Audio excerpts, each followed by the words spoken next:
The Expression of the Emotions in Man and Animals by Charles Darwin.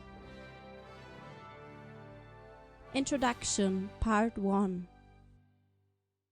Many works have been written on expression, but a greater number on physiognomy, that is, on the recognition of character through the study of the permanent form of the features. With this latter subject I am not here concerned. The older treatises which I have consulted have been of little or no service to me. The famous Conférence of the painter Lebrun, published in 1667, is the best known ancient work and contains some good remarks. Another somewhat old essay, namely the Discours, delivered 1774 to 1782 by the well-known Dutch anatomist Camper, can hardly be considered as having made any marked advance in the subject. The following works, on the contrary, deserve the fullest consideration. Sir Charles Bell, so illustrious for his discoveries in physiology, published in 1806 the first edition, and in the third edition of his Anatomy and Philosophy of Expression, he may with justice be said not only to have laid the foundations of the subject as a branch of science, but to have built up a noble structure. His work is in every way deeply interesting. It includes graphic descriptions of the various emotions and is admirably illustrated. It is generally admitted that his service consists chiefly in having shown the intimate relation which exists between the movements of expression and those of respiration. One of the most important points, small as it may at first appear, is that the muscles round the eyes are involuntarily contracted during violent expiratory efforts in order to protect these delicate organs from the pressure of the blood.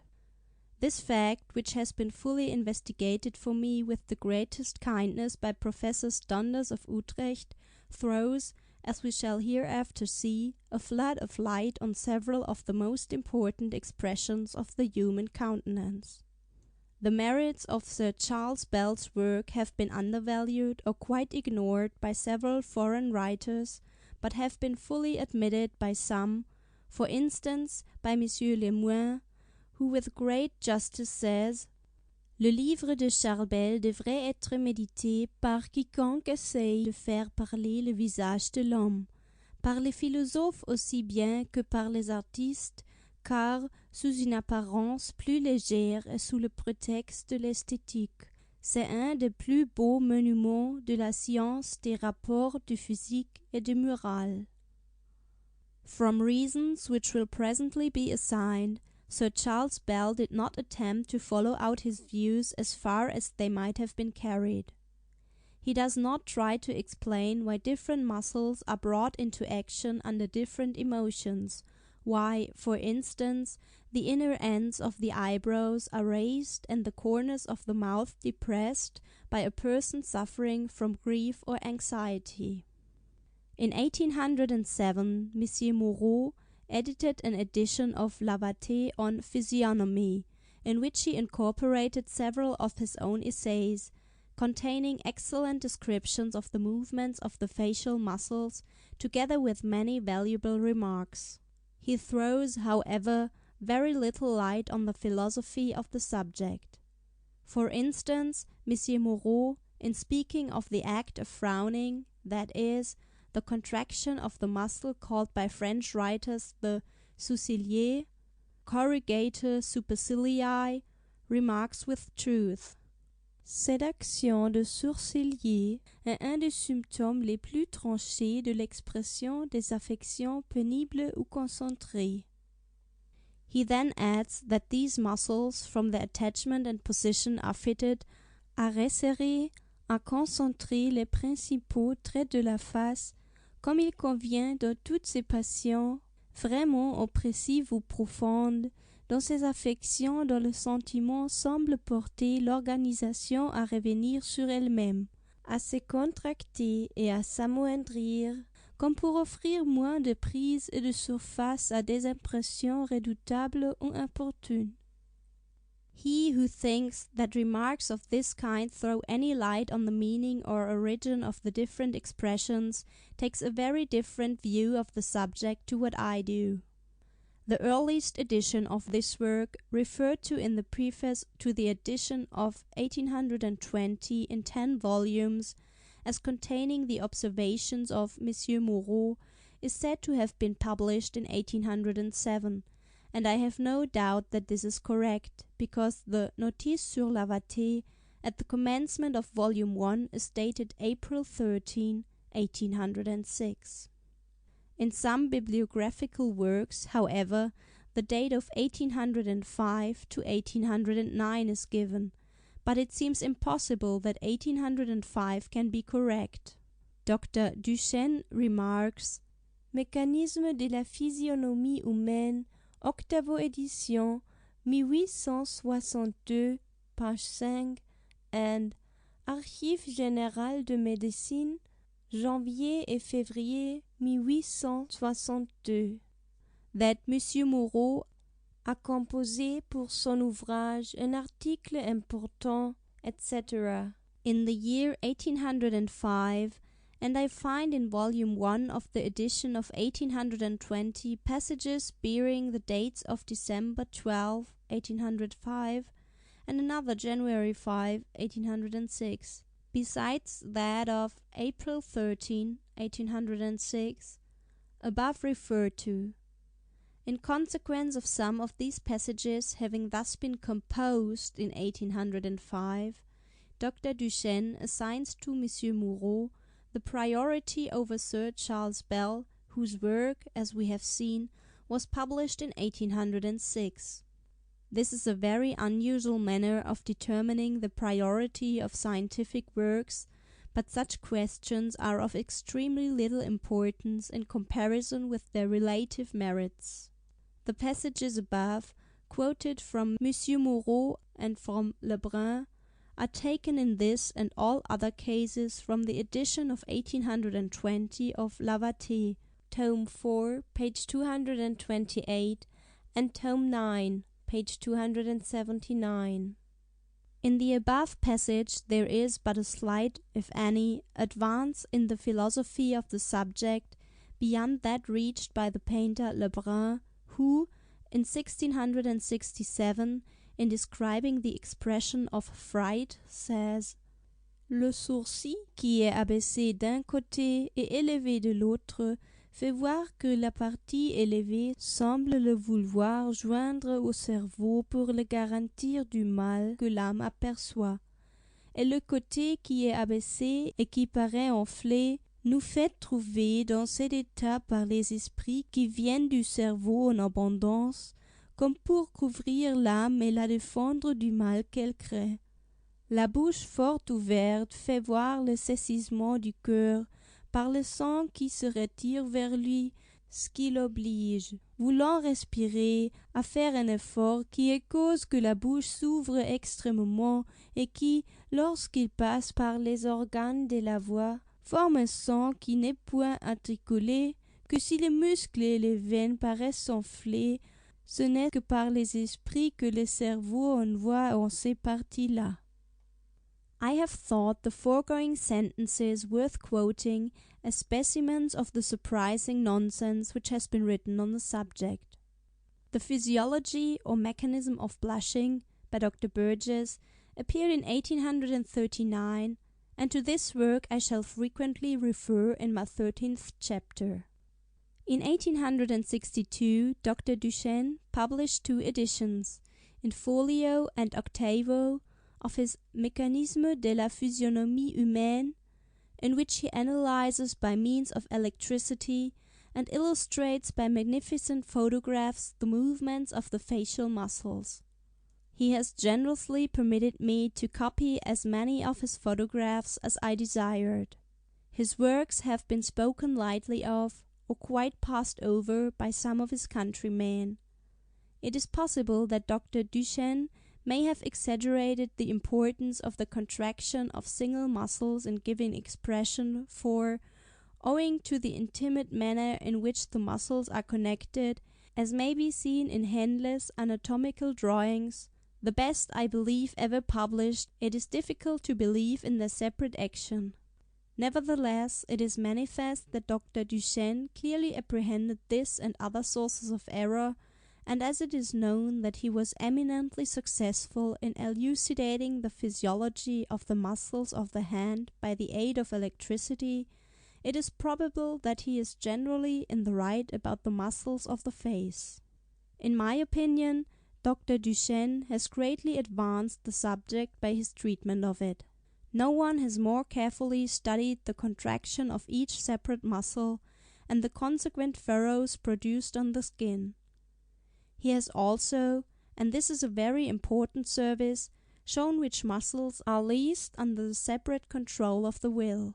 He enters very little into theoretical considerations, and seldom attempts to explain why certain muscles and not others contract under the influence of certain emotions. A distinguished French anatomist, Pierre Gratiolet, gave a course of lectures on expression at the Sorbonne, and his notes were published 1865, after his death, under the title of De la physionomie et des mouvements d'expression. This is a very interesting work, full of valuable observations. His theory is rather complex and, as far as it can be given in a single sentence, is as follows. Il résulte de tous les faits que j'ai rappelés que le sens, l'imagination et la pensée elle-même, si élevée, si abstraite qu'on la suppose, ne peuvent s'exercer sans éveiller un sentiment corrélatif, et que ce sentiment se traduit directement, sympathiquement, symboliquement ou métaphoriquement dans toutes les sphères des organes extérieurs qui la racontent tous, suivant leur mode d'action propre, comme si chacun d'eux avait été directement affecté. Gratiolet appears to overlook inherited habit, and even to some extent habit in the individual, and therefore he fails, as it seems to me, to give the right explanation, or any explanation at all, of many gestures and expressions. As an illustration of what he calls symbolic movements, I will quote his remarks, taken from Monsieur Chevreul, on a man playing at billiards. Si une bille dévie légèrement de la direction que le joueur prétend lui imprimer, ne l'avez-vous pas vu 100 fois la pousser du regard, de la tête et même des épaules, comme si ces mouvements, purement symboliques, pouvaient rectifier son trajet? Des mouvements non moins significatifs se produisent quand la bille manque d'une impulsion suffisante. Et chez les joueurs novices, ils sont quelquefois accusés au point d'éveiller le sourire sur les lèvres du spectateur. Such movements, as it appears to me, may be attributed simply to habit. As often as a man has wished to move an object to one side, he has always pushed it to that side. When forwards, he has pushed it forwards, and if he has wished to arrest it, he has pulled backwards. Therefore, when a man sees his ball traveling in a wrong direction, and he intensely wishes it to go in another direction, he cannot avoid, from long habit, unconsciously performing movements which in other cases he has found effectual. As an instance of sympathetic movements, Gratiolet gives the following case. Un jeune chien à oreille droite, auquel son maître présente de loin quelque viande appétissante, fixe avec ardeur ses yeux sur cet objet dont il suit tous les mouvements, et pendant que les yeux regardent, les deux oreilles se portent en avant comme si cet objet pouvait être entendu. Here, instead of speaking of sympathy between the ears and eyes, it appears to me more simple to believe that as dogs during many generations have, whilst intently looking at any object, pricked their ears in order to perceive any sound, and conversely have looked intently in the direction of a sound to which they may have listened, the movements of these organs have become firmly associated together through long-continued habit. Dr. Piderit published in 1859 an essay on expression, which I have not seen, but in which, as he states, he forestalled Gratiolet in many of his views. In 1867 he published his Wissenschaftliches System der Mimik und Physiognomik. It is hardly possible to give in a few sentences a fair notion of his views. Perhaps the two following sentences will tell as much as can be briefly told. The muscular movements of expression are in part related to imaginary objects and in part to imaginary sensual impressions. In this proposition lies the key to the comprehension of all expressive muscular movements. Again, expressive movements manifest themselves chiefly in the numerous and mobile muscles of the face, partly because the nerves by which they are set into motion originate in the most immediate vicinity of the mind organ, but partly also because these muscles serve to support the organs of sense. If Dr. Peterit had studied Sir Charles Bell's work, he would probably not have said that violent laughter causes a frown from partaking of the nature of pain, or that with infants the tears irritate the eyes and thus excite the contraction of the surrounding muscles. Many good remarks are scattered throughout this volume, to which I shall hereafter refer. Short discussions on expression may be found in various works which need not here be particularized. Mr. Bain, however, in two of his works, has treated the subject at some length. He says, "I look upon the expression so called as part and parcel of the feeling. I believe it to be a general law of the mind that along with the fact of inward feeling or consciousness there is a diffusive action or excitement over the bodily members." In another place he adds, "A very considerable number of the facts may be brought under the following principle, namely, that states of pleasure are connected with an increase, and states of pain with an abatement, of some or all of the vital functions. But the above law of the diffusive action of feeling seems too general to throw much light on special expressions." Mr. Herbert Spencer, in treating of the feelings in his Principles of Psychology, 1855, makes the following remarks: "Fear, when strong, expresses itself in cries, in efforts to hide or escape, in palpitations and tremblings, and these are just the manifestations that would accompany an actual experience of the evil feared. The destructive passions are shown in a general tension of the muscular system, in gnashing of the teeth and protrusion of the claws, in dilated eyes and nostrils and growls, and these are weaker forms of the actions that accompany the killing of prey. Here we have, as I believe, the true theory of a large number of expressions, but the chief interest and difficulty of the subject lies in following out the wonderfully complex results. I infer that someone, but who he is I have not been able to ascertain, formerly advanced a nearly similar view, for Sir Charles Bell says, "It has been maintained that what are called the external signs of passion are only the concomitants of those voluntary movements which the structure renders necessary." Mr. Spencer has also published a valuable essay on the physiology of laughter, in which he insists on the general law that feeling, passing a certain pitch, habitually vents itself in bodily action, and that an overflow of nerve force, undirected by any motive, will manifestly take first the most habitual routes, and if these do not suffice, will next overflow into the less habitual ones. This law I believe to be of the highest importance in throwing light on our subject. All the authors who have written on expression, with the exception of Mr. Spencer, the great expounder of the principle of evolution, appear to have been firmly convinced that species, man of course included, came into existence in their present condition. Sir Charles Bell, being thus convinced, maintains that many of our facial muscles are purely instrumental in expression, or are a special provision for this sole object.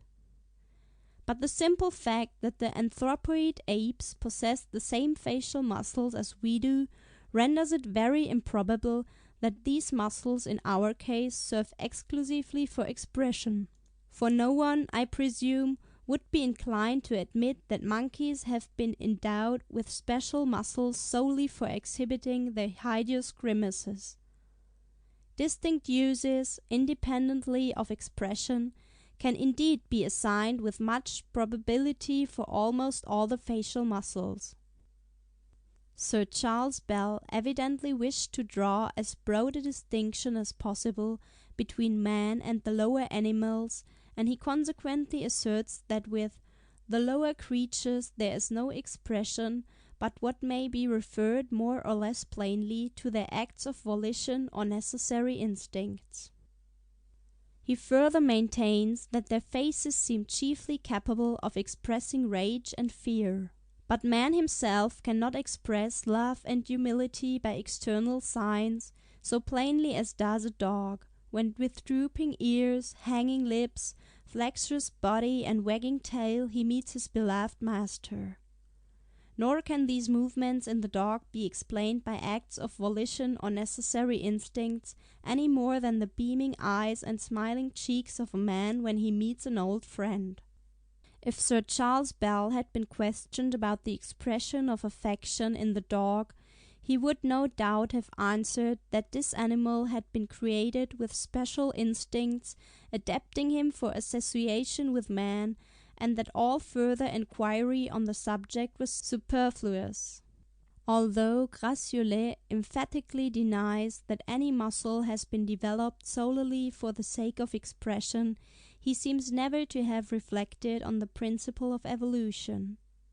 He apparently looks at each species as a separate creation. So it is with the other writers on expression.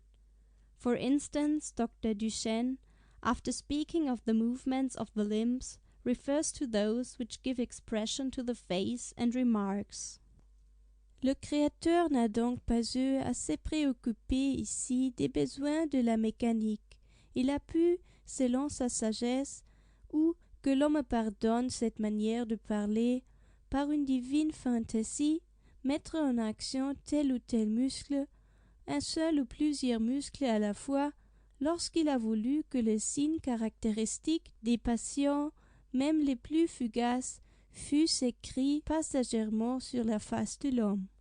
Ce langage de la physionomie, une fois créé, il lui a suffi, pour le rendre universel et immuable, de donner à tout être humain la faculté instinctive d'exprimer toujours ses sentiments par la contraction des mêmes muscles. Many writers consider the whole subject of expression as inexplicable. Thus the illustrious physiologist Müller says, "The completely different expression of the features in different passions shows that, according to the kind of feeling excited, entirely different groups of the fibers of the facial nerve are acted on. Of the cause of this we are quite ignorant."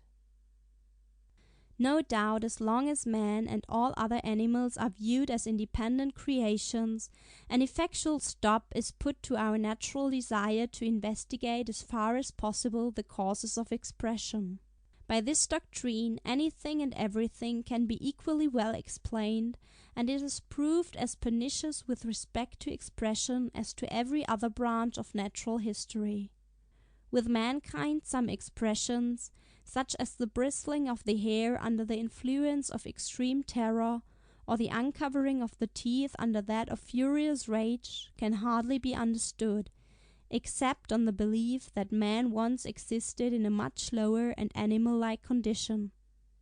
The community of certain expressions in distinct though allied species, as in the movements of the same facial muscles during laughter by man and by various monkeys, is rendered somewhat more intelligible if we believe in their descent from a common progenitor. He who admits on general grounds that the structure and habits of all animals have been gradually evolved will look at the whole subject of expression in a new and interesting light.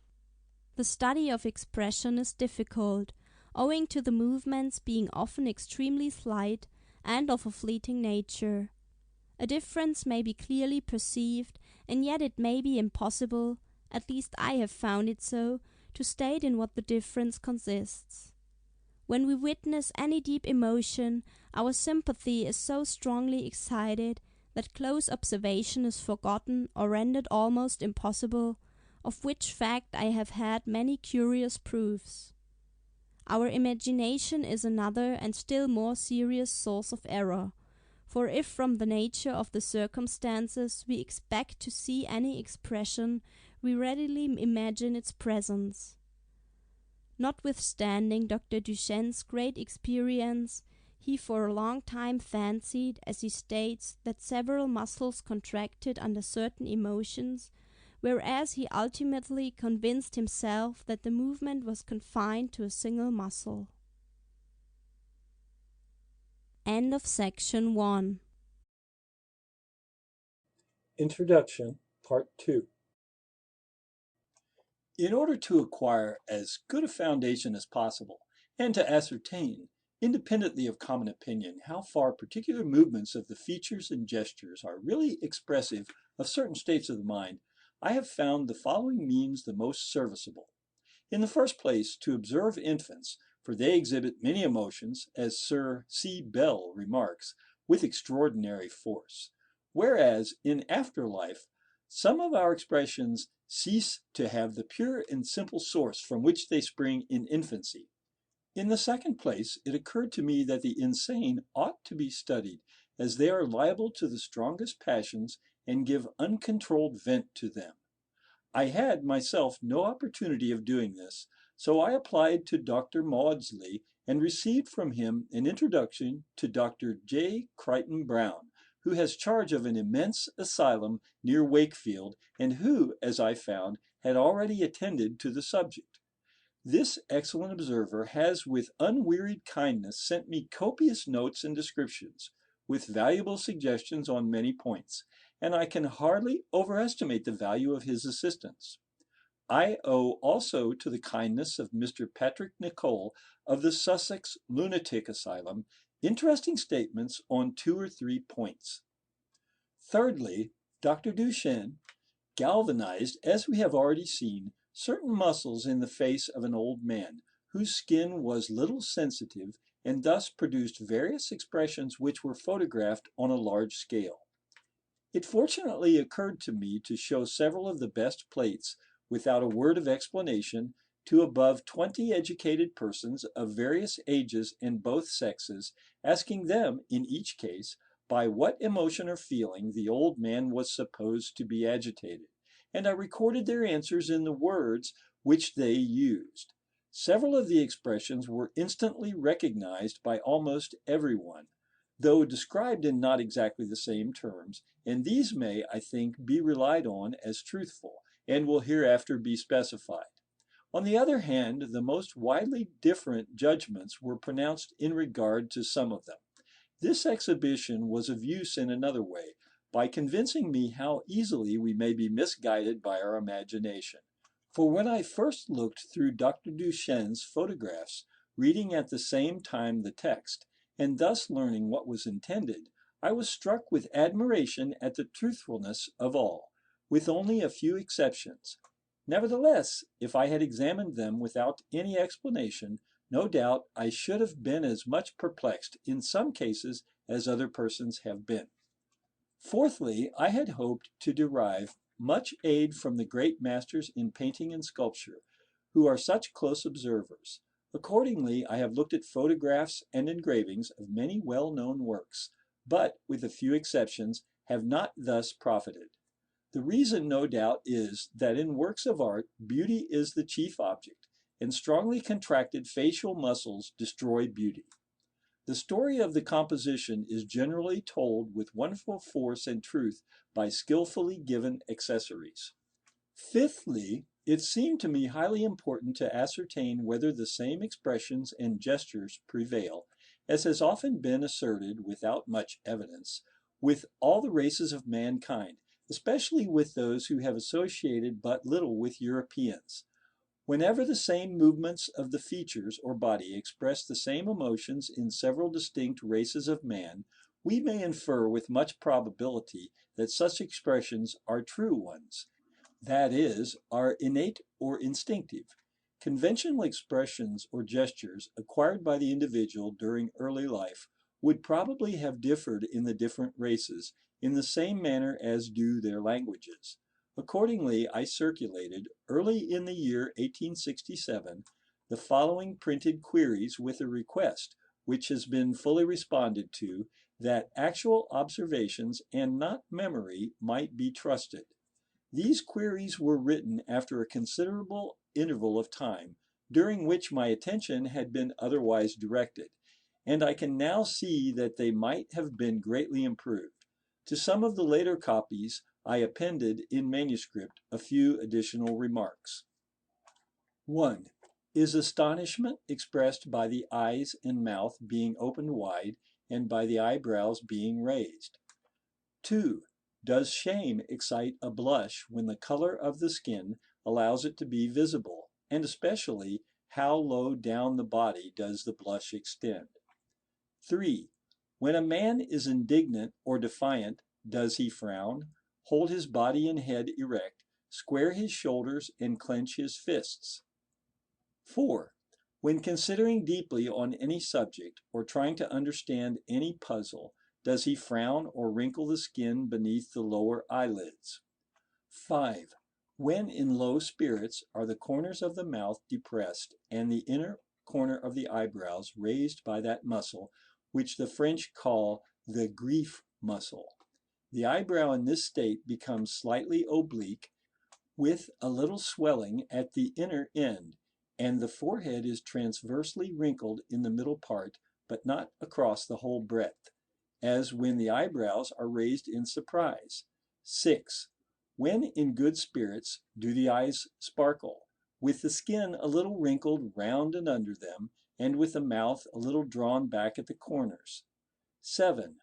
When a man sneers or snarls at another, is the corner of the upper lip, over the canine or eye tooth, raised on the side facing the man whom he addresses? 8. Can a dogged or obstinate expression be recognized, which is chiefly shown by the mouth being firmly closed, a lowering brow, and a slight frown? 9. Is contempt expressed by a slight protrusion of the lips and by turning up the nose and with a slight expiration? 10. Is disgust shown by the lower lip being turned down, the upper lip slightly raised, with a sudden expiration, something like incipient vomiting, or like something spit out of the mouth? 11. Is extreme fear expressed in the same general manner as with Europeans? 12. Is laughter ever carried to such an extreme as to bring tears into the eyes? 13. When a man wishes to show that he cannot prevent something being done, or cannot himself do something, does he shrug his shoulders, turn inwards his elbows, extend outwards his hands, and open the palms with the eyebrows raised? 14. Do the children, when sulky, pout or greatly protrude the lips? 15. Can guilty or sly or jealous expressions be recognized, though I know not how these can be defined? 16. Is the head nodded vertically in affirmation and shaken laterally in negation? Observations on natives who have had little communication with Europeans would be, of course, the most valuable, though those made on any natives would be of much interest to me. General remarks on expression are of comparatively little value, and memory is so deceptive that I earnestly beg it may not be trusted. A definite description of the countenance under any emotion or frame of mind, with a statement of the circumstances under which it occurred, would possess much value. To these queries I have received 36 answers from different observers, several of them missionaries or protectors of the aborigines, to all of whom I am deeply indebted for the great trouble which they have taken, and for the valuable aid thus received. I will specify their names, etc., towards the close of this chapter, so as not to interrupt my present remarks. The answers relate to several of the most distinct and savage races of man.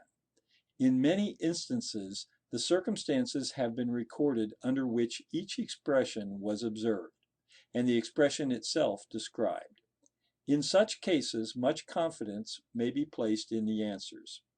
When the answers have been simply yes or no, I have always received them with caution. It follows from the information thus acquired that the same state of mind is expressed throughout the world with remarkable uniformity, and this fact is in itself interesting as evidence of the close similarity in bodily structure and mental disposition of all the races of mankind.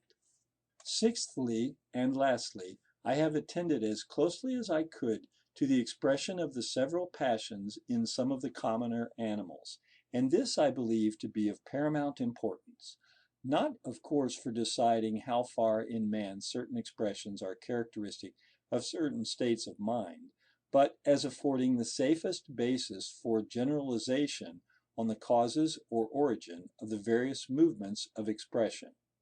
In observing animals, we are not so likely to be biased by our imagination, and we may feel safe that their expressions are not conventional. From the reasons above assigned, namely the fleeting nature of some expressions, the changes in the features being often extremely slight, our sympathy being easily aroused when we behold any strong emotion, and our attention thus distracted, our imagination deceiving us from knowing in a vague manner what to expect, though certainly few of us know what the exact changes in the countenance are. And lastly, even our long familiarity with the subject. From all these causes combined, the observation of expression is by no means easy, as many persons whom I have asked to observe certain points have soon discovered. Hence it is difficult to determine with certainty what are the movements of the features and of the body which commonly characterize certain states of the mind. Nevertheless, some of the doubts and difficulties have, as I hope, been cleared away by the observation of infants, of the insane, of the different races of man, of works of art, and lastly, of the facial muscles under the action of galvanism, as effected by Dr. Duchenne. But there remains the much greater difficulty of understanding the cause or origin of the several expressions, and of judging whether any theoretical explanation is trustworthy. Besides, judging as well as we can by our reason, without the aid of any rules, which of two or more explanations is the most satisfactory, or are quite unsatisfactory, I see only one way of testing our conclusions. This is to observe whether the same principle by which one expression can, as it appears, be explained, is applicable in other allied cases, and especially whether the same general principles can be applied with satisfactory results both to man and the lower animals. This latter method, I am inclined to think, is the most serviceable of all. The difficulty of judging of the truth of any theoretical explanation, and of testing it by some distinct line of investigation, is the great drawback to that interest which the study seems well fitted to excite. Finally, with respect to my own observations, I may state that they were commenced in the year 1838, and from that time to the present day, I have occasionally attended to the subject. At the above date, I was already inclined to believe in the principle of evolution, or of the derivation of species from other and lower forms.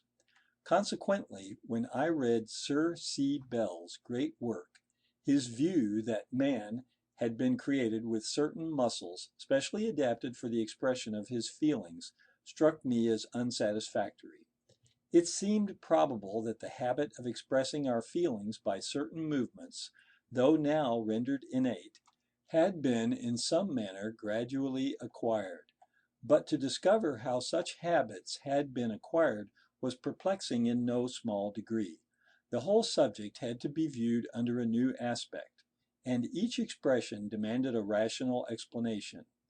This belief led me to attempt the present work, however imperfectly it may have been executed. I will now give the names of the gentlemen to whom, as I have said, I am deeply indebted for information in regard to the expressions exhibited by various races of man, and I will specify some of the circumstances under which the observations were in each case made.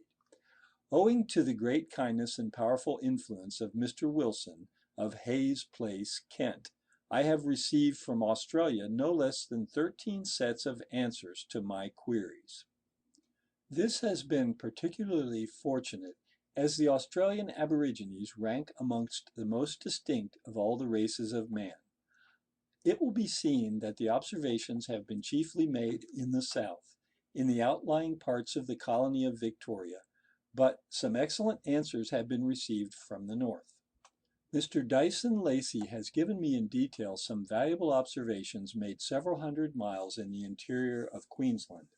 To Mr. R. Brough Smith of Melbourne, I am much indebted for observations made by himself and for sending me several of the following letters, namely, from the Reverend Mr. Hagenauer of Lake Wellington, a missionary in Gippsland, Victoria, who has had much experience with the natives.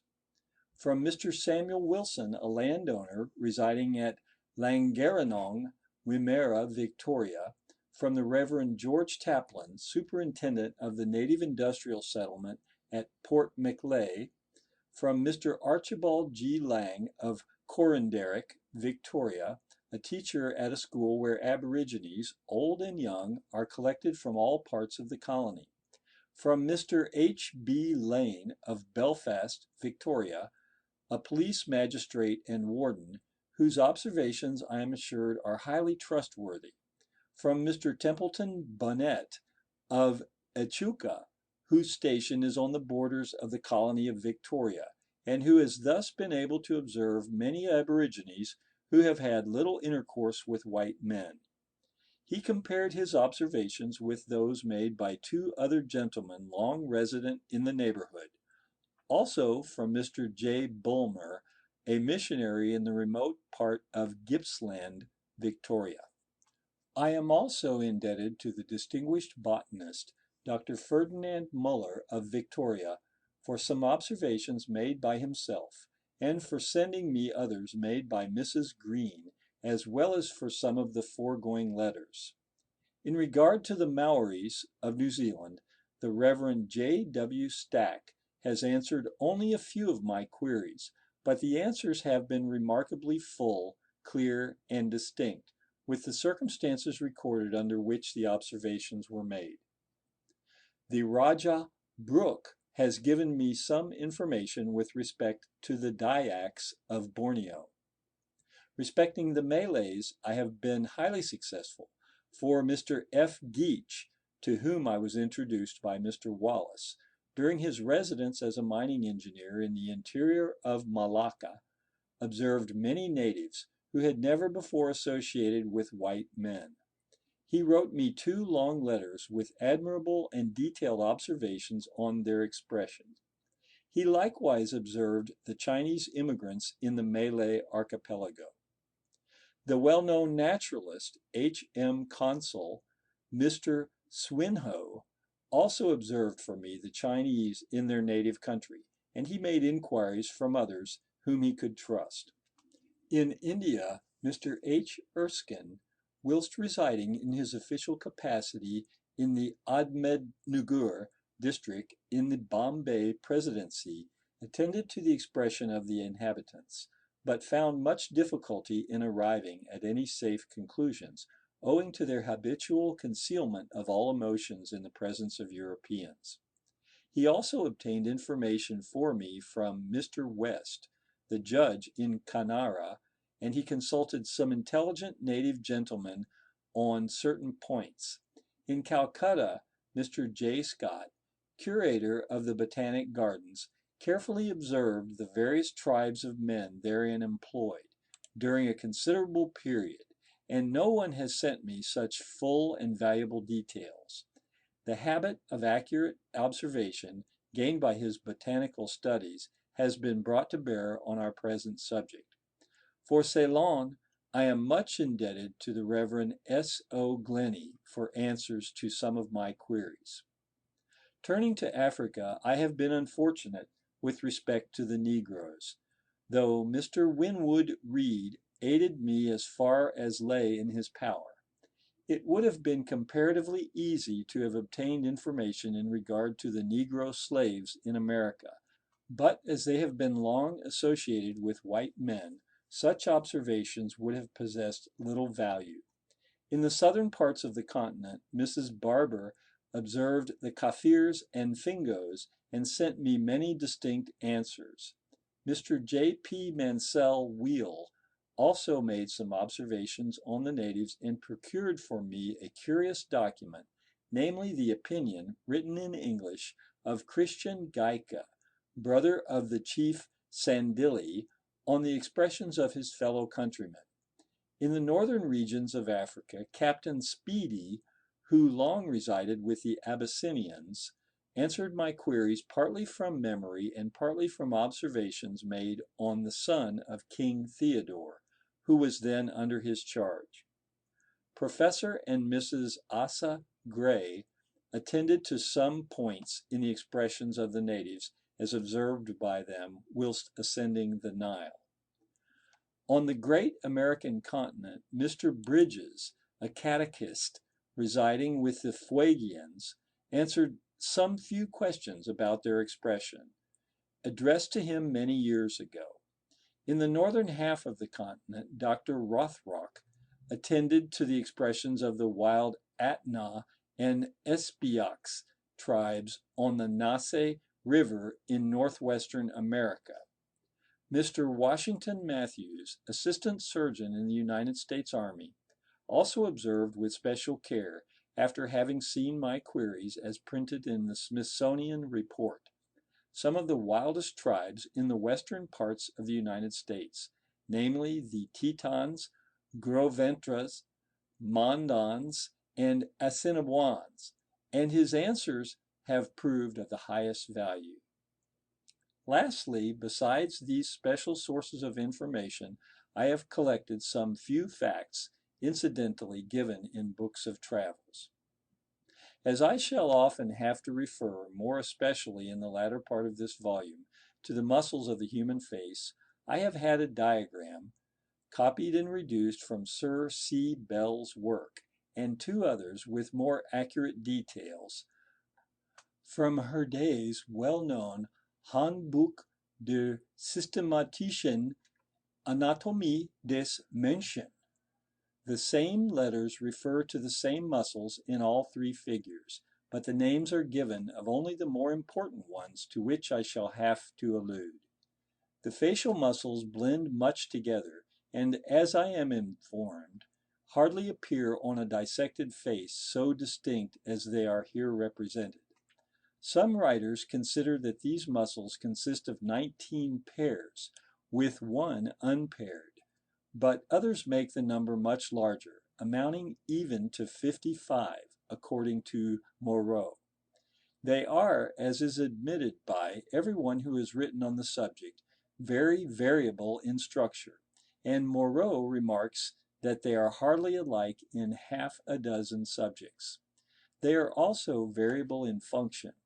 Thus the power of uncovering the canine tooth on one side differs much in different persons.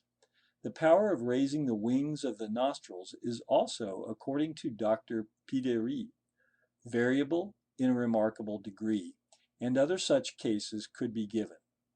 Finally, I must have the pleasure of expressing my obligations to Mr. Regeländer for the trouble which he has taken in photographing for me various expressions and gestures. I am also indebted to Herr Kindermann of Hamburg for the loan of some excellent negatives of crying infants, and to Dr. Wallach for a charming one of a smiling girl. I have already expressed my obligations to Dr. Duchenne for generously permitting me to have some of his large photographs copied and reduced. All these photographs have been printed by the heliotype process, and the accuracy of the copy is thus guaranteed. These plates are referred to by Roman numerals. I am also greatly indebted to Mr. T. W. Wood for the extreme pains which he has taken in drawing from life the expressions of various animals. A distinguished artist, Mr. Riviere, has had the kindness to give me 2 drawings of dogs, one in a hostile and the other in a humble and caressing frame of mind. Mr. A. May has also given me 2 similar sketches of dogs. Mr. Cooper has taken much care in cutting the blocks. Some of the photographs and drawings, namely those by Mr. May and those by Mr. Wolfe of the Sinopithecus, were first reproduced by Mr. Cooper on wood by means of photography and then engraved. By this means almost complete fidelity is ensured. End of section 2. Chapter 1. General Principles of Expression. Part 1. The 3 chief principles stated. The first principle, serviceable actions become habitual in association with certain states of the mind, and are performed whether or not of service in each particular case. The force of habit. Inheritance. Associated habitual movements in man. Reflex actions. Passage of habits into reflex actions.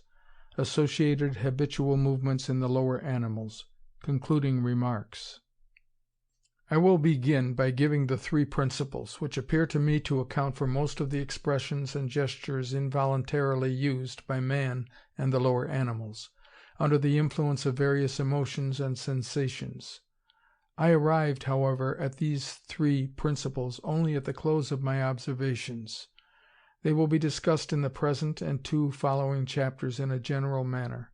Facts observed both with man and the lower animals will be here made use of, but the latter facts are preferable, as less likely to deceive us. In the 4th and 5th chapters I will describe the special expressions of some of the lower animals, and in the succeeding chapters those of man. Every one will thus be able to judge for himself how far my 3 principles throw light on the theory of the subject. It appears to me that so many expressions are thus explained in a fairly satisfactory manner that probably all will hereafter be found to come under the same or closely analogous heads. I need hardly premise that movements or changes in any part of the body, as the wagging of a dog's tail, the drawing back of a horse's ears, the shrugging of a man's shoulders, or the dilatation of the capillary vessels of the skin, may all equally well serve for expression. The 3 principles are as follows. 1. The principle of serviceable associated habits. Certain complex actions are of direct or indirect service under certain states of the mind, in order to relieve or gratify certain sensations, desires, etc. And whenever the same state of mind is induced, however feebly, there is a tendency through the force of habit and association for the same movements to be performed, though they may not then be of the least use. Some actions ordinarily associated through habit with certain states of the mind may be partially repressed through the will, and in such cases the muscles which are least under the separate control of the will are the most liable still to act, causing movements which we recognize as expressive. In certain other cases, the checking of one habitual movement requires other slight movements, and these are likewise expressive. 2. The principle of antithesis. Certain states of the mind lead to certain habitual actions which are of service, as under our first principle.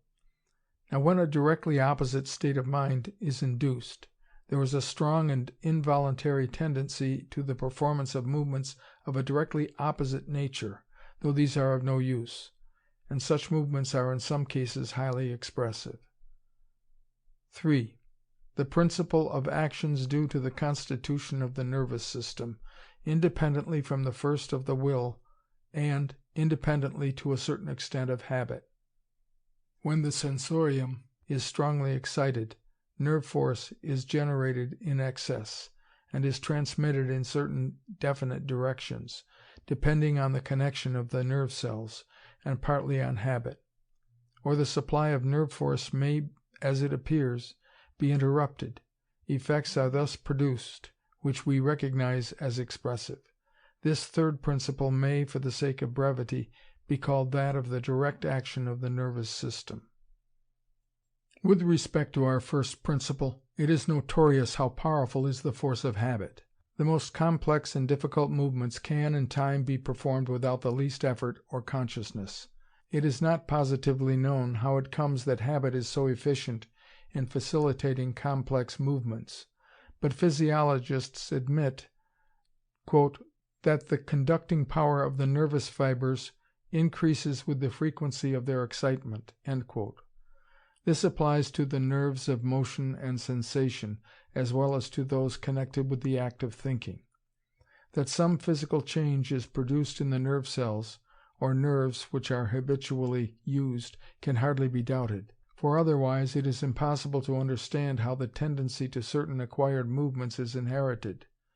That they are inherited we see with horses in certain transmitted paces, such as cantering and ambling, which are not natural to them, in the pointing of young pointers and the setting of young setters, in the peculiar manner of flight of certain breeds of the pigeon, etc. We have analogous cases with mankind in the inheritance of tricks or unusual gestures, to which we shall presently recur. To those who admit the gradual evolution of species, a most striking instance of the perfection with which the most difficult consensual movements can be transmitted is afforded by the hummingbird sphinx moth, Macroglossa. For this moth, shortly after its emergence from the cocoon, as shown by the bloom on its unruffled scales, may be seen poised stationary in the air, with its long hair-like proboscis uncurled and inserted into the minute orifices of flowers. And no one, I believe, has ever seen this moth learning to perform its difficult task, which requires such unerring aim. When there exists an inherited or instinctive tendency to the performance of an action, or an inherited taste for certain kinds of food, some degree of habit in the individual is often or generally requisite. We find this in the paces of the horse, and to a certain extent in the pointing of dogs. Although some young dogs point excellently the first time they are taken out, yet they often associate the proper inherited attitude with a wrong odor, and even with eyesight. I have heard it asserted that if a calf is allowed to suck its mother only once, it is much more difficult afterwards to rear it by hand.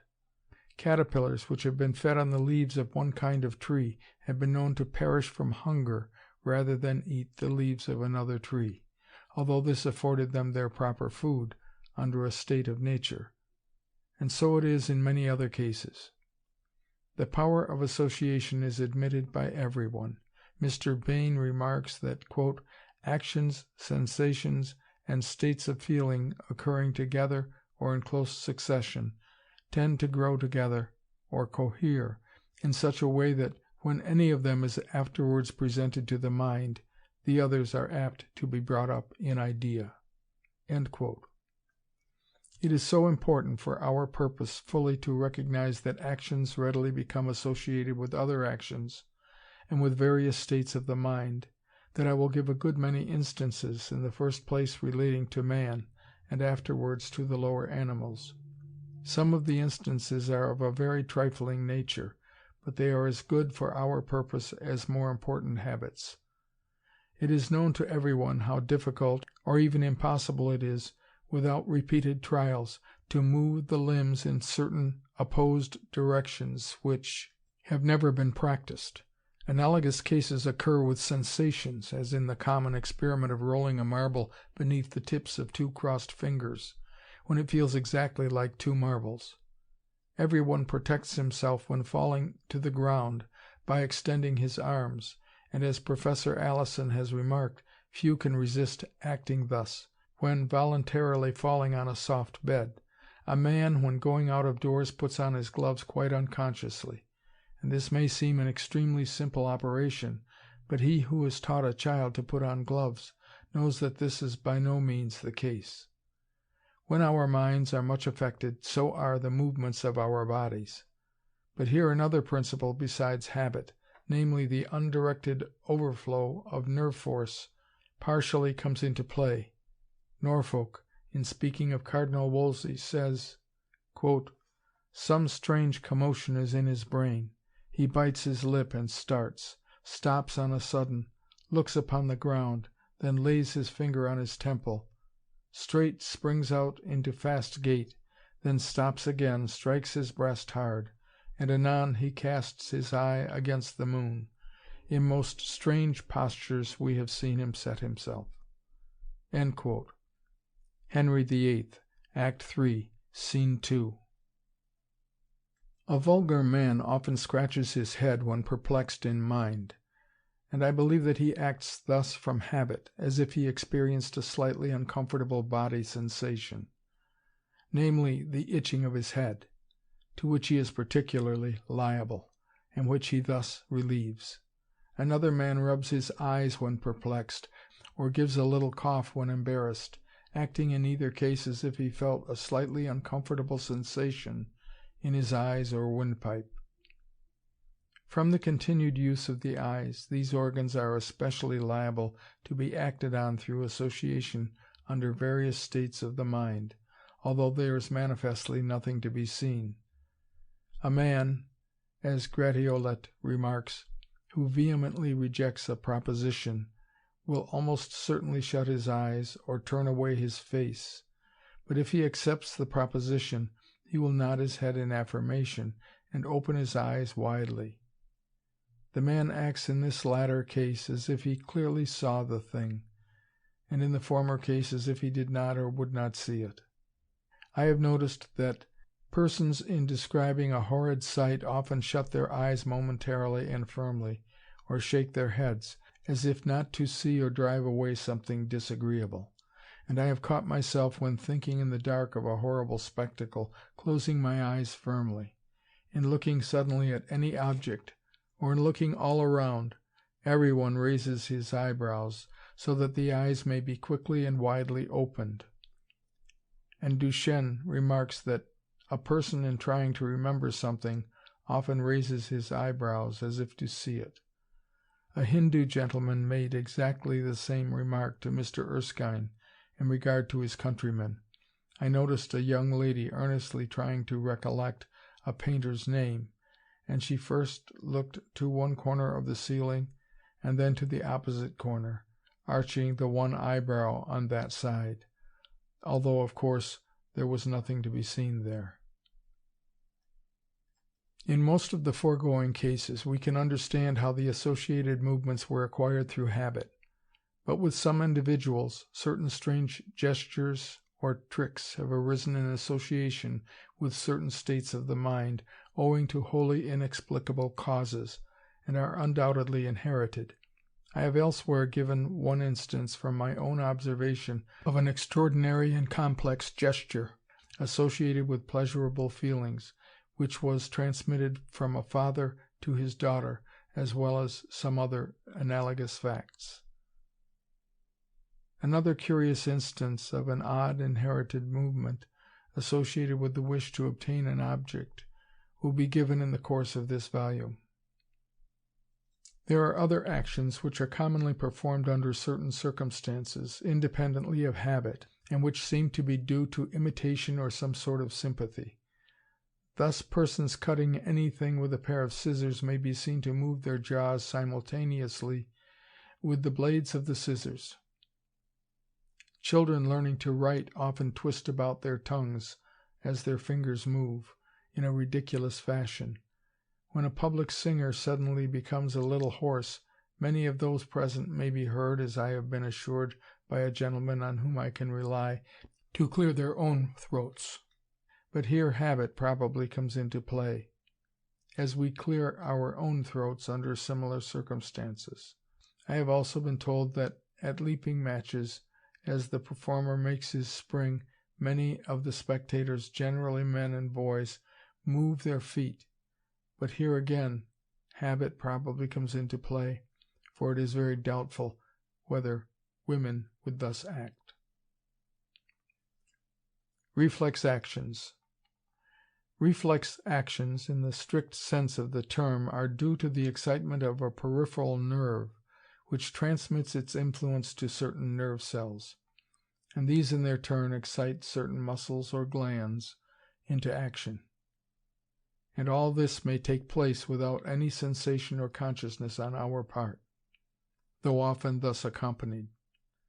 As many reflex actions are highly expressive, the subject must here be noticed at some little length. We shall also see that some of them graduate into, and can hardly be distinguished from, actions which have arisen through habit. Coughing and sneezing are familiar instances of reflex actions. With infants, the first act of respiration is often a sneeze, although this requires the coordinated movement of numerous muscles.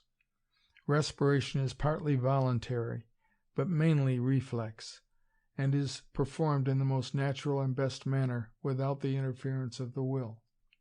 A vast number of complex movements are reflex. As good an instance as can be given is the often quoted one of a decapitated frog, which cannot of course feel and cannot consciously perform any movement. Yet if a drop of acid be placed on the lower surface of the thigh of a frog in this state, it will rub off the drop with the upper surface of the foot of the same leg. If this foot be cut off, it cannot thus act. Quote, "After some fruitless efforts, therefore, it gives up trying in that way, seems restless, as though, says Pflüger, that it was seeking some other way, and at last it makes use of the foot of the other leg, and succeeds in rubbing off the acid." Notably, we have here not merely contractions of muscles, but combined and harmonized contractions in due sequence for a special purpose. These are actions that have all the appearance of being guided by intelligence and instigated by will in an animal, the recognized organ of whose intelligence and will has been removed. End quote. We see the difference between reflex and voluntary movements in very young children not being able to perform, as I am informed by Sir Henry Holland, certain acts somewhat analogous to those of sneezing and coughing, namely in their not being able to blow their noses, in other words, to compress the nose and blow violently through the passage, and in their not being able to clear their throats of phlegm. They have to learn to perform these acts, yet they are performed by us, when a little older, almost as easily as reflex actions. Sneezing and coughing, however, can be controlled by the will only partially or not at all, whilst the clearing the throat and blowing the nose are completely under our command. When we are conscious of the presence of an irritating particle in our nostrils or windpipe, that is, when the same sensory nerve cells are excited, as in the case of sneezing and coughing, we can voluntarily expel the particle by forcibly driving air through these passages, but we cannot do this with nearly the same force, rapidity, and precision as by a reflex action. In this latter case, the sensory nerve cells apparently excite the motor nerve cells without any waste of power by first communicating with the cerebral hemispheres, the seat of our consciousness and volition. In all cases there seems to exist a profound antagonism between the same movements, as directed by the will and by a reflex stimulant, in the force with which they are performed and in the facility with which they are excited. As Claude Bernard asserts, l'influence du cerveau tend donc à entraver les mouvements réflexes et limiter leur force et leur attendu. End quote.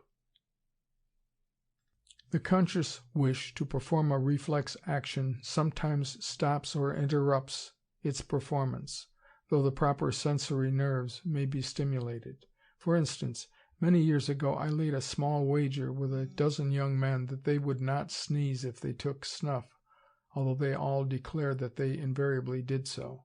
Accordingly, they all took a pinch, but from wishing much to succeed, not one sneezed, though their eyes watered, and all, without exception, had to pay me the wager.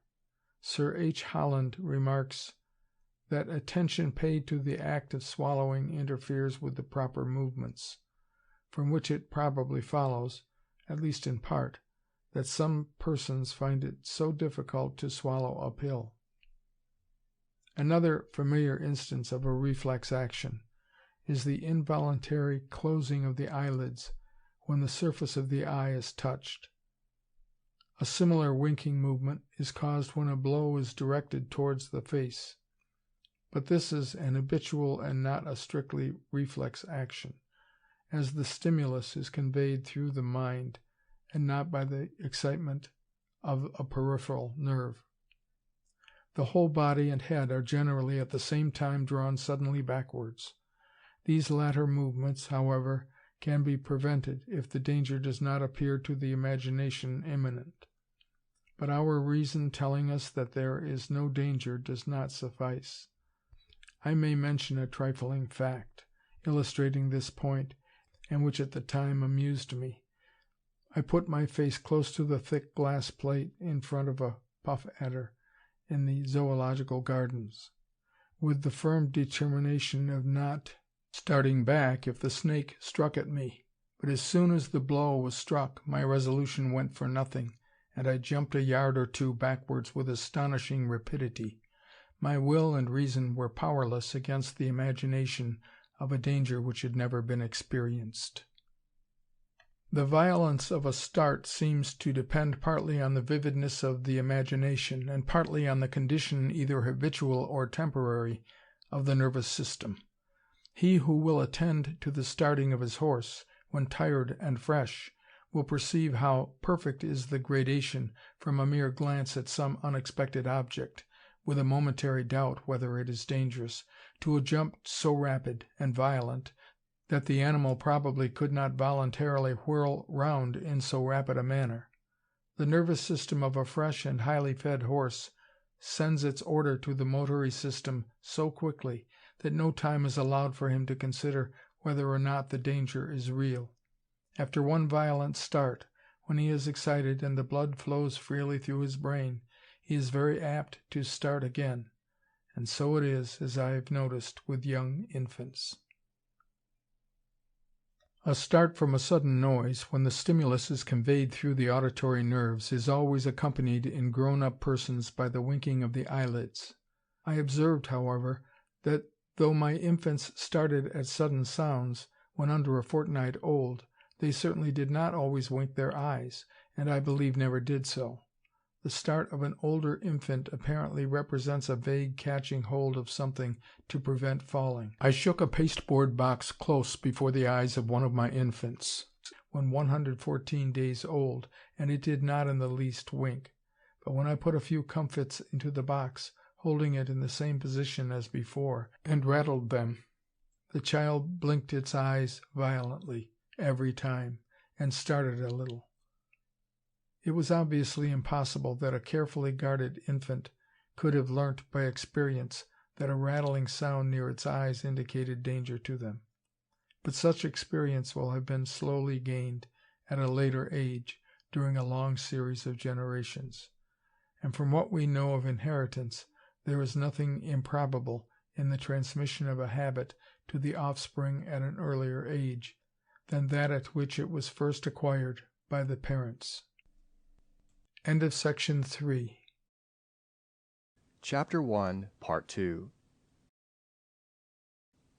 From the foregoing remarks, it seems probable that some actions, which were at first performed consciously, have become, through habit and association, converted into reflex actions, and are now so firmly fixed and inherited that they are performed, even when not of the least use, as often as the same causes arise, which originally excited them in us through the volition.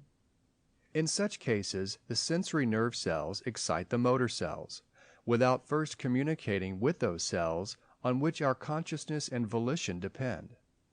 It is probable that sneezing and coughing were originally acquired by the habit of expelling, as violently as possible, any irritating particle from the sensitive air passages. As far as time is concerned, there has been more than enough for these habits to have become innate or converted into reflex actions, for they are common to most or all of the higher quadrupeds, and must therefore have been first acquired at a very remote period. Why the act of clearing the throat is not a reflex action, and has to be learnt by our children, I cannot pretend to say, but we can see why blowing the nose on a handkerchief has to be learnt. It is scarcely credible that the movements of a headless frog, when it wipes off a drop of acid or other object from its thigh, and which movements are so well coordinated for a special purpose, were not at first performed voluntarily, being afterwards rendered easy through long-continued habit, so as at last to be performed unconsciously or independently of the cerebral hemispheres. So again it appears probable that starting was originally acquired by the habit of jumping away as quickly as possible from danger whenever any of our senses gave us warning. Starting, as we have seen, is accompanied by the blinking of the eyelids, so as to protect the eyes, the most tender and sensitive organs of the body. And it is, I believe, always accompanied by a sudden and forcible inspiration, which is the natural preparation for any violent effort. But when a man or horse starts, his heart beats wildly against his ribs, and here it may be truly said, we have an organ which has never been under the control of the will, partaking in the general reflex movements of the body. To this point, however, I shall return in a future chapter. The contraction of the iris, when the retina is stimulated by a bright light, is another instance of a movement which it appears cannot possibly have been at first voluntarily performed and then fixed by habit, for the iris is not known to be under the conscious control of the will in any animal. In such cases, some explanation, quite distinct from habit, will have to be discovered. The radiation of nerve force from strongly excited nerve cells to other connected cells, as in the case of a bright light on the retina, causing a sneeze, may perhaps aid us in understanding how some reflex actions originated. A radiation of nerve force of this kind, if it caused a movement tending to lessen the primary irritation, as in the case of the contraction of the iris, preventing too much light from falling on the retina, might afterwards have been taken advantage of and modified for this special purpose.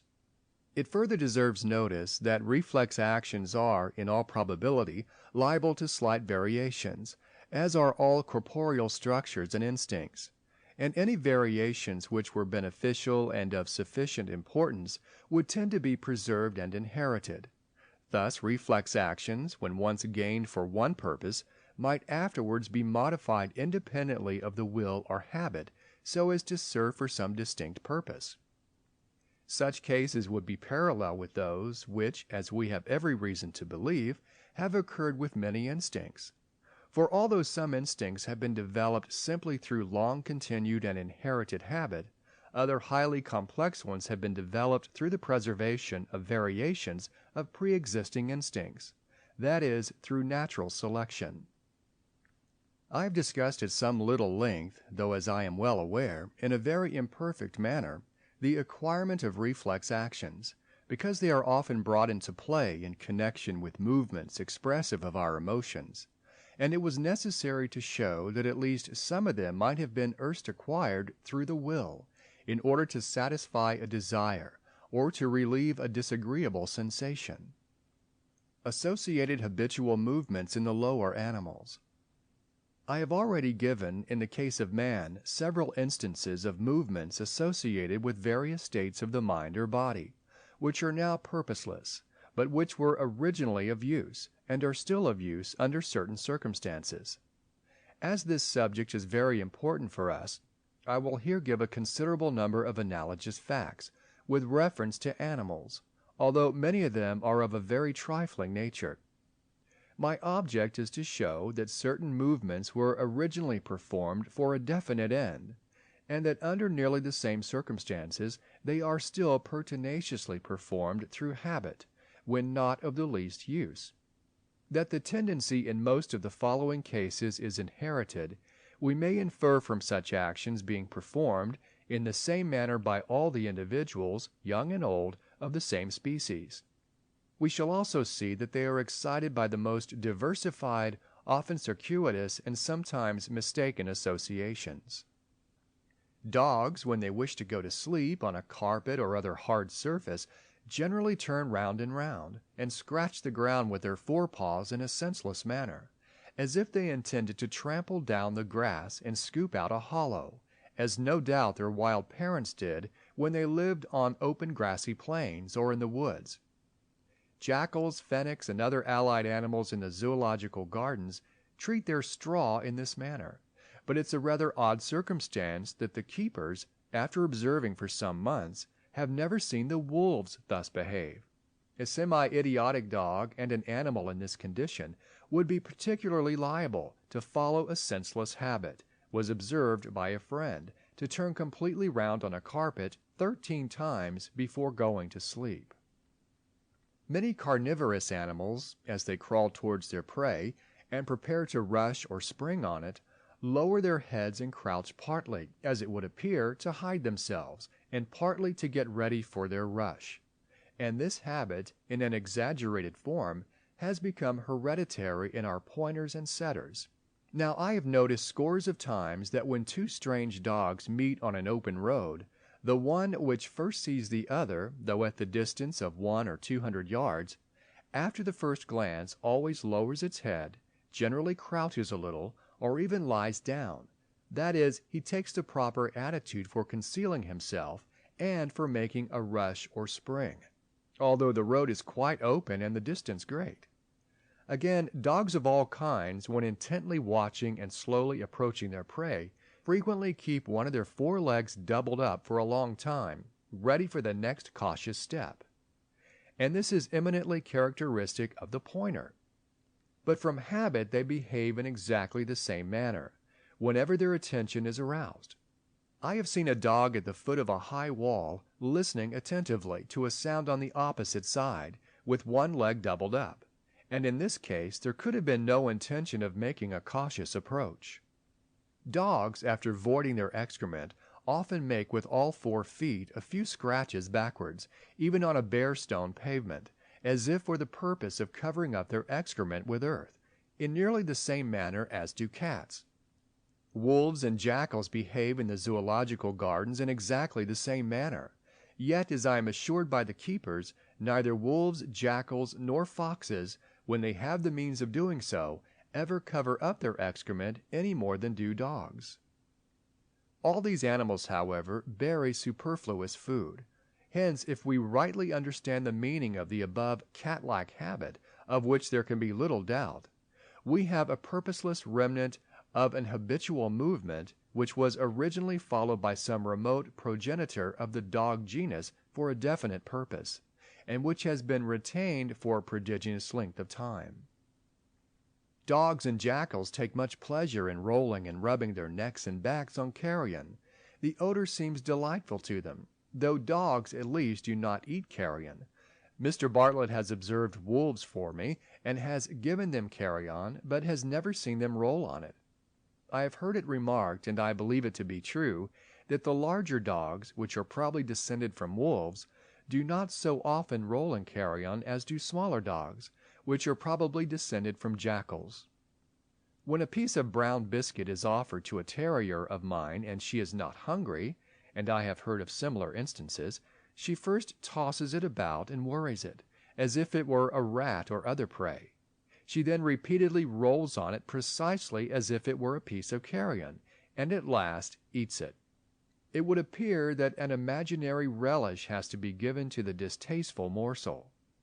And to effect this the dog acts in his habitual manner, as if the biscuit was a live animal or smelt like carrion, though he knows better than we do that this is not the case. I have seen this same terrier act in the same manner after killing a little bird or mouse. Dogs scratch themselves by a rapid movement of one of their hind feet, and when their backs are rubbed with a stick, so strong is the habit that they cannot help rapidly scratching the air or the ground in a useless and ludicrous manner.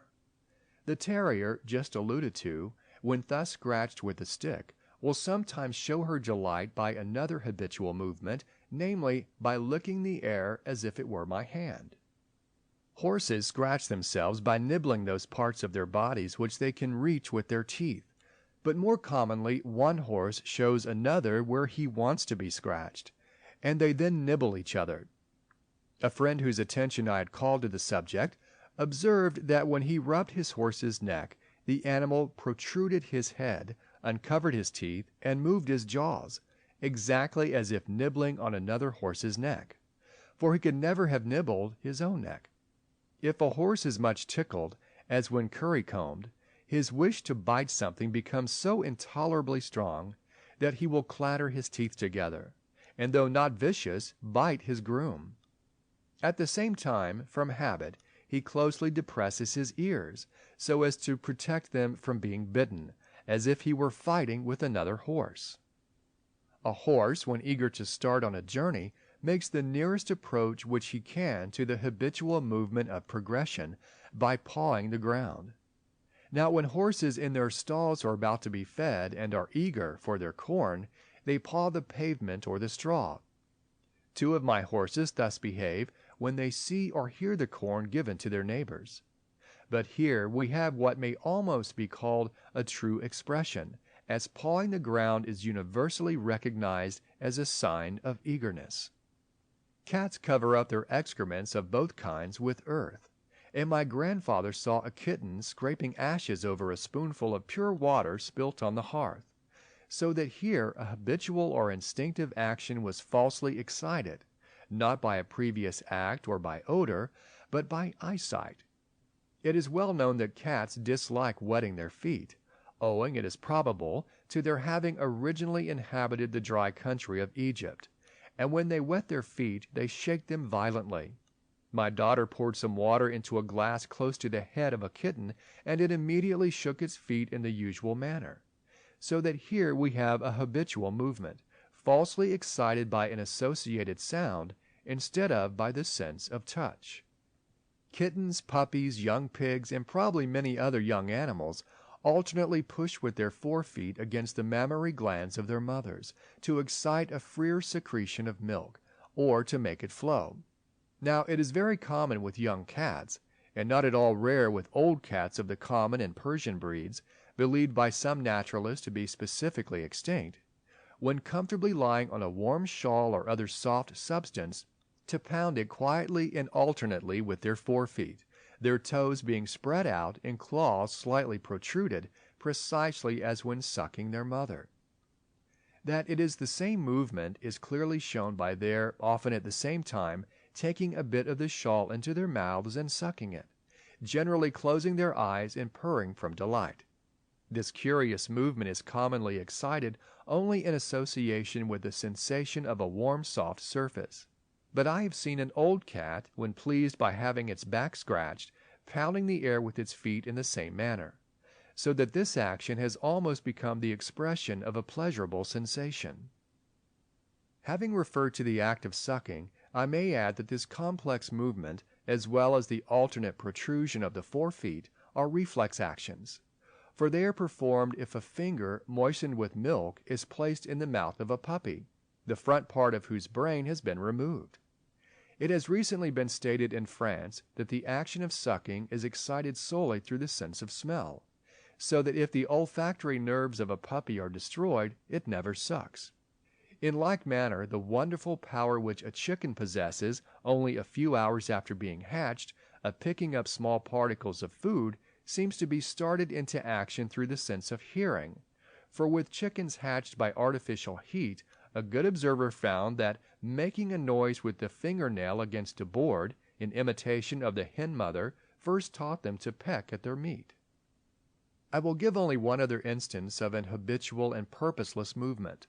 The sheldrake feeds on the sands left uncovered by the tide, and when a worm cast is discovered, it begins patting the ground with its feet, dancing, as it were, over the hole, and this makes the worm come to the surface. Now, Mr. St. John says that when his tame sheldrakes came to ask for food, they patted the ground in an impatient and rapid manner. This, therefore, may also be considered as their expression of hunger. Mr. Bartlett informs me that the flamingo and the kagu, when anxious to be fed, beat the ground with their feet in the same odd manner. So again, kingfishers, when they catch a fish, always beat it until it is killed.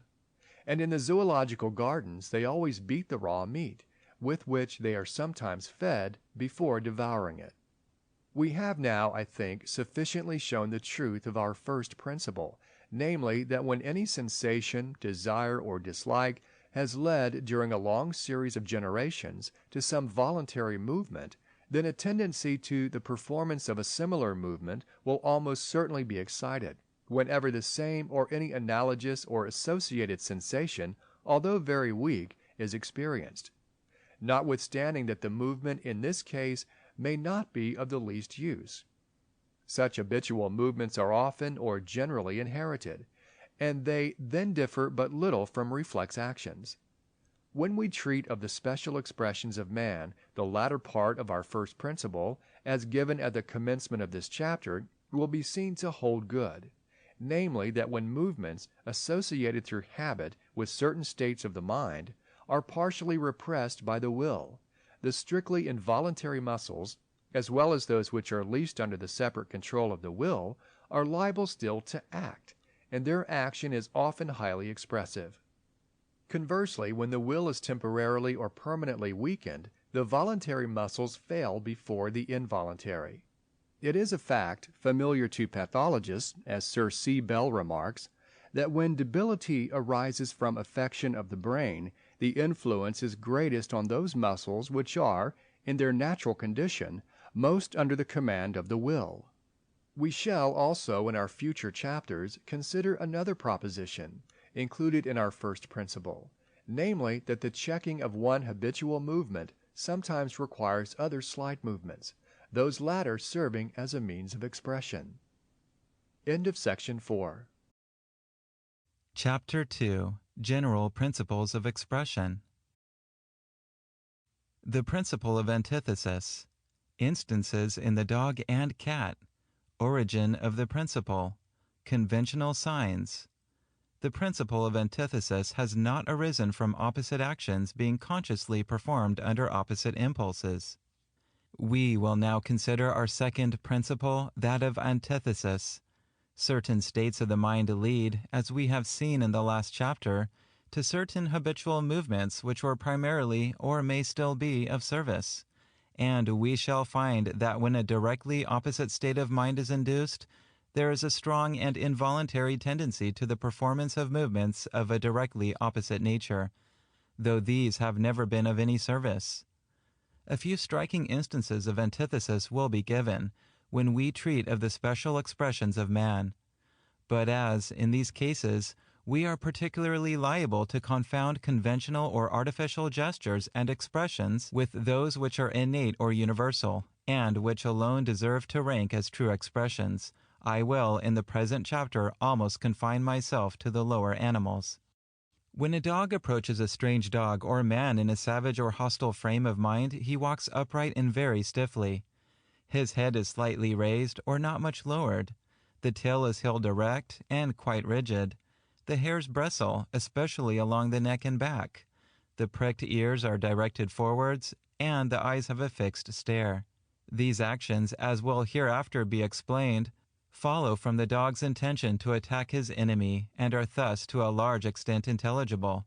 As he prepares to spring with a savage growl on his enemy, the canine teeth are uncovered, and the ears are pressed close backwards on the head. But with these latter actions we are not here concerned. Let us now suppose that the dog suddenly discovers that the man he is approaching is not a stranger, but his master. And let it be observed how completely and instantaneously his whole bearing is reversed. Instead of walking upright, the body sinks downwards or even crouches, and is thrown into flexuous movements. His tail, instead of being held stiff and upright, is lowered and wagged from side to side.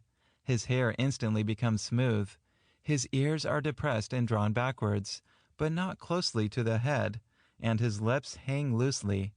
From the drawing back of the ears, the eyelids become elongated, and the eyes no longer appear round and staring. It should be added that the animal is at such times in excited condition from joy, and nerve force will be generated in excess, which naturally leads to action of some kind. Not one of the above movements, so clearly expressive of affection, are of the least direct service to the animal. They are explicable, as far as I can see, solely from being in complete opposition or antithesis to the attitude and movements which, from intelligible causes, are assumed when a dog intends to fight, and which consequently are expressive of anger. I request the reader to look at the 4 accompanying sketches, which have been given in order to recall vividly the appearance of a dog under these 2 states of mind. It is, however, not a little difficult to represent affection in a dog, whilst caressing his master and wagging his tail, as the essence of the expression lies in the continuous flexuous movements. We will now turn to the cat. When this animal is threatened by a dog, it arches its back in a surprising manner, erects its hair, opens its mouth and spits. But we are not here concerned with this well-known attitude, expressive of terror combined with anger. We are concerned only with that of rage or anger. This is not often seen, but may be observed when 2 cats are fighting together. And I have seen it well exhibited by a savage cat whilst plagued by a boy. The attitude is almost exactly the same as that of a tiger disturbed and growling over its food, which everyone must have beheld in menageries. The animal assumes a crouching position, with the body extended, and the whole tail, or the tip alone, is lashed or curled from side to side. The hair is not in the least erect. Thus far, the attitude and movements are nearly the same as when the animal is prepared to spring on its prey, and when, no doubt, it feels savage. But when preparing to fight, there is this difference, that the ears are closely pressed backwards. The mouth is partially opened, showing the teeth. The forefeet are occasionally struck out with protruded claws, and the animal occasionally utters a fierce growl. All or almost all these actions naturally follow, as hereafter to be explained, from the cat's manner and intention of attacking its enemy. Let us now look at a cat in a directly opposite frame of mind, whilst feeling affectionate and caressing her master. And mark how opposite is her attitude in every respect. She now stands upright with her back slightly arched, which makes the hair appear rather rough, but it does not bristle. Her tail, instead of being extended and lashed from side to side, is held quite still and perpendicularly upwards. Her ears are erect and pointed. Her mouth is closed, and she rubs against her master with a purr instead of a growl. Let it further be observed how widely different is the whole bearing of an affectionate cat from that of a dog. When with his body crouching and flexuous, his tail lowered and wagging, and ears depressed, he caresses his master. This contrast in the attitudes and movements of these 2 carnivorous animals, under the same pleased and affectionate frame of mind, can be explained, as it appears to me, solely by their movements standing in complete antithesis to those which are naturally assumed, when these animals feel savage and are prepared either to fight or to seize their prey.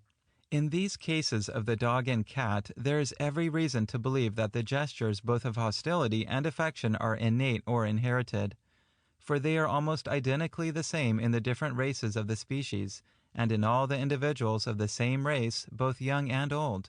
I will here give one other instance of antithesis in expression. I formerly possessed a large dog, who, like every other dog, was much pleased to go out walking.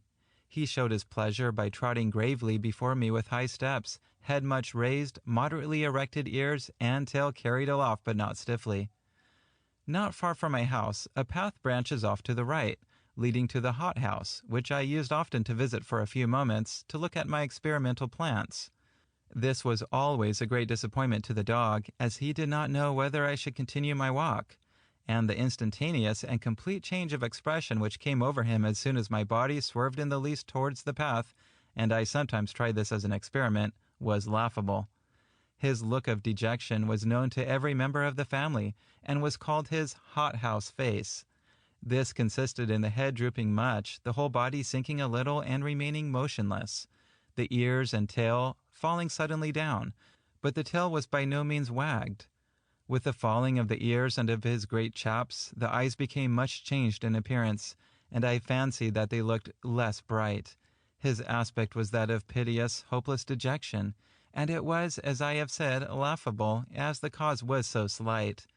Every detail in his attitude was in complete opposition to his former joyful yet dignified bearing, and can be explained, as it appears to me, in no other way, except through the principle of antithesis.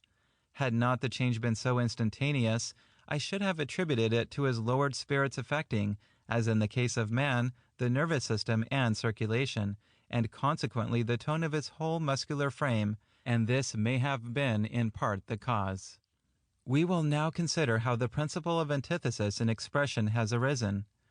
With social animals, the power of intercommunication between the members of the same community, and with other species, between the opposite sexes, as well as between the young and the old, is of the highest importance to them. This is generally effected by means of the voice, but it is certain that gestures and expressions are to a certain extent mutually intelligible. Man not only uses inarticulate cries, gestures, and expressions, but has invented articulate language. If indeed the word invented can be applied to a process, completed by innumerable steps, half-consciously made. Any one who has watched monkeys will not doubt that they perfectly understand each other's gestures and expression, and to a large extent, as Renger asserts, those of man. An animal, when going to attack another, or when afraid of another, often makes itself appear terrible, by erecting its hair, thus increasing the apparent bulk of its body, by showing its teeth, or brandishing its horns, or by uttering fierce sounds. As the power of intercommunication is certainly of high service to many animals, there is no a priori improbability in the supposition that gestures manifestly of an opposite nature to those by which certain feelings are already expressed should at first have been voluntarily employed under the influence of an opposite state of feeling. The fact of the gestures being now innate would be no valid objection to the belief that they were at first intentional, for if practiced during many generations, they would probably at last be inherited. Nevertheless, it is more than doubtful, as we shall immediately see, whether any of the cases which come under our present head of antithesis have thus originated. With conventional signs which are not innate, such as those used by the deaf and dumb and by savages, the principle of opposition or antithesis has been partially brought into play. The Cistercian monks thought it sinful to speak, and as they could not avoid holding some communication, they invented a gesture language, in which the principle of opposition seems to have been employed. Dr. Scott of the Exeter Deaf and Dumb Institution writes to me that opposites are greatly used in teaching the deaf and dumb, who have a lively sense of them. Nevertheless, I have been surprised how few unequivocal instances can be adduced. This depends partly on all the signs having commonly had some natural origin, and partly on the practice of the deaf and dumb and of savages to contract their signs as much as possible for the sake of rapidity. Hence their natural source or origin often becomes doubtful or is completely lost, as is likewise the case with articulate language. Many signs, moreover, which plainly stand in opposition to each other, appear to have had on both sides a significant origin. This seems to hold good with the signs used by the deaf and dumb for light and darkness, for strength and weakness. In a future chapter I shall endeavor to show that the opposite gestures of affirmation and negation, namely, vertically nodding and laterally shaking the head, have both probably had a natural beginning. The waving of the hand from right to left, which is used as a negative by some savages, may have been invented in imitation of shaking the head. But whether the opposite movement of waving the hand in a straight line from the face, which is used in affirmation, has arisen through antithesis or in some quite distinct manner, is doubtful. If we now turn to the gestures which are innate or common to all the individuals of the same species, and which come under the present head of antithesis, it is extremely doubtful whether any of them were at first deliberately invented and consciously performed. With mankind, the best instance of a gesture standing in direct opposition to other movements, naturally assumed under an opposite frame of mind, is that of shrugging the shoulders. This expresses impotence or an apology, something which cannot be done, or cannot be avoided. The gesture is sometimes used consciously and voluntarily, but it is extremely improbable that it was at first deliberately invented and afterwards fixed by habit. For not only do young children sometimes shrug their shoulders under the above states of mind, but the movement is accompanied, as will be shown in a future chapter, by various subordinate movements, which not one man in 1,000 is aware of, unless he has specially attended to the subject. Dogs, when approaching a strange dog, may find it useful to show by their movements that they are friendly and do not wish to fight. When two young dogs in play are growling and biting each other's faces and legs, it is obvious that they mutually understand each other's gestures and manners.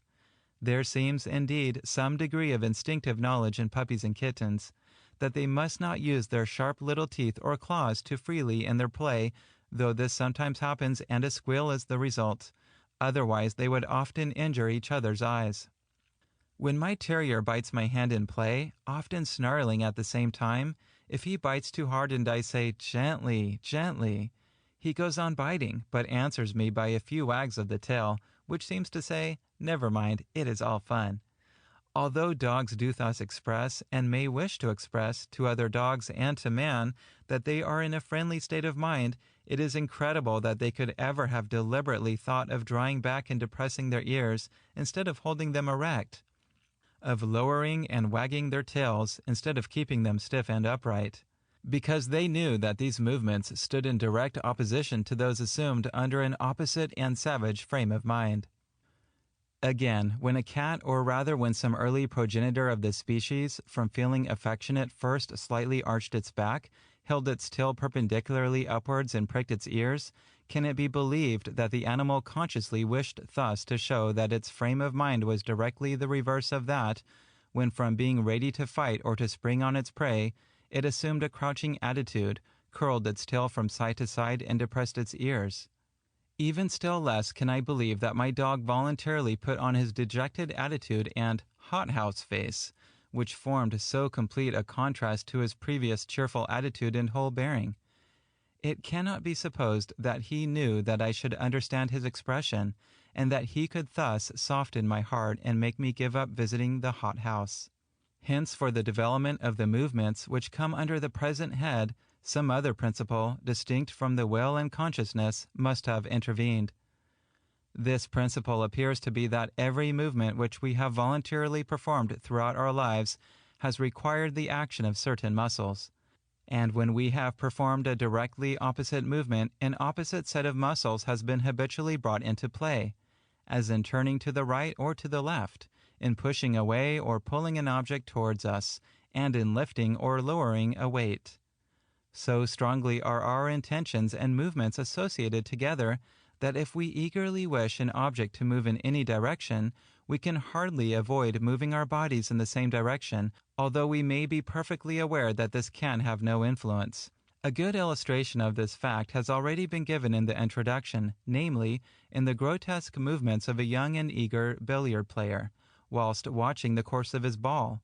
A man or child in a passion, if he tells anyone in a loud voice to be gone, generally moves his arm as if to push him away, although the offender may not be standing near, and although there may be not the least need to explain by a gesture what is meant. On the other hand, if we eagerly desire someone to approach us closely, we act as if pulling him towards us, and so in innumerable other instances.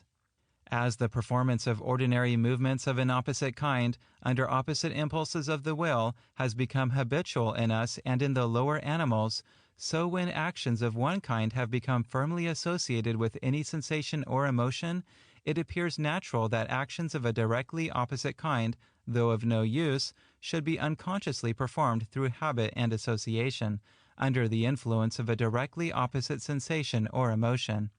On this principle alone can I understand how the gestures and expressions which come under the present head of antithesis have originated.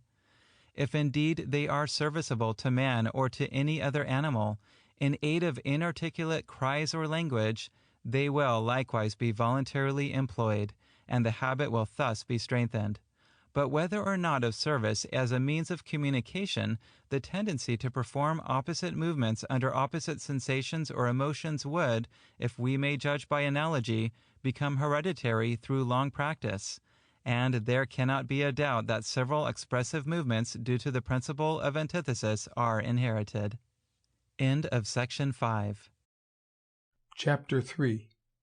General Principles of Expression, concluded. The principle of direct action of the excited nervous system on the body, independently of the will and in part of habit. Change of color in the hair. Trembling of the muscles. Modified secretions. Perspiration. Expression of extreme pain. Of rage, great joy, and terror. Contrast between the emotions which cause and do not cause expressive movements. Exciting and depressing states of the mind. Summary. We now come to our third principle, namely that certain actions which we recognize as expressive of certain states of the mind are the direct result of the constitution of the nervous system, and have been from the first independent of the will, and to a large extent of habit. When the sensorium is strongly excited, nerve force is generated in excess, and is transmitted in certain directions dependent on the connection of the nerve cells, and, as far as the muscular system is concerned, on the nature of the movements which have been habitually practiced. Or the supply of nerve force may, as it appears, be interrupted. Of course, every movement which we make is determined by the constitution of the nervous system. But actions performed in obedience to the will, or through habit, or through the principle of antithesis, are here as far as possible excluded. Our present subject is very obscure, but from its importance must be discussed at some little length, and it is always advisable to perceive clearly our ignorance. The most striking case, though a rare and abnormal one, which can be adduced from the direct influence of the nervous system, when strongly affected on the body, is the loss of color in the hair, which has occasionally been observed after extreme terror or grief. One authentic instance has been recorded in the case of a man brought out for execution in India, in which the change of color was so rapid that it was perceptible to the eye. Another good case is that of the trembling of the muscles, which is common to man and to many or most of the lower animals. Trembling is of no service, often of much disservice, and cannot have been at first required through the will, and then rendered habitual in association with any emotion. I am assured by an eminent authority that young children do not tremble, but go into convulsions under the circumstances which would induce expressive trembling in adults.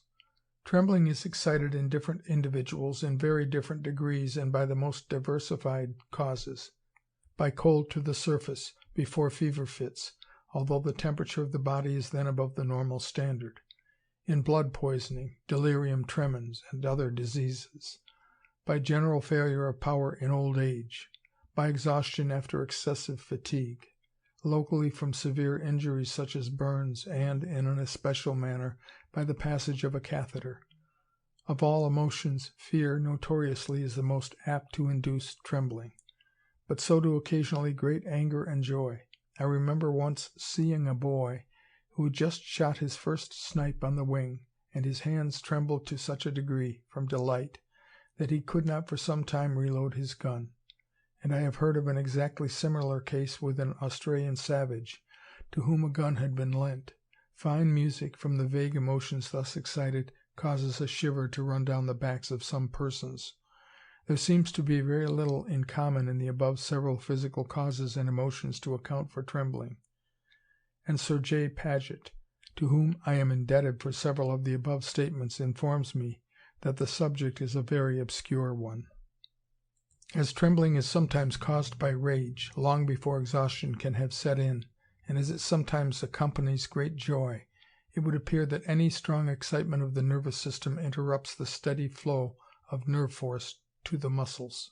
The manner in which the secretions of the alimentary canal and of certain glands, as the liver, kidneys, or mammae, are affected by strong emotions, is another excellent instance of the direct action of the sensorium on these organs, independently of the will or of any serviceable associated habit. There is the greatest difference in different persons in the parts which are thus affected, and in the degree of their affection. The heart, which goes on uninterruptedly beating night and day in so wonderful a manner, is extremely sensitive to external stimulants. The great physiologist Claude Bernard has shown how the least excitement of a sensitive nerve reacts on the heart, even when a nerve is touched so slightly that no pain can possibly be felt by the animal under experiment. Hence, when the mind is strongly excited, we might expect that it would instantly affect in a direct manner the heart, and this is universally acknowledged and felt to be the case. Claude Bernard also repeatedly insists, and this deserves special notice, that when the heart is affected it reacts on the brain, and the state of the brain again reacts through the pneumogastric nerve on the heart, so that under any excitement there will be much mutual action and reaction between these, the two most important organs of the body. The vasomotor system, which regulates the diameter of the small arteries, is directly acted on by the sensorium, as we see when a man blushes from shame. But in this latter case, the checked transmission of nerve force to the vessels of the face can, I think, be partly explained in a curious manner through habit. We shall also be able to throw some light, though very little, on the involuntary erection of the hair under the emotions of terror and rage. The secretion of tears depends, no doubt, on the connection of certain nerve cells. But here again we can trace some few of the steps by which the flow of nerve force through the requisite channels has become habitual under certain emotions. A brief consideration of the outward signs of some of the stronger sensations and emotions will best serve to show us, although vaguely, in how complex a manner the principle under consideration of the direct action of the excited nervous system of the body is combined with the principle of habitually associated serviceable movements. When animals suffer from an agony of pain, they generally writhe about with frightful contortions, and those which habitually use their voices utter piercing cries or groans. Almost every muscle of the body is brought into strong action. With man the mouth may be closely compressed, or more commonly the lips are retracted, with the teeth clenched or ground together. There is said to be gnashing of teeth in hell, and I have plainly heard the grinding of the molar teeth of a cow which was suffering acutely from inflammation of the bowels. The female hippopotamus in the zoological gardens, when she produced her young, suffered greatly. She incessantly walked about or rolled on her sides, opening and closing her jaws, and clattering her teeth together. With man the eyes stare wildly as in horrified astonishment, or the brows are heavily contracted. Perspiration bathes the body, and drops trickle down the face. The circulation and respiration are much affected. Hence the nostrils are generally dilated and often quiver, or the breath may be held until the blood stagnates in the purple face. If the agony be severe and prolonged, these signs all change. Utter prostration follows, with fainting or convulsions. A sensitive nerve, when irritated, transmits some influence to the nerve cell, whence it proceeds, and this transmits its influence first to the corresponding nerve cell on the opposite side of the body, and then upwards and downwards along the cerebro-spinal column to other nerve cells, to a greater or lesser extent, according to the strength of the excitement, so that ultimately the whole nervous system may be affected. This involuntary transmission of nerve force may or may not be accompanied by consciousness. Why the irritation of a nerve cell should generate or liberate nerve force is not known, but that this is the case seems to be the conclusion arrived at by all the greatest physiologists, such as Müller, Virchow, Bernard, etc. As Mr. Herbert Spencer remarks, it may be received as an, quote, unquestionable truth that at any moment the existing quantity of liberated nerve force, which in an inscrutable way produces in us the state we call feeling, must expend itself in some direction, must generate an equivalent manifestation of force somewhere, end quote. So that when the cerebro-spinal system is highly excited and nerve force is liberated in excess, it may be expended in intense sensations, active thought, violent movements, or increased activity of the glands. Mr. Spencer further maintains that an, quote, overflow of nerve force, undirected by any motive, will manifestly take the most habitual routes, and if these do not suffice, will next overflow into the less habitual ones." End quote. Consequently, the facial and respiratory muscles, which are the most used, will be apt to be first brought into action, then those of the upper extremities, next those of the lower, and finally those of the whole body. An emotion may be very strong, but it will have little tendency to induce movements of any kind, if it has not commonly led to voluntary action for its relief or gratification. And when movements are excited, their nature is, to a large extent, determined by those which have often and voluntarily been performed for some definite end under the same emotion. Great pain urges all animals, and has urged them during endless generations, to make the most violent and diversified efforts to escape from the cause of suffering. Even when a limb or other separate part of the body is hurt, we often see a tendency to shake it, as if to shake off the cause, though this may obviously be impossible. Thus, a habit of exerting with the utmost force all the muscles will have been established whenever great suffering is experienced. As the muscles of the chest and vocal organs are habitually used, these will be particularly liable to be acted on, and loud, harsh screams or cries will be uttered. But the advantage derived from outcries has here probably come into play in an important manner, for the young of most animals, when in distress or danger, call loudly to their parents for aid, as do the members of the same community for mutual aid. Another principle, namely the internal consciousness that the power or capacity of the nervous system is limited, will have strengthened, though in a subordinate degree, the tendency to violent action under extreme suffering. A man cannot think deeply and exert his utmost muscular force. As Hippocrates long ago observed, if two pains are felt at the same time, the severer one dulls the other. Martyrs, in the ecstasy of their religious fervor, have often, as it would appear, been insensible to the most horrid tortures.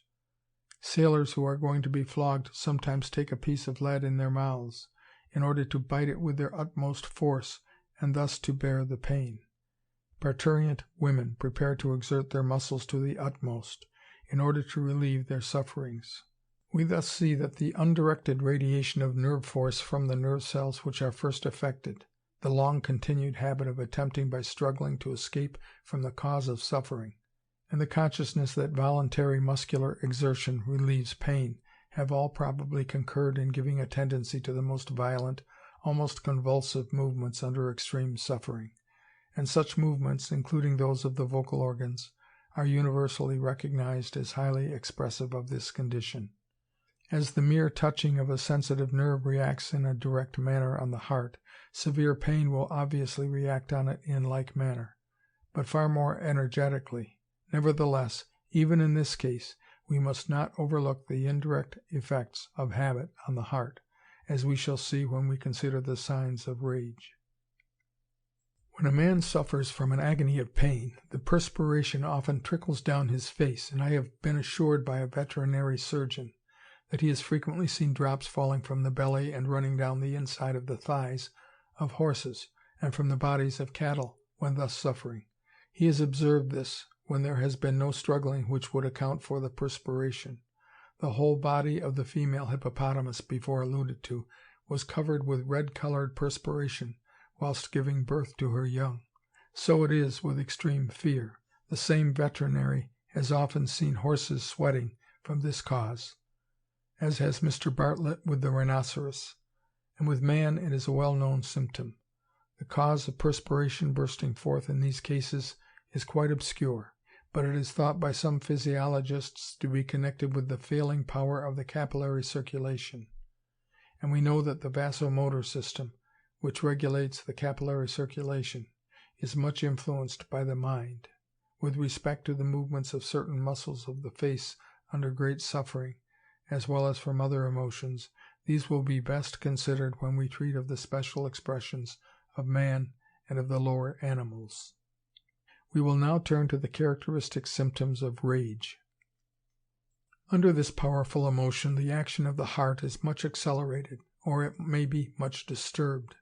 The face reddens, or it becomes purple from the impeded return of the blood, or may turn deadly pale. The respiration is labored, the chest heaves, and the dilated nostrils quiver. The whole body often trembles. The voice is affected. The teeth are clenched or ground together, and the muscular system is commonly stimulated to violent, almost frantic action. But the gestures of a man in this state usually differ from the purposeless writhings and struggles of one suffering from an agony of pain, for they represent more or less plainly the act of striking or fighting with an enemy. All these signs of rage are probably in large part, and some of them appear to be wholly, due to the direct action of the excited sensorium. But animals of all kinds, and their progenitors before them, when attacked or threatened by an enemy, have exerted their utmost powers in fighting and in defending themselves. Unless an animal does thus act, or has the intention, or at least the desire, to attack its enemy, it cannot properly be said to be enraged. An inherited habit of muscular exertion will thus have been gained in association with rage, and this will directly or indirectly affect various organs in nearly the same manner as does great bodily suffering.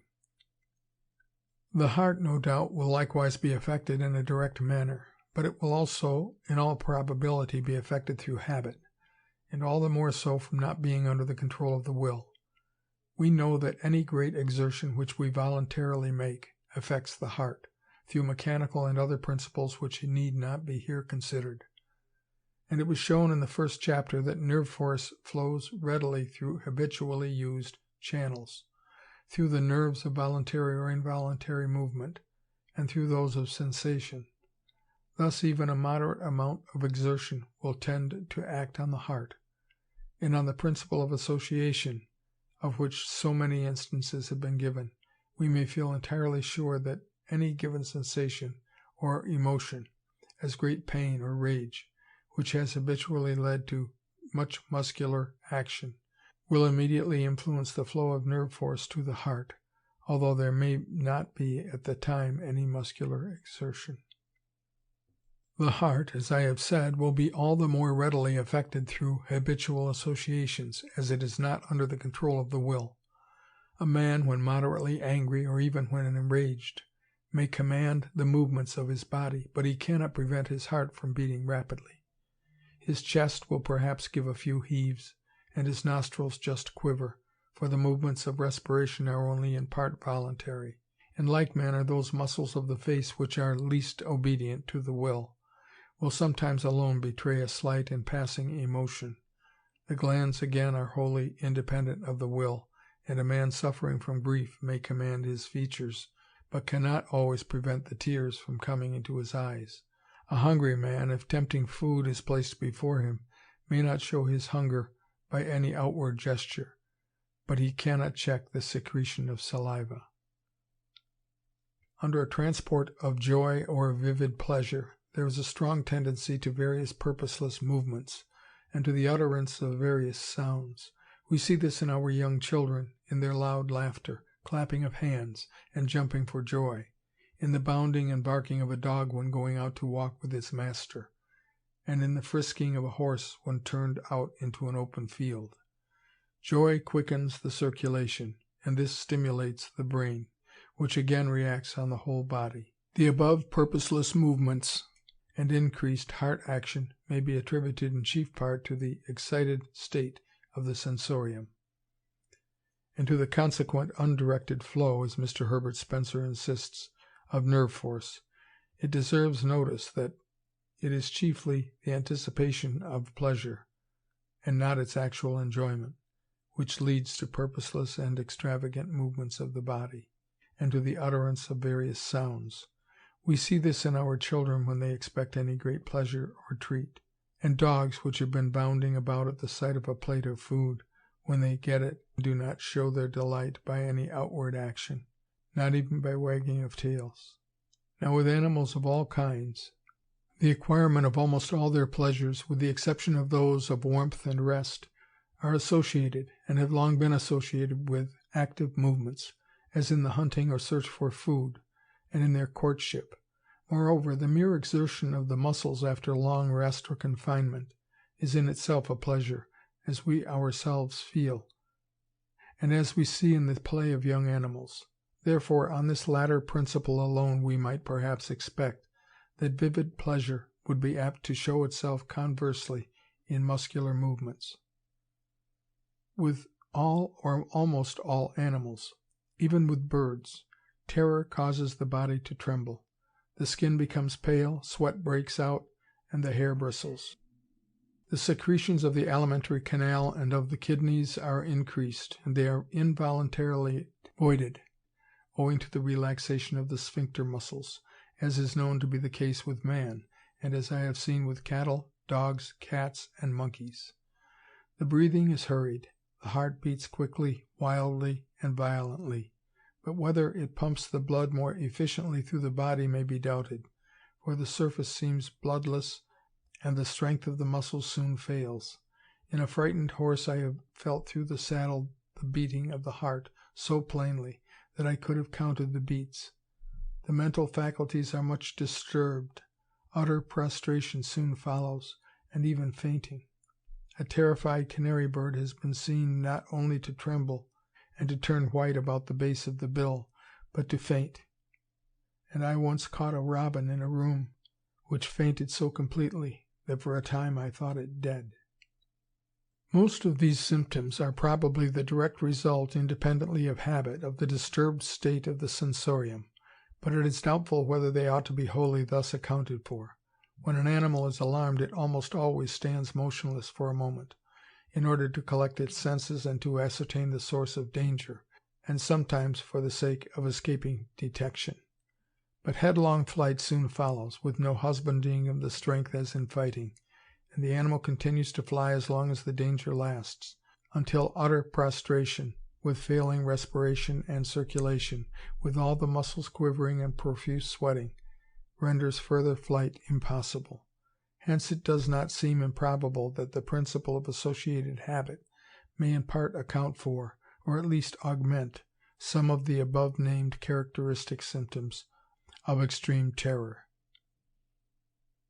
That the principle of associated habit has played an important part in causing the movements expressive of the foregoing several strong emotions and sensations, we may, I think, conclude from considering, firstly, some other strong emotions which do not ordinarily require for their relief or gratification any voluntary movement, and secondly, the contrast in nature between the so-called exciting and depressing states of the mind.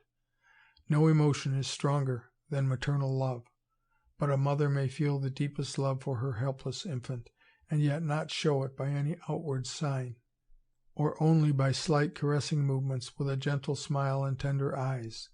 But let any one intentionally injure her infant, and see what a change, how she starts up with threatening aspect, how her eyes sparkle and her face reddens, how her bosom heaves, nostrils dilate, and heart beats. For anger, and not maternal love, has habitually led to action. The love between the opposite sexes is widely different from maternal love, and when lovers meet, we know that their hearts beat quickly, their breathing is hurried, and their faces flush, for this love is not inactive like that of a mother for her infant. A man may have his mind filled with the blackest hatred or suspicion, or be corroded with envy or jealousy, but as these feelings do not at once lead to action, and as they commonly last for some time, they are not shown by any outward sign, excepting that a man in this state assuredly does not appear cheerful or good-tempered. If indeed these feelings break out into overt acts, rage takes their place, and will be plainly exhibited. Painters can hardly portray suspicion, jealousy, envy, etc., except by the aid of accessories which tell the tale. And poets use such vague and fanciful expressions as, quote, green-eyed jealousy, end quote. Spenser describes suspicion as, quote, foul, ill-favored, and grim, under his eyebrows still askance, end quote, etc. Shakespeare speaks of envy, quote, as lean-faced in her loathsome case, end quote. And in another place he says, quote, no black envy shall make my grave, end quote. And again, as, quote, above pale envy's threatening reach, end quote. Emotions and sensations have often been classed as exciting or depressing. When all the organs of the body and mind, those of voluntary and involuntary movement, of perception, sensation, thought, etc., perform their functions more energetically and rapidly than usual. A man or animal may be said to be excited, and under an opposite state, to be depressed. Anger and joy are from the first exciting emotions, and they naturally lead, more especially the former, to energetic movements which react on the heart and this again on the brain. A physician once remarked to me as proof of the exciting nature of anger that a man when excessively jaded will sometimes invent imaginary offenses and put himself into a passion unconsciously for the sake of reinvigorating himself. And since hearing this remark, I have occasionally recognized its full truth. Several other states of mind appear to be at first exciting, but soon become depressing to an extreme degree. When a mother suddenly loses her child, sometimes she is frantic with grief and must be considered to be in an excited state. She walks wildly about, tears her hair or clothes, and wrings her hands. This latter action is perhaps due to the principle of antithesis, betraying an inward sense of helplessness and that nothing can be done. The other wild and violent movements may be in part explained by the relief experienced through muscular exertion, and in part by the undirected overflow of nerve force from the excited sensorium. But under the sudden loss of a beloved person, one of the first and commonest thoughts which occurs is that something more might have been done to save the lost one. An excellent observer, in describing the behavior of a girl at the sudden death of her father, says she, quote, went about the house wringing her hands like a creature demented, saying it was her fault. I should never have left him, if I had only sat up with him, end quote. With such ideas vividly present before the mind, there would arise through the principle of associated habit the strongest tendency to energetic action of some kind. As soon as the sufferer is fully conscious that nothing can be done, despair or deep sorrow takes the place of frantic grief. The sufferer sits motionless, or gently rocks to and fro. The circulation becomes languid, respiration is almost forgotten, and deep sighs are drawn. Pain, if severe, soon induces extreme depression or prostration, but it is at first a stimulant and excites to action, as we see when we whip a horse, and as is shown by the horrid tortures inflicted in foreign lands on exhausted dray bullocks, to rouse them to renewed exertion. Fear again is the most depressing of all the emotions, and it soon induces utter helpless prostration, as if in consequence of or in association with the most violent and prolonged attempts to escape from the danger, though no such attempts have actually been made. Nevertheless, even extreme fear often acts at first as a powerful stimulant. A man or animal driven through terror to desperation is endowed with wonderful strength and is notoriously dangerous in the highest degree. On the whole, we may conclude that the principle of the direct action of the sensorium on the body, due to the constitution of the nervous system and from the first independent of the will, has been highly influential in determining many expressions. Good instances are afforded by the trembling of the muscles, the sweating of the skin, the modified secretions of the alimentary canal and glands, under various emotions and sensations. But actions of this kind are often combined with others which follow from our first principle, namely, that actions which have often been of direct or indirect service, under certain states of the mind, in order to gratify or relieve certain sensations, desires, etc., are still performed under analogous circumstances through mere habit, although of no service. We have combinations of this kind, at least in part, in the frantic gestures of rage and in the writhings of extreme pain, and perhaps in the increased action of the heart and of the respiratory organs. Even when these and other emotions or sensations are aroused in a very feeble manner, there will still be a tendency to similar actions, owing to the force of long associated habit. and those actions which are least under voluntary control will generally be longest retained. Our second principle of antithesis has likewise occasionally come into play. Finally, so many expressive movements can be explained, as I trust will be seen in the course of this volume, through the three principles which have now been discussed, that we may hope hereafter to see all thus explained, or by closely analogous principles. It is, however, often impossible to decide how much weight ought to be attributed, in each particular case, to one of our principles, and how much to another, and very many points in the theory of expression remain inexplicable. End of section 6.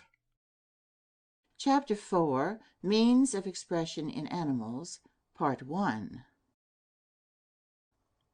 The emission of sounds, vocal sounds, sounds otherwise produced, erection of the dermal appendages, hair, feathers, etc., under the emotions of anger and terror, the drawing back of the ears as a preparation for fighting and as an expression of anger, erection of the ears and raising the head, a sign of attention. In this and the following chapter I will describe, but only in sufficient detail to illustrate my subject, the expressive movements under different states of the mind of some few well-known animals. But before considering them in due succession, it will save much useless repetition to discuss certain means of expression common to most of them. The emission of sounds. With many kinds of animals, man included, the vocal organs are efficient in the highest degree as a means of expression. We have seen in the last chapter that when the sensorium is strongly excited, the muscles of the body are generally thrown into violent action, and as a consequence, local sounds are uttered, however silent the animal may generally be, and although the sounds may be of no use. Hares and rabbits, for instance, never, I believe, use their vocal organs except in the extremity of suffering, as when a wounded hare is killed by the sportsman, or when a young rabbit is caught by a stoat. Cattle and horses suffer great pain in silence, but when this is excessive, and especially when associated with terror, they utter fearful sounds. I have often recognized from a distance on the pampas the agonized death bellow of the cattle when caught by the lasso and hamstrung. It is said that horses, when attacked by wolves, utter loud and peculiar screams of distress. Involuntary and purposeless contractions of the muscles of the chest and glottis, excited in the above manner, may have first given rise to the emission of vocal sounds. But the voice is now largely used by many animals for various purposes. The habit seems to have played an important part in its employment under circumstances. Naturalists have remarked, I believe with truth, that social animals, from habitually using their vocal organs as a means of intercommunication, use them on other occasions much more freely than other animals. But there are marked exceptions to this rule, for instance with the rabbit. The principle also of association, which is so widely extended in its power, has likewise played its part. Hence it follows that the voice, from having been habitually employed as a serviceable aid under certain conditions, including pleasure, pain, rage, etc., is commonly used whenever the same sensations or emotions are excited under quite different conditions, or in a lesser degree. The sexes of many animals incessantly call to each other during the breeding season, and in not a few cases the male endeavors thus to charm or excite the female. This, indeed, seems to have been the primeval use and means of development of the voice, as I have attempted to show in my Descent of Man. Thus the use of the vocal organs will have become associated with the anticipation of the strongest pleasure which animals are capable of feeling. Animals which live in society often call to each other when separated, and evidently feel much joy at meeting, as we shall see with a horse on the return of his companion, for whom he has been neighing. The mother calls incessantly for her lost young ones, for instance, a cow for her calf, and the young of many animals call for their mothers. When a flock of sheep is scattered, the ewes bleat incessantly for their lambs, and their mutual pleasure at coming together is manifest. Woe betide the man who meddles with the young of the larger and fiercer quadrupeds if they hear the cry of distress from their young. Rage leads to the violent exertion of all the muscles, including those of the voice, and some animals, when enraged, endeavor to strike terror into their enemies by its power and harshness, as the lion does by roaring and the dog by growling. I infer that their object is to strike terror, because the lion at the same time erects the hair of its mane and the dog the hair along its back, and thus they make themselves appear as large and terrible as possible. Rival males try to excel and challenge each other by their voices, and this leads to deadly contests. Thus the use of the voice will have become associated with the emotion of anger, however it may be aroused. We have also seen that intense pain, like rage, leads to violent outcries, and the exertion of screaming by itself gives some relief, and thus the use of the voice will have become associated with suffering of any kind. The cause of widely different sounds being uttered under different emotions and sensations is a very obscure subject, nor does the rule always hold good that there is any marked difference. For instance, with the dog, the bark of anger and that of joy do not differ much, though they can be distinguished. It is not probable that any precise explanation of the cause or source of each particular sound under different states of mind will ever be given. We know that some animals, after being domesticated, have acquired the habit of uttering sounds which were not natural to them. Thus, domestic dogs and even tamed jackals have learned to bark, which is a noise not proper to any species of the genus, with the exception of the Canis iotrans of North America, which is said to bark. Some breeds also of the domestic pigeon have learned to coo in a new and quite peculiar manner. The character of the human voice, under the influence of various emotions, has been discussed by Mr. Herbert Spencer in his interesting essay on music. He clearly shows that the voice alters much under different conditions, in loudness and in quality, that is, in resonance and timbre, in pitch and intervals. No one can listen to an eloquent orator or preacher, or to a man calling angrily to another, or to one expressing astonishment, without being struck with the truth of Mr. Spencer's remarks. It is curious how early in life the modulation of the voice becomes expressive. With one of my children, under the age of 2 years, I clearly perceived that his humph of assent was rendered by a slight modulation strongly emphatic, and that by a peculiar whine his negative expressed obstinate determination. Mr. Spencer further shows that emotional speech, in all the above respects, is intimately related to vocal music, and consequently to instrumental music, and he attempts to explain the characteristic qualities of both on physiological grounds, namely, on the general law that a feeling is a stimulus to muscular action. It may be admitted that the voice is affected through this law, but the explanation appears to me too general and vague to throw much light on the various differences, with the exception of that loudness being ordinary speech and emotional speech, or singing. This remark holds good whether we believe that the various qualities of the voice originated in speaking under the excitement of strong feelings, and that these qualities have subsequently been transferred to vocal music, or whether we believe, as I maintain, that the habit of uttering musical sounds was first developed as a means of courtship in the early progenitors of man, and thus became associated with the strongest emotions of which they were capable, namely ardent love, rivalry, and triumph. That animals utter musical notes is familiar to everyone, as we may daily hear in the singing of birds. It is a more remarkable fact that an ape, one of the gibbons, produces an exact octave of musical sounds, ascending and descending the scale by half tones, so that this monkey alone of brute mammals may be said to sing. From this fact, and from the analogy of other animals, I have been led to infer that the progenitors of man probably uttered musical tones before they acquired the power of articulate speech, and that consequently, when the voice is used under any strong emotion, it tends to assume, through the principle of association, a musical character. We can plainly perceive, with some of the lower animals, that the males employ their voices to please the females, and that they themselves take pleasure in their own vocal utterances.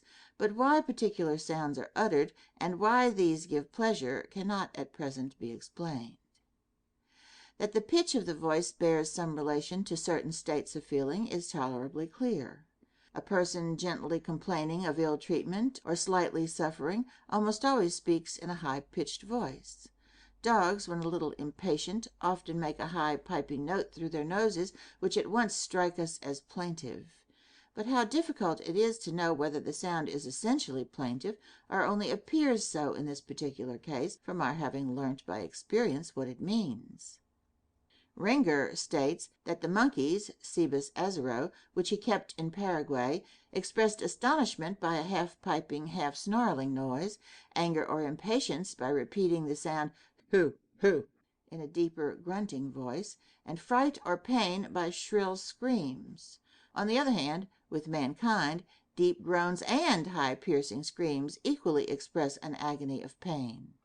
Laughter may be either high or low, so that with adult men, as Haller long ago remarked, the sound partakes of the character of the vowels, as pronounced in German, o and a, whilst the children and women it has more character of e and I. And these latter vowel sounds naturally have, as Helmholtz has shown, a higher pitch than the former, yet both tones of laughter equally express enjoyment or amusement. In considering the mode in which vocal utterances express emotion, we are naturally led to inquire into the cause of what is called expression in music. Upon this point, Mr. Litchfield, who has long attended to the subject of music, has been so kind as to give me the following remarks. Quote, "The question, what is the essence of musical expression, involves a number of obscure points, which, so far as I am aware, are as yet unresolved enigmas. Up to a certain point, however, any law which is found to hold as to the expression of the emotions by simple sounds must apply to the more developed mode of expression in song, which may be taken as the primary type of all music. A great part of the emotional effect of a song depends on the character of the action by which the sounds are produced. In songs, for instance, which express great vehemence of passion, the effect often chiefly depends on the forcible utterance of some one or two characteristic passages which demand great exertion of vocal force, and it will be frequently noticed that a song of this character fails of its proper effect when sung by a voice of sufficient power and range to give the characteristic passages without much exertion. This is, no doubt, the secret of the loss of effect so often produced by the transposition of a song from one key to another. The effect is thus seen to depend not merely on the actual sounds, but also in part on the nature of the action which produces the sounds. Indeed, it is obvious that whenever we feel the expression of a song to be due to its quickness or slowness of movement, to smoothness of flow, loudness of utterance, and so on, we are, in fact, interpreting the muscular actions which produce sound, in the same way in which we interpret muscular action generally. But this leaves unexplained the more subtle and more specific effect which we call the musical expression of the song, the delight given by its melody, or even by the separate sounds which make up the melody. This is an effect indefinable in language, one which, so far as I am aware, no one has been able to analyze, and which the ingenious speculation of Mr. Herbert Spencer as to the origin of music leaves quite unexplained. For it is certain that a melodic effect of a series of sounds does not depend in the least on their loudness or softness, or on their absolute pitch. A tune is always the same tune, whether it is sung loudly or softly, by a child or a man, whether it is played on a flute or on a trombone. The purely musical effect of any sound depends on its place in what is technically called a scale, the same sound producing absolutely different effects on the ear according as it is heard in connection with one or another series of sounds. It is on this relative association of the sounds that all the essentially characteristic effects which are summed up in the phrase musical expression depend. But why certain associations of sounds have such and such effects is a problem which yet remains to be solved. These effects must indeed, in some way or other, be connected with the well-known arithmetical relations between the rates of vibration of the sounds which form the musical scale. and it is possible, but this is merely a suggestion, that the greater or less mechanical facility with which the vibrating apparatus of the human larynx passes from one state of vibration to another may have been a primary cause of the greater or lesser pleasure produced by various sequences of sounds. But leaving aside these complex questions and confining ourselves to the simpler sounds, we can at least see some reasons for the association of certain kinds of sounds with certain states of mind. A scream, for instance, uttered by a young animal or by one of the members of a community as a call for assistance, will naturally be loud, prolonged, and high, so as to penetrate to a distance. For Helmholtz has shown that, owing to the shape of the internal cavity of the human ear and its consequent power of resonance, high notes produce a particularly strong impression. When male animals utter sounds in order to please the females, they would naturally employ those which are sweet to the ears of the species, and it appears that the same sounds are often pleasing to widely different animals, owing to the similarity of their nervous systems, as we ourselves perceive in the singing of birds, and even in the chirping of certain tree frogs giving us pleasure. On the other hand, sounds produced in order to strike terror into an enemy would naturally be harsh or displeasing. Whether the principle of antithesis has come into play with sounds, as might perhaps have been expected, is doubtful. The interrupted, laughing, or tittering sounds made by man and by various kinds of monkeys when pleased are as different as possible from the prolonged screams of these animals when distressed. The deep grunt of satisfaction uttered by a pig when pleased with its food is widely different from its harsh scream of pain or terror. But with the dog, as lately remarked, the bark of anger and that of joy are sounds which by no means stand in opposition to each other, and so it is in some other cases. There is another obscure point, namely, whether the sounds which are produced under various states of the mind determine the shape of the mouth, or whether its shape is not determined by independent causes, and the sound thus modified. When young infants cry, they open their mouths widely, and this, no doubt, is necessary for pouring forth a full volume of sound, but the mouth then assumes, from a quite distinct cause, an almost quadrilateral shape, depending, as will hereafter be explained, on the firm closing of the eyelids and consequent drawing up of the upper lip. How far this square shape of the mouth modifies the wailing or crying sound, I am not prepared to say, but we know from the researches of Helmholtz and others that the form of the cavity of the mouth and lips determines the nature and pitch of the vowel sounds which are produced. It will also be shown in a future chapter that, under the feeling of contempt or disgust, there is a tendency, from intelligible causes, to blow out of the mouth or nostrils, and this produces sounds like pooh or pish. When anyone is startled or suddenly astonished, there is an instantaneous tendency, likewise from an intelligible cause, namely, to be ready for prolonged exertion, to open the mouth widely so as to draw a deep and rapid inspiration.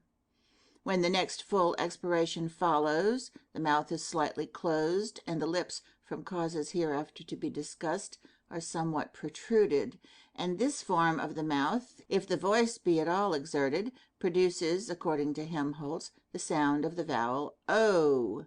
Certainly a deep sound of the prolonged O may be heard from a whole crowd of people immediately after witnessing any astonishing spectacle.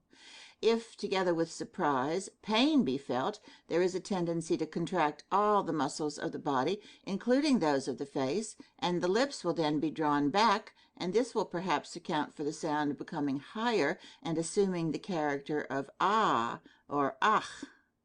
As fear causes all the muscles of the body to tremble, the voice naturally becomes tremulous, and at the same time husky from the dryness of the mouth, owing to the salivary glands failing to act.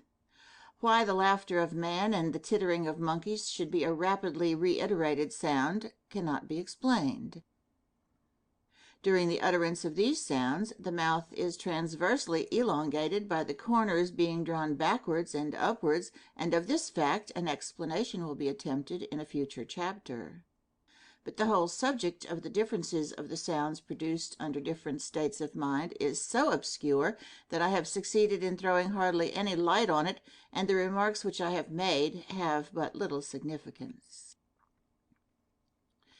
All the sounds hitherto noticed depend on the respiratory organs, but sounds produced by wholly different means are likewise expressive.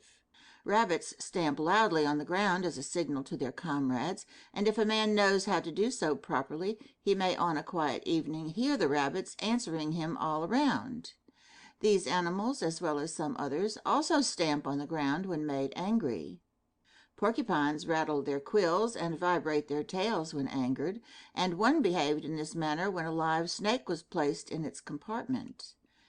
The quills on the tail are very different from those on the body. They are short, hollow, thin like a goose quill, with their ends transversely truncated, so that they are open.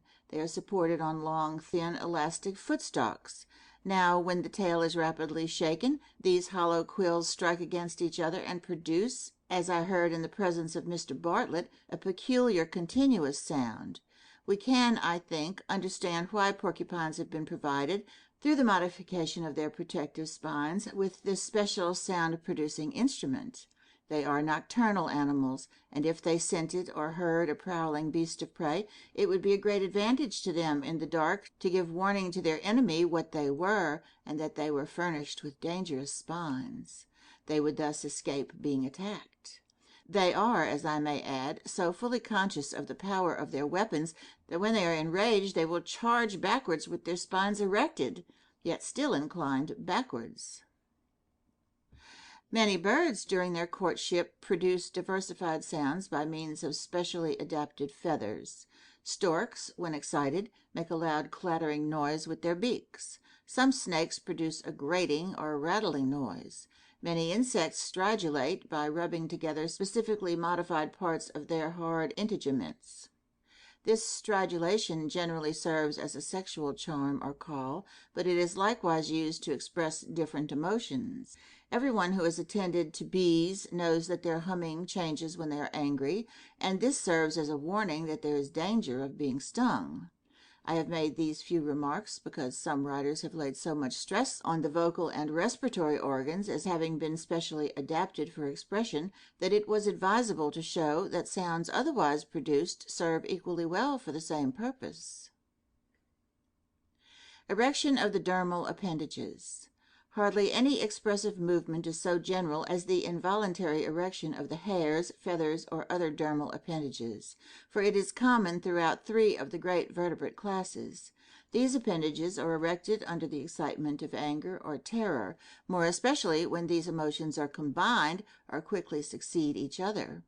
The action serves to make the animal appear larger and more frightful to its enemies or rivals, and is generally accompanied by various voluntary movements adapted for the same purpose, and by the utterance of savage sounds.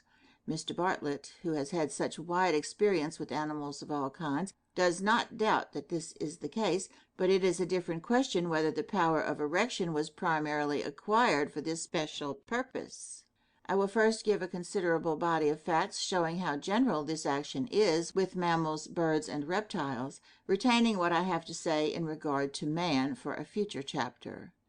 Mr. Sutton, the intelligent keeper in the zoological gardens, carefully observed for me the chimpanzee and orang, and he states that when they are suddenly frightened, as by a thunderstorm, or when they are made angry, as by being teased, their hair becomes erect. I saw a chimpanzee who was alarmed at the sight of a black coal heaver, and the hair rose all over his body. He made little starts forward as if to attack the man, without any real intention of doing so, but with the hope, as the keeper remarked, of frightening him. The gorilla, when enraged, is described by Mr. Ford as having his crest of hair, quote, erect and projecting forward, his nostrils dilated, and his underlip thrown down, at the same time uttering his characteristic yell, designed, it would seem, to terrify his antagonists, end quote. I saw the hair on the Anubis baboon, when angered, bristling along the back, from the neck to the loins, but not on the rump or other parts of the body.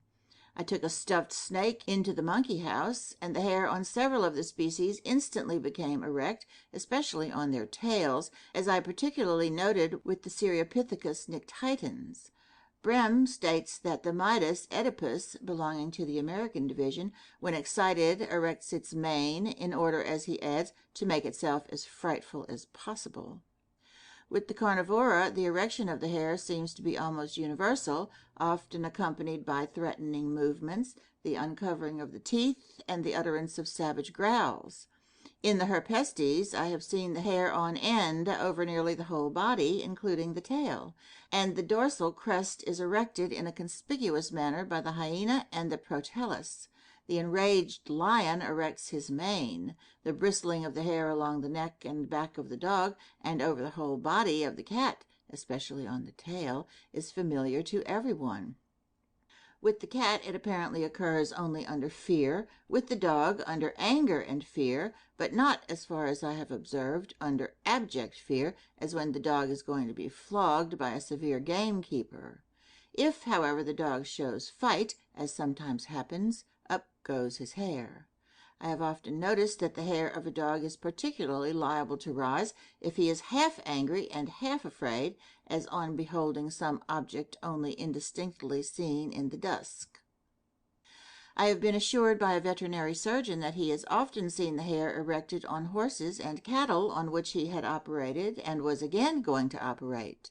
When I showed the stuffed snake to the peccary, the hair rose in a wonderful manner along its back, and so it does with the boar when enraged. An elk which gored a man to death in the United States is described as first brandishing his antlers, squealing with rage, and stamping on the ground. At length his hair was seen to rise and stand on end, and then he plunged forward to the attack. The hair likewise becomes erect on goats, and, as I hear from Mr. Blythe, on some Indian antelopes. I have seen it erected on the hairy anteater and on the agouti, one of the rodents. A female bat, which reared her young under confinement, when anyone looked into the cage, erected the fur on her back and bit viciously at intruding fingers. Birds belonging to all the chief orders ruffle their feathers when angry or frightened. Everyone must have seen two cocks, even quite young birds, preparing to fight with erected neck hackles, nor can these feathers when erected serve as a means of defense, for cockfighters have found by experience that it is advantageous to trim them. The male ruff, Machetes pugnax, likewise erects its collar of feathers when fighting. When a dog approaches a common hen with her chickens, she spreads out her wings, raises her tail, ruffles all her feathers, and, looking as ferocious as possible, dashes at the intruder. The tail is not always held in exactly the same position. It is sometimes so much erected that the central feathers, as in the accompanying drawing, almost touch the back. Swans, when angered, likewise raise their wings and tail and erect their feathers. They open their beaks and make, by paddling little rapid starts forwards, against anyone who approaches the water's edge too closely. Tropic birds, when disturbed on their nests, are said not to fly away, but merely to stick out their feathers and scream. The barn owl, when approached, instantly swells out its plumage, extends its wings and tail, hisses and clacks its mandibles with force and rapidity. So do other kinds of owls. Hawks, as I am informed by Mr. Jenner Weir, likewise ruffle their feathers and spread out their wings and tail under similar circumstances. Some kinds of parrots erect their feathers, and I have seen this action in the cassowary when angered at the sight of an anteater. Young cuckoos in the nest raise their feathers, open their mouths widely, and make themselves as frightful as possible. Small birds also, as I hear from Mr. Weir, such as various finches, buntings, and warblers, when angry, ruffle all their feathers, or only those round the neck, or they spread out their wings and tail feathers. With the plumage in this state, they rush at each other with open beaks and threatening gestures. Mr. Weir concludes from his large experience that the erection of the feathers is caused much more by anger than by fear. He gives as an instance a hybrid goldfinch of a most irascible disposition, which, when approached too closely by a servant, instantly assumes the appearance of a ball of ruffled feathers. He believes that birds, when frightened, as a general rule, closely adpress all their feathers, and their consequently diminished size is often astonishing. As soon as they recover from their fear or surprise, the first thing which they do is shake out their feathers. The best instances of this adpression of the feathers and apparent shrinking of the body from fear, which Mr. Weir has noticed, has been in the quail and grass parakeet. The habit is intelligible in these birds from their being accustomed, when in danger, either to squat on the ground or to sit motionless on a branch so as to escape detection. Though with birds anger may be the chief and commonest cause of the erection of the feathers, it is probable that young cuckoos, when looked at in the nest, and a hen with her chickens when approached by a dog, feel at least some terror. Mr. Tegetmeier informs me that with gamecocks the erection of the feathers on the head has long been recognized in the cockpit as a sign of cowardice. The males of some lizards, when fighting together during their courtship, expand their throat pouches or frills and erect their dorsal crests. But Dr. Gunther does not believe that they can erect their separate spines or scales.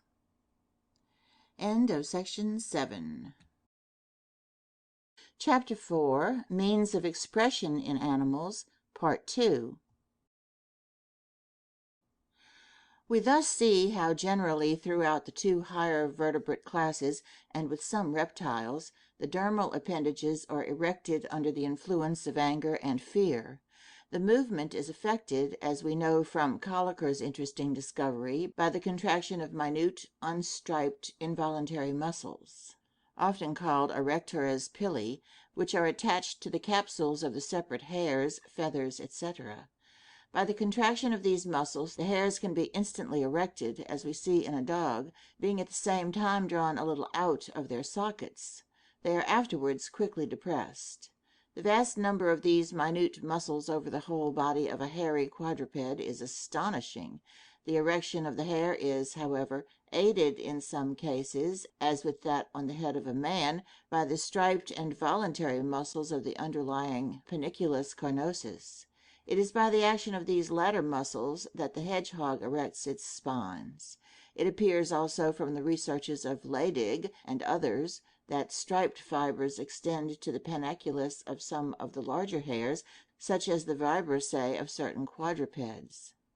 The erectores pili contract not only under the above emotions, but from the application of cold to the surface. I remember that my mules and dogs, brought from a lower and warmer country, after spending a night on the bleak Cordillera, had the hairs all over their bodies as erect as under the greatest terror. We see the same action in our own goose skin during the chill before a fever fit. Mr. Lister has also found that tickling a neighboring part of the skin causes the erection and protrusion of the hairs. From these facts it is manifest that the erection of the dermal appendages is a reflex action, independent of the will, and this action must be looked at when occurring under the influence of anger or fear, not as a power acquired for the sake of some advantage, but as an incidental result, at least to a large extent, of the sensorium being affected. The result, in as far as it is incidental, may be compared with the profuse sweating from an agony of pain or terror. Nevertheless, it is remarkable how slight an excitement often suffices to cause the hair to become erect, as when two dogs pretend to fight together in play. We have also seen a large number of animals belonging to widely distinct classes that the erection of the hair or feathers is almost always accompanied by various voluntary movements, by threatening gestures, opening the mouth, uncovering the teeth, spreading out of the wings and tail by birds, and by the utterance of harsh sounds, and the purpose of these voluntary movements is unmistakable.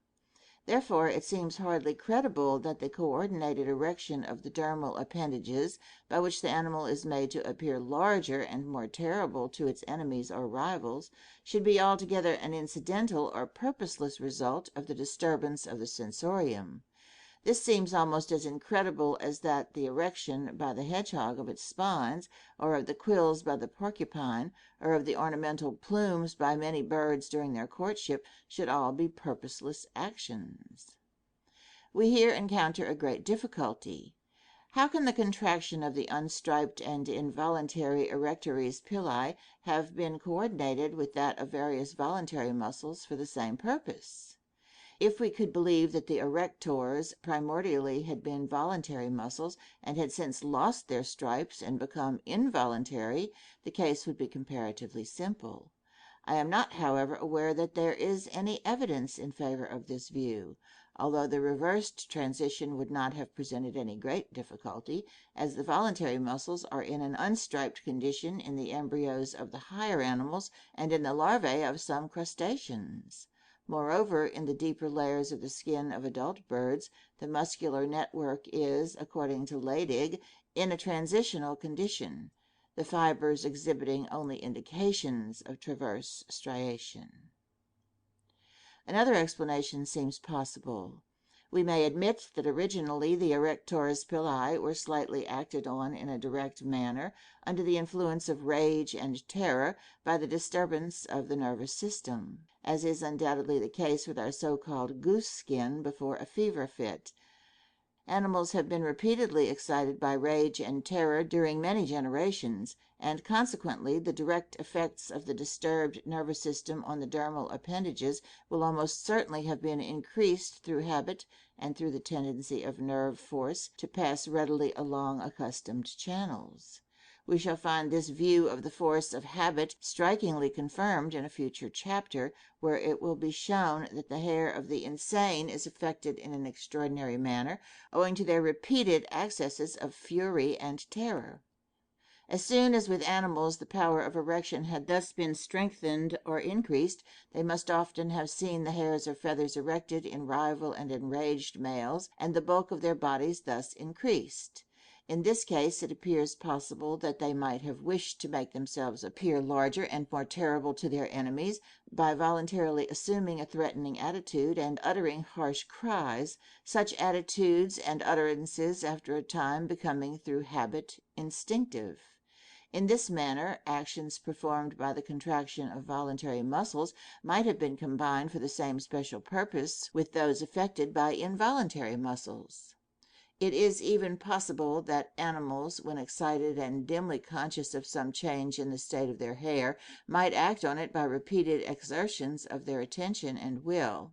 For we have reason to believe that the will is able to influence in an obscure manner the action of some unstriped or involuntary muscles, as in the period of the peristaltic movements of the intestines and in the contraction of the bladder. Nor must we overlook the part which variation and natural selection may have played, for the males which succeeded in making themselves appear the most terrible to their rivals or to their other enemies, if not of overwhelming power, will on an average have left more offspring to inherit their characteristic qualities, whatever these may be and however first acquired, than have other males. The inflation of the body and other means of exciting fear in an enemy. Certain amphibians and reptiles, which either have no spines to erect or no muscles by which they can be erected, enlarge themselves when alarmed or angry by inhaling air. This is well known to be the case with toads and frogs. The latter animal is made, in Aesop's fable of the ox and the frog, to blow itself up from vanity and envy until it burst. This action must have been observed during the most ancient times, as, according to Mr. Hensley Wedgwood, the word toad expresses in all the languages of Europe the habit of swelling. It has been observed with some of the exotic species in the zoological gardens, and Dr. Gunther believes that it is general throughout the group. Judging from analogy, the primary purpose probably was to make the body appear as large and frightful as possible to an enemy, but another and perhaps more important secondary advantage is thus gained. When frogs are seized by snakes, which are their chief enemies, they enlarge themselves wonderfully, so that if the snake be of small size, as Dr. Gunther informs me, it cannot swallow the frog, which thus escapes being devoured. Chameleons and some other lizards inflate themselves when angry.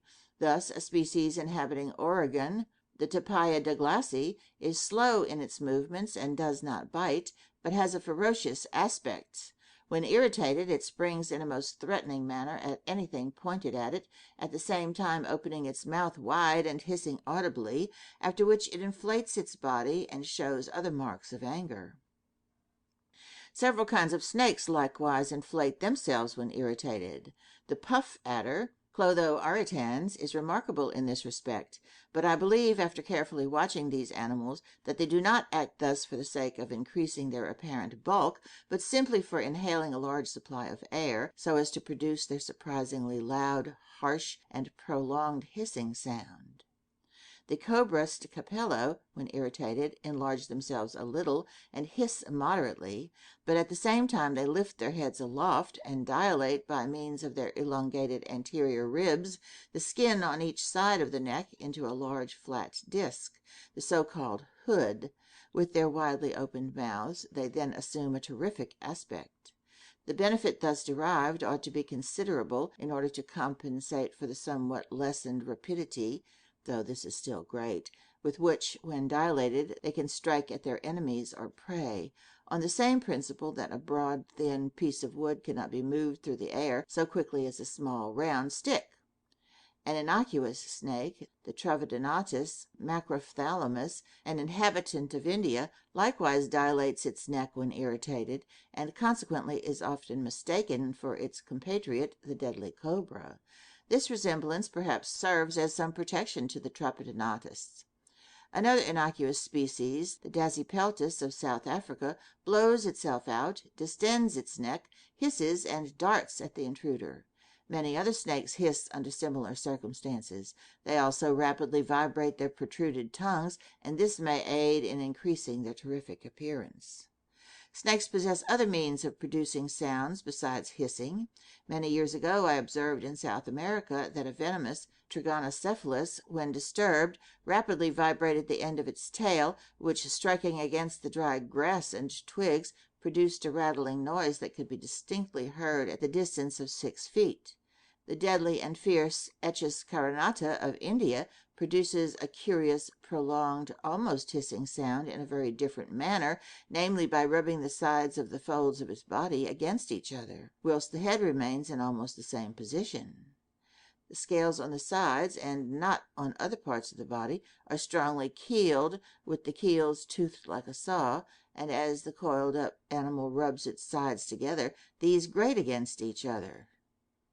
Lastly, we have the well-known case of the rattlesnake. He who has merely shaken the rattle of a dead snake can form no just idea of the sound produced by the living animal. Professor Schaller states that it is indistinguishable from that made by the male of the large cicada, an homopterous insect, which inhabits the same district. In the zoological gardens, when the rattlesnakes and puff adders were greatly excited at the same time, I was much struck at the similarity of the sound produced by them, and although that made by the rattlesnake is louder and shriller than the hissing of the puff adder, yet when standing at some yards' distance I could scarcely distinguish the two. For whatever purpose the sound is produced by the one species, I can hardly doubt that it serves for the same purpose in the other species, and I conclude from the threatening gestures made at the time by many snakes that their hissing, the rattling of the rattlesnake and of the tail of the Trigonocephalus, the grating of the scales of the Echis, and the dilation of the hood of the cobra, all subserve the same end, namely, to make them appear terrible to their enemies.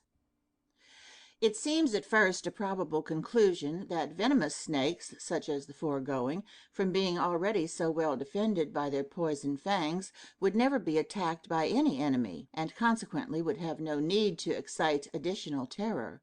But this is far from being the case, for they are largely preyed on in all quarters of the world by many animals.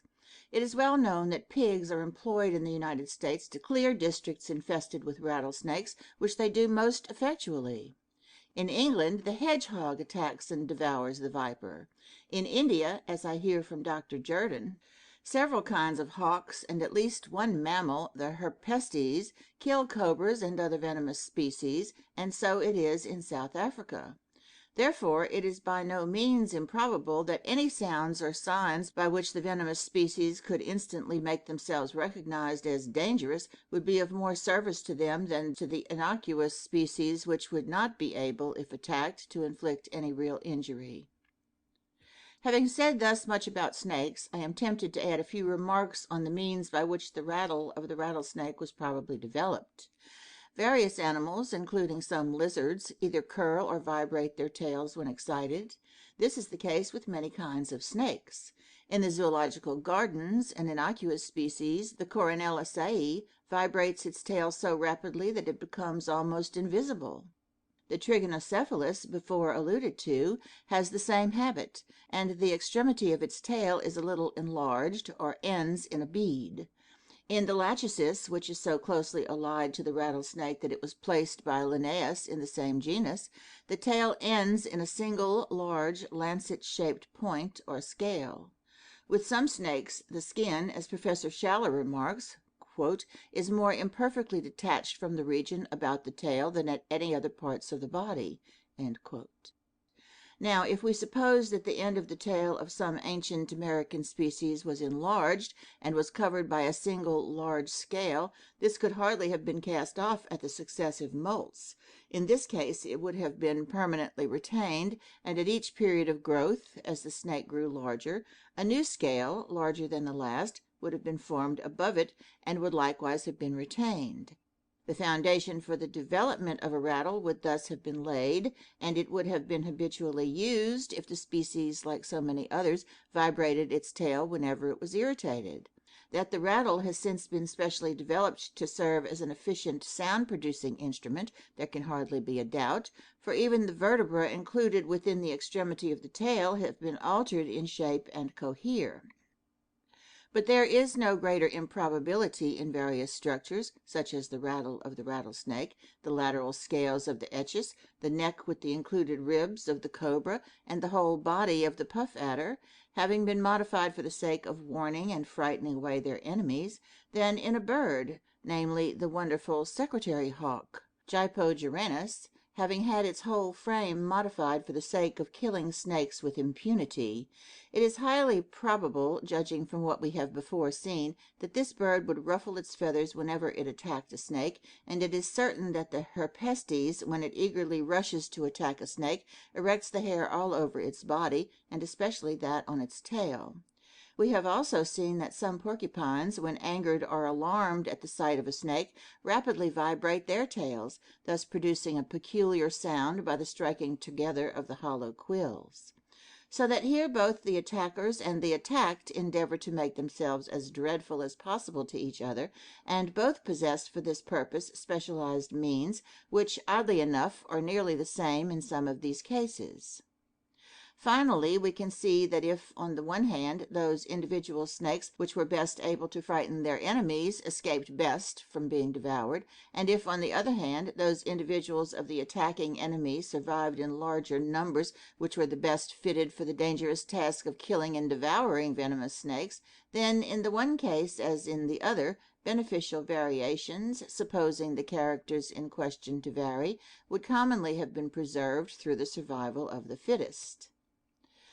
The drawing back and pressure of the ears to the head. The ears, through their movements, are highly expressive in many animals, but in some, such as man, the higher apes, and many ruminants, they fail in this respect. A slight difference in position serves to express in the plainest manner a different state of mind, as we may daily see in the dog. But we are here concerned only with the ears being drawn closely backward and pressed to the head.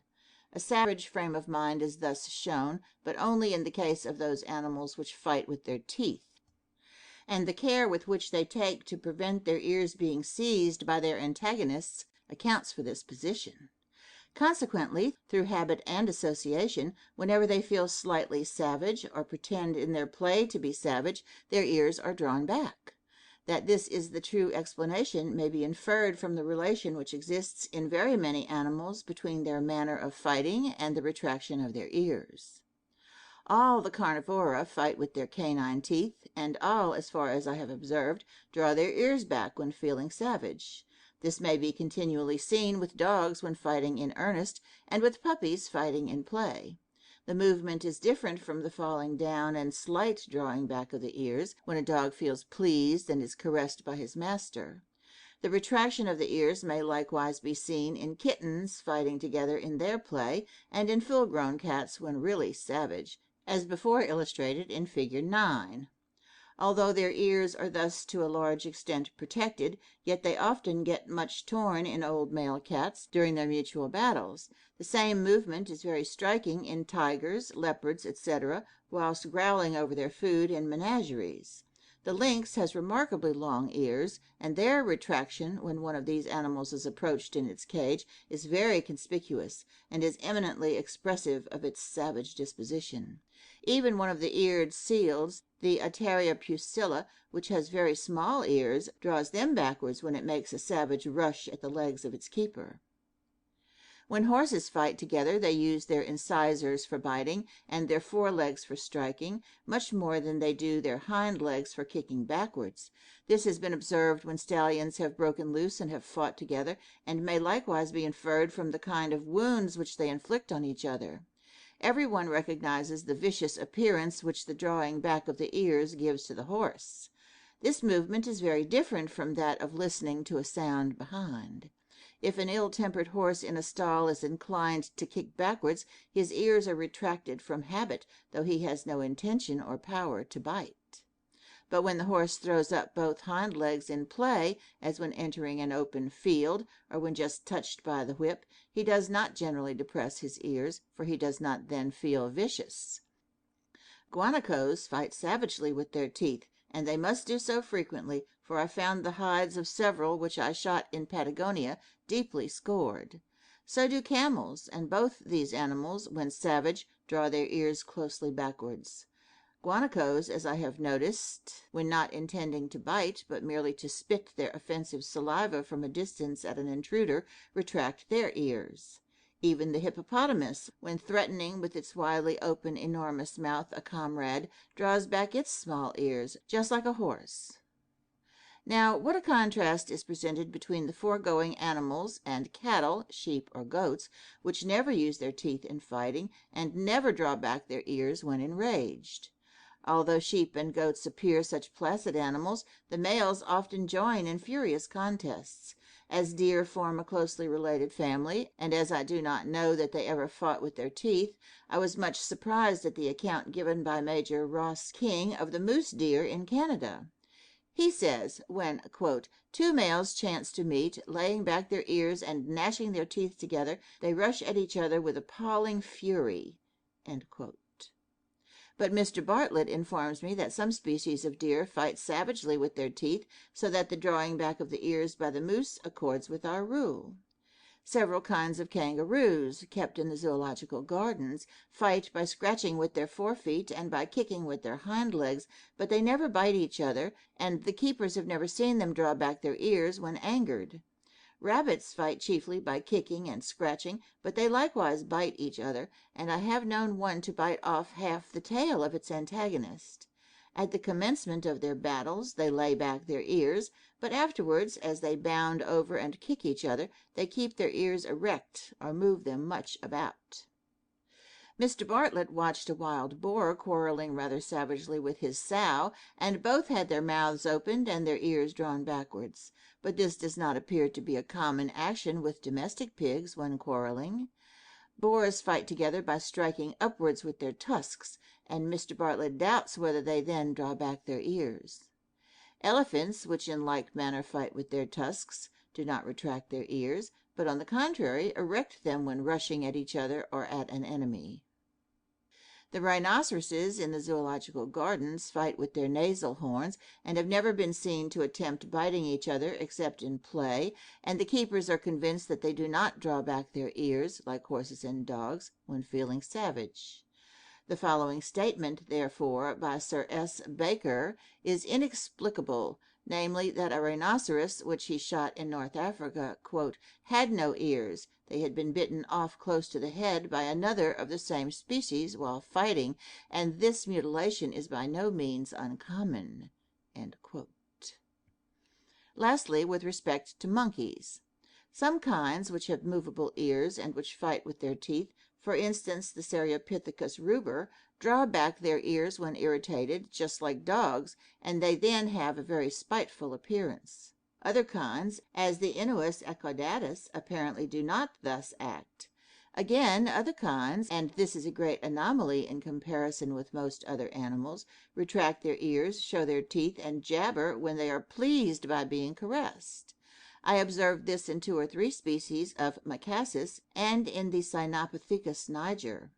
This expression, owing to our familiarity with dogs, would never be recognized as one of joy or pleasure by those unacquainted with monkeys. Erection of the ears. This movement requires hardly any notice. All animals which have the power of freely moving their ears when they are startled or when they closely observe an object, direct their ears to the point towards which they are looking, in order to hear any sound from this quarter.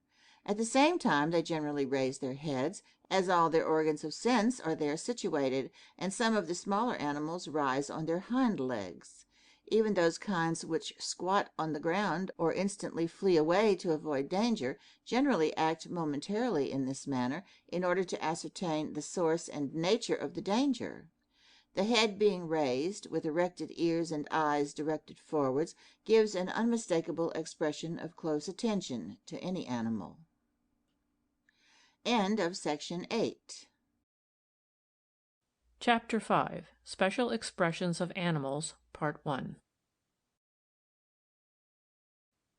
The dog.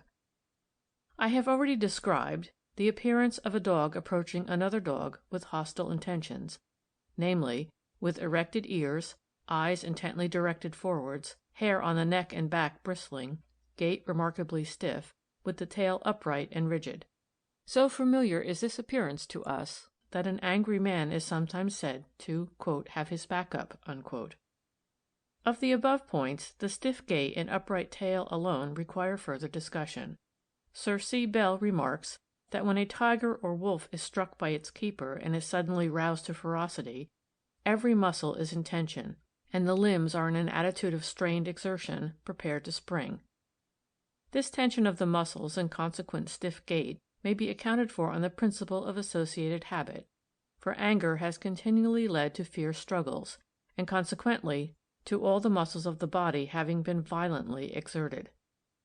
There is also reason to suspect that the muscular system requires some short preparation or some degree of innervation before being brought into strong action. My own sensations lead me to this inference, but I cannot discover that it is a conclusion admitted by physiologists. Sir J. Paget, however, informs me that when muscles are suddenly contracted with the greatest force without any preparation, they are liable to be ruptured, as when a man slips unexpectedly, but that this rarely occurs when an action, however violent, is deliberately performed. With respect to the upright position of the tail, it seems to depend, but whether this is really the case I know not, on the elevator muscles being more powerful than the depressors, so that when all the muscles of the hinder part of the body are in a state of tension, the tail is raised. A dog in cheerful spirits and trotting before his master with high elastic steps generally carries his tail aloft, though it is not held nearly so stiffly as when he is angered. A horse, when first turned out into an open field, may be seen to trot along with elastic strides, the head and tail being held high aloft. Even cows, when they frisk about from pleasure, throw up their tails in a ridiculous fashion. So it is with various animals in the zoological gardens. The position of the tail, however, in certain cases, is determined by special circumstances.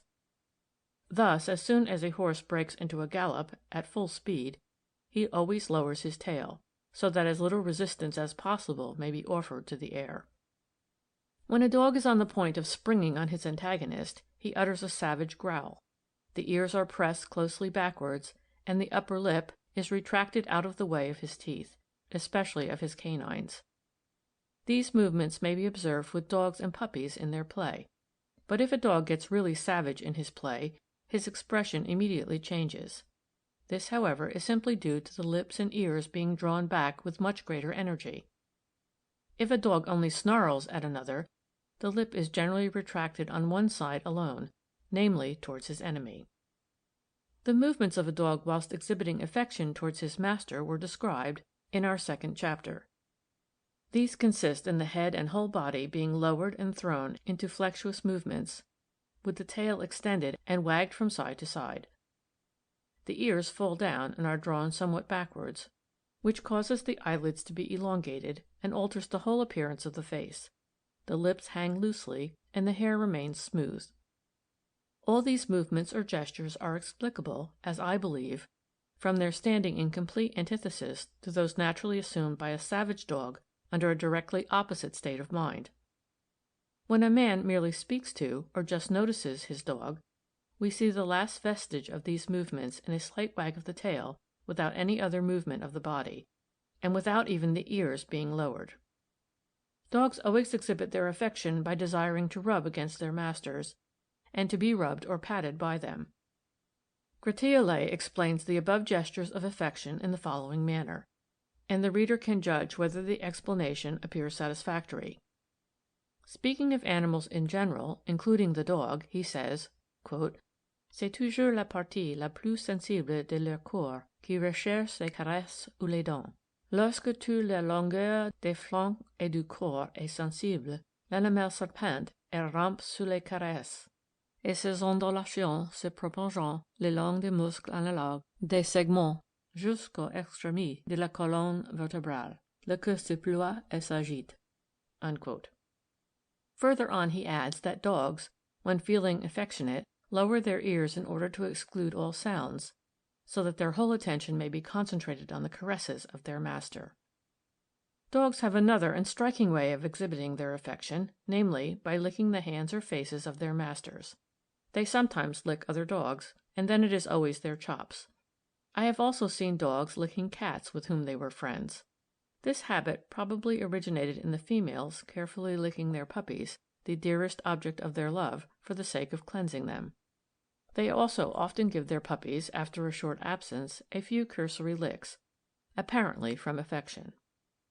Thus the habit will have become associated with the emotion of love, however it may afterwards be aroused. It is now so firmly inherited or innate that it is transmitted equally to both sexes. A female terrier of mine lately had her puppies destroyed, and though at all times a very affectionate creature, I was much struck with the manner in which she then tried to satisfy her instinctive maternal love by expending it on me, and her desire to lick my hands rose to an insatiable passion. The same principle probably explains why dogs, when feeling affectionate, like rubbing against their masters or being rubbed or patted by them, for from the nursing of their puppies, contact with a beloved object has become firmly associated in their minds with the emotion of love. The feeling of affection of a dog towards his master is combined with a strong sense of submission, which is akin to fear. Hence dogs not only lower their bodies and crouch a little as they approach their masters, but sometimes throw themselves on the ground with their bellies upwards. This is a movement as completely opposite as is possible to any show of resistance. I formerly possessed a large dog who was not at all afraid to fight with other dogs, but a wolf-like shepherd dog in the neighborhood, though not ferocious and not so powerful as my dog, had a strange influence over him. When they met on the road, my dog used to run to meet him, with his tail partly tucked in between his legs and hair not erected, and then he would throw himself on the ground, belly upwards.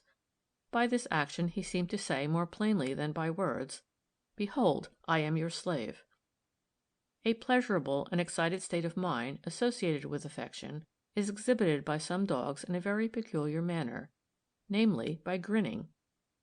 This was noticed long ago by Somerville, who says, "And with a courtly grin the fawning bound salutes thee cowering. His wide opening nose upward he curls, and his large slow back eyes melt in soft blandishments and humble joy."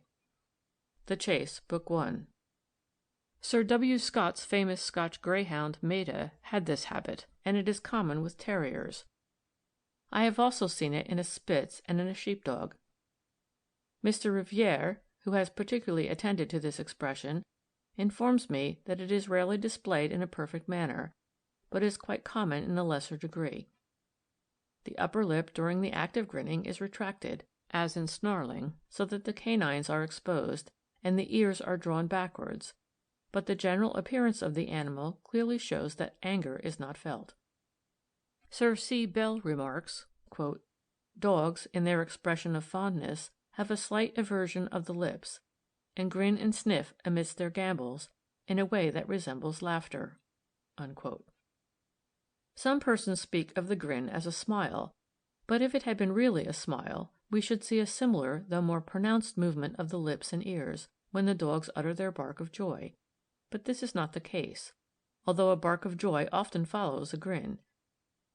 On the other hand, dogs, when playing with their comrades or masters, almost always pretend to bite each other, and they then retract, though not energetically, their lips and ears. Hence I suspect that there is a tendency in some dogs, whenever they feel lively pleasure combined with affection, to act through habit and association on the same muscles, as in playfully biting each other or their master's hands. I have described in the second chapter the gait and appearance of a dog when cheerful, and the marked antithesis presented by the same animal when dejected and disappointed, with his head, ears, body, tail, and chops drooping, and eyes dull. Under the expectation of any great pleasure, dogs bound and jump about in an extravagant manner, and bark for joy. The tendency to bark under this state of mind is inherited, or runs in the breed. Greyhounds rarely bark, whilst the Spitz dog barks so incessantly on starting for a walk with his master that he becomes a nuisance. An agony of pain is expressed by dogs in nearly the same way as by many other animals, namely, by howling, writhing, and contortions of the whole body. Attention is shown by the head being raised, with the ears erected, and the eyes intently directed toward the object or quarter under observation.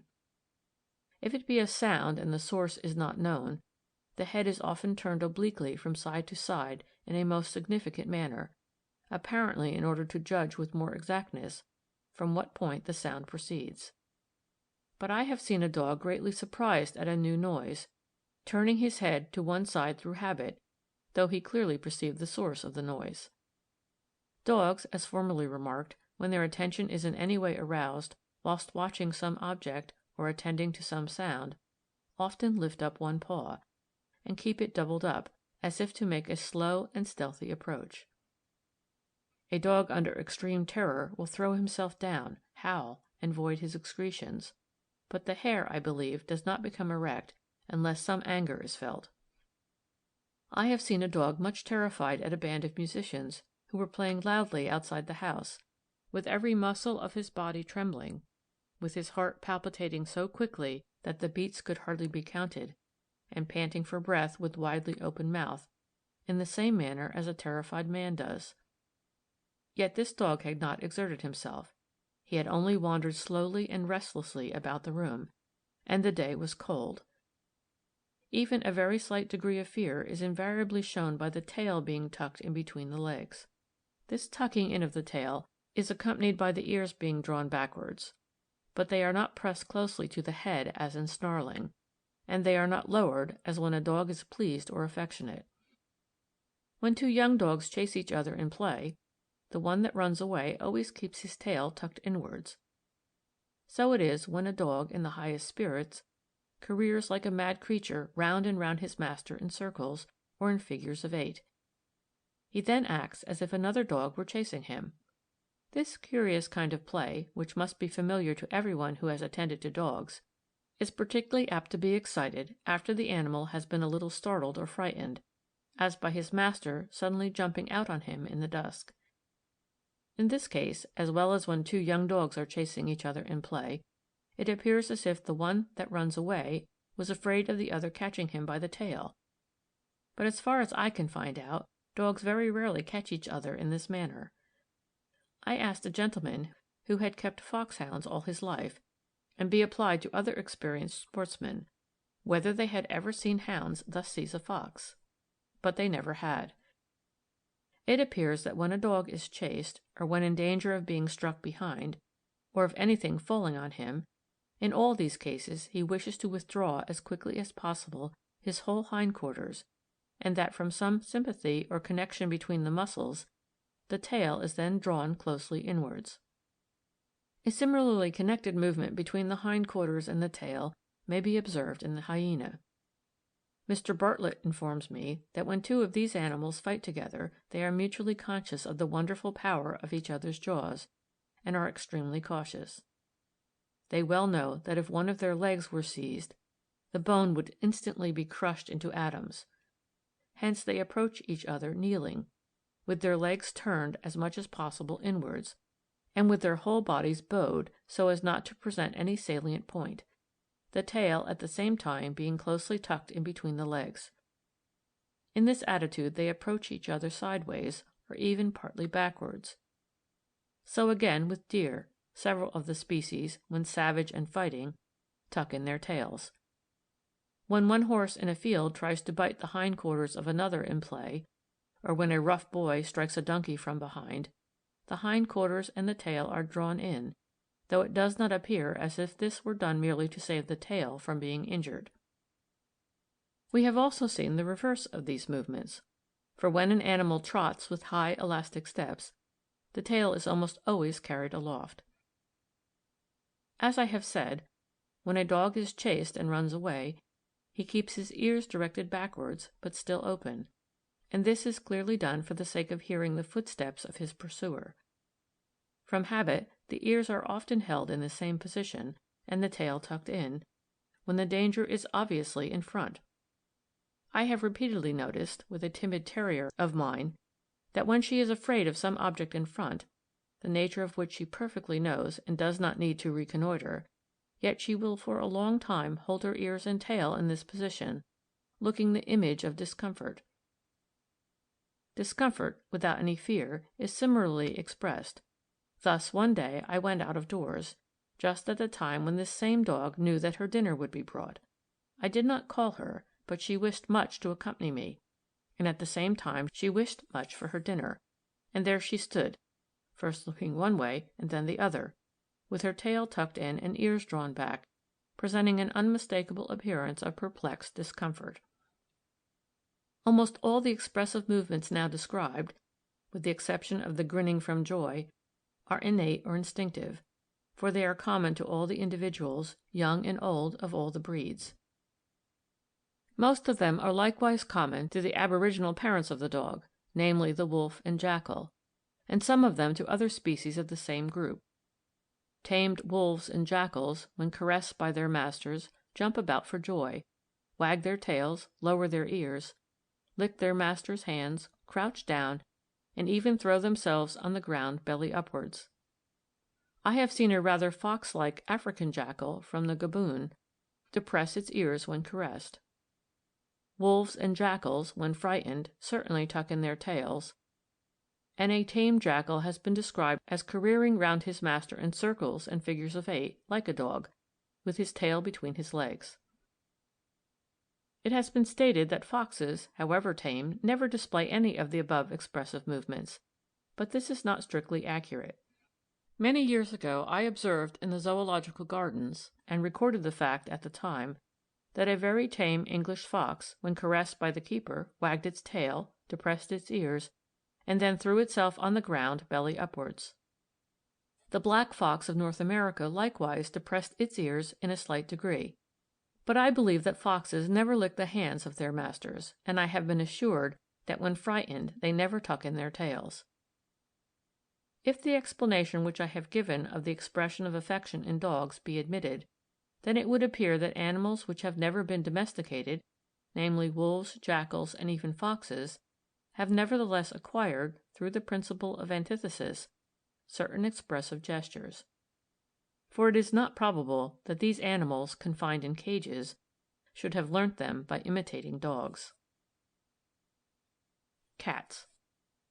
I have already described the actions of a cat when feeling savage and not terrified. She assumes a crouching attitude and occasionally protrudes her forefeet, with the claws exerted ready for striking. The tail is extended, being curled or lashed from side to side. The hair is not erected, at least it was not so in the few cases observed by me. The ears are drawn closely backwards and the teeth are shown. Low, savage growls are uttered. We can understand why the attitude assumed by a cat when preparing to fight with another cat, or in any way greatly irritated, is so widely different from that of a dog approaching another dog with hostile intentions. For the cat uses her forefeet for striking, and this renders a crouching position convenient or necessary. She is also much more accustomed than a dog to lie concealed and suddenly spring on her prey. No cause can be assigned with certainty for the tail being lashed or curled from side to side. This habit is common to many other animals, for instance to the puma when prepared to spring. But it is not common to dogs or to foxes, as I infer from Mr. St. John's account of a fox lying in wait and seizing a hare. We have already seen that some kinds of lizards and various snakes, when excited, rapidly vibrate the tips of their tails. It would appear as if, under strong excitement, there existed an uncontrollable desire for movement of some kind, owing to nerve force being freely liberated from the excited sensorium, and that as the tail is left free, and as its movement does not disturb the general position of the body, it is curled or lashed about. All the movements of a cat, when feeling affectionate, are in complete antithesis to those just described. She now stands upright, with slightly arched back, tail perpendicularly raised, and ears erected, and she rubs her cheeks and flanks against her master or mistress. The desire to rub something is so strong in cats under this state of mind that they may often be seen rubbing themselves against the legs of chairs or tables, or against doorposts. This manner of expressing affection probably originated through association, as in the case of dogs, from the mother nursing and fondling her young, and perhaps from the young themselves loving each other and playing together. Another and very different gesture, expressive of pleasure, has already been described, namely, the curious manner in which young and even old cats, when pleased, alternately protrude their forefeet with separated toes, as if pushing against and sucking their mother's teats. This habit is so far analogous to that of rubbing against something that both apparently are derived from actions performed during the nursing period. Why cats should show affection by rubbing so much more than do dogs, though the latter delight in contact with their masters, and why cats only occasionally lick the hands of their friends, whilst dogs always do so, I cannot say. Cats cleanse themselves by licking their own coats more regularly than do dogs.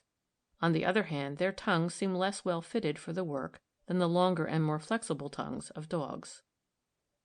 Cats, when terrified, stand at full height, and arch their backs in a well-known and ridiculous fashion. They spit, hiss, or growl. The hair over the whole body, and especially on the tail, becomes erect.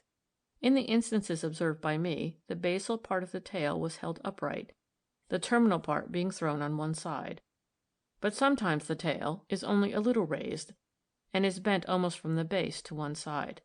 The ears are drawn back, and the teeth exposed.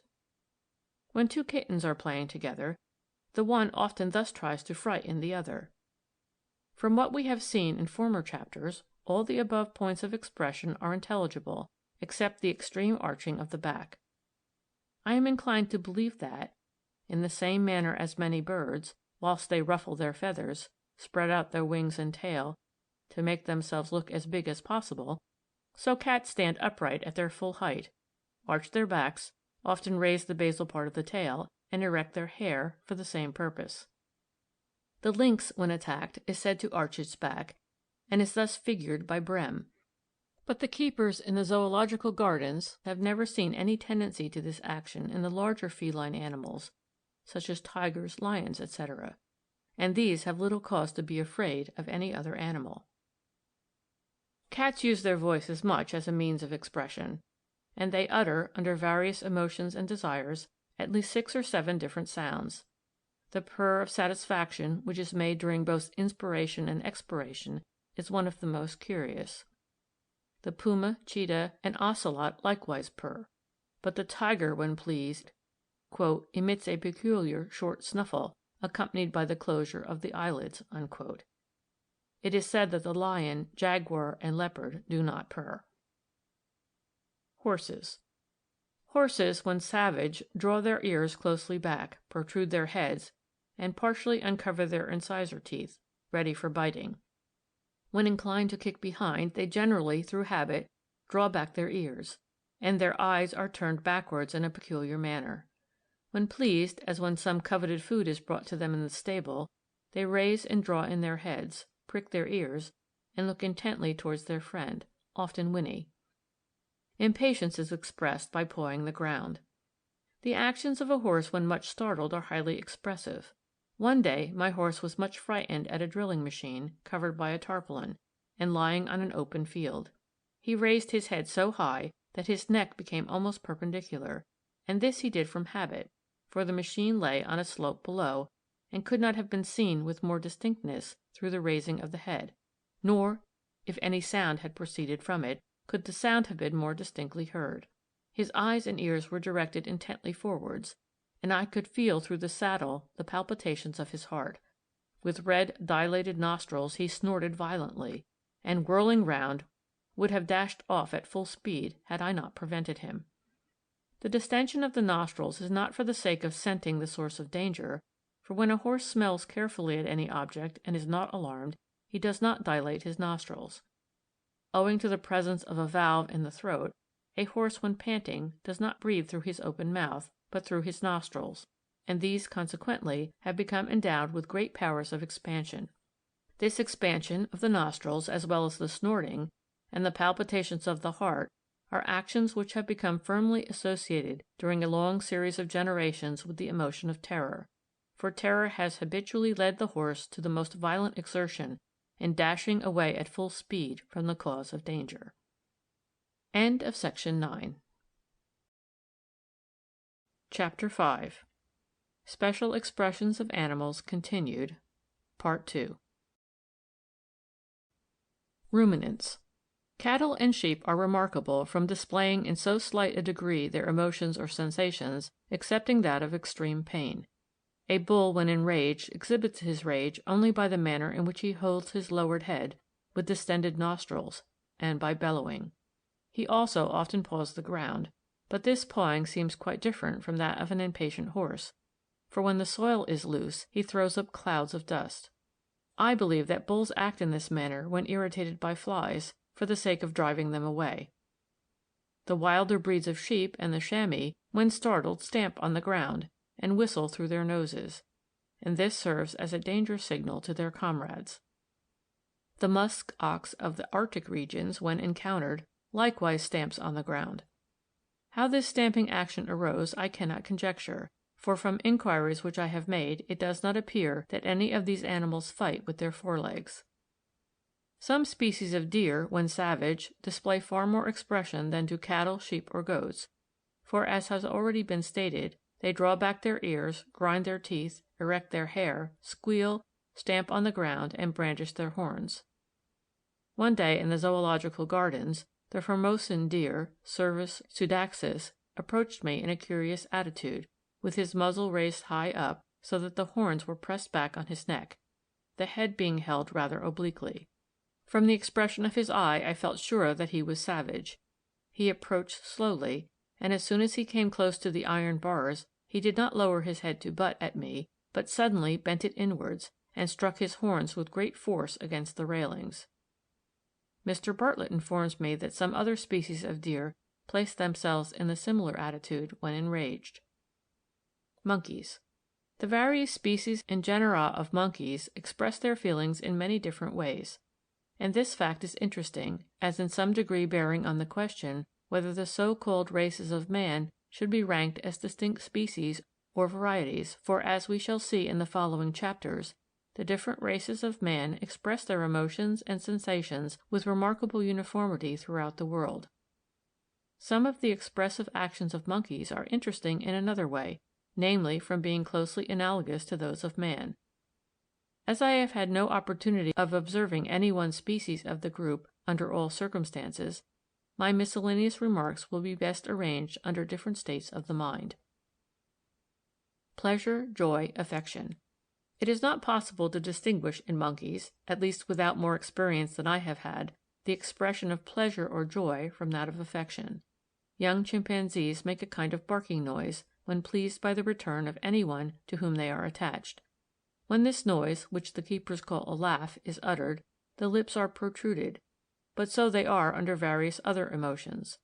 Nevertheless, I could perceive that when they were pleased, the form of the lips differed a little from that assumed when they were angered. If a young chimpanzee be tickled, and the armpits are particularly sensitive to tickling, as in the case of our children, a more decided chuckling or laughing sound is uttered, though the laughter is sometimes noiseless. The corners of the mouth are then drawn backwards, and this sometimes causes the lower eyelids to be slightly wrinkled. But this wrinkling, which is so characteristic of our own laughter, is more plainly seen in some other monkeys. The teeth in the upper jaw of the chimpanzee are not exposed when they utter their laughing noise, in which respect they differ from us, but their eyes sparkle and grow brighter, as Mr. W. L. Martin, who has particularly attended to their expression, states. Young orangs, when tickled, likewise grin and make a chuckling sound, and Mr. Martin says that their eyes grow brighter. As soon as their laughter ceases, an expression may be detected passing over their faces, which, as Mr. Wallace remarked to me, may be called a smile. I have also noticed something of the same kind with the chimpanzee. Dr. Duchenne, and I cannot quote a better authority, informs me that he kept a very tame monkey in his house for a year, and when he gave it during meal time some choice delicacy, he observed that the corners of its mouth were slightly raised. Thus an expression of satisfaction, partaking of the nature of an incipient smile, and resembling that often seen on the face of man, could be plainly perceived in this animal. The Cebus azari, when rejoiced at again seeing a beloved person, utters a peculiar twittering, kitcherdin sound. It also expresses agreeable sensations by drawing back the corners of its mouth without producing any sound. Renger calls this movement laughter, but it would be more appropriately called a smile. The form of the mouth is different when either pain or terror is expressed, and high shrieks are uttered. Another species of Cebus in the zoological gardens, C. hypoleucus, when pleased, makes a reiterated shrill note, and likewise draws back the corners of its mouth, apparently through the contraction of the same muscles as with us. So does the Barbary ape, Inuus echodatus, to an extraordinary degree, and I observed in this monkey that the skin of the lower eyelids then became much wrinkled. At the same time it rapidly moved its lower jaw or lips in a spasmodic manner, the teeth being exposed, but the noise produced was hardly more distinct than that which we sometimes call silent laughter. Two of the keepers affirmed that this slight sound was the animal's laughter, and when I expressed some doubt on this head, being at the time quite inexperienced, they made it attack or rather threaten a hated Entellus monkey living in the same compartment. Instantly the whole expression of the face of the Inuus changed. The mouth was opened much more widely, the canine teeth were more fully exposed, and a hoarse barking noise was uttered. The Anubis baboon, Cynocephalus anubis, was first insulted and put into a furious rage, as was easily done by his keeper, who then made friends with him and shook hands. As the reconciliation was effected, the baboon rapidly moved up and down his jaws and lips, and looked pleased. When we laugh heartily, a similar movement or quiver may be observed more or less distinctly in our jaws, but with man the muscles of the chest are more particularly acted on, whilst with this baboon, and with some other monkeys, it is the muscles of the jaws and lips which are spasmodically affected. I have already had occasion to remark on the curious manner in which 2 or 3 species of Allococcus and the Cynopithecus niger draw back their ears and utter a slight jabbering noise when they are pleased by being caressed. With the Cynopithecus, the corners of the mouth are at the same time drawn backwards and upwards, so that the teeth are exposed. Hence this expression would never be recognized by a stranger as one of pleasure. The crest of long hairs on the forehead is depressed, and apparently the whole skin of the head drawn backwards. The eyebrows are thus raised a little, and the eyes assume a staring appearance. The lower eyelids also become slightly wrinkled, but this wrinkling is not conspicuous, owing to the permanent transverse furrows on the face. Painful emotions and sensations. With monkeys, the expression of slight pain or of any painful emotion, such as grief, vexation, jealousy, etc., is not easily distinguished from that of moderate anger, and these states of mind readily and quickly pass into each other. Grief, however, with some species is certainly exhibited by weeping. A woman who sold a monkey to the Zoological Society, believed to have come from Borneo, Macacus morus or M. inornatus of Gray, said that it often cried, and Mr. Bartlett as well as the keeper Mr. Sutton have repeatedly seen it, when grieved, or even when much pitied, weeping so copiously that the tears rolled down its cheeks. There is, however, something strange about this case, for two specimens subsequently kept in the gardens, and believed to be the same species, have never been seen to weep, though they were carefully observed by the keeper and myself when much distressed and loudly screaming. Renger states that the eyes of the Cebus azuri fill with tears, but not sufficiently to overflow, when it is prevented getting some much desired object, or is much frightened. Humboldt also asserts that the eyes of the Calothrix sciurus instantly fill with tears when it is seized with fear. But when this pretty little monkey in the Zoological Gardens was teased so as to cry out loudly, this did not occur. I do not, however, wish to throw the least doubt on the accuracy of Humboldt's statement. The appearance of dejection in young orangs and chimpanzees, when out of health, is as plain and almost as pathetic as in the case of our children. This state of mind and body is shown by their listless movements, fallen countenances, dull eyes, and changed complexion. Anger. This emotion is often exhibited by many kinds of monkeys, and is expressed, as Mr. Martin remarks, in many different ways. Quote, "Some species, when irritated, pout the lips, gaze with a fixed and savage glare on their foe, and make repeated short starts as if about to spring forward, uttering at the same time inward guttural sounds. Many display their anger by suddenly advancing, making abrupt starts, at the same time opening the mouth and pursing up the lips, so as to conceal the teeth, while the eyes are daringly fixed on the enemy, as if in savage defiance. Some, again, and principally the long-tailed monkeys, or guenons, display their teeth, and accompany their malicious grins with a sharp, abrupt, reiterated cry." Unquote. Mr. Sutton confirms the statement that some species uncover their teeth when enraged, whilst others conceal them by the protrusion of their lips, and some kinds draw back their ears. The Sinopithecus niger, lately referred to, acts in this manner, at the same time depressing the crest of hair on its forehead and showing its teeth, so that the movements of the features from anger are nearly the same as those from pleasure, and the two expressions can be distinguished only by those familiar with the animal. Baboons often show their passion and threaten their enemies in a very odd manner, namely, by opening their mouths widely as in the act of yawning. Mr. Bartlett has often seen two baboons, when first placed in the same compartment, sitting opposite to each other and thus alternately opening their mouths, and this action seems frequently to end in a real yawn. Mr. Bartlett believes that both animals wish to show to each other that they are provided with a formidable set of teeth, as is undoubtedly the case. As I could hardly credit the reality of this yawning gesture, Mr. Bartlett insulted an old baboon and put him into a violent passion, and he almost immediately thus acted. Some species of Macacus and Cereopithecus behave in the same manner. Baboons likewise show their anger, as was observed by Brehin with those which he kept alive in Abyssinia, in another manner, namely, by striking the ground with one hand, quote, "like an angry man striking the table with his fist." Unquote. I have seen this movement with the baboons in the Zoological Gardens, but sometimes the action seems rather to represent the searching for a stone or other object in their beds of straw. Mr. Sutton has often observed the face of the Macacus rhesus, when much enraged, growing red. As he was mentioning this to me, another monkey attacked a rhesus, and I saw its face redden as plainly as that of a man in a violent passion. In the course of a few minutes after the battle, the face of this monkey recovered its natural tint. At the same time that the face reddened, the naked posterior part of the body, which is always red, seemed to grow still redder, but I cannot positively assert that this was the case. When the mandrill is in any way excited, the brilliantly colored naked parts of the skin are said to become still more vividly colored. With several species of baboons, the ridge of the forehead projects much over the eyes, and is studded with a few long hairs, representing our eyebrows. These animals are always looking about them, and in order to look upwards they raise their eyebrows. They have thus, as it would appear, acquired the habit of frequently moving their eyebrows.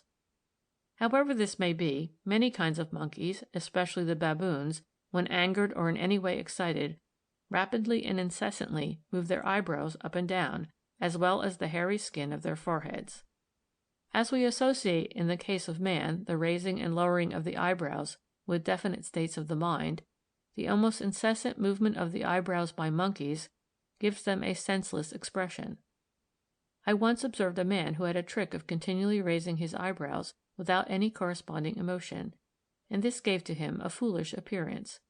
So it is with some persons who keep the corners of their mouths a little drawn backwards and upwards, as if by an incipient smile, though at the time they are not amused or pleased.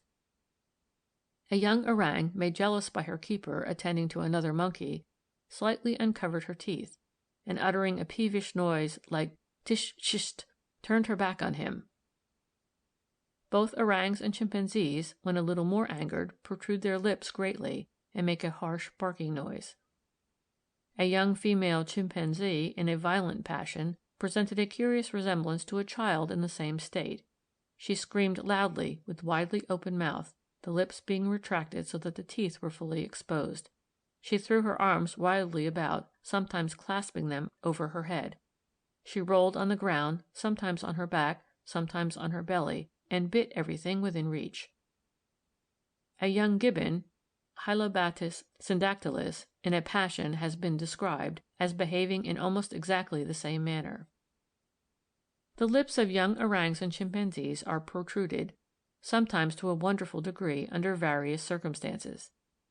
They act thus not only when slightly angered, sulky, or disappointed, but when alarmed at anything, in one instance at the sight of a turtle, and likewise when pleased. But neither the degree of protrusion nor the shape of the mouth is exactly the same, as I believe, in all cases, and the sounds which are then uttered are different. The accompanying drawing represents a chimpanzee made sulky by an orange having been offered him and then taken away. A similar protrusion or pouting of the lips, though to a much slighter degree, may be seen in sulky children. Many years ago in the Zoological Gardens I placed a looking-glass on the floor before two young orangs, who, as far as it was known, had never before seen one. At first they gazed at their own images with the most steady surprise, and then changed their point of view. They then approached close and protruded their lips toward the image as if to kiss it, in exactly the same manner as they had previously done towards each other when first placed a few days before in the same room. They next made all sorts of grimaces, and put themselves in various attitudes before the mirror. They pressed and rubbed the surface. They placed their hands at different distances behind it, looked behind it, and finally seemed almost frightened, started a little, became cross, and refused to look any longer. When we try to perform some little action which is difficult and requires precision, for instance to thread a needle, we generally close our lips firmly, for the sake, I presume, of not disturbing our movements by breathing, and I noticed the same action in a young orang. The poor little creature was sick, and was amusing itself by trying to kill the flies on the window panes with its knuckles. This was difficult, as the flies buzzed about, and at each attempt the lips were firmly compressed, and at the same time slightly protruded. Although the countenances, and more especially the gestures of orangs and chimpanzees, are in some respects highly expressive, I doubt whether on the whole they are so expressive as those of some other kinds of monkeys. This may be attributed in part to their ears being immovable, and in part to the nakedness of their eyebrows, of which the movements are thus rendered less conspicuous. When, however, they raise their eyebrows, their foreheads become, as with us, transversely wrinkled. In comparison with man, their faces are inexpressive, chiefly owing to their not frowning under any emotion of the mind. That is, as far as I have been able to observe, and I carefully attended to this point. Frowning, which is one of the most important of all the expressions in man, is due to the contraction of the corrugators by which the eyebrows are lowered and brought together, so that vertical furrows are formed on the forehead. Both the orang and chimpanzee are said to possess this muscle, but it seems rarely brought into action, at least in a conspicuous manner.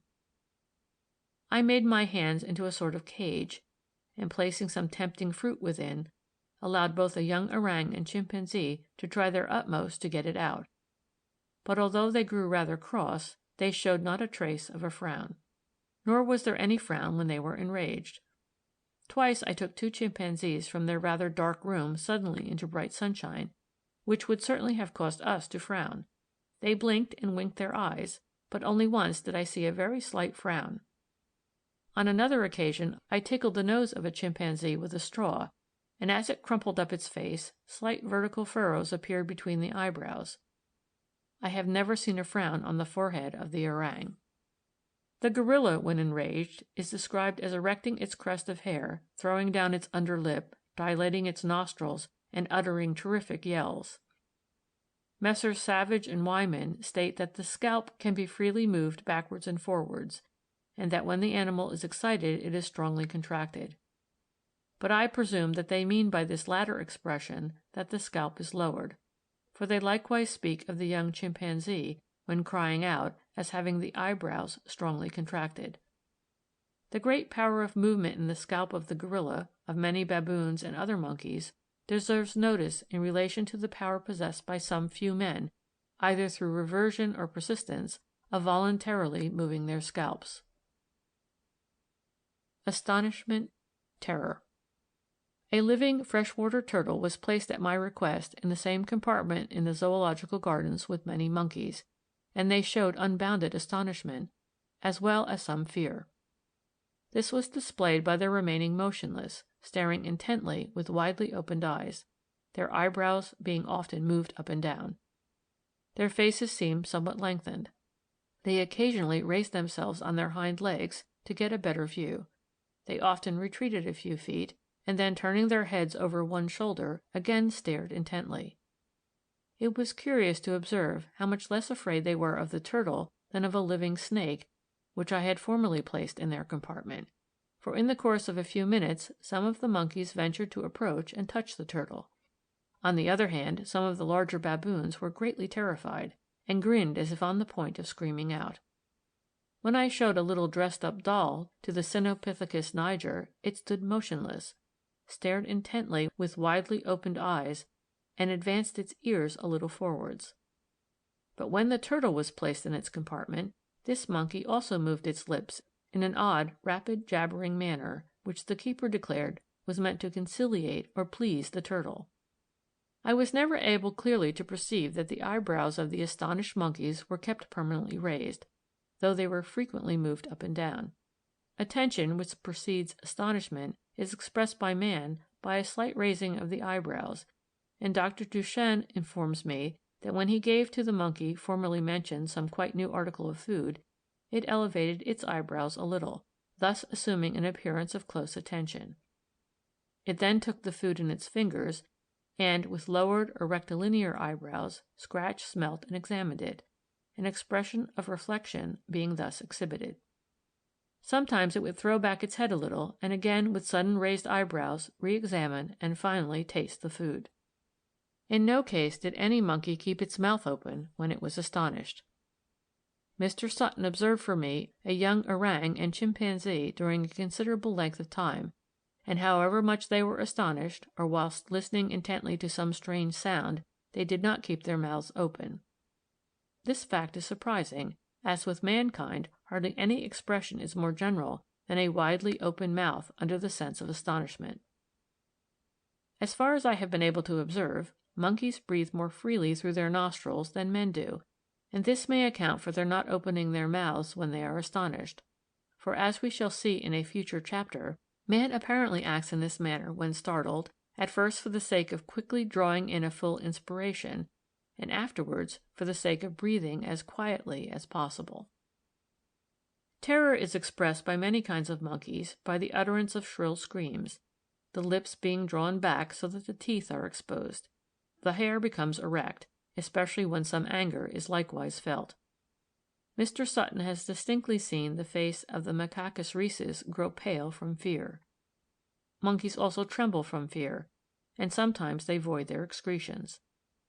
I have seen one which, when caught, almost fainted from an excess of terror. Sufficient facts have now been given with respect to the expressions of various animals. It is impossible to agree with Sir C. Bell when he says that, quote, "the faces of animals seem chiefly capable of expressing rage and fear," unquote, and again when he says that all their expressions "may be referred, more or less plainly, to their acts of volition or necessary instincts." He who will look at a dog preparing to attack another dog or a man, and at the same animal when caressing his master, or will watch the countenance of a monkey when insulted and when fondled by his keeper, will be forced to admit that the movements of their features and their gestures are almost as expressive as those of man. Although no explanation can be given of some of the expressions in the lower animals, the greater number are explicable in accordance with the three principles given at the commencement of the first chapter. End of Chapter 5. End of Section 10. Chapter 6. Special Expressions of Man. Suffering and Weeping. Part 1. The screaming and weeping of infants. Forms of features. Age at which weeping commences. The effects of habitual restraint on weeping. Sobbing. Cause of the contraction of the muscles round the eyes during screaming. Cause of the secretion of tears. In this and the following chapters, the expressions exhibited by man under various states of the mind will be described and explained, as far as lies in my power. My observations will be arranged according to the order which I have found the most convenient, and this will generally lead to opposite emotions and sensations succeeding each other. Suffering of the body and mind.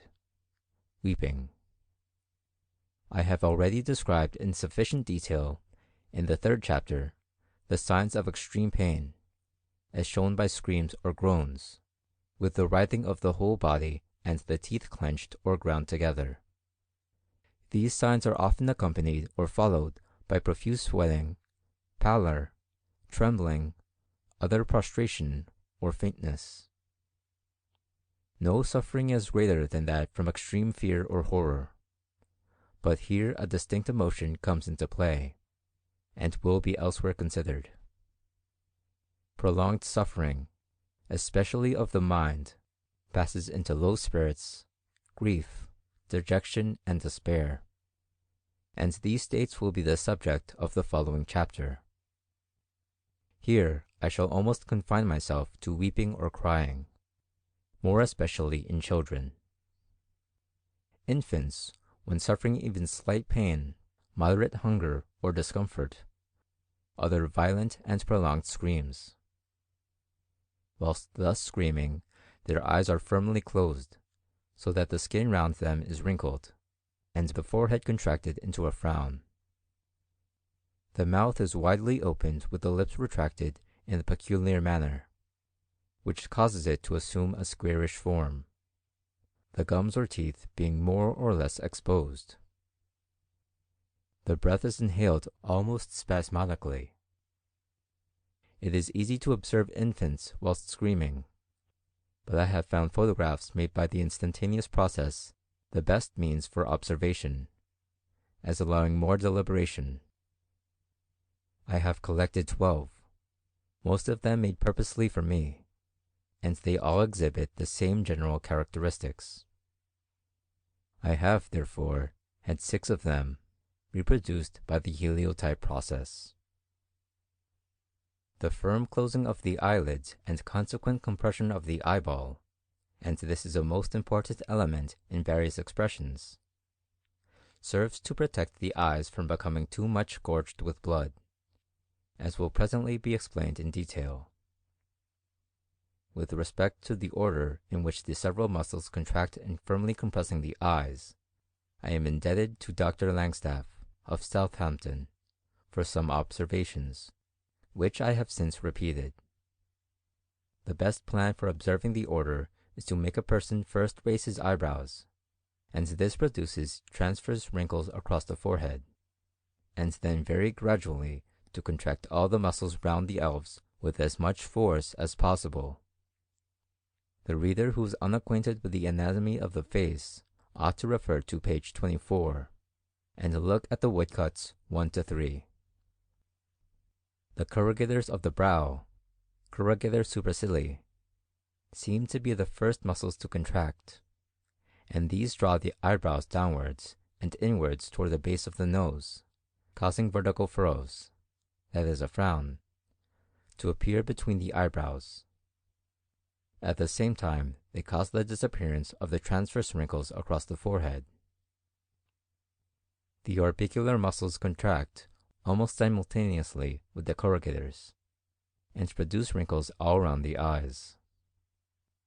They appear, however, to be enabled to contract with greater force, as soon as the contraction of the corrugators has given them some support. Lastly, the pyramidal muscles of the nose contract, and these draw the eyebrows and the skin of the forehead still lower down, producing short transverse wrinkles across the base of the nose. For the sake of brevity, these muscles will generally be spoken of as the orbiculars, or as those surrounding the eyes. When these muscles are strongly contracted, those running to the upper lip likewise contract and raise the upper lip. This might have been expected from the manner in which at least one of them, the malaris, is connected with the orbiculars. Anyone who will gradually contract the muscles round his eyes will feel, as he increases the force, that his upper lip and the wings of his nose, which are partly acted on by one of the same muscles, are almost always a little drawn up. If he keeps his mouth firmly shut whilst contracting the muscles round his eyes, and then suddenly relaxes his lips, he will feel that the pressure on his eyes immediately increases. So again, when a person on a bright glaring day wishes to look at a distant object, but is compelled partially to close his eyelids, the upper lip may almost always be observed to be somewhat raised. The mouths of some short-sighted persons, who are forced habitually to reduce the aperture of their eyes, wear from the same reason a grinning expression. The raising of the upper lip draws upwards the flesh of the upper parts of the cheeks, and produces a strongly marked fold on each cheek, the nasolabial fold, which runs from near the wings of the nostrils to the corners of the mouth and below them. This fold or furrow may be seen in all the photographs, and is very characteristic of the expression of a crying child, though a nearly similar fold is produced in the act of laughing or smiling. As the upper lip is much drawn up during the act of screaming, in the manner just explained, the depressor muscles of the angles of the mouth, CK in woodcuts 1 and 2, are strongly contracted in order to keep the mouth widely open, so that a full volume of sound may be poured forth. The actions of these opposed muscles, above and below, tends to give to the mouth an oblong, almost squarish outline, as may be seen in the accompanying photographs. An excellent observer, in describing a baby crying whilst being fed, says, quote, "It made its mouth like a square, and to let the porridge run out at all four corners." End quote. I believe, but we shall return to this point in a future chapter, that the depressor muscles of the angles of the mouth are less under the separate control of the will than the adjoining muscles, so that if a young child is only doubtfully inclined to cry, this muscle is generally the first to contract, and is the last to cease contracting. When older children commence crying, the muscles which run to the upper lip are often the first to contract, and this may perhaps be due to older children not having so strong a tendency to scream loudly, and consequently to keep their mouths widely open, so that the above-named depressor muscles are not brought into such strong action. With one of my own infants, from his 8th day and for some time afterwards, I often observed that the first sign of a screaming fit, when it could be observed coming on gradually, was a little frown, owing to the contraction of the corrugators of the brows, the capillaries of the naked head and face becoming at the same time reddened with blood. As soon as the screaming fit actually began, all the muscles round the eyes were strongly contracted, and the mouth widely opened in the manner above described, so that at this early period the features assumed the same form as a more advanced age. Dr. Piedrit lays great stress on the contraction of certain muscles which draw down the nose and narrow the nostrils, as eminently characteristic of a crying expression. The depressors anguli oris, as we have just seen, are usually contracted at the same time, and they indirectly tend, according to Dr. Duchenne, to act in the same manner on the nose. With children having bad colds, a similar pinched appearance of the nose may be noticed, which is at least partly due, as remarked to me by Dr. Langstaff, to their constant snuffling, and the consequent pressure of the atmosphere on the two sides. The purpose of this contraction of the nostrils by children having bad colds, or whilst crying, seems to be to check the downward flow of the mucus and tears, and to prevent these fluids spreading over the upper lip. After a prolonged and severe screaming fit, the scalp, face, and eyes are reddened, owing to the return of the blood from the head having been impeded by the violent expiratory efforts. But the redness of the stimulated eyes is chiefly due to the copious effusion of tears. The various muscles of the face, which have been strongly contracted, still twitch a little, and the upper lip is slightly drawn up or averted, with the corners of the mouth still a little drawn downwards. I have myself felt, and have observed in other grown-up persons, that when tears are restrained with difficulty, as in reading a pathetic story, it is almost impossible to prevent the various muscles with which young children are brought into strong action during their screaming fits, from slightly twitching or trembling. Infants whilst young do not shed tears or weep, as is well known to nurses and medical men. This circumstance is not exclusively due to the lacrimal glands being as yet incapable of secreting tears.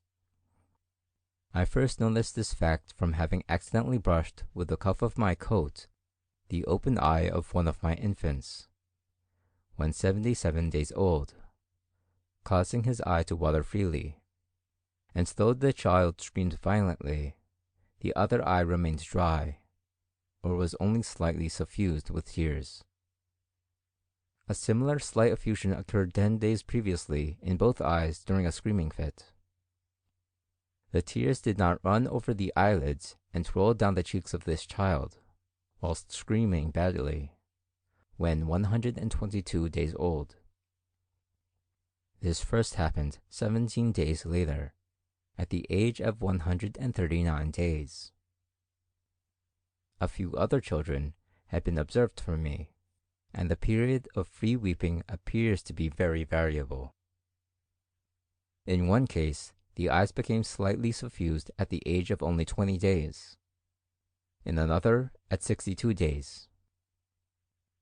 With two other children, the tears did not run down the face at the ages of 84 and 110 days, but in a third child they did run down at the age of 104 days. In one instance, as I was positively assured, tears ran down at the unusually early age of 42 days. It would appear as if the lacrimal glands required some practice in the individual before they are easily excited into action, in somewhat the same manner as various inherited consensual movements and tastes require some exercise before they are fixed and perfected. This is all the more likely with a habit like weeping, which must have been acquired since the period when man branched off from the common progenitor of the genus Homo and of the non-weeping anthropomorphous apes. The fact of tears not being shed at a very early age from pain or any mental emotion is remarkable, as, later in life, No expression is more general or more strongly marked than weeping. When the habit has once been acquired by an infant, it expresses in the clearest manner suffering of all kinds, both bodily pain and mental distress, even though accompanied by other emotions, such as fear or rage.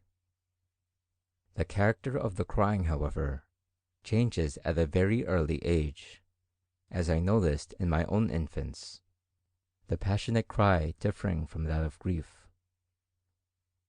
A lady informs me that her child, 9 months old, when in a passion, screams loudly, but does not weep. Tears, however, are shed when she is punished by her chair being turned with its back to the table. This difference may perhaps be attributed to weeping being restrained, as we shall immediately see, at a more advanced age, under most circumstances excepting grief, and to the influence of such restraint being transmitted to an earlier period of life than that at which it was first practiced.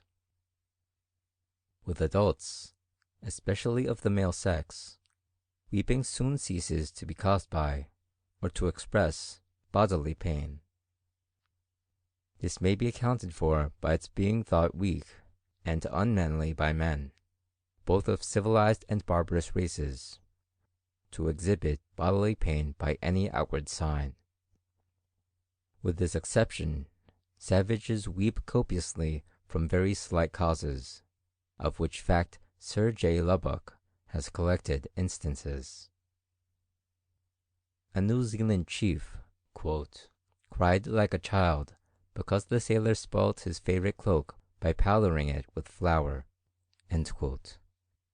I saw in Tierra del Fuego a native who had lately lost a brother, and who had alternately cried with hysterical violence, and laughed heartily at anything which amused him. With the civilized nations of Europe, there is also much difference in the frequency of weeping. Englishmen rarely cry, except under the pressure of the acutest grief, whereas in some parts of the continent the men shed tears much more readily and freely.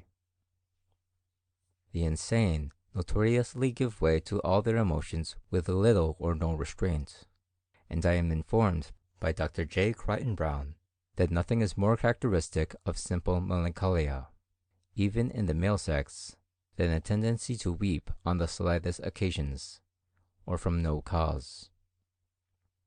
They also weep disproportionately on the occurrence of any real cause of grief. The length of time during which some patients weep is astonishing, as well as the amount of tears which they shed.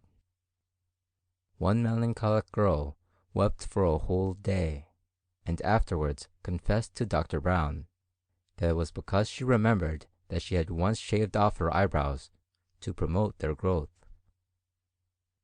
Many patients in the asylum sit for a long time, rocking themselves backwards and forwards, quote, and if spoken to, they stop their movements, purse up their eyes, depress the corners of the mouth, and burst out crying. End quote. In some of these cases, being spoken to or kindly greeted appears to suggest some fanciful and sorrowful notion, but in other cases, an effort of any kind excites weeping, independently of any sorrowful idea. Patients suffering from acute mania likewise have paroxysms of violent crying or blubbering, in the midst of their incoherent ravings. We must not, however, lay too much stress on the copious shedding of tears by the insane, as being due to the lack of all restraint, for certain brain diseases, as hemiplegia, brain wasting, and senile decay, have a special tendency to induce weeping. Weeping is common in the insane, even after a complete state of fatuity has been reached, and the power of speech lost. Persons born idiotic likewise weep, but it is said that this is not the case with cretins. Weeping seems to be the primary and natural expression, as we see in children, of suffering of any kind, whether bodily pain, short of extreme agony, or mental distress. But the foregoing facts and common experience show us that a frequently repeated effort to restrain weeping, in association with certain states of the mind, does much in checking the habit. On the other hand, it appears that the power of weeping can be increased through habit. Thus the Reverend R. Taylor, who long resided in New Zealand, asserts that the women can voluntarily shed tears in abundance. They meet for this purpose to mourn for the dead, and they take pride in crying, quote, in the most affecting manner. End quote. A single effort of repression brought to bear on the lacrimal glands does little, and indeed seems often to lead to an opposite result. An old and experienced physician told me that he had always found that the only means to check the occasional bitter weeping of ladies who consulted him, and who themselves wished to desist, was earnestly to beg them not to try, and to assure them that nothing would relieve them so much as prolonged and copious crying. The screaming of infants consists of prolonged expirations, with short and rapid, almost spasmodic inspirations, followed at a somewhat more advanced age by sobbing. According to Gradioli, the glottis is chiefly affected during the act of sobbing. This sound is heard, quote, at the moment when the inspiration conquers the resistance of the glottis, and the air rushes into the chest. End quote. But the whole act of respiration is likewise spasmodic and violent. The shoulders are at the same time generally raised, as by this movement respiration is rendered easier. With one of my infants, when 77 days old, the inspirations were so rapid and strong that they approached in character to sobbing. When 138 days old, I first noticed distinct sobbing, which subsequently followed every bad crying fit. The respiratory movements are partly voluntary and partly involuntary, and I apprehend that sobbing is at least in part due to children having some power to command after early infancy their vocal organs and to stop their screams. But from having less power over their respiratory muscles, these continue for a time to act in an involuntary or spasmodic manner, as having been brought into violent action. Sobbing seems to be peculiar to the human species, for the keepers in the zoological gardens assure me that they have never heard a sob from any kind of monkey, though monkeys often scream loudly whilst being chased and caught, and then pant for a long time. We thus see that there is a close analogy between sobbing and the free shedding of tears, for with children, sobbing does not commence during early infancy, but afterwards comes on rather suddenly and then follows every bad crying fit, until the habit is checked with advancing years. On the cause of the contraction of the muscles round the eyes during screaming. We have seen that infants and young children, whilst screaming, invariably close their eyes firmly, by the contraction of the surrounding muscles, so that the skin becomes wrinkled all around. With older children, and even with adults, whenever there is violent and unrestrained crying, a tendency to the contraction of these same muscles may be observed, though this is often checked in order not to interfere with vision.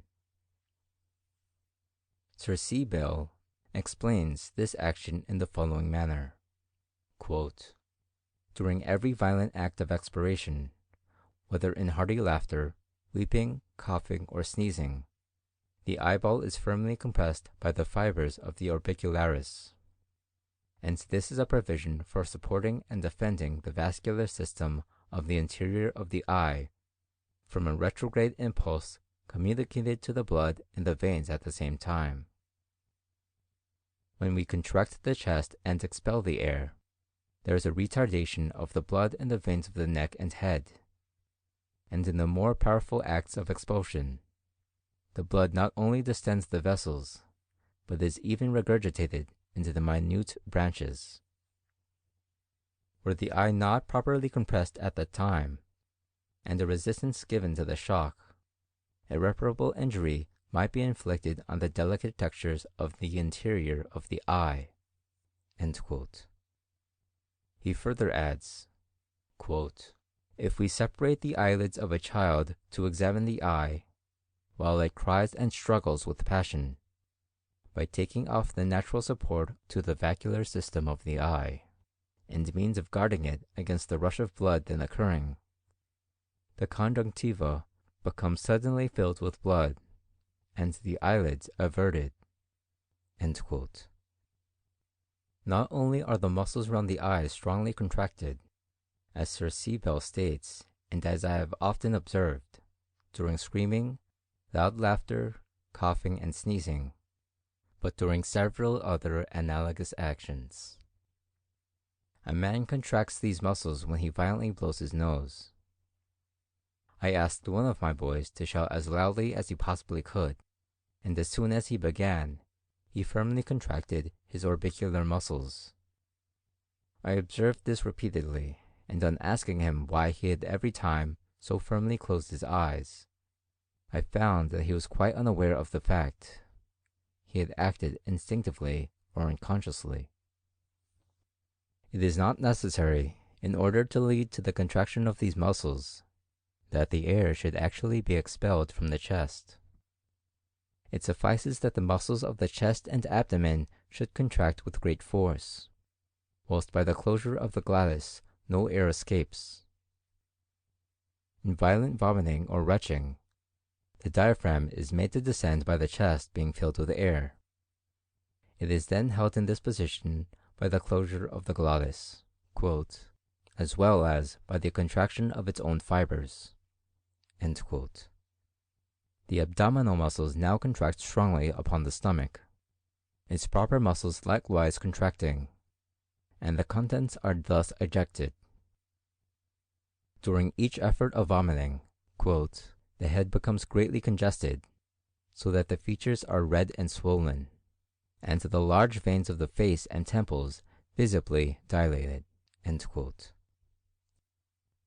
At the same time, as I know from observation, the muscles round the eyes are strongly contracted.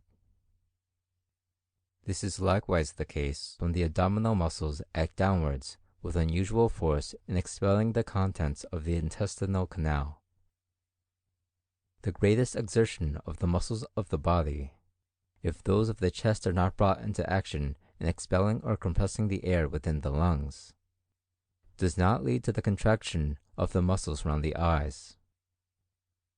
I have observed my sons using great force in gymnastic exercises, as in repeatedly raising their suspended bodies by their arms alone, and in lifting heavy weights from the ground, but there was hardly any trace of contraction in the muscles round the eyes. As the contraction of these muscles for the protection of the eyes during violent expiration is indirectly, as we shall hereafter see, a fundamental element in several of our most important expressions, I was extremely anxious to ascertain how far Sir C. Bell's view could be substantiated. Professor Donders, of Utrecht, well known as one of the highest authorities in Europe on vision and on the structure of the eye, has most kindly undertaken for me this investigation with the aid of the many ingenious mechanisms of modern science, and has published the results. He shows that during violent expiration the external, the intraocular, and the retroocular vessels of the eye are all affected in two ways, namely by the increased pressure of the blood in the arteries, and by the return of the blood in the veins being impeded. It is, therefore, certain that both the arteries and the veins of the eye are more or less distended during violent expiration. The evidence in detail may be found in Professor Donder's valuable memoir. We see the effects on the veins of the head, in their prominence, and in the purple color of the face of a man who coughs violently from being half choked. I may mention, on the same authority, that the whole eye certainly advances a little during each violent expiration. This is due to the dilatation of the retroocular vessels, and might have been expected from the intimate connection of the eye and the brain being known to rise and fall with each respiration, when a portion of the skull has been removed, and as may be seen along the unclosed sutures of infants' heads. This also, I presume, is the reason that the eyes of a strangled man appear as if they are starting from their sockets. With respect to the protection of the eye during violent expiratory efforts by the pressure of the eyelids, Professor Donders concludes from his various observations that this action certainly limits or entirely removes the dilatation of the vessels. At such times, he adds, we not unfrequently see the hand involuntarily laid upon the eyelids, as if the better to support and defend the eyeball. Nevertheless, much evidence cannot at present be advanced to prove that the eye actually suffers injury from the want of support during violent expiration, but there is some. It is, quote, a fact that forcible expiratory efforts in violent coughing or vomiting, and especially in sneezing, sometimes give rise to ruptures of the little external vessels, end quote, of the eye. With respect to the internal vessels, Dr. Gunning has lately recorded a case of exophthalmos in consequence of whooping cough, which in his opinion depended on the rupture of the deeper vessels, and another analogous case has been recorded. But a mere sense of discomfort would probably suffice to lead to the associated habit of protecting the eyeball by the contraction of the surrounding muscles. Even the expectation or chance of injury would probably be sufficient, in the same manner as an object moving too near the eye induces involuntary winking of the eyelids. We may, therefore, safely conclude from Sir C. Bell's observations, and more especially from the more careful investigations by Professor Donders, that the firm closure of the eyelids during the screaming of children is an action full of meaning and of real service. We have already seen that the contraction of the orbicular muscles leads to the drawing up of the upper lip, and consequently, if the mouth is kept widely open, to the drawing down of the corners by the contraction of the depressor muscles.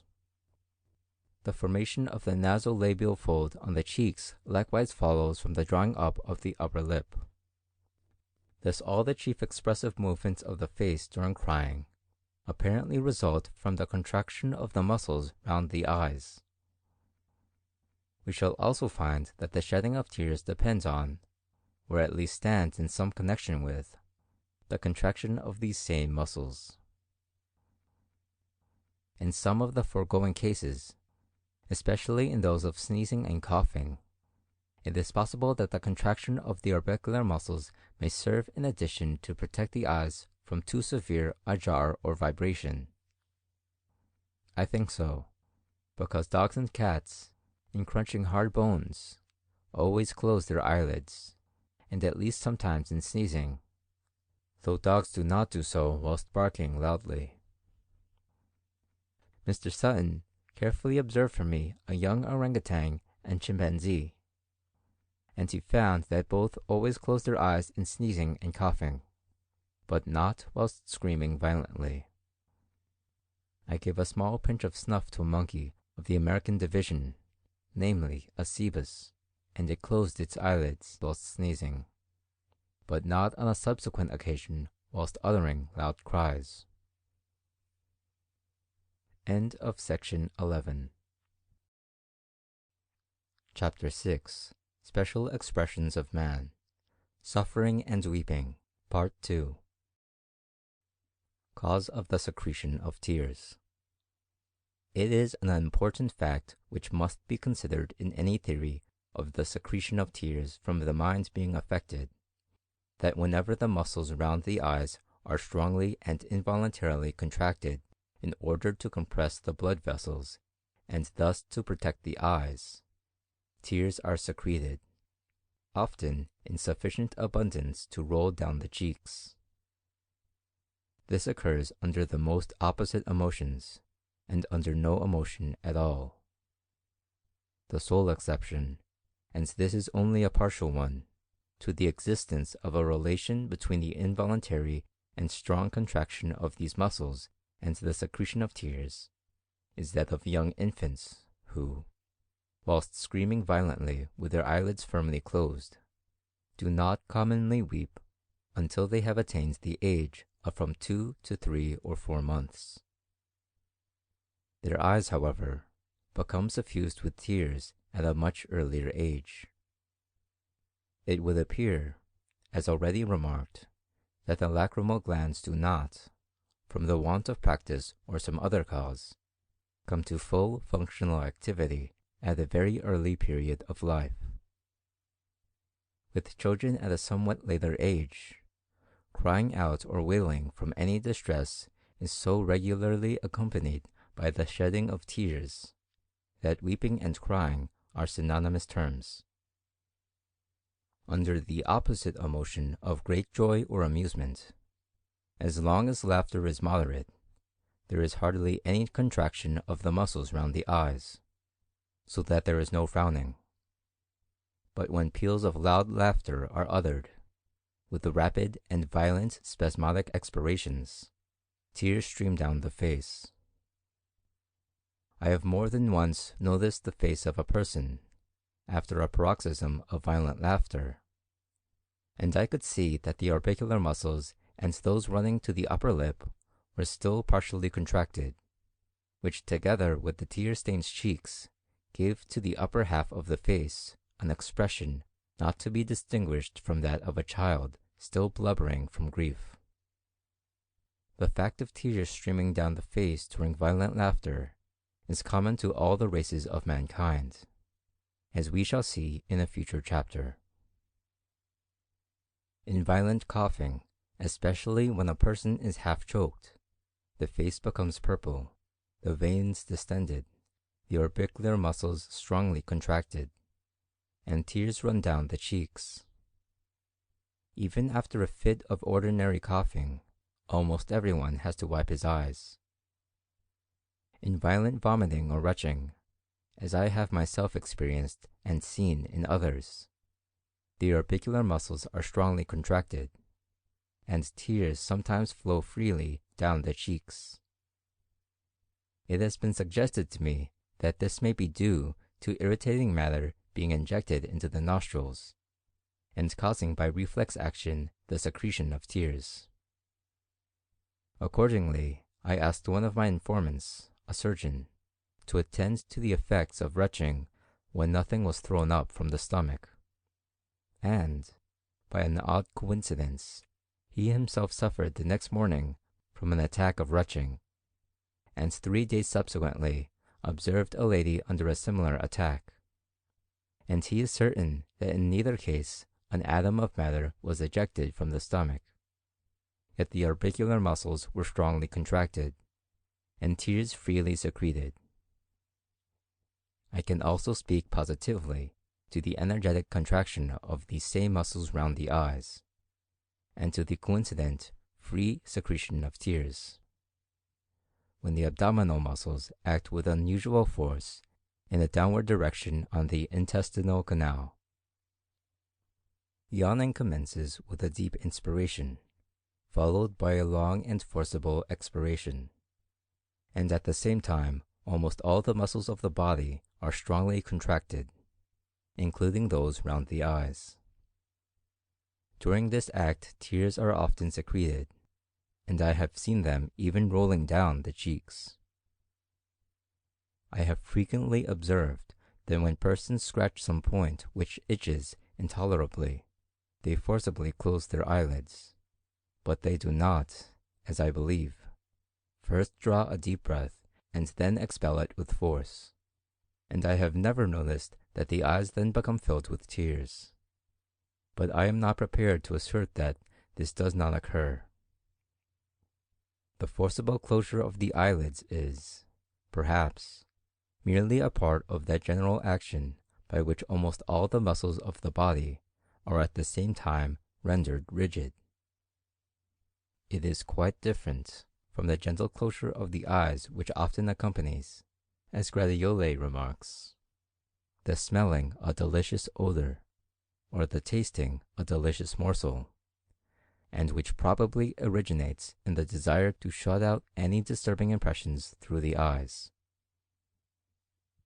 Professor Donders writes to me to the following effect, quote, "I have observed some cases of a very curious affection when, after a slight rub, attouchement, for example, from the friction of a coat, which caused neither a wound nor a contusion, spasms of the orbicular muscles occurred, with a very profuse flow of tears, lasting about 1 hour.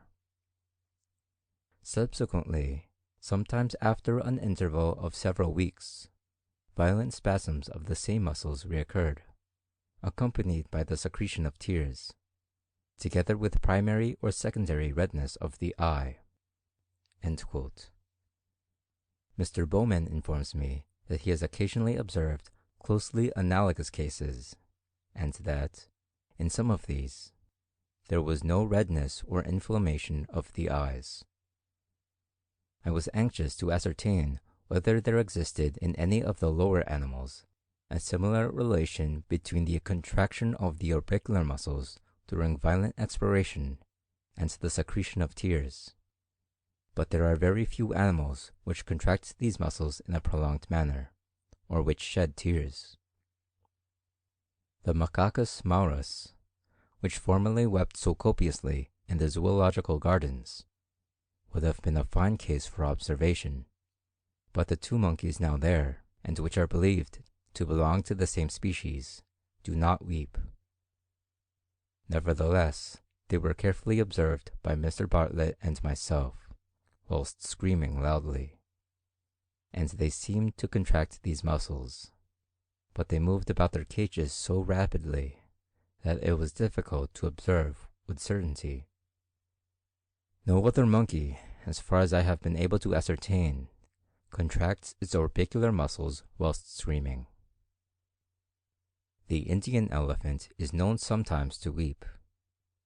Sir E. Tennant, in describing these which he saw captured and bound in Ceylon, says, "Some, quote, lay motionless on the ground, with no other indication of suffering than the tears which suffused their eyes and flowed incessantly."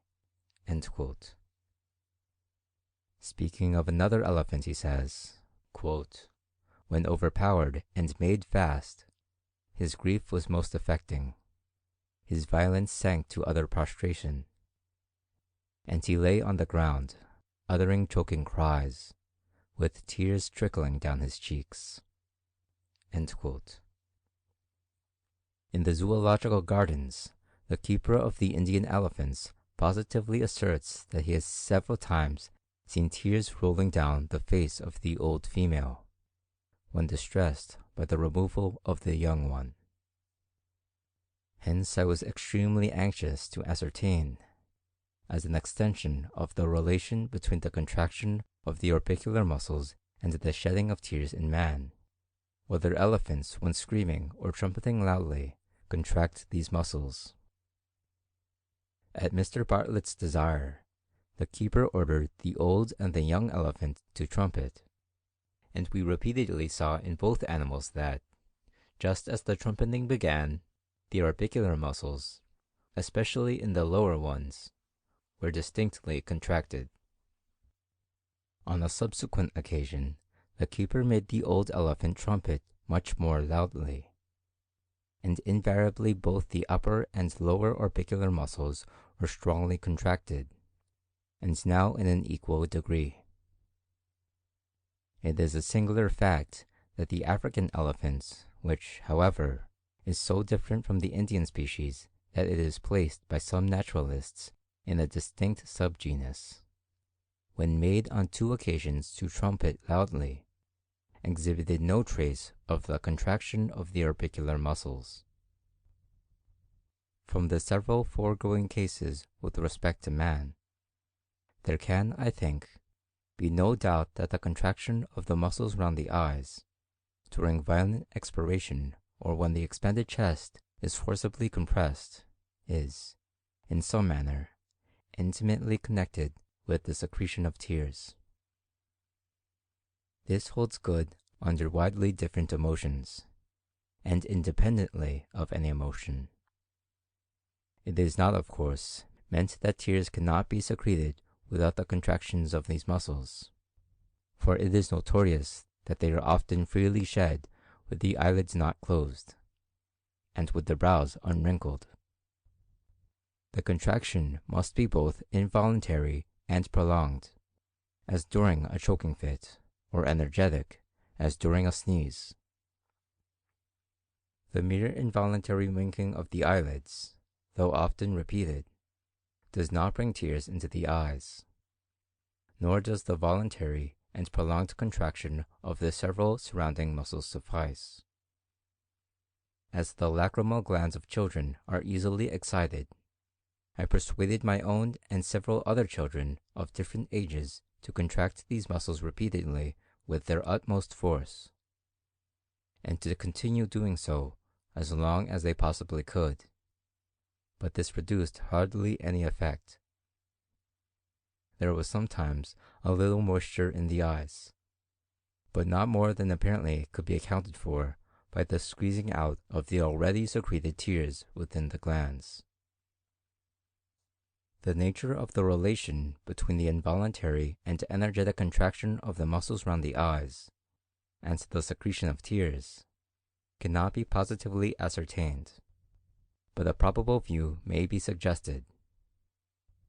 The primary function of the secretion of tears, together with some mucus, is to lubricate the surface of the eye, and the secondary one, as some believe, is to keep the nostrils damp, so that the inhaled air may be moist, and likewise to favor the power of smelling.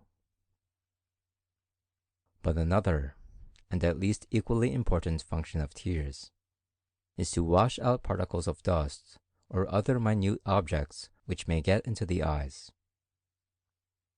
That this is of great importance is clear from the cases in which the cornea has been rendered opaque through inflammation, caused by particles of dust not being removed, in consequence of the eye and eyelid becoming immovable. The secretion of tears from the irritation of any foreign body in the eye is a reflex action. That is, the body irritates a peripheral nerve, which sends an impression to certain sensory nerve cells. These transmit an influence to other cells, and these again to the lacrimal glands.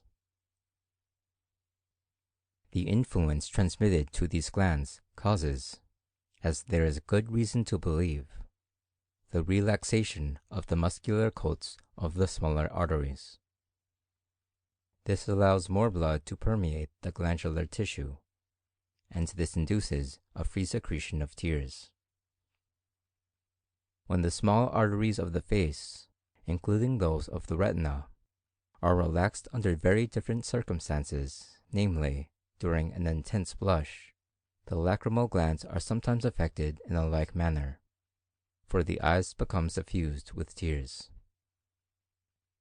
It is difficult to conjecture how many reflex actions have originated, but, in relation to the present case of the affection of the lacrimal glands through irritation of the surface of the eye, it may be worth remarking that, as soon as some primordial form became semi-terrestrial in its habits, and was liable to get particles of dust into its eyes, if these were not washed out, they would cause much irritation, and on the principle of the radiation of nerve force to adjoining nerve cells, the lacrimal glands would be stimulated to secretion. As this would often recur, and as nerve force readily passes along accustomed channels, a slight irritation would ultimately suffice to cause a free secretion of tears.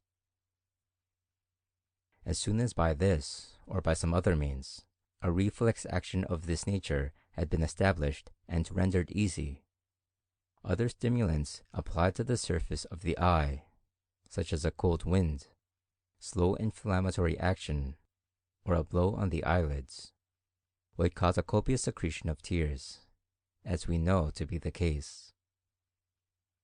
The glands are also excited into action through the irritation of adjoining parts.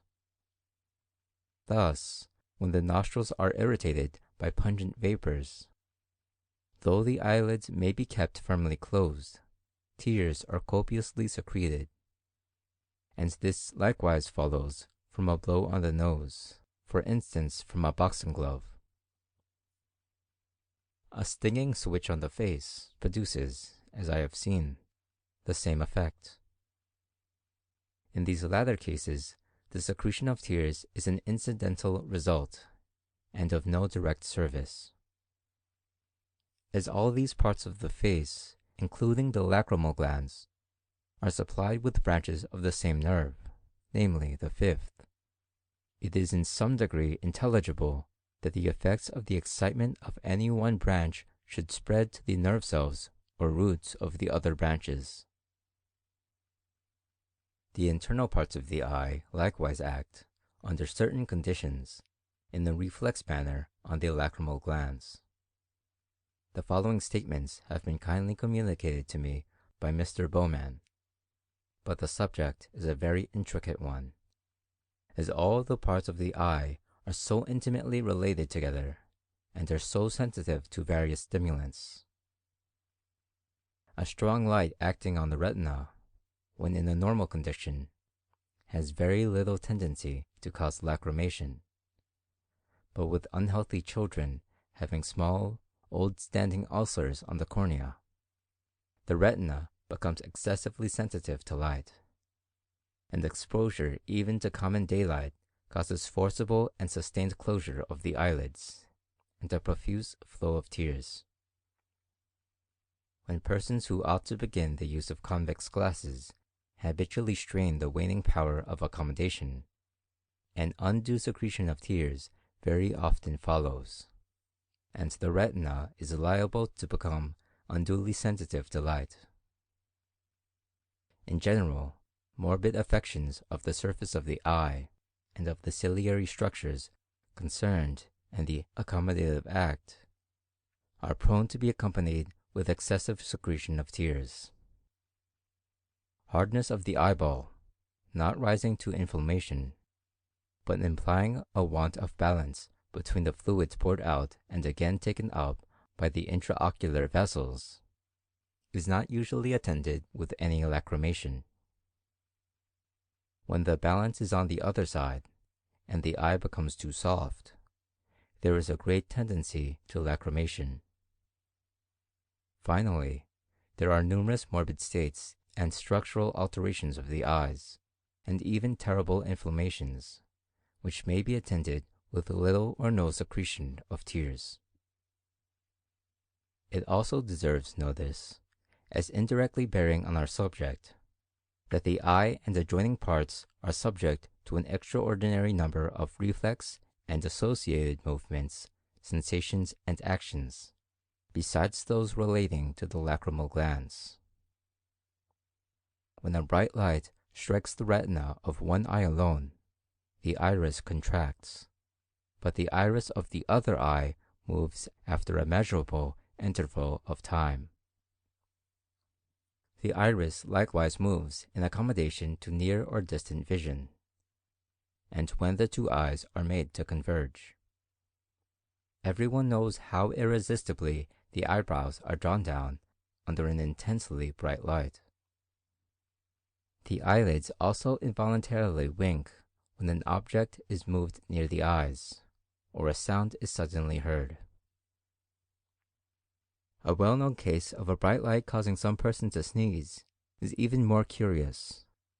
The nerve force here radiates from certain nerve cells in connection with the retina to the sensory nerve cells of the nose, causing it to tickle, and from these to the cells which command the various respiratory muscles, the orbiculars included, which expel the air in so peculiar a manner that it rushes through the nostrils alone. To return to our point, why are tears secreted during a screaming fit or other violent expiratory efforts?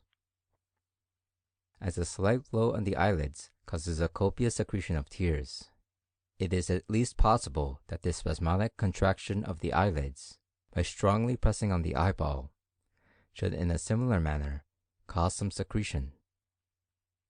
This seems possible, although the voluntary contraction of the same muscles does not produce any such effect. We know that a man cannot voluntarily sneeze or cough with nearly the same force as he does automatically, and so it is with the contraction of the orbicular muscles. Sir C. Bell experimented on them, and found that by suddenly and forcibly closing the eyelids in the dark, sparks of light are seen, like those caused by tapping the eyelids with the fingers.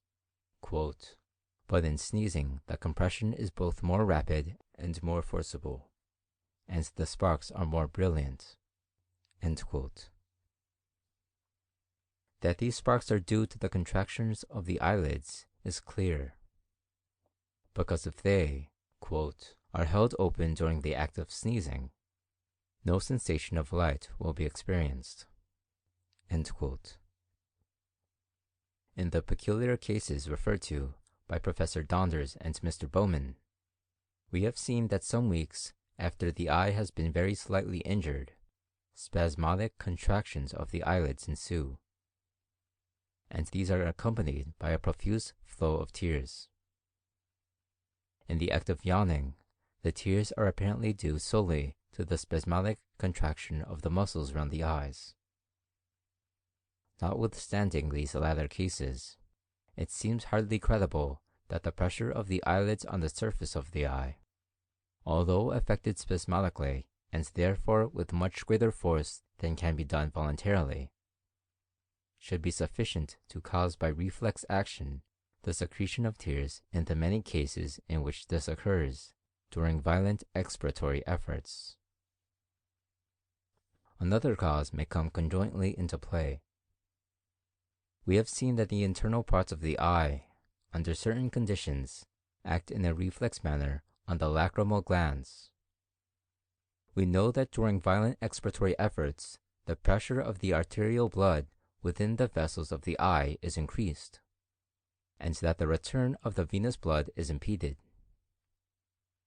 It seems, therefore, not improbable that the distension of the ocular vessels, thus induced, might act by reflection on the lacrimal glands, the effects due to the spasmodic pressure of the eyelids on the surface of the eye being thus increased.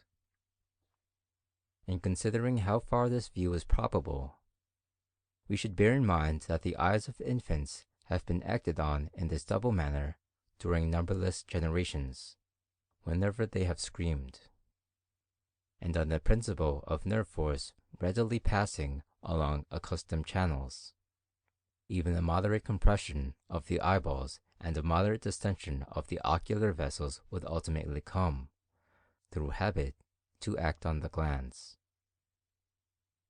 We have an analogous case in the orbicular muscles being almost always contracted in some slight degree, even during a gentle crying fit, when there can be no distension of the vessels and no uncomfortable sensation excited within the eyes. Moreover, when complex actions or movements have long been performed in strict association together, and these are from any cause at first voluntarily and afterwards habitually checked, then if the proper exciting conditions occur, any part of the action or movement which is least under the control of the will often be still involuntarily performed.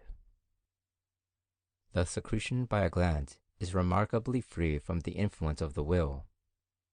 Therefore, when with the advancing age of the individual, or with the advancing culture of the race, the habit of crying out or screaming is restrained, and there is consequently no distension of the blood vessels of the eye, it may nevertheless well happen that tears should still be secreted, we may see, as lately remarked, the muscles round the eyes of a person who reads a pathetic story, twitching or trembling in so slight a degree as hardly to be detected. In this case, there has been no screaming and no distension of the blood vessels, yet through habit, certain nerve cells send a small amount of nerve force to the cells commanding the muscles round the eyes, and they likewise send some to the cells commanding the lacrimal glands, for the eyes often become at the same time just moistened with tears. If the twitching of the muscles round the eyes and the secretion of tears had been completely prevented, nevertheless it is almost certain that there would have been some tendency to transmit nerve force in these same directions, and as the lacrimal glands are remarkably free from the control of the will, they would be eminently liable still to act, thus betraying, though there were no other outward signs, the pathetic thoughts which were passing through the person's mind. As a further illustration of the view here advanced, I may remark that, during an earlier period of life, when habits of all kinds are readily established, our infants, when pleased, have been accustomed to utter loud peals of laughter, during which the vessels of their eyes are distended, as often and as continuously as they have yielded when distressed to screaming fits. Then it is probable that in after life, tears would have been as copiously and as regularly secreted under the one state of mind as under the other. Gentle laughter or a smile, or even a pleasing thought, would have sufficed to cause a moderate secretion of tears. There does indeed exist an evident tendency in this direction, as will be seen in a future chapter, when we treat of the tender feelings. With the Sandwich Islanders, according to Freycinet, tears are actually recognized as a sign of happiness, but we should require better evidence on this head than that of a passing voyager.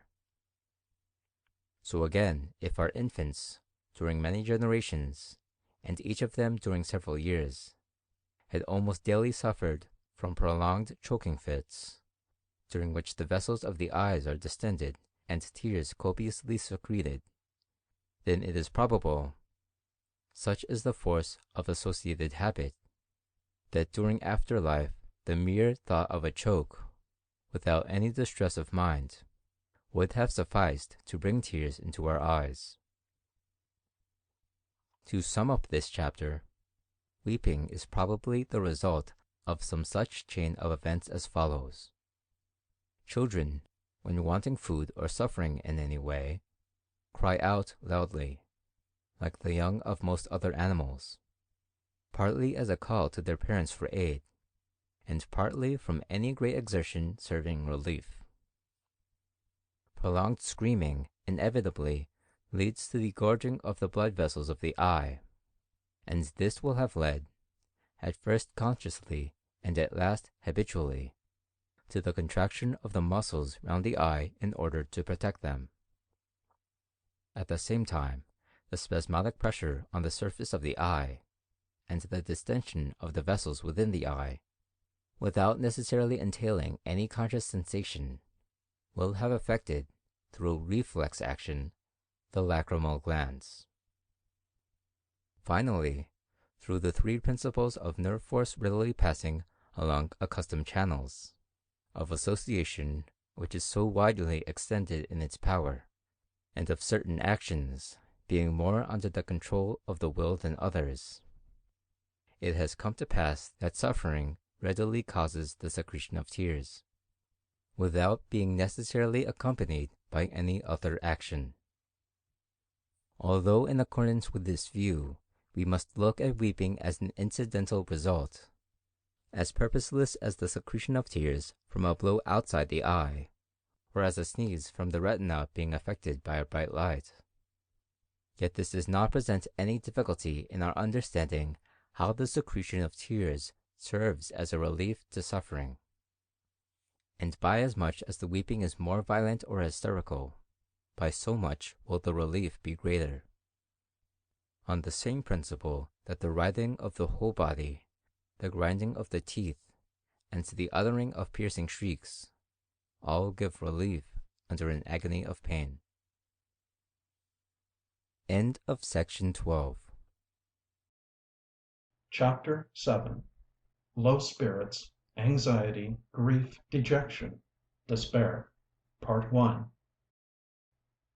After the mind has suffered from an acute paroxysm of grief, and the cause still continues, we fall into a state of low spirits, or we may be utterly cast down and dejected.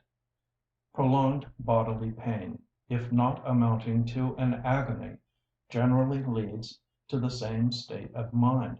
If we expect to suffer, we are anxious. If we have no hope of relief, we despair. Persons suffering from excessive grief often seek relief by violent and almost frantic movements, as described in a former chapter. But when their suffering is somewhat mitigated, yet prolonged, they no longer wish for action, but remain motionless and passive, or may occasionally rock themselves to and fro. The circulation becomes languid, the face pale, the muscles flaccid, the eyelids droop, the head hangs on the contracted chest, the lips, cheeks, and lower jaw all sink downwards from their own weight. Hence all the features are lengthened, and the face of the person who hears bad news is said to fall. A party of natives in Tierra del Fuego endeavor to explain to us that their friend, the captain of a sealing vessel, was out of spirits, by pulling down their cheeks with both hands, so as to make their faces as long as possible. Mr. Bunnet informs me that the Australian aborigines, when out of spirits, have a chop-fallen appearance. After prolonged suffering the eyes become dull and lack expression, and are often slightly suffused with tears. The eyebrows not rarely are rendered oblique, which is due to their inner ends being raised. This produces peculiarly formed wrinkles on the forehead, which are very different from those of a simple frown, though in some cases a frown alone may be present. The corners of the mouth are drawn downwards, which is so universally recognized as a sign of being out of spirits that it is almost proverbial. The breathing becomes slow and feeble, and is often interrupted by deep sighs. As Gratiolet remarks, whenever our attention is being concentrated on any subject, we forget to breathe, and then relieve ourselves by a deep inspiration. But the sighs of a sorrowful person, owing to his slow respiration and languid circulation, are eminently characteristic. As the grief of a person in this state occasionally recurs and increases into a paroxysm, spasms affect the respiratory muscles, and he feels as if something, the so-called globus hystericus, was rising in his throat. These spasmodic movements are clearly allied to the sobbing of children, and are remnants of those severer spasms which occur when a person is said to choke from excessive grief. Obliquity of the eyebrows. 2 points alone in the above description require further elucidation, and these are very curious ones, namely, the raising of the inner ends of the eyebrows, and the drawing down of the corners of the mouth. With respect to the eyebrows, they may occasionally be seen to assume an oblique position in persons suffering from deep dejection or anxiety. For instance, I have observed this movement in a mother while speaking about her sick son, and it is sometimes excited by quite trifling or momentary causes of real or pretended distress. The eyebrows assume this position owing to the contraction of certain muscles, namely the orbiculars, corrugators, and pyramidals of the nose, which together tend to lower and contract the eyebrows, being partially checked by the more powerful action of the central fascia of the frontal muscle. These latter fascia by their contraction, raise the inner ends alone of the eyebrows, and as the corrugators at the same time draw the eyebrows together, their inner ends become puckered into a fold or lump. This fold is a highly characteristic point in the appearance of the eyebrows when rendered oblique, as the eyebrows are at the same time somewhat roughened, owing to the hairs being made to project. Dr. J. Crichton Browne has also often noticed in melancholic patients who keep their eyebrows persistently oblique, a peculiar acute arching of the upper eyelid. A trace of this may be observed by comparing the right and left eyelids of the young man in the photograph, for he was not able to act equally on both eyebrows. This is also shown by the unequal furrows on the two sides of his forehead. The acute arching of the eyelids depends, I believe, on the inner and alone of the eyebrows being raised, for when the whole eyebrow is elevated and arched, the upper eyelid follows in a slight degree the same movement. But the most conspicuous result of the opposed contraction of the above-named muscles is exhibited by the peculiar furrows formed on the forehead. These muscles, when thus in conjoint yet opposed action, may be called, for the sake of brevity, the grief muscles. When a person elevates his eyebrows by the contraction of the whole frontal muscle, transverse wrinkles extend across the whole breadth of the forehead. But in the present case, the middle fascia alone are contracted. Consequently, transverse furrows are formed across the middle part alone of the forehead. The skin over the exterior parts of both eyebrows is at the same time drawn downwards and smooth by the contraction of the outer portions of the orbicular muscles. The eyebrows are likewise brought together through the simultaneous contraction of the corrugators, and this latter action generates vertical furrows separating the exterior and lower part of the skin of the forehead from the central and raised part. The union of these vertical furrows with the central and transverse furrows produces a mark on the forehead which has been compared to a horseshoe, but the furrows more strictly form three sides of a quadrangle. They are often conspicuous on the foreheads of adult or nearly adult persons, when their eyebrows are made oblique, but with young children, owing to their skin not easily wrinkling, they are rarely seen, or mere traces of them can be detected. These peculiar furrows are best represented on the forehead of a young lady who has the power in an unusual degree of voluntarily acting on the requisite muscles. As she was absorbed in the attempt whilst being photographed, her expression was not at all one of grief.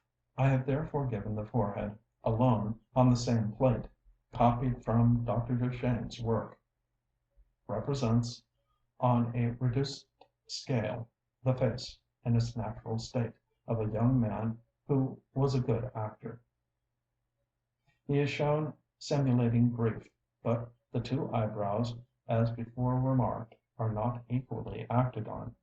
That the expression is true may be inferred from the fact that out of 15 persons to whom the original photograph was shown, without any clue to what was intended being given them, 14 immediately answered despairing sorrow, suffering endurance, melancholy, and so forth. The history of Figure 5 is rather curious. I saw the photograph in a shop window, and took it to Mr. Rijlander for the sake of finding out by whom it had been made, remarking to him how pathetic the expression was. He answered, "I made it," and it was likely to be pathetic, for the boy in a few minutes burst out crying. He then showed me a photograph of the same boy in a placid state, which I have had reproduced. A trace of obliquity in the eyebrows may be detected, but this figure, as well as Figure 7, is given to show the depression of the corners of the mouth, to which subject I shall presently refer. Few persons without some practice can voluntarily act on their grief muscles, but after repeated trials a considerable number succeed, whilst others never can. The degree of obliquity in the eyebrows, whether assumed voluntarily or unconsciously, differs much in different persons. With some who apparently have unusually strong pyramidal muscles, the contraction of the central fascia of the frontal muscle, although it may be energetic, as shown by the quadrangular furrows on the forehead, does not raise the inner ends of the eyebrows, but only prevents their being so much lowered as they otherwise would have been. As far as I have been able to observe, the grief muscles are brought into action much more frequently by children and women than by men. They are rarely acted on, at least with grown-up persons, from bodily pain, but almost exclusively from mental distress. Two persons who, after some practice, succeeded in acting on their grief muscles, found by looking at a mirror that when they made their eyebrows oblique, they unintentionally, at the same time, depressed the corners of their mouths, and this is often the case when the expression is naturally assumed. The power to bring grief muscles freely into play appears to be hereditary, like almost every other human faculty. A lady belonging to a family famous for having produced an extraordinary number of great actors and actresses, and who can herself give this expression with singular precision, told Dr. Crichton Browne that all her family had possessed the power in a remarkable degree. The same hereditary tendency is said to have extended, as I likewise hear from Dr. Browne, to the last descendant of the family, which gave rise to Sir Walter Scott's novel of Red Gauntlet, but the hero is described as contracting his forehead into a horseshoe mark from any strong emotion. I have also seen a young woman whose forehead seemed almost habitually thus contracted, independently of any emotion being at the time felt. The grief muscles are not very frequently brought into play, and as the action is often momentary, it easily escapes observation. Although the expression, when observed, is universally and instantly recognized as that of grief or anxiety, yet not one person out of 1,000, who had never studied the subject, is able to say precisely what change passes over the sufferer's face.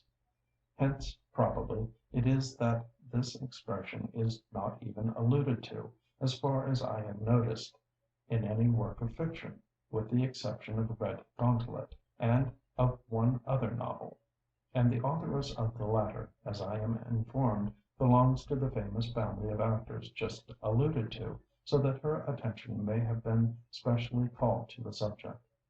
The ancient Greek sculptors were familiar with the expression, as shown in the statues of the Laocoon and Aretino, but, as Dejection remarks, they carried the transverse furrows across the whole breadth of the forehead, and thus committed a great anatomical mistake.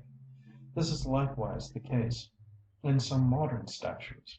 It is, however, more probable that these wonderfully accurate observers intentionally sacrificed truth for the sake of beauty, than that they made a mistake, for rectangular furrows on the forehead would not have had a grand appearance on the marble. The expression, in its fully developed condition, is, as far as I can discover, not often represented in pictures by the old masters, no doubt owing to the same cause, but a lady who is perfectly familiar with this expression informs me that in Fra Angelica's Descent from the Cross, in Florence, it is clearly exhibited in one of the figures on the right hand, and I could add a few other instances. Dr. Crichton Browne, at my request, closely attended to this expression in the numerous insane patients under his care in the West Riding Asylum, and he is familiar with Duchenne's photographs of the action of the grief muscles.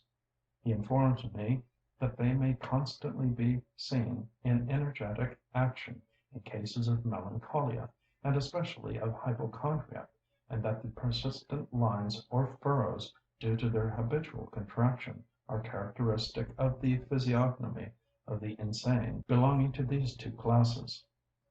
Dr. Brown carefully observed for me during a considerable period 3 cases of hypochondria in which the grief muscles were persistently contracted. In one of these, a widow aged 51 fancied that she had lost all her viscera and that her whole body was empty. She wore an expression of great distress, and beat her semi-closed hands rhythmically together for hours. The grief muscles were permanently contracted, and the upper eyelids arched. This condition lasted for months. She then recovered, and her countenance resumed its natural expression. A second case presented nearly the same peculiarities, with the addition that the corners of the mouth were depressed. Mr. Patrick Nicol has also kindly observed for me several cases in the Sussex Lunatic Asylum, and has communicated to me full details with respect to 3 of them, but they need not here be given.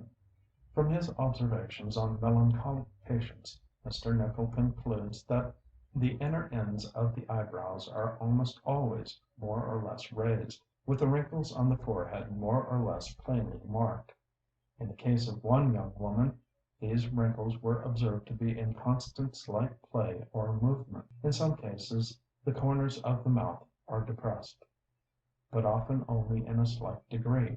Some amount of difference in the expression of the several melancholic patients could almost always be observed. The eyelids generally droop, and the skin near the outer corners and beneath them is wrinkled. The nasolabial fold, which runs from the wings of the nostrils to the corners of the mouth, and which is so conspicuous in blubbering children, is often plainly marked in these patients. Although with the insane the grief muscles often act persistently, yet in ordinary cases they are sometimes brought unconsciously into momentary action by ludicrously slight causes. A gentleman rewarded a young lady by an absurdly small present. She pretended to be offended, and as she upbraided him, her eyebrows became extremely oblique, with the forehead properly wrinkled.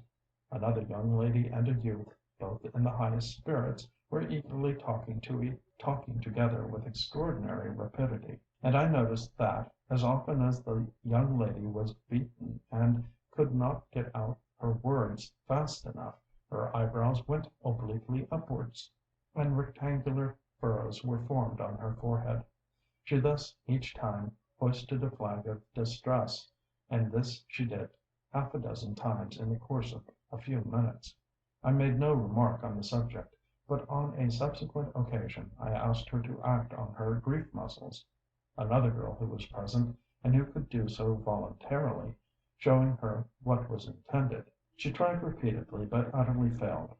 Yet so slight a cause of distress as not being able to talk quickly enough sufficed to bring these muscles over and over again into energetic action. The expression of grief, due to the contraction of the grief muscles, is by no means confined to Europeans, but appears to be common to all the races of mankind. I have at least received trustworthy accounts in regard to Hindus, Dangars, one of the aboriginal hill tribes of India, and therefore belonging to a quite distinct race from the Hindus, Malays, Negroes, and Australians. With respect to the latter, 2 observers answered my query in the affirmative, but entered into no details. Mr. Taplin, however, appends to my descriptive remarks the words, "This is exact." With respect to Negroes, the lady who told me of Fra Angelico's picture saw a Negro towing a boat on the Nile, and as he encountered an obstruction, she observed his grief muscles in strong action, with the middle of the forehead well wrinkled. Mr. Geach watched a Malay man in Malacca, with the corners of his mouth much depressed, the eyebrows oblique, with deep short grooves on the forehead. This expression lasted for a very short time, and Mr. Geach remarks, "It was a strange one, very much like a person about to cry at some great loss." In India, Mr. H. Erskine found that the natives were familiar with this expression. and Mr. J. Scott of the Botanic Gardens, Calcutta, has obligingly sent me a full description of 2 cases.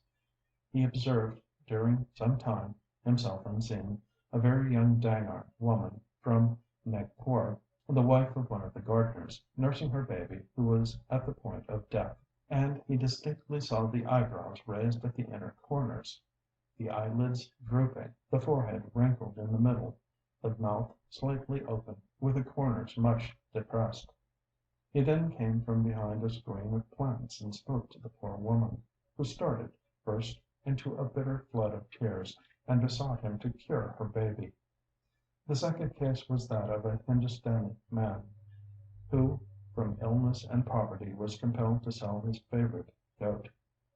After receiving the money, he repeatedly looked at the money in his hand and then at the goat, as if doubting whether he would not return it. He went to the goat, which was tied up ready to be led away, and the animal reared up and licked his hands. His eyes then wavered from side to side. His mouth was partially closed, with the corners very decidedly depressed.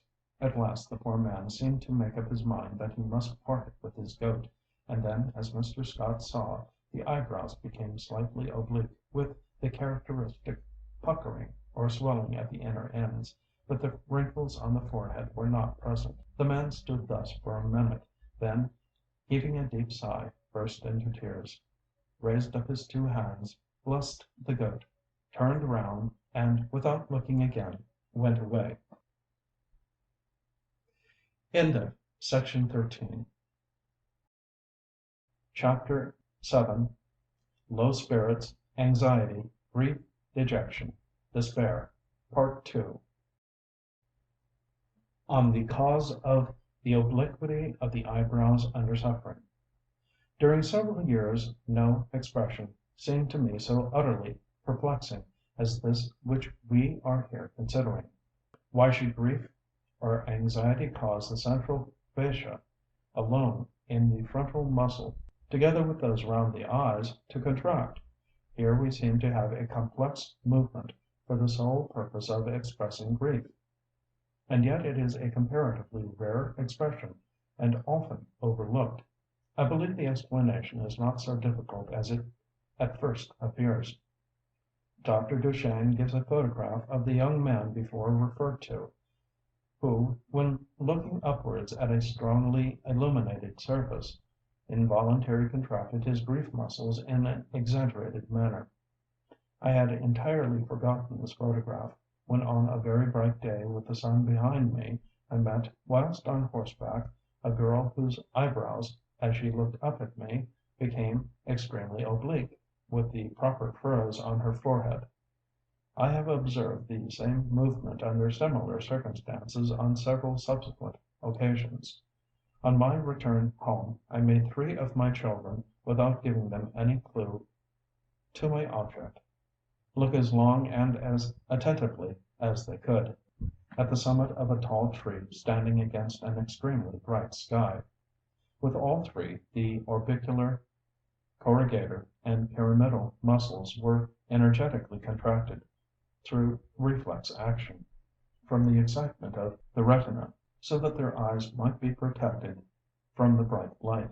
But they tried their utmost to look upwards, and now a curious struggle, with spasmodic twitchings, could be observed between the whole, or only the central portion of the frontal muscle, and the several muscles which serve to lower the eyebrows and close the eyelids. The involuntary contraction of the pyramidal caused the basal part of their noses to be transversely and deeply wrinkled. In one of the 3 children, the whole eyebrows were momentarily raised and lowered by the alternate contraction of the whole frontal muscle, and of the muscles surrounding the eyes, so that the whole breadth of the forehead was alternately wrinkled and smoothed. In the other 2 children, the forehead became wrinkled in the middle part alone, rectangular furrows being thus produced, and the eyebrows were rendered oblique, with their inner extremities puckered and swollen. In the one child in a slight degree, in the other in a strongly marked manner. This difference in the obliquity of the eyebrows apparently depended on a difference in their general mobility, and in the strength of the pyramidal muscles. In both these cases the eyebrows and forehead were acted on under the influence of a strong light, in precisely the same manner, in every characteristic detail, as under the influence of grief or anxiety. Duchenne states that the pyramidal muscle of the nose is less under the control of the will than are the other muscles round the eyes. He remarks that the young man who could so well act on his grief muscles as well as on most of his other facial muscles could not contract the pyramidals. This power, however, no doubt differs in different persons. The pyramidal muscle serves to draw down the skin of the forehead between the eyebrows, together with their inner extremities. The central fascia of the frontal are the antagonists of the pyramidal, and if the action of the latter is to be specially checked, these central fascia must be contracted. So that with persons having powerful pyramidal muscles, if there is under the influence of a bright light an unconscious desire to prevent the lowering of the eyebrows, the central fascia of the frontal muscle must be brought into play, and their contraction, if sufficiently strong to overmaster the pyramidals, together with the contraction of the corrugator and orbicular muscles, will act in the manner just described on the eyebrows and forehead. When children scream or cry out, they contract, as we know, the orbicular, corrugator, and pyramidal muscles, primarily for the sake of compressing their eyes, and thus protecting them from being gorged with blood, and secondarily through habit. I therefore expected to find with children that when they endeavored either to prevent a crying fit from coming on, or to stop crying, they would check the contraction of the above-named muscles, in the same manner as when looking upwards at a bright light, and consequently that the central fascia of the frontal muscle would often be brought into play. Accordingly, I began myself to observe children at such times, and asked others, including some medical men, to do the same. It is necessary to observe carefully, as the peculiar opposed action of these muscles is not nearly so plain in children, owing to their foreheads not easily wrinkling, as in adults. But I soon found that the grief muscles were very frequently brought into distinct action on these occasions. It would be superfluous to give all the cases which have been observed, and I will specify only a few. A little girl, a year and a half old, was teased by some other children, and before bursting into tears, her eyebrows became decidedly oblique. With an older girl the same obliquity was observed, with the inner ends of the eyebrows plainly puckered, and at the same time the corners of the mouth were drawn downwards. As soon as she burst into tears, the features all changed, and this peculiar expression vanished. Again, after a little boy had been vaccinated, which made him scream and cry violently, the surgeon gave him an orange brought for the purpose, and this pleased the child much. As he stopped crying, all the characteristic movements were observed, including the formation of rectangular wrinkles in the middle of the forehead. Lastly, I met on the road a little girl 3 or 4 years old, who had been frightened by a dog, and when I asked her what was the matter, she stopped whimpering, and her eyebrows instantly became oblique to an extraordinary degree. Here then, as I cannot doubt, we have the key to the problem why the central fascia of the frontal muscle and the muscles round the eyes contract in opposition to each other under the influence of grief. Whether their contraction be prolonged, as with the melancholic insane, or momentary, from some trifling cause of distress. We have all of us, as infants, repeatedly contracted our orbicular, corrugator, and pyramidal muscles, in order to protect our eyes whilst screaming. Our progenitors before us have done the same during many generations, and though with advancing years we easily prevent, when feeling distressed, the utterance of screams, we cannot from long habit always prevent a slight contraction of the above-named muscles, nor indeed do we observe their contraction in ourselves, or attempt to stop it, if slight.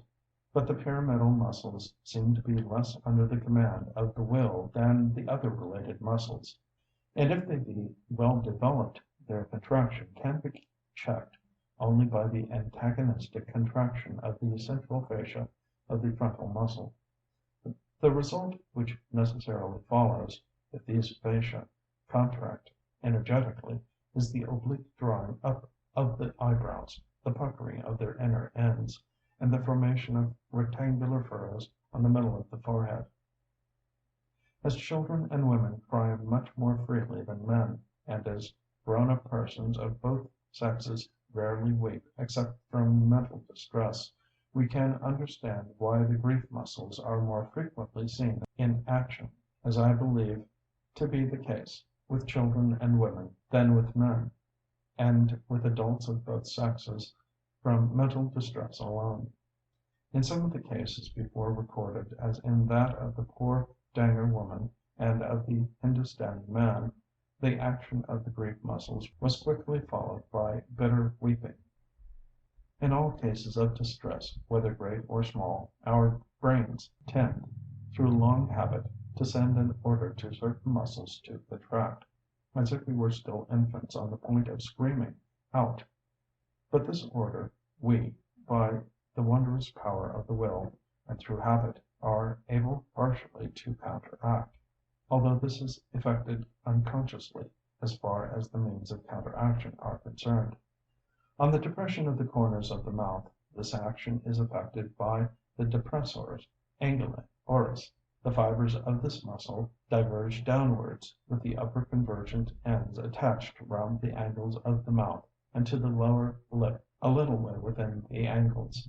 Some of the fibers appear to be antagonistic to the great zygomatic muscle, and others to the several muscles running to the outer part of the upper lip. The contraction of this muscle draws downwards and outwards the corners of the mouth, including the outer part of the upper lip, and even in a slight degree the wings of the nostrils. When the mouth is closed and this muscle acts, the commissure or line of junction of the two lips forms a curved line with the concavity downwards, and the lips themselves are generally somewhat protruded, especially the lower one. The mouth in this state is well represented in the two photographs by Mr. Reischlander. The upper boy had just stopped crying, after receiving a slap on the face from another boy, and the right moment was seized for photographing him. The expression of low spirits, grief, or dejection, due to the contraction of this muscle, has been noticed by every one who has written on the subject. To say that a person is down in the mouth is synonymous with saying that he is out of spirits. The depression of the corners may often be seen, as already stated on the authority of Dr. Crichton Browne and Mr. Nicol, with the melancholic insane, and was well exhibited in some photographs sent to me by the former gentleman, of patients with a strong tendency to suicide. It has been observed with men belonging to various races, namely, with Hindus, the dark hill tribes of India, Malays, and, as the Reverend Mr. Hagenauer informs me, with the aborigines of Australia. When infants scream, they firmly contract the muscles round their eyes, and this draws up the upper lip, and as they have to keep their mouths widely open, the depressor muscles running to the corners are likewise brought into strong action. This generally, but not invariably, causes a slight angular bend in the lower lip on both sides, near the corners of the mouth. The result of the upper and lower lip being thus acted on is that the mouth assumes a squarish outline. The contraction of the depressor muscle is best seen in infants who are not screaming violently, and especially just before they begin, or when they cease to scream. Their little faces then acquire an extremely piteous expression, as I continually observed with my own infants between the ages of about 6 weeks and 2 or 3 months. Sometimes, when they are struggling against a crying fit, the outline of the mouth is curved in so exaggerated a manner as to be like a horseshoe, and the expression of misery then becomes a ludicrous caricature. The explanation of the contraction of this muscle under the influence of low spirits or dejection apparently follows from the same general principles as in the case of the obliquity of the eyebrows. Dr. Duchesne informs me that he concludes from his observations, now prolonged during many years, that this is one of the facial muscles which is least under the control of the will.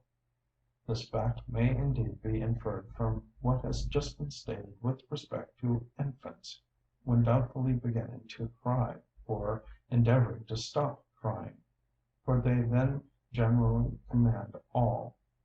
This fact may indeed be inferred from what has just been stated with respect to infants, when doubtfully beginning to cry, or endeavoring to stop crying, for they then generally command all the other facial muscles more effectually than they do the depressors of the corners of the mouth. Two excellent observers, who had no theory on the subject, one of them a surgeon, carefully watched for me some older children and women, as with some opposed struggling, they very gradually approached the point of bursting out into tears, and both observers felt sure that the depressors began to act before any of the other muscles. Now, as the depressors have been repeatedly brought into strong action during infancy and many generations, nerve force will tend to flow, on the principle of long associated habit, to these muscles as well as to various other facial muscles. Whenever in after life even a slight feeling of distress is experienced. But as the depressors are somewhat less under the control of the will than most of the other muscles, we might expect that they would often slightly contract, whilst the others remain passive. It is remarkable how small a depression of the corners of the mouth gives to the countenance an expression of low spirits or dejection, so that an extremely slight contraction of these muscles would be sufficient to betray this state of mind. I may here mention a trifling observation, as it will serve to sum up our present subject. An old lady with a comfortable but absorbed expression sat nearly opposite to me in a railway carriage. Whilst I was looking at her, I saw that her depressors angularly oris became very slightly, yet decidedly, contracted, but as her countenance remained as placid as ever, I reflected how meaningless was this contraction, and how easily one might be deceived. The thought had hardly occurred to me when I saw that her eyes suddenly became suffused with tears almost to overflowing, and her whole countenance fell. There could now be no doubt that some painful recollection, perhaps that of a long-lost child, was passing through her mind. As soon as her sensorium was thus affected, certain nerve cells from long habit instantly transmitted an order to all the respiratory muscles, and to those round the mouth, to prepare for a fit of crying, but the order was countermanded by the will, or rather by a later acquired habit, and all the muscles were obedient, excepting in a slight degree the depressores anguli oris. The mouth was not even opened, the respiration was not hurried, and no muscle was affected except those which draw down the corners of the mouth. As soon as the mouth of this lady began, involuntarily and unconsciously on her part, to assume the proper form for a crying fit, we may feel almost sure that some nerve influence would have been transmitted through the long accustomed channels to the various respiratory muscles, as well as to those round the eyes, and to the vasomotor centre which governs the supply of blood sent to the lachrymal glands. Of this latter fact we have indeed clear evidence in her eyes becoming slightly suffused with tears, and we can understand this, as the lachrymal glands are less under the control of the will than the facial muscles. No doubt there existed at the same time some tendency in the muscles round the eyes at contract, as if for the sake of protecting them from being gorged with blood. But this contraction was completely overmastered, and her brow remained unruffled.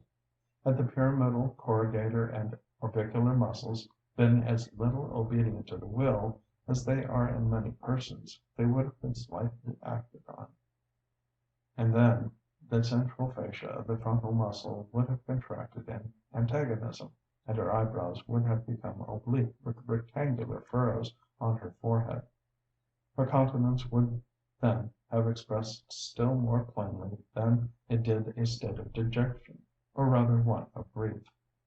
Through steps such as these we can understand how it is that as soon as some melancholy thought passes through the brain, there occurs a just perceptible drawing down at the corners of the mouth, or a slight raising up of the inner ends of the eyebrows, or both movements combined, and immediately afterwards a slight suffusion of tears. A thrill of nerve force is transmitted along several habitual channels, and produces an effect on any point where the will has not acquired through long habit much power of interference. The above actions may be considered as rudimental vestiges of the screaming fits, which are so frequent and prolonged during infancy.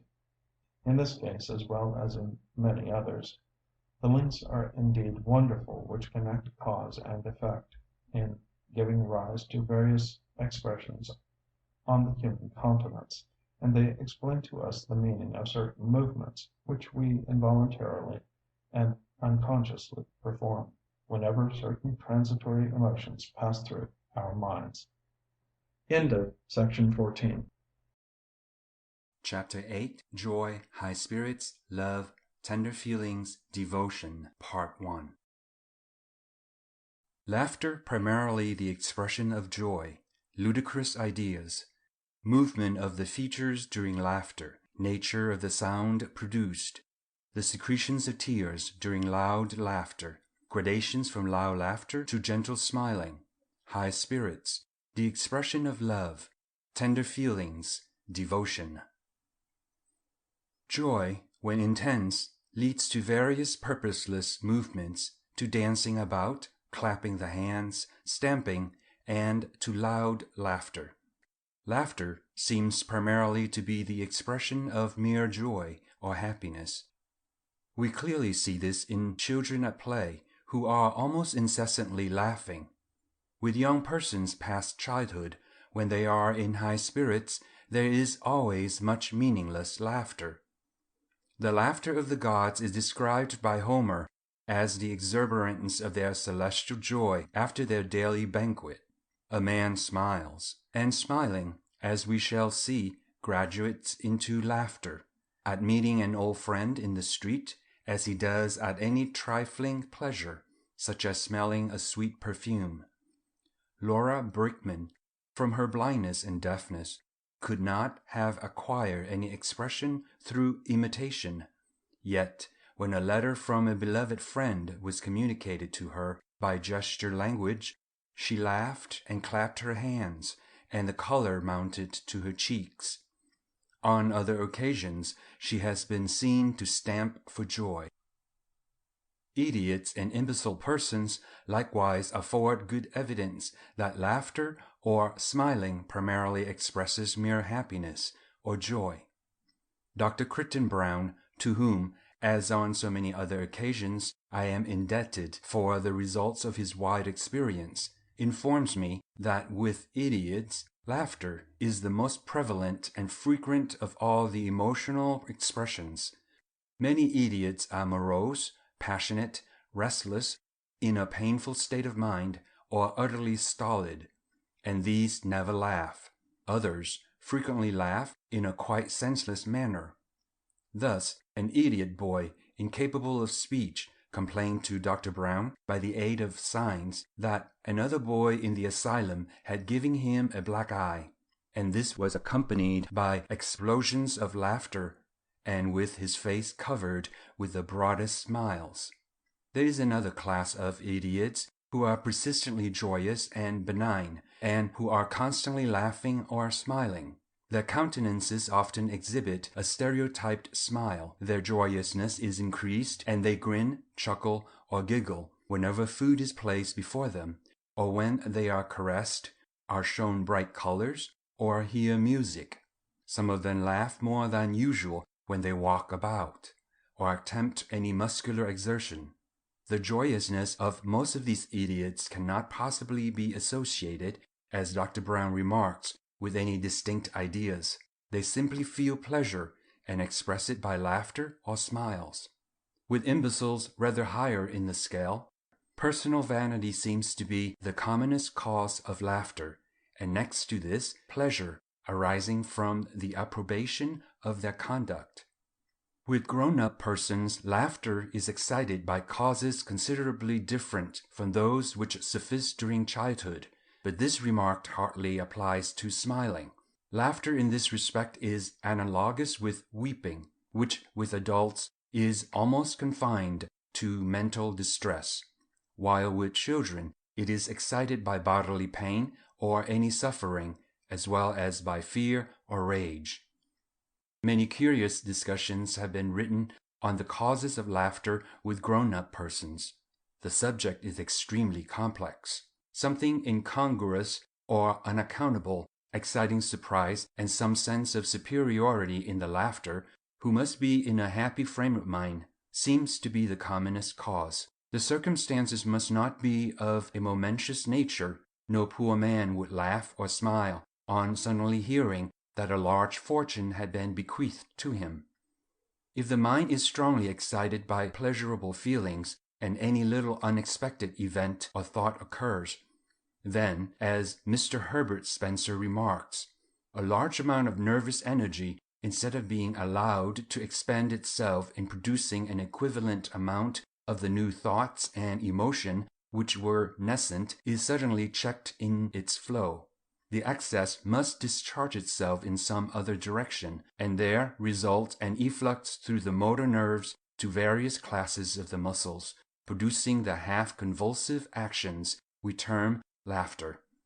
An observation bearing on this point was made by a correspondent during the recent siege of Paris, namely, that the German soldiers, after strong excitement from exposure to extreme danger, were particularly apt to burst out into loud laughter at the smallest joke. So again, when young children are just beginning to cry, an unexpected event will sometimes suddenly turn their crying into laughter, which apparently serves equally well to expend their superflux nervous energy. The imagination is sometimes said to be tickled by a ludicrous idea, and this so-called tickling of the mind is curiously analogous with that of the body. Everyone knows how immoderate children laugh, and how their whole bodies are convulsed when they are tickled. The anthropoid apes, as we have seen, likewise utter a reiterated sound corresponding with our laughter when they are tickled, especially under the armpits. I touch with a bit of paper the sole of the foot of one of my infants when only 7 days old, and it was suddenly jerked away and the toes curled about, as in an older child. Such movements, as well as laughter from being tickled, are manifestly reflex actions, and this is likewise shown by the minute unstriped muscles, which serve to erect the separate hairs on the body, contracting near a tickled surface. Yet, laughter from ludicrous idea, though involuntary, cannot be called a strictly reflex action. In this case, and in that of laughter from being tickled, the mind must be in a pleasurable condition. A young child, if tickled by a strange man, would scream from fear. The touch must be light, and an idea or event to be ludicrous must not be of grave import.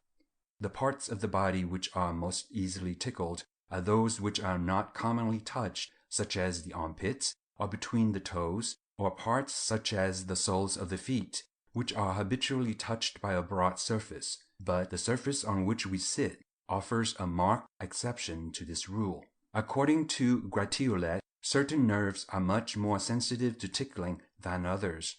From the fact that a child can hardly tickle itself, or in a much less degree than when tickled by another person, It seems that the precise point to be touched must not be known. So with the mind, something unexpected, a novel or incongruous idea which breaks through an habitual train of thought, appears to be a strong element in the ludicrous. The sound of laughter is produced by a deep inspiration followed by short, interrupted, spasmodic contractions of the chest, and especially the diaphragm. Hence, we hear of laughter holding both his sides. From the shaking of the body, the head nods to and fro. The lower jaw often quivers up and down, as is likewise the case with some species of baboons when they are much pleased. The tendency in the zygomatic muscles to contract under pleasurable emotions is shown by a curious fact communicated to me by Dr. Brown with respect to patients suffering from general paralysis of the insane. In this malady, there is almost invariably optimism, delusions as to wealth, rank, grandeur, insane joyousness, benevolence, and profusion, while its very earliest physical symptom is trembling at the corners of the mouth and at the outer corners of the eyes. This is a well-recognized fact. Constant tremulous agitation of the inferior palpebral and great zygomatic muscles is pathognomic of the earlier stages of general paralysis. The countenance has a pleased and benevolent expression. As the disease advances, other muscles become involved, but until complete fatuity is reached, the prevailing expression is that of feeble benevolence. As in laughing and broadly smiling, the cheeks and upper lip are much raised, the nose appears to be shortened, and the skin on the bridge becomes finely wrinkled in transverse lines, with other oblique longitudinal lines on the sides.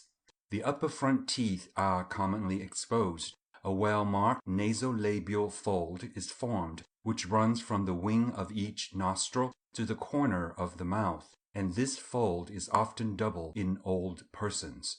A bright and sparkling eye is as characteristic of a pleased or amused state of mind as is the retraction of the corners of the mouth and upper lip with the wrinkles thus produced. Even the eyes of microcephalous idiots, who are so degraded that they never learn to speak, brighten slightly when they are pleased. Under extreme laughter, the eyes are too much suffused with tears to sparkle, but the moisture squeezed out of the glands during moderate laughter or smiling may aid in giving them luster, though this must be of altogether subordinate importance, as they become dull from grief, though they are then often moist. Their brightness seems to be chiefly due to their tenseness, owing to the contraction of the orbicular muscles and to the pressure of the raised cheeks. But according to Dr. Pederick, who has discussed this point more fully than any other writer, the tenseness may be largely attributed to the eyeballs becoming filled with blood and other fluids from the acceleration of the circulation consequent on the excitement of pleasure. He remarks on the contrast in the appearance of the eyes of a hectic patient with a rapid circulation and of a man suffering from cholera with almost all the fluids of his body drained from him. Any cause which lowers the circulation deadens the eye. I remember seeing a man utterly prostrated by prolonged and severe exertion during a very hot day, and a bystander compared his eyes to those of a boiled codfish. To return to the sounds produced during laughter, we can see in a vague manner how the utterance of sounds of some kind would naturally become associated with a pleasurable state of mind. For throughout a large part of the animal kingdom, vocal or instrumental sounds are employed either as a call or as a charm by one sex for the other. They are also employed as the means for a joyful meeting between the parents and their offspring, and between the attached members of the same social community. But why the sounds which man utters when he is pleased have the peculiar reiterated character of laughter we do not know. Nevertheless, we can see that they would naturally be as different as possible from the screams or cries of distress. And as in the production of the latter, the expirations are prolonged and continuous, with the inspirations short and interrupted, so it might perhaps have been expected, with the sounds uttered from joy, that the expirations would have been short and broken, with the inspirations prolonged, and this is the case. It is an equally obscure point why the corners of the mouth are retracted and the upper lip raised during ordinary laughter. The mouth must not be open to its utmost extent, for when this occurs during a paroxysm of excessive laughter, hardly any sound is emitted, or it changes its tone and seems to come from deep down in the throat. The respiratory muscles, and even those of the limbs, are at the same time thrown into rapid vibratory movements. The lower jaw often partakes of this movement, and this would tend to prevent the mouth from being widely opened. But as a full volume of sound has to be poured forth, the orifice of the mouth must be large, and it is perhaps to gain this end that the corners are retracted and the upper lip raised. Although we can hardly account for the shape of the mouth during laughter, which leads to wrinkles being formed beneath the eyes, nor for the peculiar reiterated sound of laughter, nor for the quivering of the jaws, nevertheless, we may infer that all these effects are due to some common cause, for they are all characteristics and expressive of a pleased state of mind in various kinds of monkeys. A graduated series can be followed from violent to moderate laughter, to a broad smile, to a gentle smile, and to the expression of mere cheerfulness. During excessive laughter, the whole body is often thrown backward and shakes, or is almost convulsed. The respiration is much disturbed. The head and face become gorged with blood, with the veins distended, and the orbicular muscles are spasmodically contracted in order to protect the eyes. Tears are freely shed. Hence, as formerly remarked, it is scarcely possible to point out any difference between the tear-stained face of a person after a paroxysm of excessive laughter and after a bitter crying fit. It is probably due to the close similarity of the spasmodic movements caused by these widely different emotions that hysteric patients alternately cry and laugh with violence, and that young children sometimes pass suddenly from the one to the other state. Mr. Swingho informs me that he has often seen the Chinese, when suffering from deep grief, burst out into hysterical fits of laughter. I was anxious to know whether tears are freely shed during excessive laughter by most of the races of men, and I hear from my correspondents that this is the case. One instance was observed with the Hindus, and they themselves said that it often occurred. So it is with the Chinese. The women of the wild tribe of Malays in Malacca Peninsula sometimes shed tears when they laugh heartily, though this seldom occurs. With the Dyaks of Borneo, it must frequently be the case, at least with the women, for I hear from the Raja C. Brook that it is a common expression with them to say, "We nearly make tears from laughter." The aborigines of Australia express their emotions freely, and they are described by my correspondents as jumping about and clapping their hands for joy, and as often roaring with laughter. No less than 4 observers have seen their eyes freely watering on such occasions, and in one instance the tears rolled down their cheeks. Mr. Bulmer, a missionary in a remote part of Victoria, remarks that they have a keen sense of the ridiculous. They are excellent mimics, and when one of them is able to imitate the peculiarities of some absent member of the tribe, it is very common to hear all in the camp convulsed with laughter.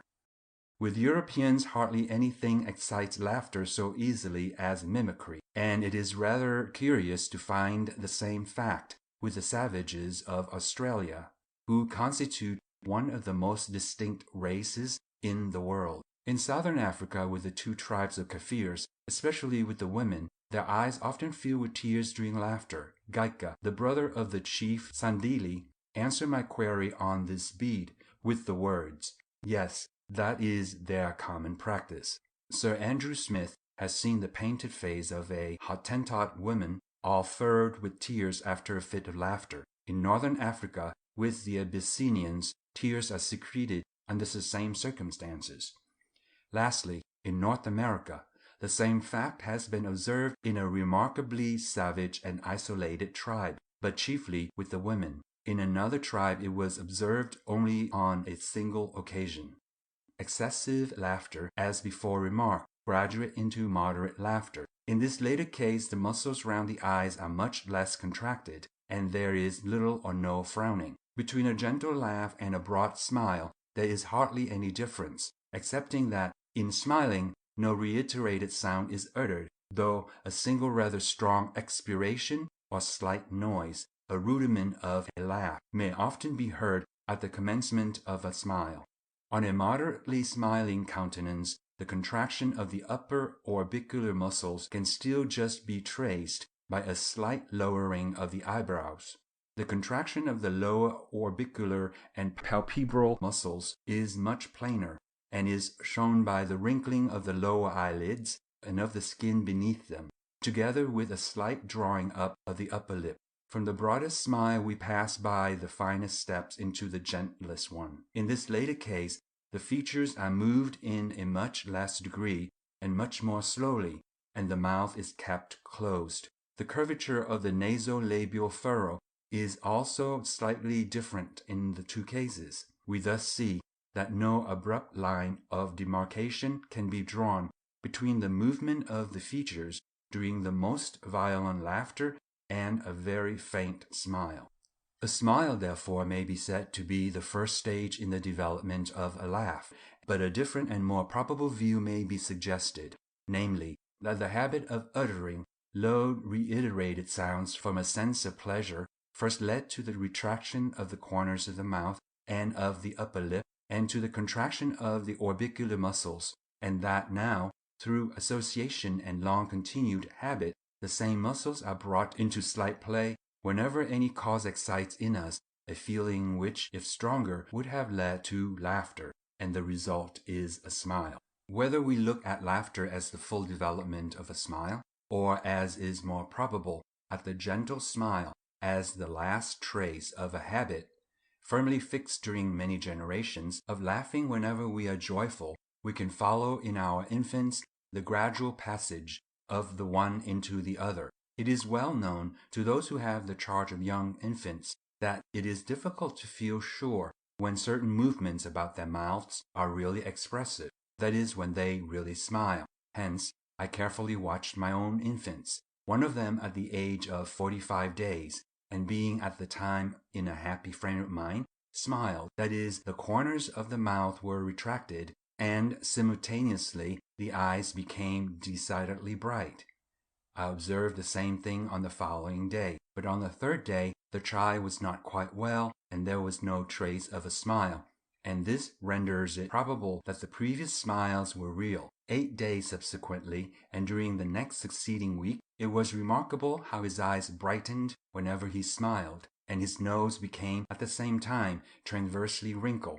This was now accompanied by a little bleating noise, which perhaps represented a laugh. At the age of 113 days, these little noises, which were always made during expiration, assume a slightly different character, and were more broken and interrupted, as in sobbing, and this was certainly incipient laughter. The change in tone seemed to me at the time to be connected with the greater lateral extension of the mouth as the smiles became broader.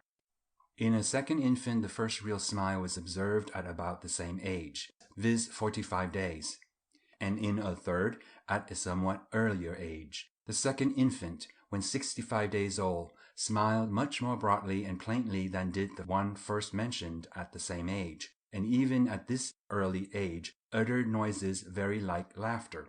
In this gradual acquirement by infants of the habit of laughing, we have a case in some degree analogous to that of weeping. As practice is requisite with the ordinary movements of the body, such as walking, so it seems to be with laughing and weeping. The art of screaming, on the other hand, from being of service to infants, has become finely developed from the earliest days. End of section 15. Chapter 8. Joy, High Spirits, Love, Tender Feelings, Devotion, Part 2. High spirits cheerfulness. A man in high spirits, though he may not actually smile, commonly exhibits some tendency to the retraction of the corners of his mouth. From the excitement of pleasure, the circulation becomes more rapid, the eyes are bright, and the color of the face rises. The brain, being stimulated by the increased flow of blood, reacts on the mental powers. Lively ideas pass still more rapidly through the mind, and the affections are warmed. I heard a child, a little under 4 years old, when asked what was meant by being in good spirits, answer, "It is laughing, talking, and kissing." It would be difficult to give a truer or more practical definition. A man in this state holds his body erect, his head upright, and his eyes open. There is no drooping of the features, and no contraction of the eyebrows. On the contrary, the frontal muscle, as Moreau observes, tends to contract slightly, and this smooths the brow, removes every trace of a frown, arches the eyebrows a little, and raises the eyelids. Hence the Latin phrase exporrigere frontem, to unwrinkle the brow, means to be cheerful or merry. The whole expression of a man in good spirits is exactly the opposite of that of one suffering from sorrow. According to Sir C. Bell, in all the exhilarating emotions, the eyebrows, eyelids, the nostrils, and the angles of the mouth are raised.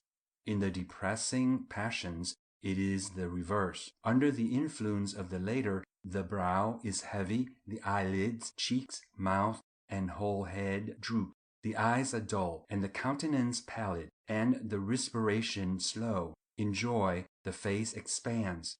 In grief, it lengthens. Whether the principle of antithesis has here come into play in producing these opposite expressions in aid of the direct causes which have been specified and which are sufficiently plain, I will not pretend to say. With all the races of man, the expression of good spirit appears to be the same, and is easily recognized.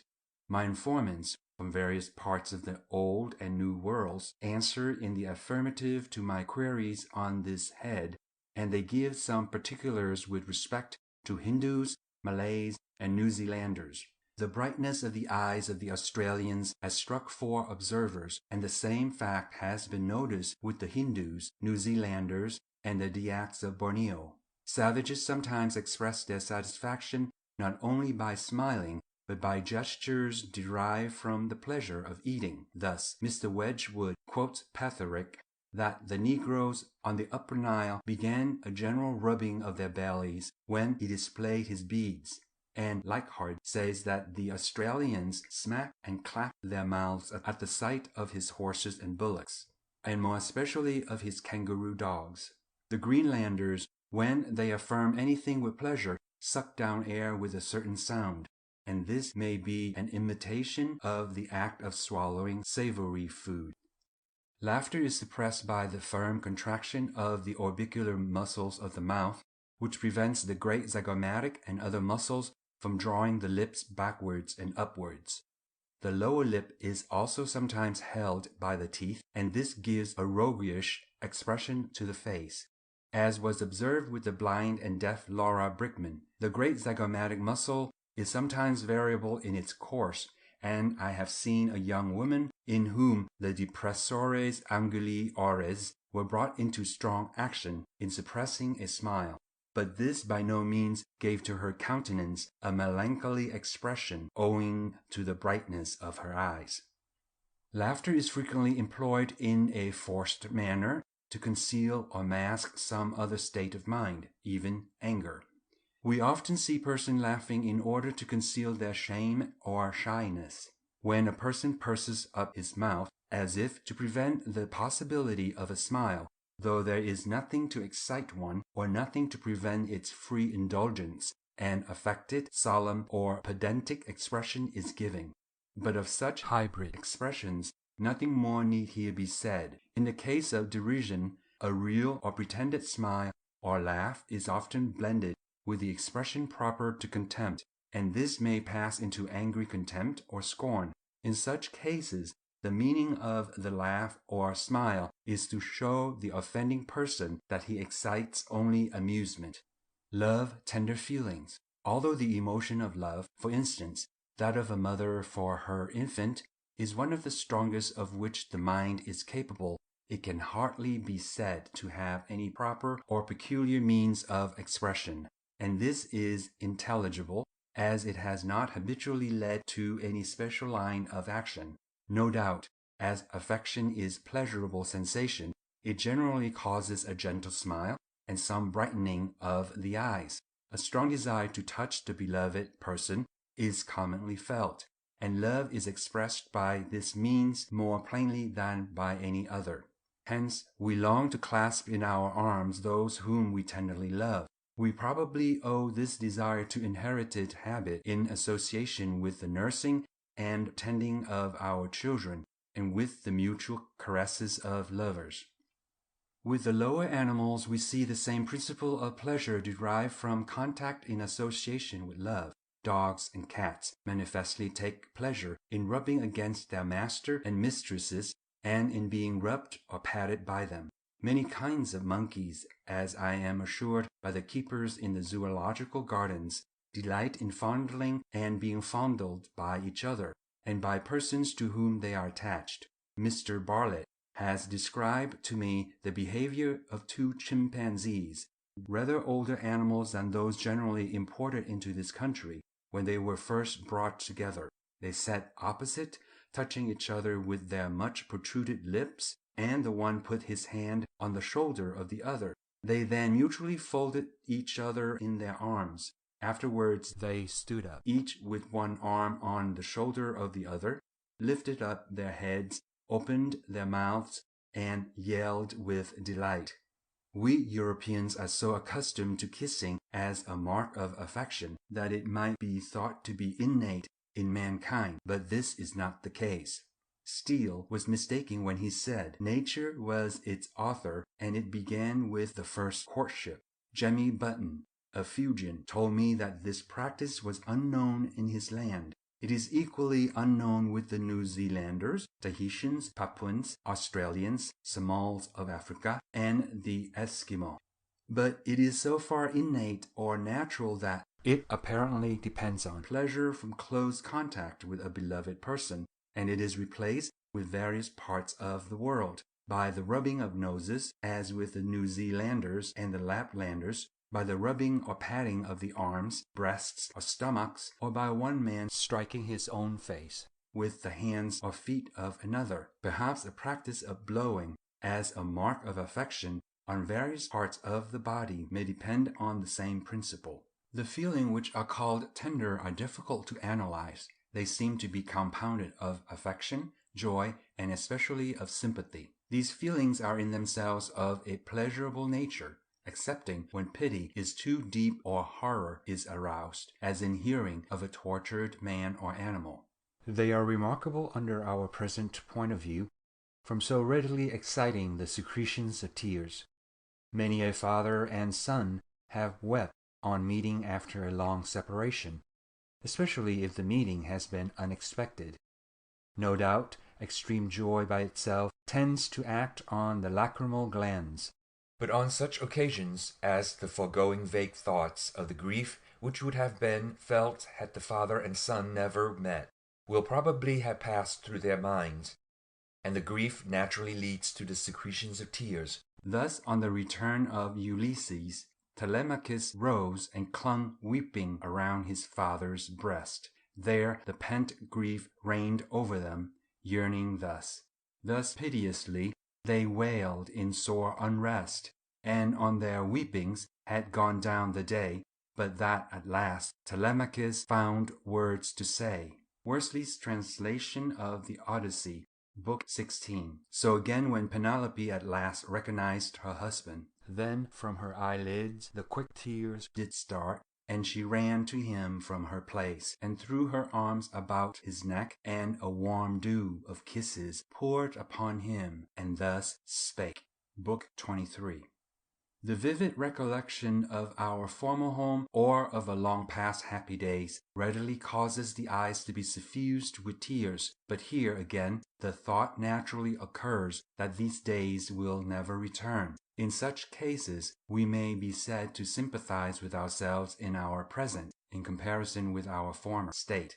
Sympathy with the distresses of others, even with the imaginary distresses of a heroine in a pathetic story for whom we feel no affection, readily excites tears. So does sympathy with the happiness of others, as with that of a lover at last successful after many hard trials in a well-told tale. Sympathy appears to constitute a separate or distinct emotion, and it is especially apt to excite the lachrymal glands.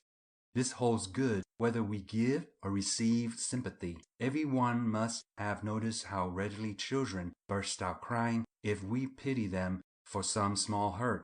With the melancholic insane, as Dr. Crichton Browne informs me, a kind word will often plunge them into unrestrained weeping. As soon as we express our pity for the grief of a friend, tears often come into our own eyes. The feeling of sympathy is commonly explained by assuming that when we see or hear of suffering in another, the idea of suffering is called up so vividly in our own minds that we ourselves suffer.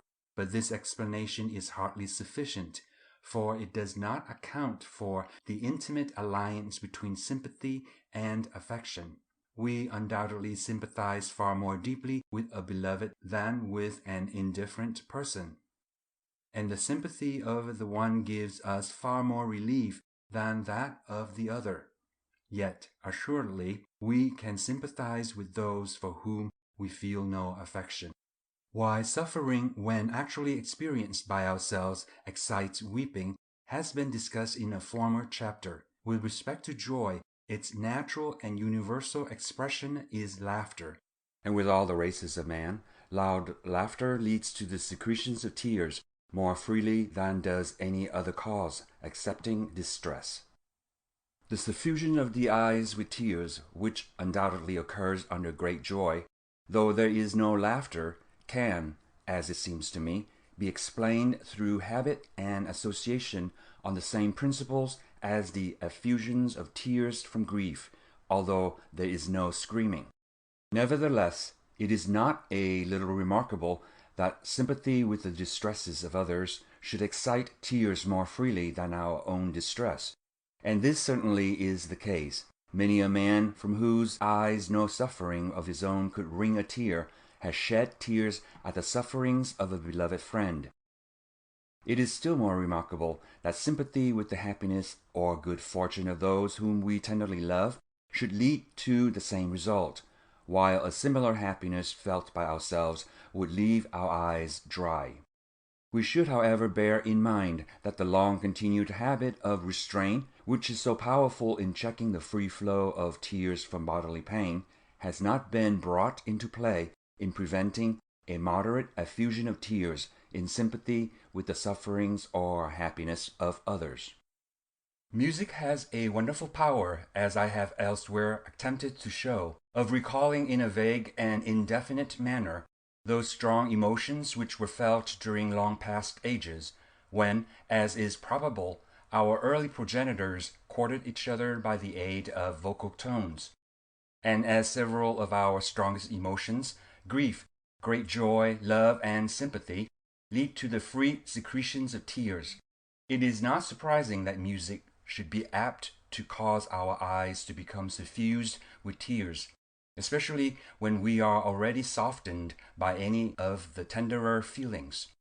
Music often produces another peculiar effect. We know that every strong sensation, emotion, or excitement, extreme pain, rage, terror, joy, or the passion of love, all have a special tendency to cause the muscles to tremble, and a thrill and slight shiver which runs down the backbone and limbs of many persons when they are powerfully affected by music, seems to bear the same relation to the above trembling of the body, as a slight suffusion of tears from the power of music does to weeping from any strong and real emotion. Devotion, as devotion is in some degree related to affection, though mainly consisting of reverence, often combined with fear. The expression of this state of mind may here be briefly noticed. With some sects, both past and present, religion and love have been strangely combined, and it has been even maintained, lamentable as the fact may be, that the holy kiss of love differs but little from that which a man bestows on a woman, or a woman on a man. Devotion is chiefly expressed by the face being directed towards the heavens, with the eyeballs upturned. Sir C. Bell remarks that, at the approach of sleep, or of a fainting fit, or of death, the pupils are drawn upwards and inwards, and he believes that when we are wrapped in devotional feelings, and outward impressions are unheeded, the eyes are raised by an action neither taught nor acquired, and that this is due to the same cause as in the above cases. That the eyes are upturned during sleep is, as I hear from Professor Donders, certain.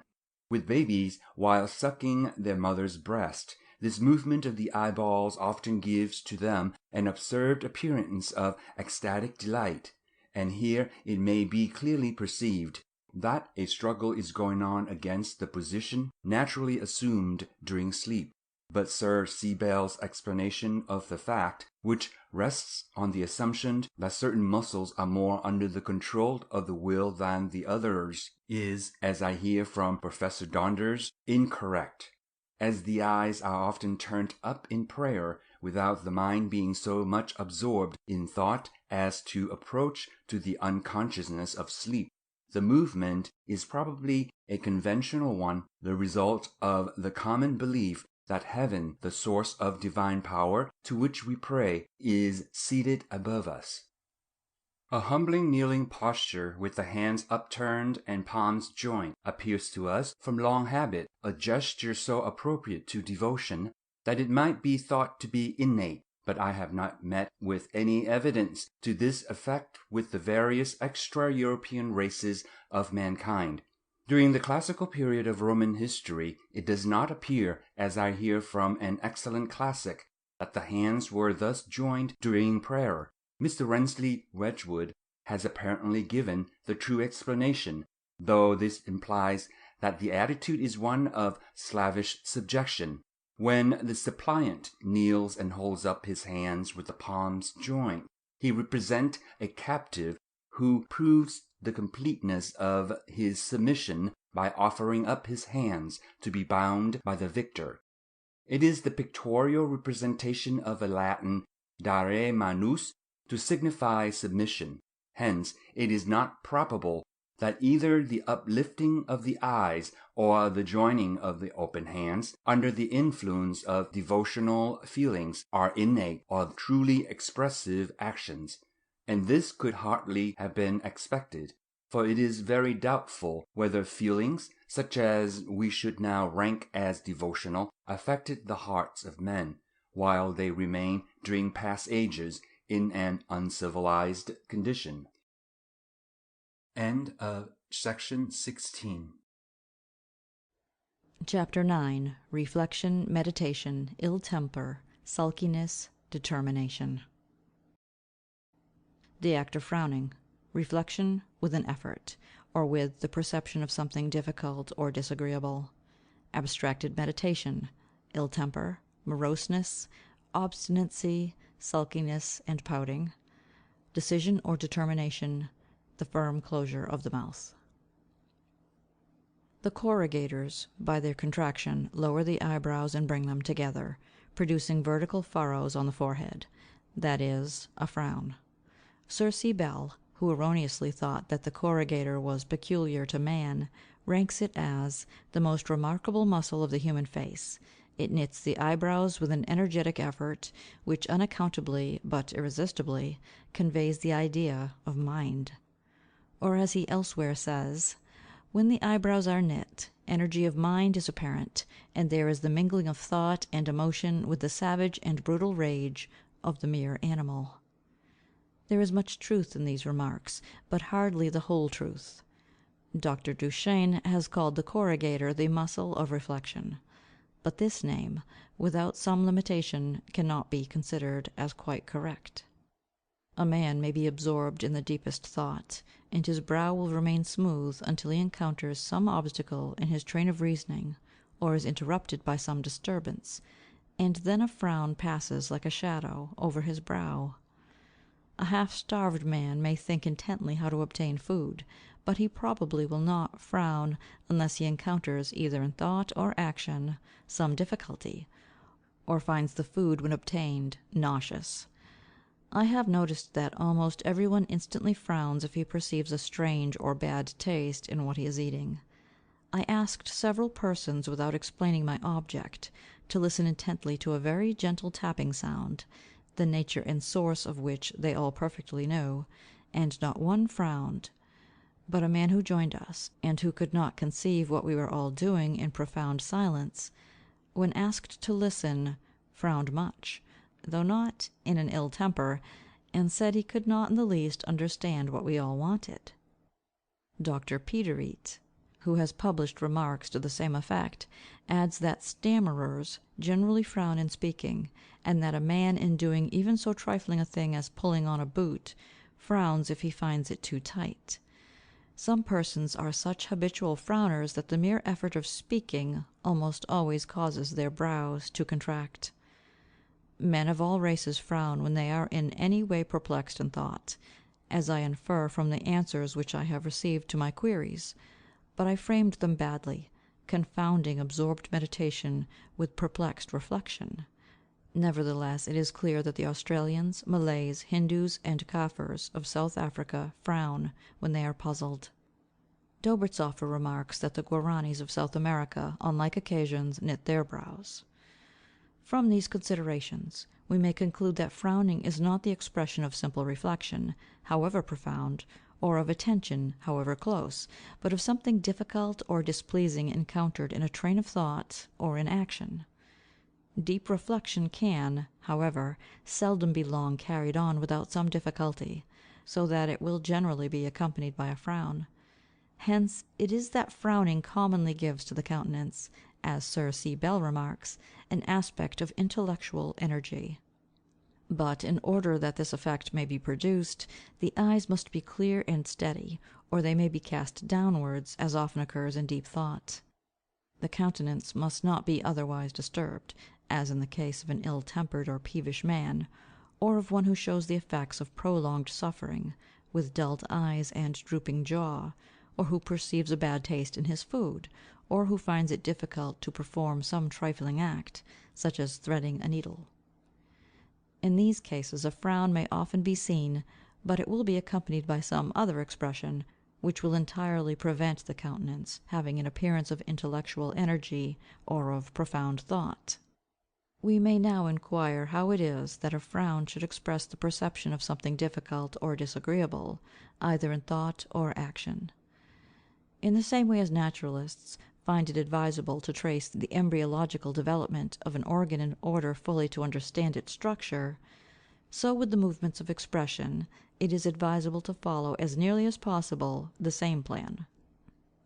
The earliest and almost sole expression seen during the first days of infancy, and then often exhibited, is that displayed during the act of screaming; and screaming is excited, both at first and for some afterwards, by every distressing or displeasing sensation and emotion, by hunger, pain, anger, jealousy, fear, etc. At such times the muscles round the eyes are strongly contracted, and this, as I believe, explains to a large extent the act of frowning during the remainder of our lives. I repeatedly observed my own infants, from under the age of 1 week to that of 2 or 3 months, and found that when a screaming fit came on gradually, the first sign was the contraction of the corrugators, which produced a slight frown, quickly followed by the contraction of the other muscles round the eyes. When an infant is uncomfortable or unwell, little frowns, as I record in my notes, may be seen incessantly passing like shadows over its face, these being generally, but not always, followed sooner or later by a crying fit. For instance, I watched for some time a baby, between 7 and 8 weeks old, sucking some milk which was cold and therefore displeasing to him, and a steady little frown was maintained all the time. This was never developed into an actual crying fit, though occasionally every stage of close approach could be observed. As the habit of contracting the brows has been followed by infants during innumerable generations, at the commencement of every crying or screaming fit, it has been firmly associated with the incipient sense of something distressing or disagreeable. Hence, under similar circumstances, it would be apt to be continued during maturity, although never then developed into a crying fit. Screaming or weeping begins to be voluntarily restrained at an early period of life, whereas frowning is hardly ever restrained at any age. It is perhaps worth notice that with children much given to weeping, anything which perplexes their minds, and which would cause most other children merely to frown, readily makes them weep. So with certain classes of the insane, any effort of mind, however slight, which with an habitual frowner would cause a slight frown, leads to their weeping in an unrestrained manner. It is not more surprising that the habit of contracting the brows at the first perception of something distressing, although gained during infancy, should be retained during the rest of our lives, than that many other associated habits acquired at an early age should be permanently retained both by man and the lower animals. For instance, full-grown cats, when feeling warm and comfortable, often retain the habit of alternately protruding their forefeet with extended toes, which habit they practised for a definite purpose whilst suckling their mothers. Another and distinct cause has probably strengthened the habit of frowning whenever the mind is intent on any subject and encounters some difficulty. Vision is the most important of all senses, and during primeval times the closest attention must have been incessantly directed towards distant objects for the sake of obtaining prey and avoiding danger. I remember being struck, whilst travelling in parts of South America, which were dangerous from the presence of Indians, how incessantly, yet as it appeared unconsciously, the half-wild gauchos closely scanned the whole horizon. Now when any one with no covering on his head, as must have been aboriginally the case with mankind, strives to the utmost to distinguish in broad daylight, and especially if the sky is bright, a distant object, he almost invariably contracts his brows to prevent the entrance of too much light, the lower eyelids, cheeks, and upper lip being at the same time raised, so as to lessen the orifice of the eyes. I have purposely asked several persons, young and old, to look, under the above circumstances, at distant objects, making them believe that I only wished to test the power of their vision, and they all behaved in the manner just described. Some of them also put their open flat hands over their eyes to keep out the excess of light. Gratiolet, after making some remarks to nearly the same effect, says, "Ce sont là des attitudes de vision difficile." He concludes that the muscles round the eyes contract partly for the sake of excluding too much light, which appears to me the more important end, and partly to prevent all rays striking the retina, except those which come directly from the object that is scrutinized. Mr. Bowman, whom I consulted on this point, thinks that the contraction of the surrounding muscles may, in addition, partly sustain the consensual movements of the two eyes, by giving a firmer support while the globes are brought to binocular vision by their own proper muscles. As the effort of viewing with care under a bright light a distant object is both difficult and irksome, and as this effort has been habitually accompanied, during numberless generations, by the contraction of the eyebrows, the habit of frowning will thus have been much strengthened, although it was originally practised during infancy from quite an independent cause, namely as the first step in the protection of the eyes during screaming. There is indeed much analogy, as far as the state of mind is concerned, between intently scrutinizing a distant object, and following out an obscure train of thought, or performing some little and troublesome mechanical work. The belief that the habit of contracting the brows is continued when there is no need whatever to exclude too much light, receives support from the cases formerly alluded to, in which the eyebrows or eyelids are acted on under certain circumstances in a useless manner, from having been similarly used under analogous circumstances for a serviceable purpose. For instance, we voluntarily close our eyes when we do not wish to see any object, and we are apt to close them when we reject a proposition, as if we could not or would not see it, or when we think about something horrible. We raise our eyebrows when we wish to see quickly all around us, and we often do the same when we earnestly desire to remember something, acting as if we endeavoured to see it. Abstraction, meditation. When a person is lost in thought with his mind absent, or, as is sometimes said, when he is in a brown study, he does not frown, but his eyes appear vacant. The lower eyelids are generally raised and wrinkled in the same manner as when a short-sighted person tries to distinguish a distant object, and the upper orbicular muscles are at the same time slightly contracted. The wrinkling of the lower eyelids under these circumstances has been observed with some savages, as by Mr. Dyson Lacy with the Australians of Queensland, and several times by Mr. Geach with the Malays of the interior of Malacca. What the meaning or cause of this action may be, cannot at present be explained, but here we have another instance of movement round the eyes in relation to the state of the mind. The vacant expression of the eyes is very peculiar, and at once shows when a man is completely lost in thought. Professor Donders has, with his usual kindness, investigated this subject for me. He has observed others in this condition, and has been himself observed by Professor Engelmann.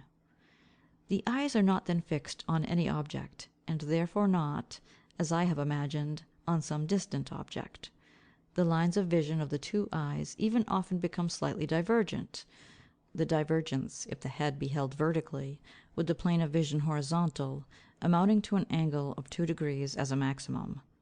This was ascertained by observing the crossed double image of a distant object. When the head droops forward, as often occurs with a man absorbed in thought, owing to the general relaxation of his muscles, if the plane of vision be still horizontal, the eyes are necessarily a little turned upwards, and then the divergence is as much as 3 degrees, or 3 degrees 5 minutes. If the eyes are turned still more upwards, it amounts to between 6 degrees and 7 degrees. Professor Donders attributes this divergence to the almost complete relaxation of certain muscles of the eyes, which would be apt to follow from the mind being wholly absorbed. The active condition of the muscles of the eyes is that of convergence, and Professor Donders remarks, as bearing on their divergence during a period of complete abstraction, that when one eye becomes blind, it almost always, after a short lapse of time, deviates outwards, for its muscles are no longer used in moving the eyeball inwards for the sake of binocular vision. Perplexed reflection is often accompanied by certain movements or gestures. At such times we commonly raise our hands to our foreheads, mouths, or chins, but we do not act thus, as far as I have seen, when we are quite lost in meditation, and no difficulty is encountered.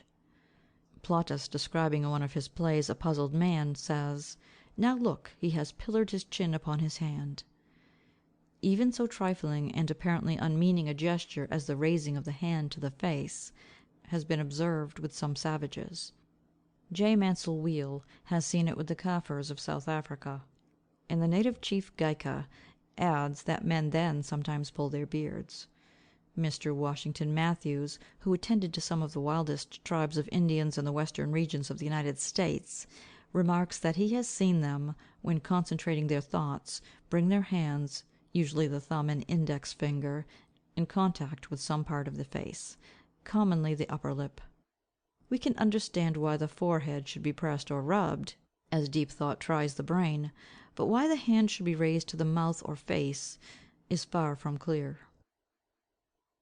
Ill temper.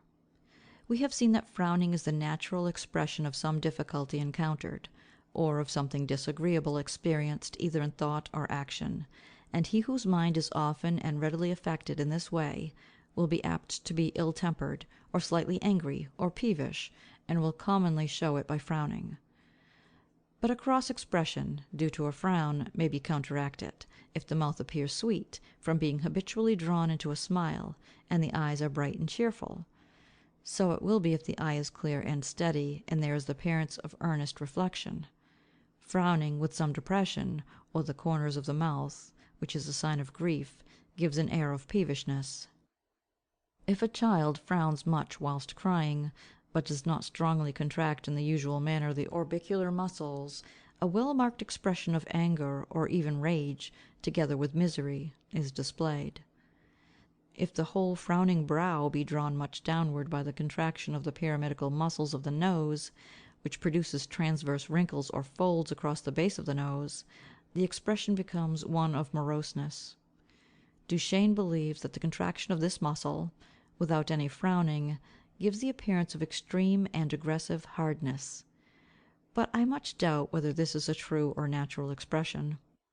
I have shown Duchesne's photograph of a young man, with his muscles strongly contracted by means of galvanism, to 11 persons, including some artists, and none of them could form an idea what was intended, except one, a girl, who answered correctly, "Surely reserve." When I first looked at this photograph, knowing what was intended, my imagination added, as I believe, what was necessary, namely a frowning brow, and consequently the expression appeared to me true and extremely morose. A firmly closed mouth, in addition to a lowered and frowning brow, gives determination to the expression, or may make it obstinate and sullen. How it comes that the firm closure of the mouth gives the appearance of determination will presently be discussed.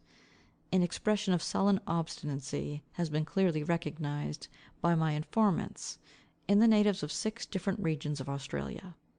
It is well marked, according to Mr. Scott, with the Hindus.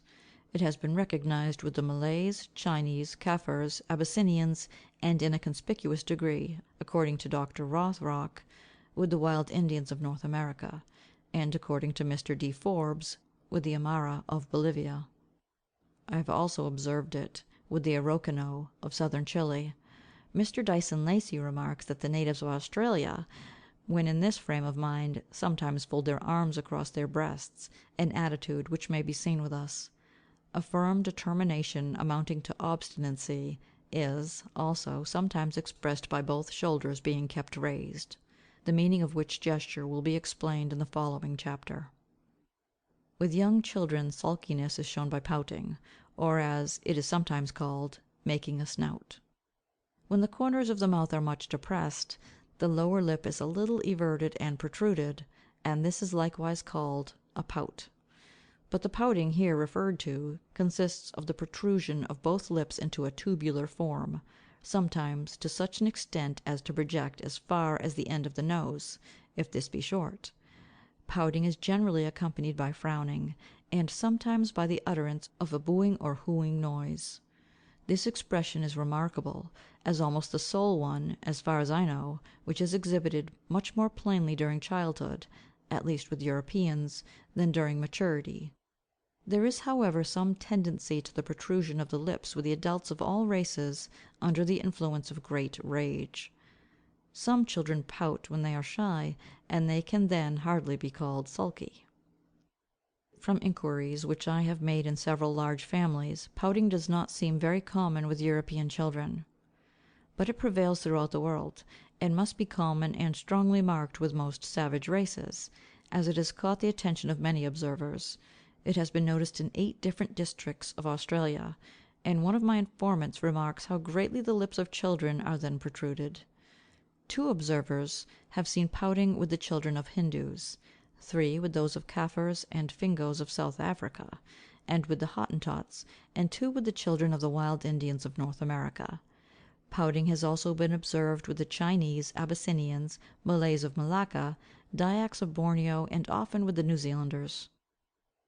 Mr. Mansell Weale informs me that he has seen the lips much protruded, not only with the children of the Kaffirs, but with the adults of both sexes when sulky, and Mr. Stack has sometimes observed the same thing with the men, and very frequently with the women of New Zealand. A trace of the same expression may occasionally be detected, even with adult Europeans. We thus see that the protrusion of the lips, especially with young children, is characteristic of sulkiness throughout the greater part of the world. This movement apparently results from the retention, chiefly during youth, of a primordial habit, or from an occasional reversion to it. Young orangs and chimpanzees protrude their lips to an extraordinary degree, as described in a former chapter, when they are discontented, somewhat angry or sulky; also when they are surprised, a little frightened, and even when slightly pleased. Their mouths are protruded, apparently for the sake of making the various noises proper to these several states of mind, and its shape, as I observed with the chimpanzee, differed slightly when the cry of pleasure and that of anger were uttered. As soon as these animals became enraged, the shape of the mouth wholly changes, and the teeth are exposed. The adult orang when wounded is said to emit a singular cry consisting at first of high notes, which at length deepen into a low roar. While giving out the high note, he thrusts out his lips into a funnel shape, but in uttering the low notes he holds his mouth wide open. With the gorilla, the lower lip is said to be capable of great elongation. If then our semi-human progenitors protruded their lips when sulky or a little angered, in the same manner as do the existing anthropoid apes, it is not an anomalous, though a curious fact, that our children should exhibit, when similarly affected, a trace of the same expression, together with some tendency to utter a noise. For it is not at all unusual for animals to retain, more or less perfectly, during early youth and subsequently to lose, characters which were aboriginally possessed by their adult progenitors, and which are still retained by distinct species, their near relations. Nor is it an anomalous fact that the children of savages should exhibit a stronger tendency to protrude their lips when sulky than the children of civilized Europeans, for the essence of savagery seems to consist in the retention of a primordial condition, and this occasionally holds good even with bodily peculiarities. It may be objected to this view of the origin of pouting, that the anthropoid apes likewise protrude their lips when astonished, and even when a little pleased, whilst with us this expression is generally confined to a sulky frame of mind.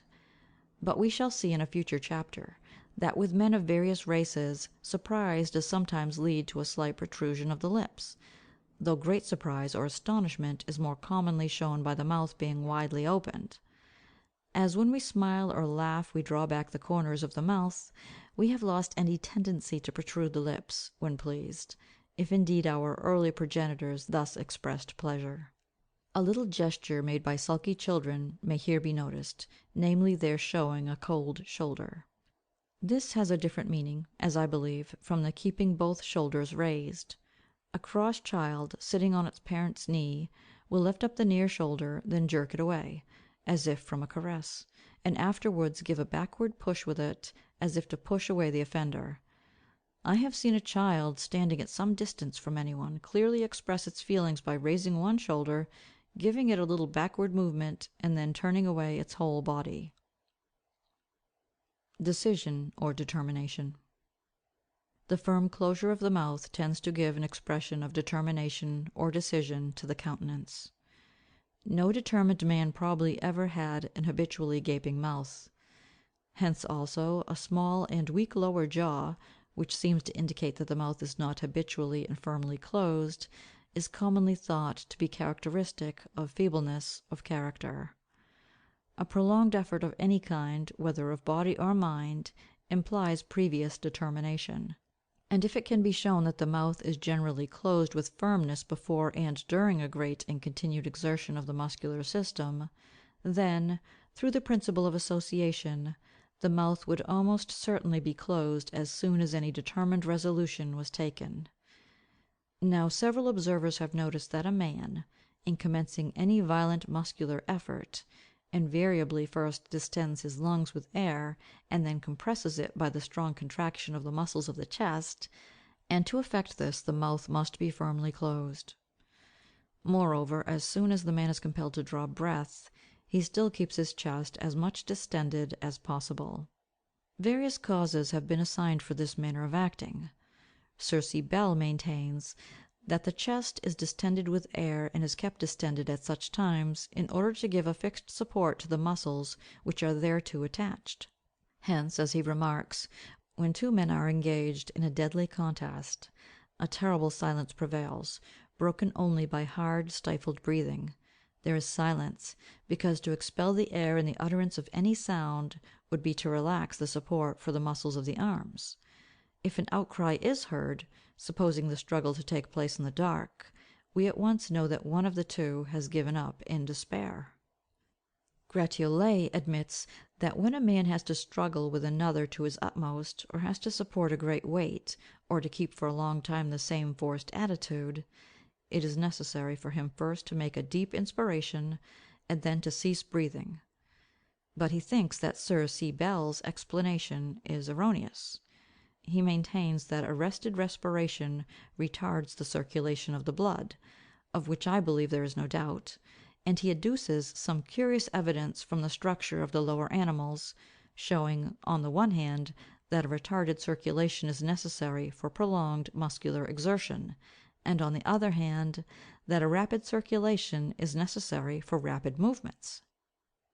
According to this view, when we commence any great exertion, we close our mouths and stop breathing, in order to retard the circulation of the blood. Gratiolet sums up the subject by saying, "C'est là la vraie théorie de l'effort continu." But how far this theory is admitted by other psychologists, I do not know. Dr. Piderit accounts for the firm closure of the mouth during strong muscular exertion on the principle that the influence of the will spreads to other muscles besides those necessarily brought into action in making any particular exertion; and it is natural that the muscles of respiration and of the mouth, from being so habitually used, should be especially liable to be thus acted on.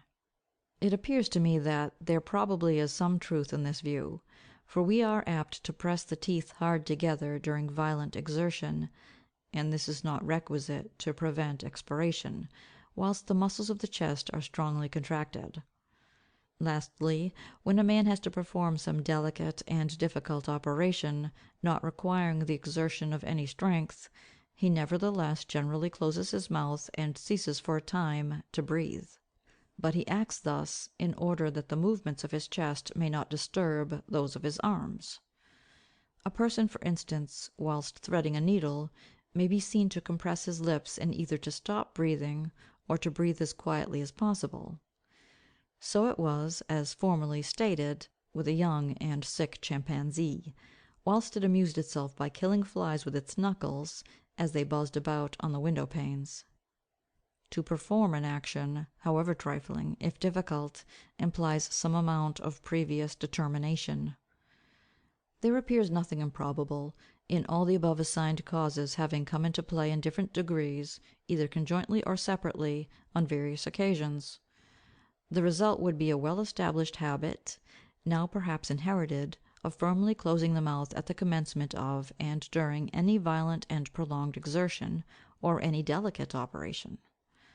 Through the principle of association, there would also be a strong tendency towards the same habit, as soon as the mind had resolved on any particular action or line of conduct, even before there was any bodily exertion, or if none were requisite. The habitual and firm closure of the mouth would thus come to show decision of character, and decision readily passes into obstinacy. Section 17. Chapter 10. Hatred and Anger. Hatred. Rage. Effects of on the system. Uncovering of the teeth. Rage in the insane. Anger and indignation, as expressed by the various races of man.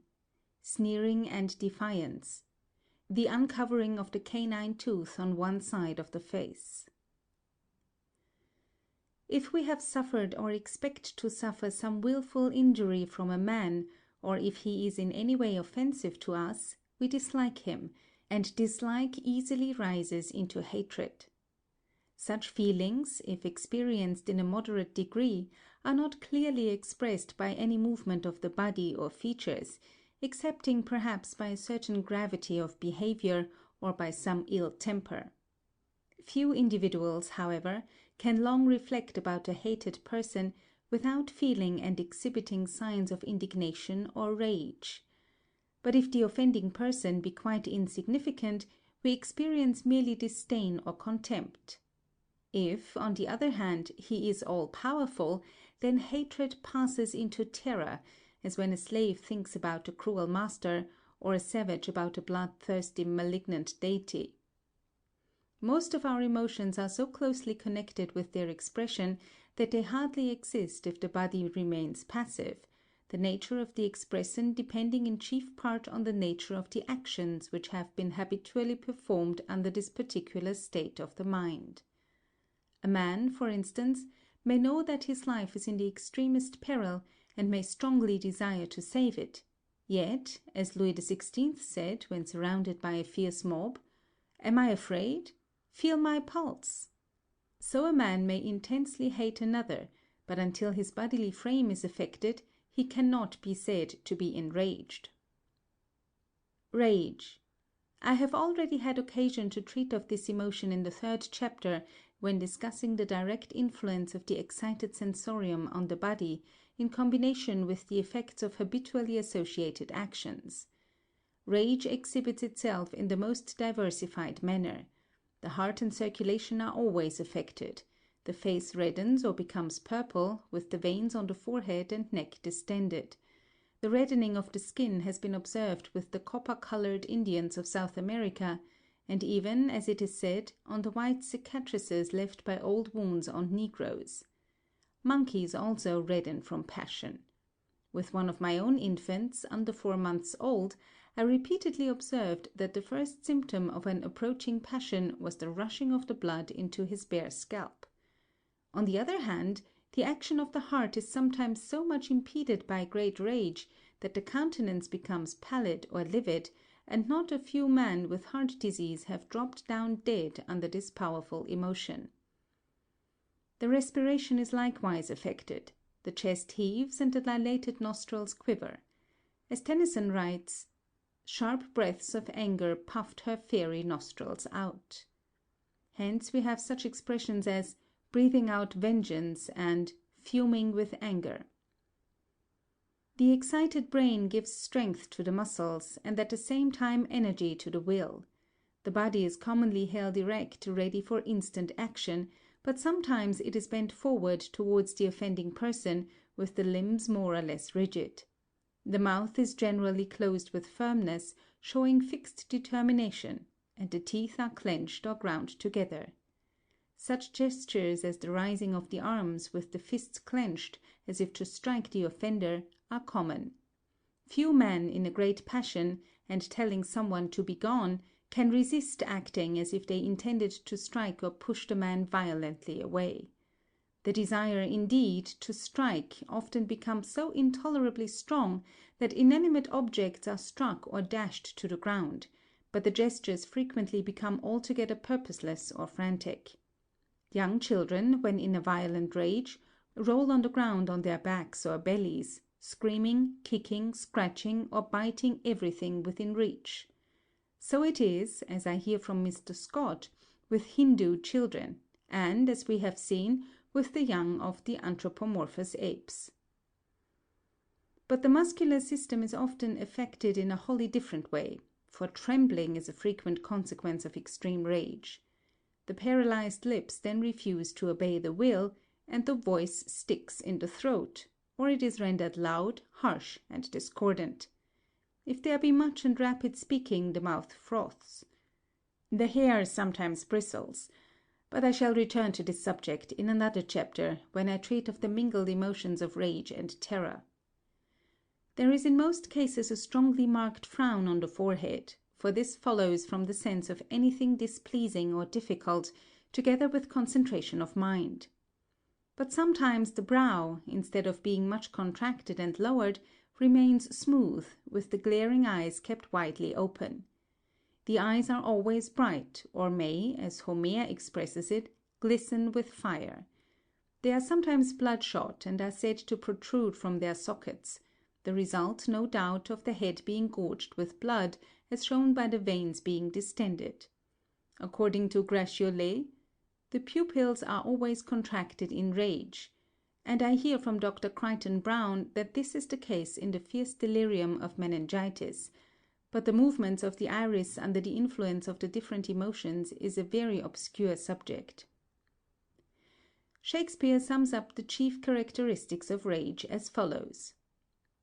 Quote, "In peace there's nothing so becomes a man as modest stillness and humility. But when the blast of war blows in our ears, then imitate the action of the tiger. Stiffen the sinews, summon up the blood, then lend the eye a terrible aspect. Now set the teeth and stretch the nostril wide, hold hard the breath, and bend up every spirit to his full height. On, you noblest English." End quote. From Henry IV, Act 3, Scene 1. The lips are sometimes protruded during rage in a manner the meaning of which I do not understand, unless it depends on our descent from some ape-like animal. Instances have been observed, not only with Europeans, but with the Australians and Hindus. The lips, however, are much more commonly retracted, the grinning or clenched teeth being thus exposed. This has been noticed by almost everyone who has written on expression. The appearance is as if the teeth were uncovered, ready for seizing or tearing an enemy, though there may be no intention of acting in this manner. Mr. Dyson Lacy has seen this grinning expression with the Australians when quarrelling, and so has Gaika with the Kaffirs of South America. Dickens, in speaking of an atrocious murderer who had just been caught and was surrounded by a furious mob, describes "the people as jumping up one behind another, snarling with their teeth, and making at him like wild beasts." Everyone who has had much to do with young children must have seen how naturally they take to biting when in a passion. It seems as instinctive in them as in young crocodiles, who snap their little jaws as soon as they emerge from the egg. A grinning expression and the protrusion of the lips appear sometimes to go together. A close observer says that he has seen many instances of intense hatred, which can hardly be distinguished from rage, more or less suppressed, in Orientals, and once in an elderly English woman. In all these cases there was a grin, not a scowl, the lips lengthening, the cheeks settling downwards, the eyes half closed, whilst the brow remained perfectly calm. This retraction of the lips and uncovering of the teeth during paroxysms of rage, as if to bite the offender, is so remarkable, considering how seldom the teeth are used by men in fighting, that I inquired from Dr. J. Crichton Browne whether the habit was common in the insane whose passions are unbridled. He informs me that he has repeatedly observed it both with the insane and idiotic, and has given me the following illustrations. Shortly before receiving my letter, he witnessed an uncontrollable outbreak of anger and delusive jealousy in an insane lady. At first she vituperated her husband, and whilst doing so foamed at the mouth. Next she approached close to him with compressed lips and a virulent set frown. Then she drew back her lips, especially the corners of the upper lip, and showed her teeth, at the same time aiming a vicious blow at him. A second case is that of an old soldier, who, when he is requested to conform to the rules of the establishment, gives way to discontent, terminating in fury. He commonly begins by asking Dr. Browne whether he is not ashamed to treat him in such a manner. He then swears and blasphemes, paces tip and down, tosses his arms wildly about, and menaces anyone near him. At last, as his exasperation culminates, he rushes up towards Dr. Browne with a peculiar sidelong movement, shaking his doubled fist, and threatening destruction. Then his upper lip may be seen to be raised, especially at the corners, so that his huge canine teeth are exhibited. He hisses forth his curses through his set teeth, and his whole expression assumes the character of extreme ferocity. A similar description is applicable to another man, excepting that he generally foams at the mouth and spits, dancing and jumping about in a strange rapid manner, shrieking out his maledictions in a shrill falsetto voice. Dr. Browne also informs me of the case of an epileptic idiot, incapable of independent movements, and who spends the whole day in playing with some toys. But his temper is morose and easily roused into fierceness. When anyone touches his toys, he slowly raises his head from its habitual downward position, and fixes his eyes on the offender, with a tardy yet angry scowl. If the annoyance be repeated, he draws back his thick lips and reveals a prominent row of hideous fangs, large canines being especially noticeable, and then makes a quick and cruel clutch with his open hand at the offending person. The rapidity of this clutch, as Dr. Brown remarks, is marvelous in a being ordinarily so torpid that he takes about 15 seconds, when attracted by any noise, to turn his head from one side to the other. If, when thus incensed, a handkerchief, book, or other article be placed into his hands, he drags it to his mouth and bites it. Mr. Nicol has likewise described to me 2 cases of insane patients whose lips are retracted during paroxysms of rage. Dr. Maudsley, after detailing various strange animal-like traits in idiots, asks whether these are not due to the reappearance of primitive instincts, a faint echo from a far distant past, testifying to a kinship which man has almost outgrown. He adds that as every human brain passes, in the course of its development, through the same stages as those occurring in the lower vertebrate animals, and as the brain of an idiot is in an arrested condition, we may presume that it will manifest its most primitive functions, and no higher functions. Dr. Maudsley thinks that the same view may be extended to the brain in its degenerated condition in some insane patients, and asks whence come the savage snarl, the destructive disposition, the obscene language, the wild howl, the offensive habits displayed by some of the insane. Why should a human being, deprived of his reason, ever become so brutal in character, as some do, unless he has the brute nature within him? This question must, as it would appear, be answered in the affirmative. Anger, indignation. These states of the mind differ from rage only in degree, and there is no marked distinction in their characteristic signs. Under moderate anger the action of the heart is a little increased, the color heightened, and the eyes become bright. The respiration is likewise a little hurried, and as all the muscles serving for this function act in association, the wings of the nostrils are somewhat raised to allow of a free indraught of air, and this is a highly characteristic sign of indignation. The mouth is commonly compressed, and there is almost always a frown on the brow. Instead of the frantic gestures of extreme rage, an indignant man unconsciously throws himself into an attitude ready for attacking or striking his enemy, whom he will perhaps scan from head to foot in defiance. He carries his head erect, with his chest well expanded, and the feet planted firmly on the ground. He holds his arms in various positions, with one or both elbows squared, or with the arms rigidly suspended by his sides. With Europeans the fists are commonly clenched. The figures 1 and 2 in Plate 6 are fairly good representations of men simulating indignation. As one may see in a mirror, if he will vividly imagine that he has been insulted and demands an explanation in an angry tone of voice, that he suddenly and unconsciously throws himself into some such attitude. Rage, anger, and indignation are exhibited in nearly the same manner throughout the world, and the following descriptions may be worth giving as evidence of this, and as illustrations of some of the foregoing remarks. There is, however, an exception with respect to clenching the fists, which seems confined chiefly to the men who fight with their fists. With the Australians, only one of my informants has seen the fist clenched. All agree about the body being held erect, and all, with 2 exceptions, state that the brows are heavily contracted. Some of them allude to the firmly compressed mouth, the distended nostrils, and flashing eyes. According to the Reverend Mr. Taplin, rage, with the Australians, is expressed by the lips being protruded, the eyes being widely open, and, in the case of the women, by their dancing about and casting dust into the air. Another observer speaks of the native men, when enraged, throwing their arms wildly about. I have received similar accounts, except as to the clenching of the fists, in regard to the Malays of the Malacca Peninsula, the Abyssinians, and the natives of South Africa.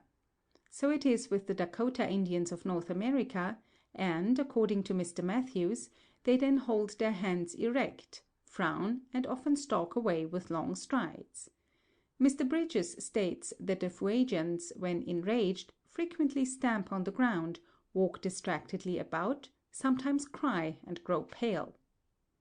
The Reverend Mr. Stack watched a New Zealand man and woman quarrelling, and made the following entry in his notebook.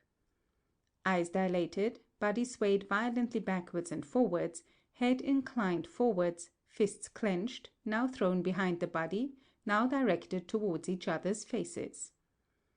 Mr. Swinhoe says that my description agrees with what he has seen of the Chinese, excepting that an angry man generally inclines his body towards his antagonist, and pointing at him, pours forth a volley of abuse. Lastly, with respect to the natives of India, Mr. J. Scott has sent me a full description of their gestures and expression when enraged. The low-caste Bengalese disputed about a loan.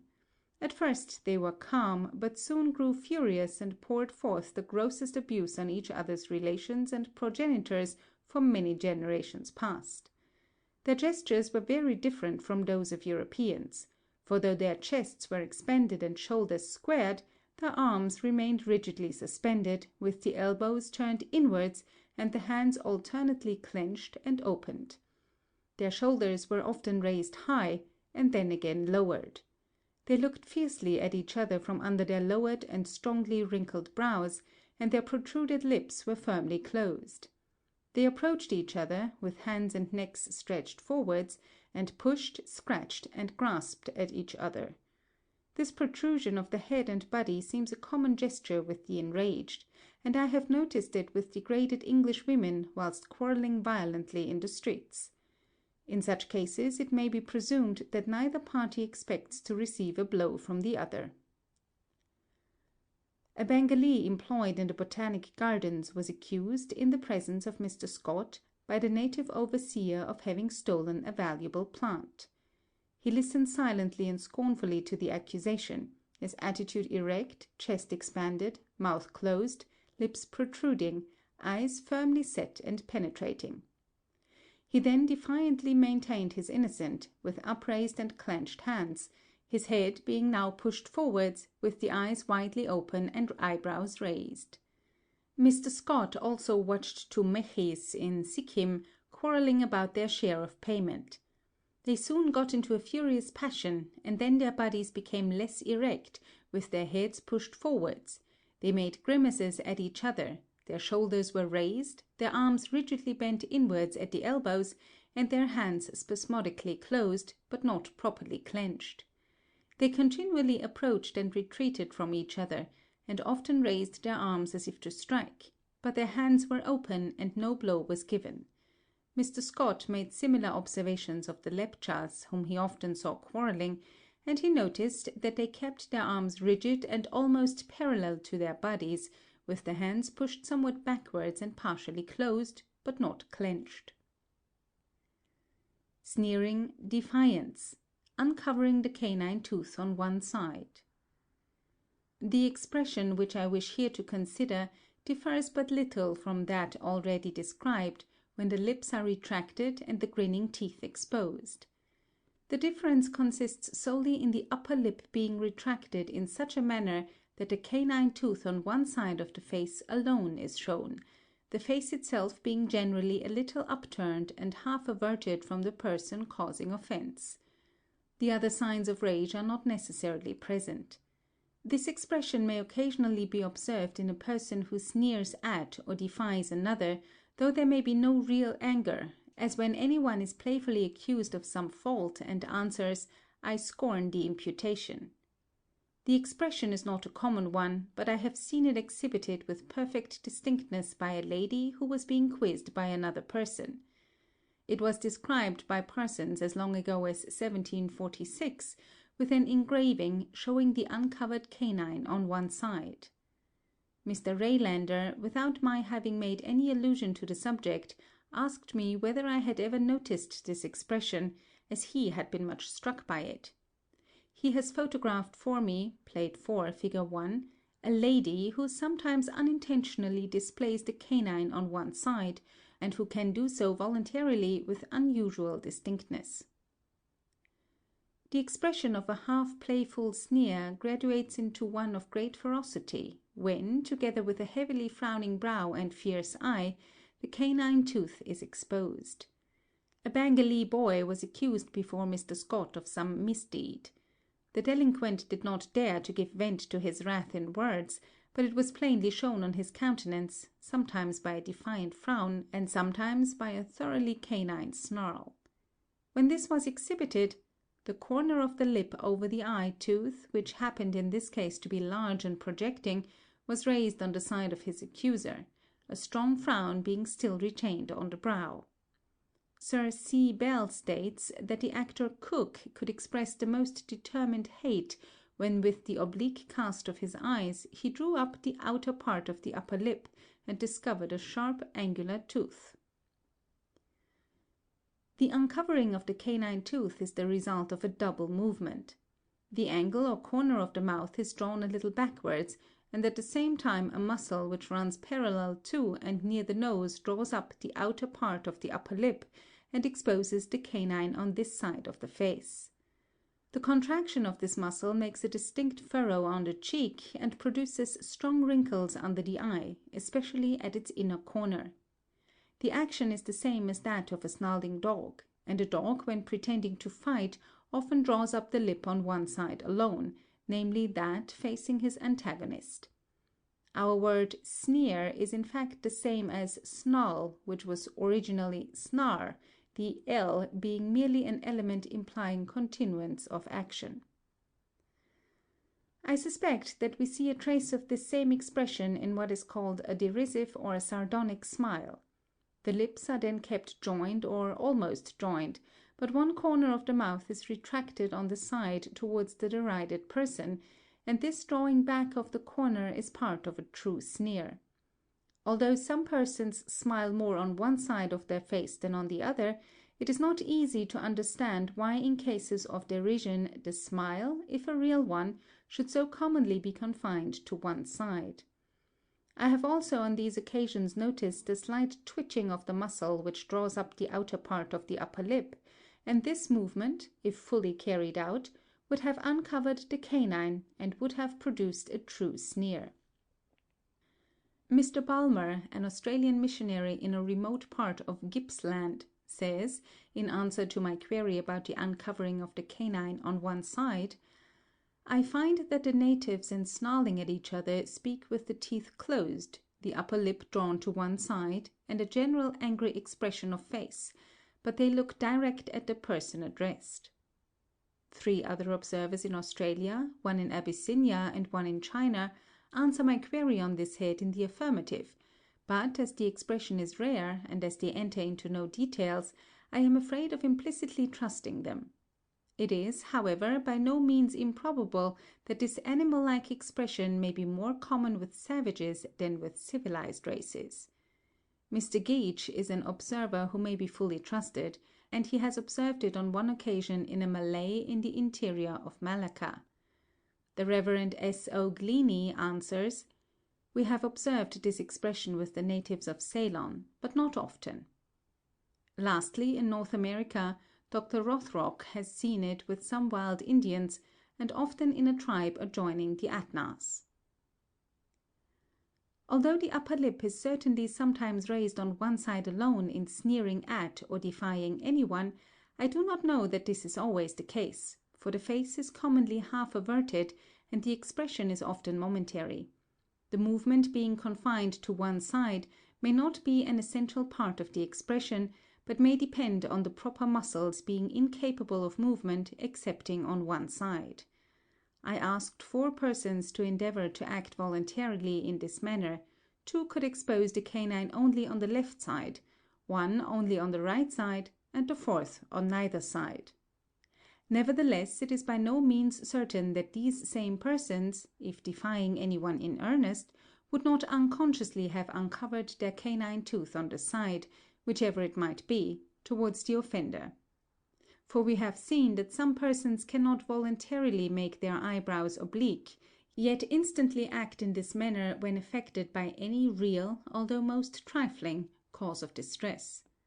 The power of voluntarily uncovering the canine on one side of the face being thus often wholly lost, indicates that it is a rarely used and almost abortive action. It is indeed a surprising fact that man should possess the power, or should exhibit any tendency to its use, for Mr. Sutton has never noticed the snarling action in our nearest allies, namely, the monkeys in the zoological gardens, and he is positive that the baboons, though furnished with great canines, never act thus, but uncover all their teeth when feeling savage and ready for an attack. Whether the adult anthropomorphous apes, in the males of whom the canines are much larger than in the females, uncover them when prepared to fight, is not known. The expression here considered, whether that of a playful sneer or ferocious snarl, is one of the most curious which occurs in man. It reveals his animal descent, for no one, even if rolling on the ground in a deadly grapple with an enemy and attempting to bite him, would try to use his canine teeth more than his other teeth.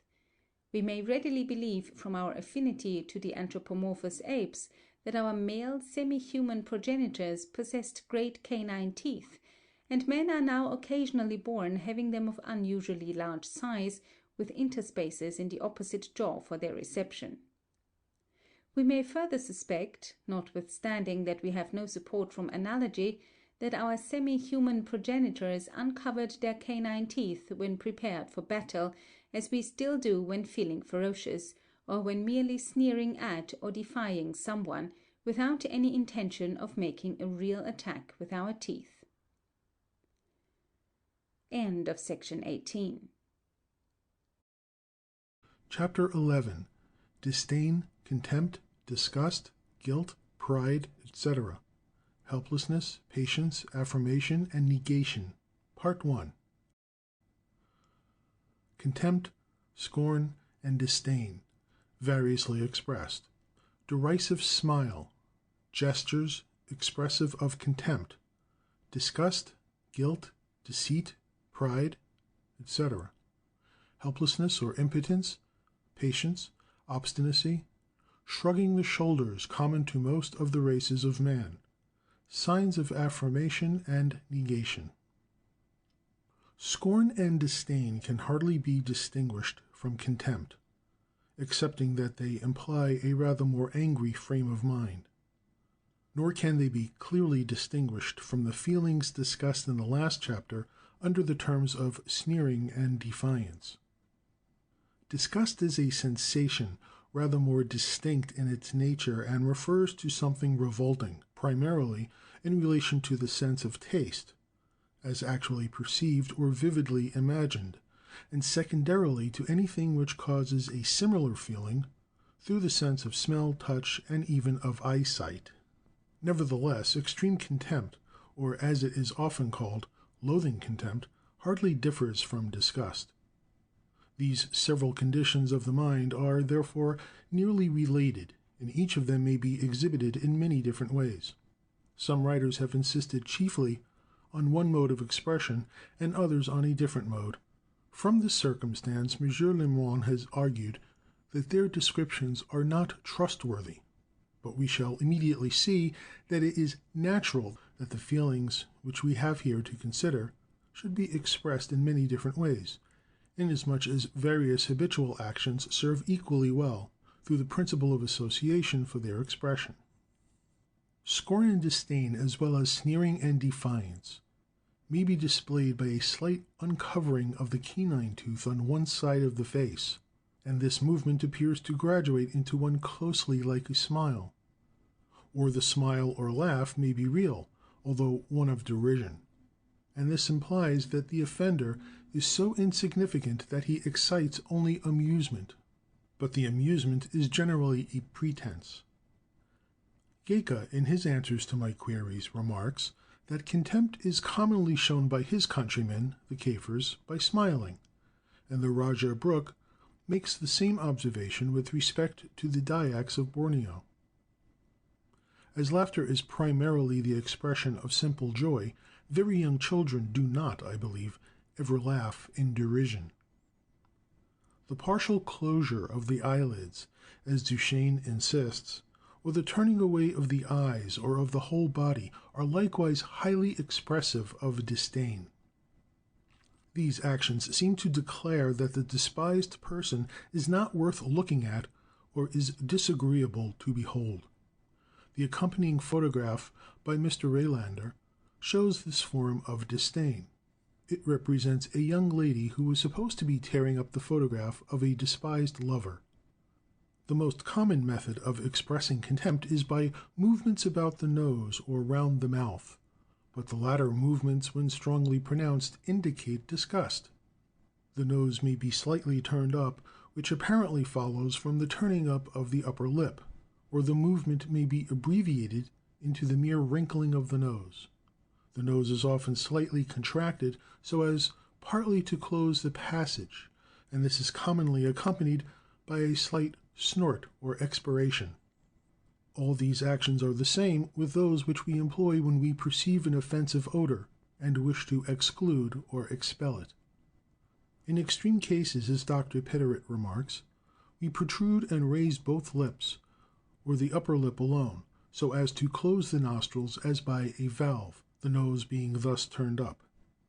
We seem thus to say to the despised person that he smells offensively, in nearly the same manner as we express to him by half closing our eyelids or turning away our faces that he is not worth looking at.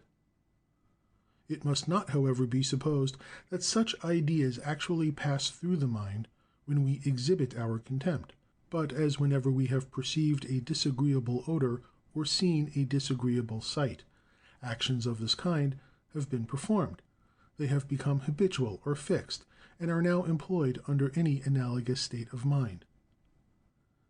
Various odd little gestures likewise indicate contempt, for instance, snapping one's fingers. This, as Mr. Taylor remarks, it is not very intelligible as we generally see it, but when we notice that the same sign made quite gently, as if rolling some tiny object away between the finger and thumb, or the sign of flipping it away with the thumbnail and forefinger, are usual and well understood deaf and dumb gestures, denoting anything tiny, insignificant, contemptible. It seems as though we had exaggerated and conventionalized a perfectly natural action, so as to lose sight of its original meaning. There is a curious mention of this gesture by Strabo. Mr. Washington Matthews informs me that with the Dakota Indians of North America, contempt is shown not only by movements of the face, such as those above described, but conventionally by the hand being closed and held near the breast. Then, as the forearm is suddenly extended, the hand is opened and the fingers separated from each other. If the person at whose expense the sign is made is present, the hand is moved towards him, and the head sometimes averted from him. This sudden extension and opening of the hand perhaps indicates the dropping or throwing away a valueless object. The term disgust, in its simplest sense, means something offensive to the taste. It is curious how readily this feeling is excited by anything unusual in the appearance, odor, or nature of our food. In Tierra del Fuego, a native touched with his finger some cold preserved meat which I was eating at our bivouac, and plainly showed utter disgust at its softness, whilst I felt utter disgust at my food being touched by a naked savage, though his hands did not appear dirty. A smear of soup on a man's beard looks disgusting, though there is of course nothing disgusting in the soup itself.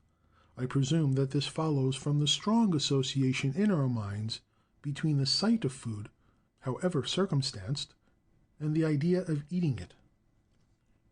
As the sensation of disgust primarily arises in connection with the act of eating or tasting, it is natural that its expression should consist chiefly in movements round the mouth.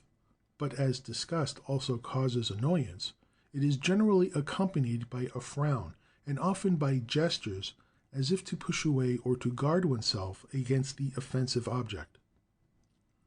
In the two photographs, Mr. Raylander has simulated this expression with some success. With respect to the face, moderate disgust is exhibited in various ways.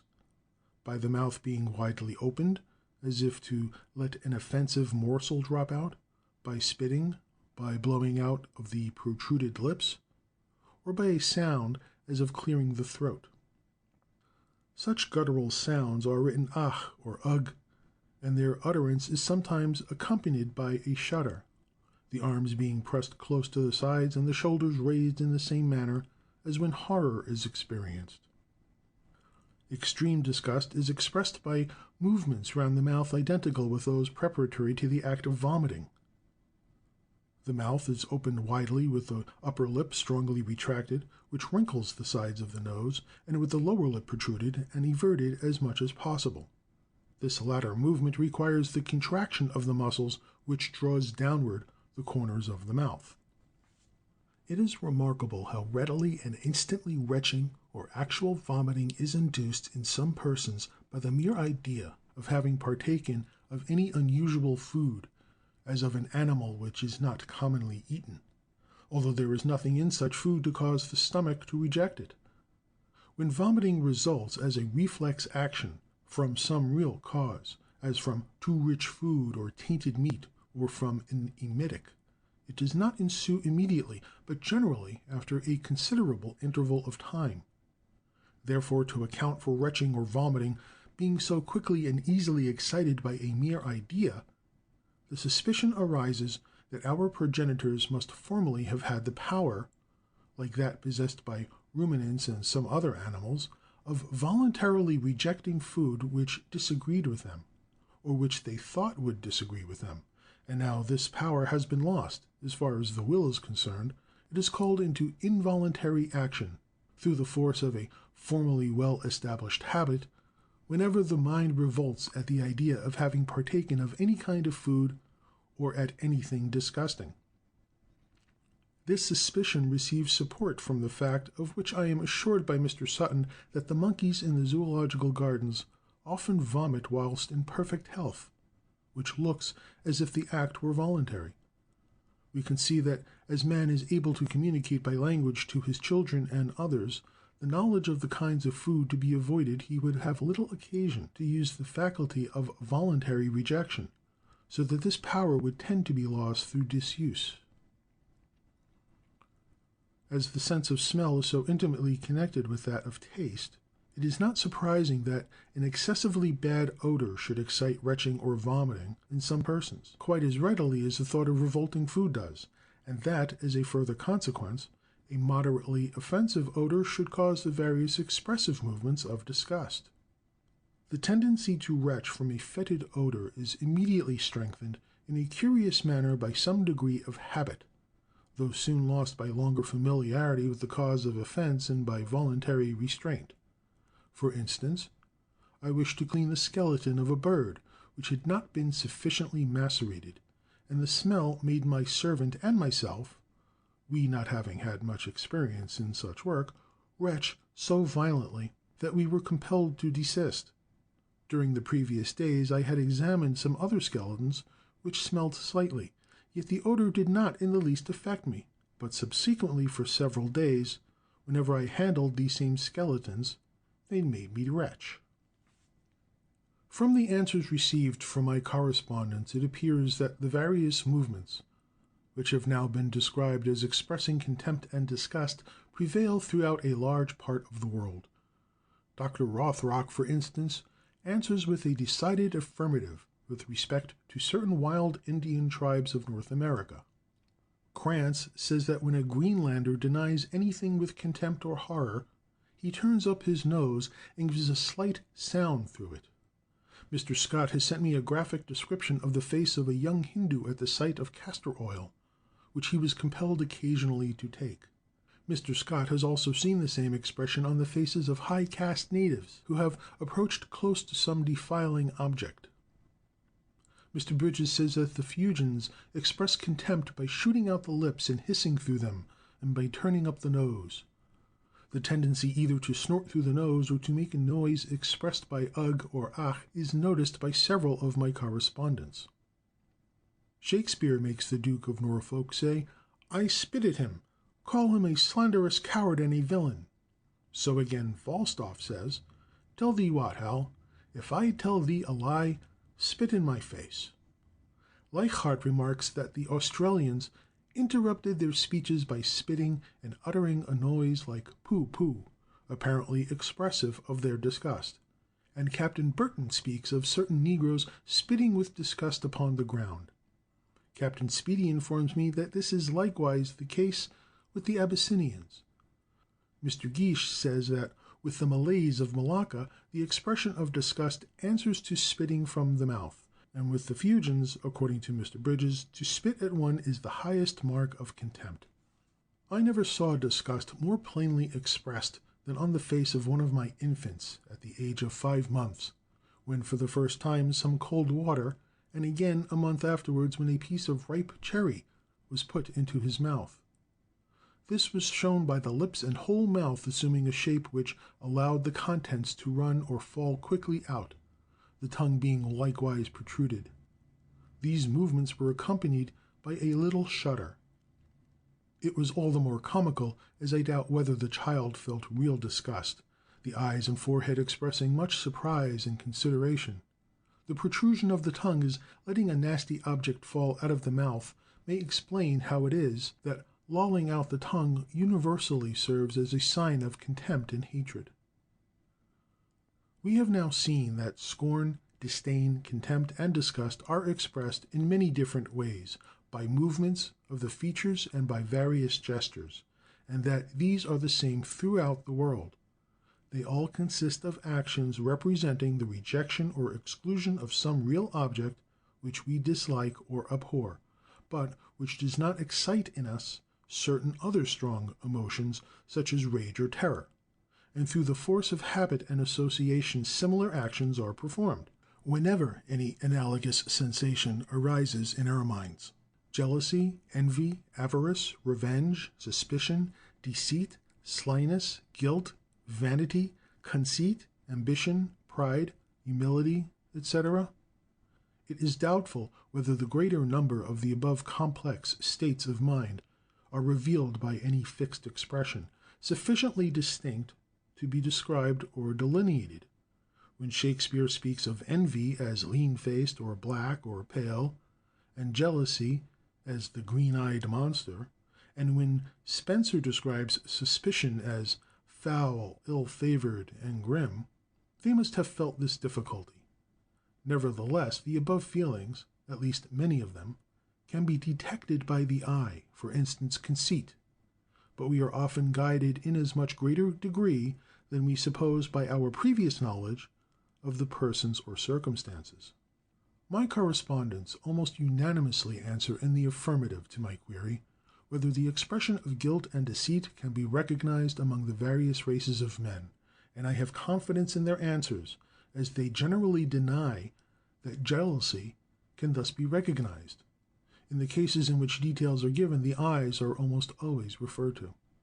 The guilty man is said to avoid looking at his accuser or to give him stolen looks. The eyes are said to be turned askant, or to waver from side to side, or the eyelids to be lowered and partly closed. This latter remark is made by Mr. Hagenauer with respect to the Australians, and by Gaika with respect to the Kaffirs. The restless movements of the eyes apparently follow, as will be explained when we treat of blushing, from the guilty man not enduring to meet the gaze of his accuser.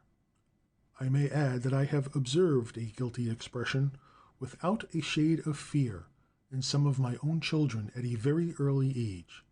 In one instance, the expression was unmistakably clear in a child 2 years and 7 months old, and led to the detection of his little crime. It was shown, as I record in my notes made at the time, by an unnatural brightness in the eyes and by an odd, affected manner impossible to describe.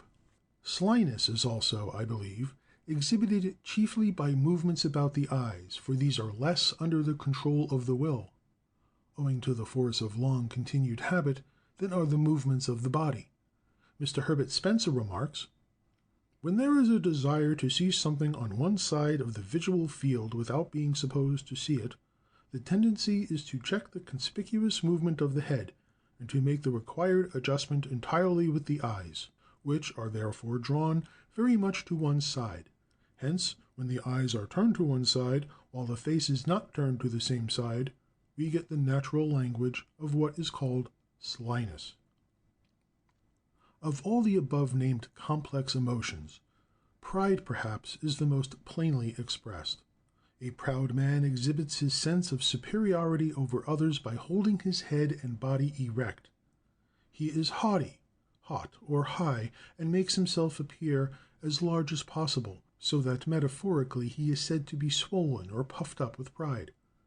A peacock or a turkey cock strutting about with puffed up feathers is sometimes said to be an emblem of pride. The arrogant man looks down on others, and with lowered eyelids hardly condescends to see them, or he may show his contempt by slight movements, such as those before described, about the nostrils or lips. Hence the muscle which everts the lower lip has been called the musculus superbus. In some photographs of patients affected by a monomania of pride, sent me by Dr. Crichton Browne, the head and body were held erect, and the mouth firmly closed. This latter action, expressive of decision, follows, I presume, from the proud man feeling perfect self-confidence in himself. The whole expression of pride stands in direct antithesis to that of humility, so that nothing need here be said of the latter state of mind. End of section 19. Chapter 11. Disdain, Contempt, Disgust, Guilt, Pride, etc. Helplessness, Patience, Affirmation, and Negation. Continued. Part 2. Helplessness, Impotence, Shrugging the Shoulders. When a man wishes to show that he cannot do something, or prevent something being done, he often raises, with a quick movement, both shoulders. At the same time, if the whole gesture is completed, he bends his elbows closely inwards, raising his open hands, turning them outwards, with the fingers separated. The head is often thrown a little on one side. The eyebrows are elevated, and this causes wrinkles across the forehead. The mouth is generally opened. I may mention, in order to show how unconsciously the features are thus acted on, that though I had often intentionally shrugged my shoulders to observe how my arms were placed, I was not at all aware that my eyebrows were raised and mouth opened, until I looked at myself in a glass. And since then I have noticed the same movements in the faces of others. In the accompanying Plate 6, Figures 3 and 4, Mr. Raylander has successfully acted the gesture of shrugging the shoulders. Englishmen are much less demonstrative than the men of most other European nations, and they shrug their shoulders far less frequently and energetically than Frenchmen or Italians do. The gesture varies in all degrees from the complex movement just described to only a momentary and scarcely perceptible raising of both shoulders, or, as I have noticed in a lady sitting in an armchair, to the mere turning slightly outwards of the open hands with separated fingers. I have never seen very young English children shrug their shoulders, but the following case was observed with care by a medical professor and excellent observer, and has been communicated to me by him. The father of this gentleman was a Parisian, and his mother a Scotch lady. His wife is of British extraction on both sides, and my informant does not believe that she ever shrugged her shoulders in her life. His children have been reared in England, and the nursemaid is a thorough Englishwoman who has never been seen to shrug her shoulders. Now his eldest daughter was observed to shrug her shoulders at the age of between 16 and 18 months, her mother exclaiming at the time, "Look at the little French girl shrugging her shoulders." At first she often acted thus, sometimes throwing her head a little backwards and on one side, but she did not, as far as was observed, move her elbows and hands in the usual manner. The habit gradually wore away, and now, when she is a little over 4 years old, she is never seen to act thus. The father is told that he sometimes shrugs his shoulders, especially when arguing with anyone, but it is extremely improbable that his daughter should have imitated him at so early an age, for, as he remarks, she could not possibly have often seen this gesture in him. Moreover, if the habit had been acquired through imitation, it is not probable that it would so soon have been spontaneously discontinued by this child, and, as we shall immediately see by a second child, though the father still lived with his family. This little girl, it may be added, resembles her Parisian grandfather in countenance to an almost absurd degree. She also presents another and very curious resemblance to him, namely, by practicing a singular trick. When she impatiently wants something, she holds out her little hand and rapidly rubs the thumb against the index and middle finger. Now, this same trick was frequently performed under the same circumstances by her grandfather. This gentleman's second daughter also shrugged her shoulders before the age of 18 months, and afterward discontinued the habit. It is, of course, possible that she may have imitated her elder sister, but she continued it after her sister had lost the habit. She at first resembled her Parisian grandfather in a less degree than did her sister at the same age, but now in a greater degree. She likewise practices to the present time the peculiar habit of rubbing together, when impatient, her thumb and two of her forefingers. In this latter case we have a good instance, like those given in a former chapter, of the inheritance of a trick or gesture, for no one, I presume, will attribute to mere coincidence so peculiar a habit as this, which was common to the grandfather and his two grandchildren, who had never seen him. Considering all the circumstances with reference to these children shrugging their shoulders, it can hardly be doubted that they have inherited the habit from their French progenitors, although they have only 1/4 French blood in their veins, and although their grandfather did not often shrug his shoulders. There is nothing very unusual, though the fact is interesting, in these children having gained by inheritance a habit during early youth and then discontinuing it, for it is of frequent occurrence with many kinds of animals that certain characters are retained for a period by the young and are then lost. As it appeared to me at one time, improbable in a high degree, that so complex a gesture as shrugging the shoulders together with the accompanying movements should be innate, I was anxious to ascertain whether the blind and deaf Laura Bridgman, who could not have learnt the habit by imitation, practiced it, and I have heard, through Dr. Innes, from a lady who has lately had charge of her, that she does shrug her shoulders, turn in her elbows, and raise her eyebrows in the same manner as other people, and under the same circumstances. I was also anxious to learn whether this gesture was practiced by the various races of man, especially by those who never had much intercourse with Europeans. We shall see that they act in this manner, but it appears that the gesture is sometimes confined to merely raising or shrugging the shoulders without the other movements. Mr. Scott has frequently seen this gesture in the Bengalese and Dangars, the later constituting a distinct race, who are employed in the Botanic Garden at Calcutta, when, for instance, they have declared that they could not do some work, such as lifting a heavy weight. He ordered a Bengali to climb a lofty tree, but the man, with a shrug of his shoulders and a lateral shake of his head, said he could not. Mr. Scott, knowing that the man was lazy, thought he could, and insisted on his trying.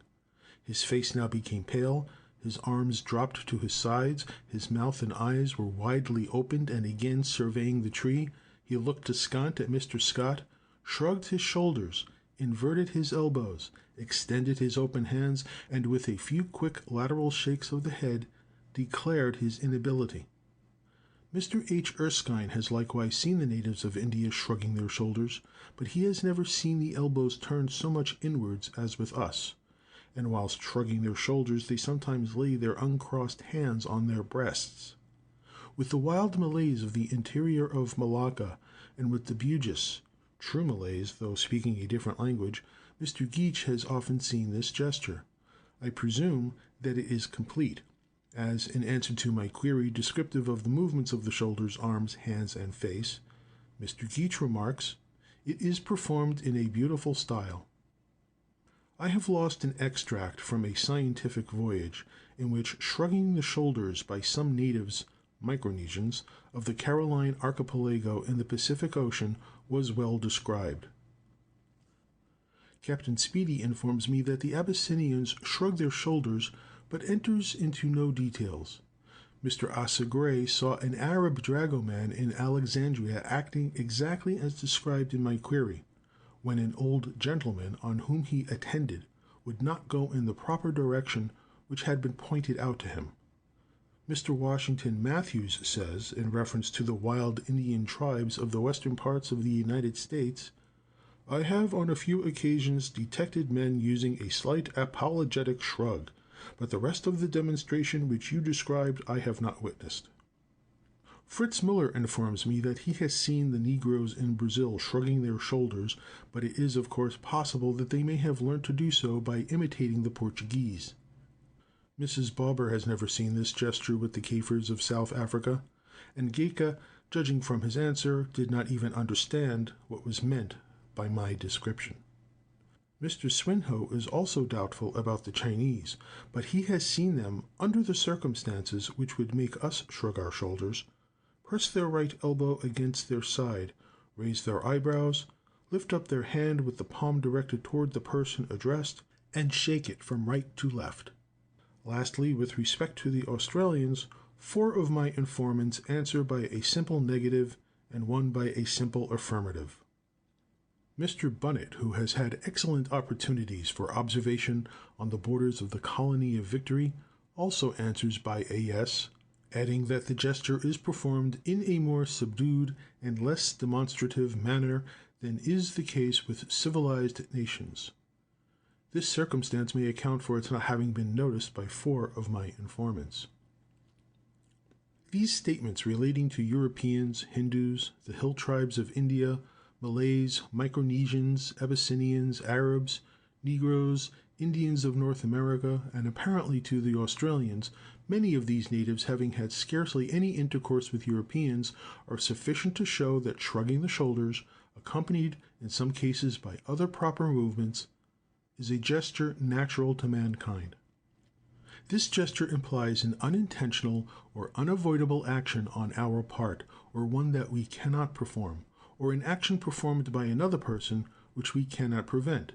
It accompanies such speeches as, "It was not my fault," "It is impossible for me to grant this favor," "He must follow his own course, I cannot stop him." Shrugging the shoulders likewise expresses patience or the absence of any intention to resist. Hence the muscles which raise the shoulders are sometimes called, as I have been informed by an artist, the patience muscles. Shylock the Jew says, "Signor Antonio, many a time and oft, in the Rialto you have rated me. About my moneys and usances, still I have borne it with a patient shrug."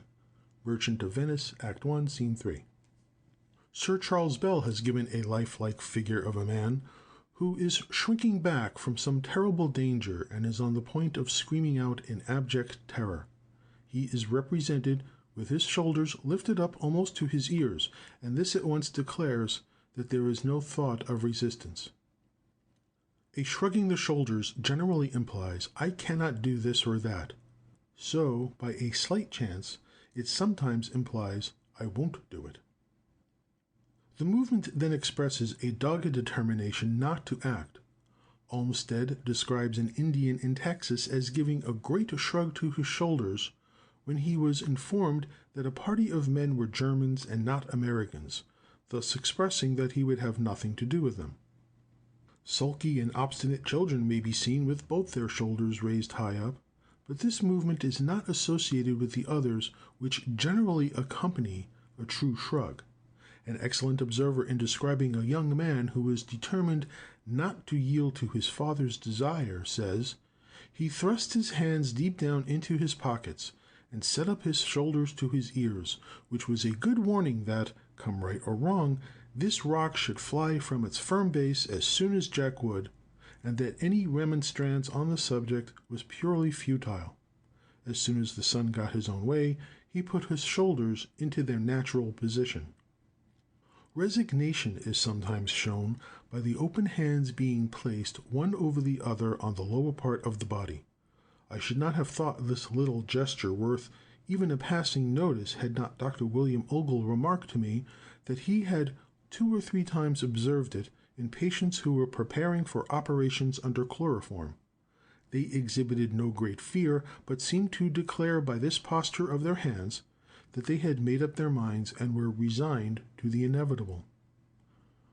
We may now inquire why men in all parts of the world, when they feel, whether or not they wish to show this feeling, that they cannot or will not do something, or will not resist something if done by another, shrug their shoulders, at the same time often bending in their elbows, showing the palms of their hands with extended fingers, often throwing their heads a little on one side, raising their eyebrows, and opening their mouths. These states of the mind are either simply passive or show a determination not to act. None of the above movements are of the least service. The explanation lies, I cannot doubt, in the principle of unconscious antithesis. This principle here seems to come into play as clearly as in the case of a dog, who, when feeling savage, puts himself in the proper attitude for attacking and for making himself appear terrible to his enemy, but as soon as he feels affectionate, throws his whole body into a directly opposite attitude, though this is of no direct use to him.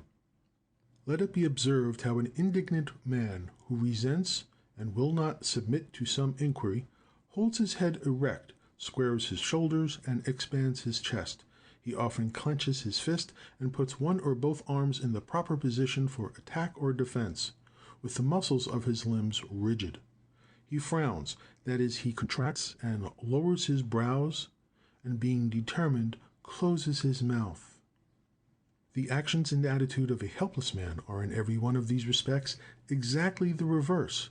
In Plate 6 we may imagine one of the figures on the left side to have just said, "What do you mean by insulting me?" and one of the figures on the right to answer, "I really could not help it." The helpless man unconsciously contracts the muscles of his forehead, which are antagonistic to those that cause a frown, and thus raises his eyebrows. At the same time he relaxes the muscles about the mouth, so that the lower jaw drops. The antithesis is complete in every detail, not only in the movements of the features, but in the position of the limbs and in the attitude of the whole body, as may be seen in the accompanying plate. As the helpless or apologetic man often wishes to show his state of mind, he then acts in a conspicuous or demonstrative manner. In accordance with the fact that squaring the elbows and clenching the fists are gestures by no means universal with the men of all races when they feel indignant and are prepared to attack their enemy, so it appears that a helpless or apologetic frame of mind is expressed in many parts of the world by merely shrugging the shoulders, without turning inwards the elbows and opening the hands. The man or child who is obstinate, or one who is resigned to some great misfortune, has in neither case any idea of resistance by active means, and he expresses this state of mind by simply keeping his shoulders raised, or he may possibly fold his arms across his breast. Signs of affirmation or approval, and of negation or disapproval: nodding and shaking the head. I was curious to ascertain how far the common signs used by us in affirmation and negation were general throughout the world. These signs are, indeed, to a certain extent expressive of our feelings, as we give a vertical nod of approval with a smile to our children, when we approve of their conduct, and shake our heads laterally with a frown when we disapprove. With infants, the first act of denial consists in refusing food, and I repeatedly noticed with my own infants that they did so by withdrawing their heads laterally from the breast or from anything offered them in a spoon. In accepting food and in taking it into their mouths, they incline their heads forwards. Since making these observations, I have been informed that the same idea had occurred to Charma. It deserves notice that in accepting or taking food, there is only a single movement forward, and a single nod implies an affirmation. On the other hand, in refusing food, especially if it be pressed on them, children frequently move their heads several times from side to side, as we do in shaking our heads in negation. Moreover, in the case of refusal, the head is not rarely thrown backwards, or the mouth is closed, so that these movements might likewise come to serve as signs of negation. Mr. Wedgwood remarks on this subject that when the voice is exerted with closed teeth or lips, it produces the sound of the letter N or M. Hence we may account for the use of the particle ne, to signify negation, and possibly also of the Greek m in the same sense.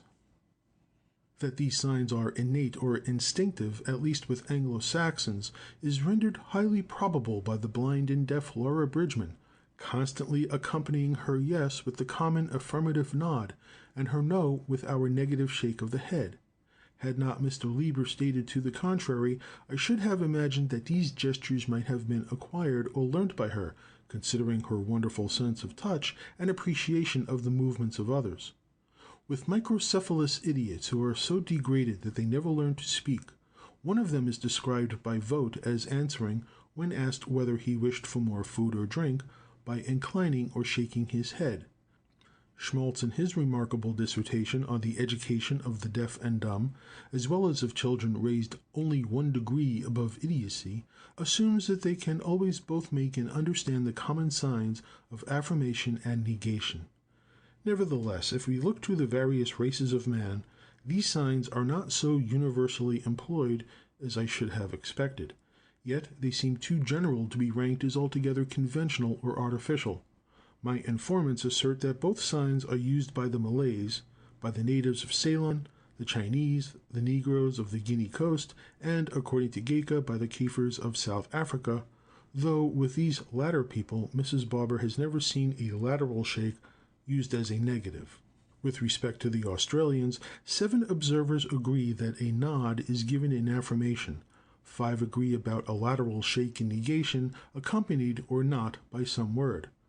But Mr. Dyson Lacey has never seen this latter sign in Queensland, and Mr. Bulmer says that in Gippsland a negative is expressed by throwing the head a little backwards and putting out the tongue.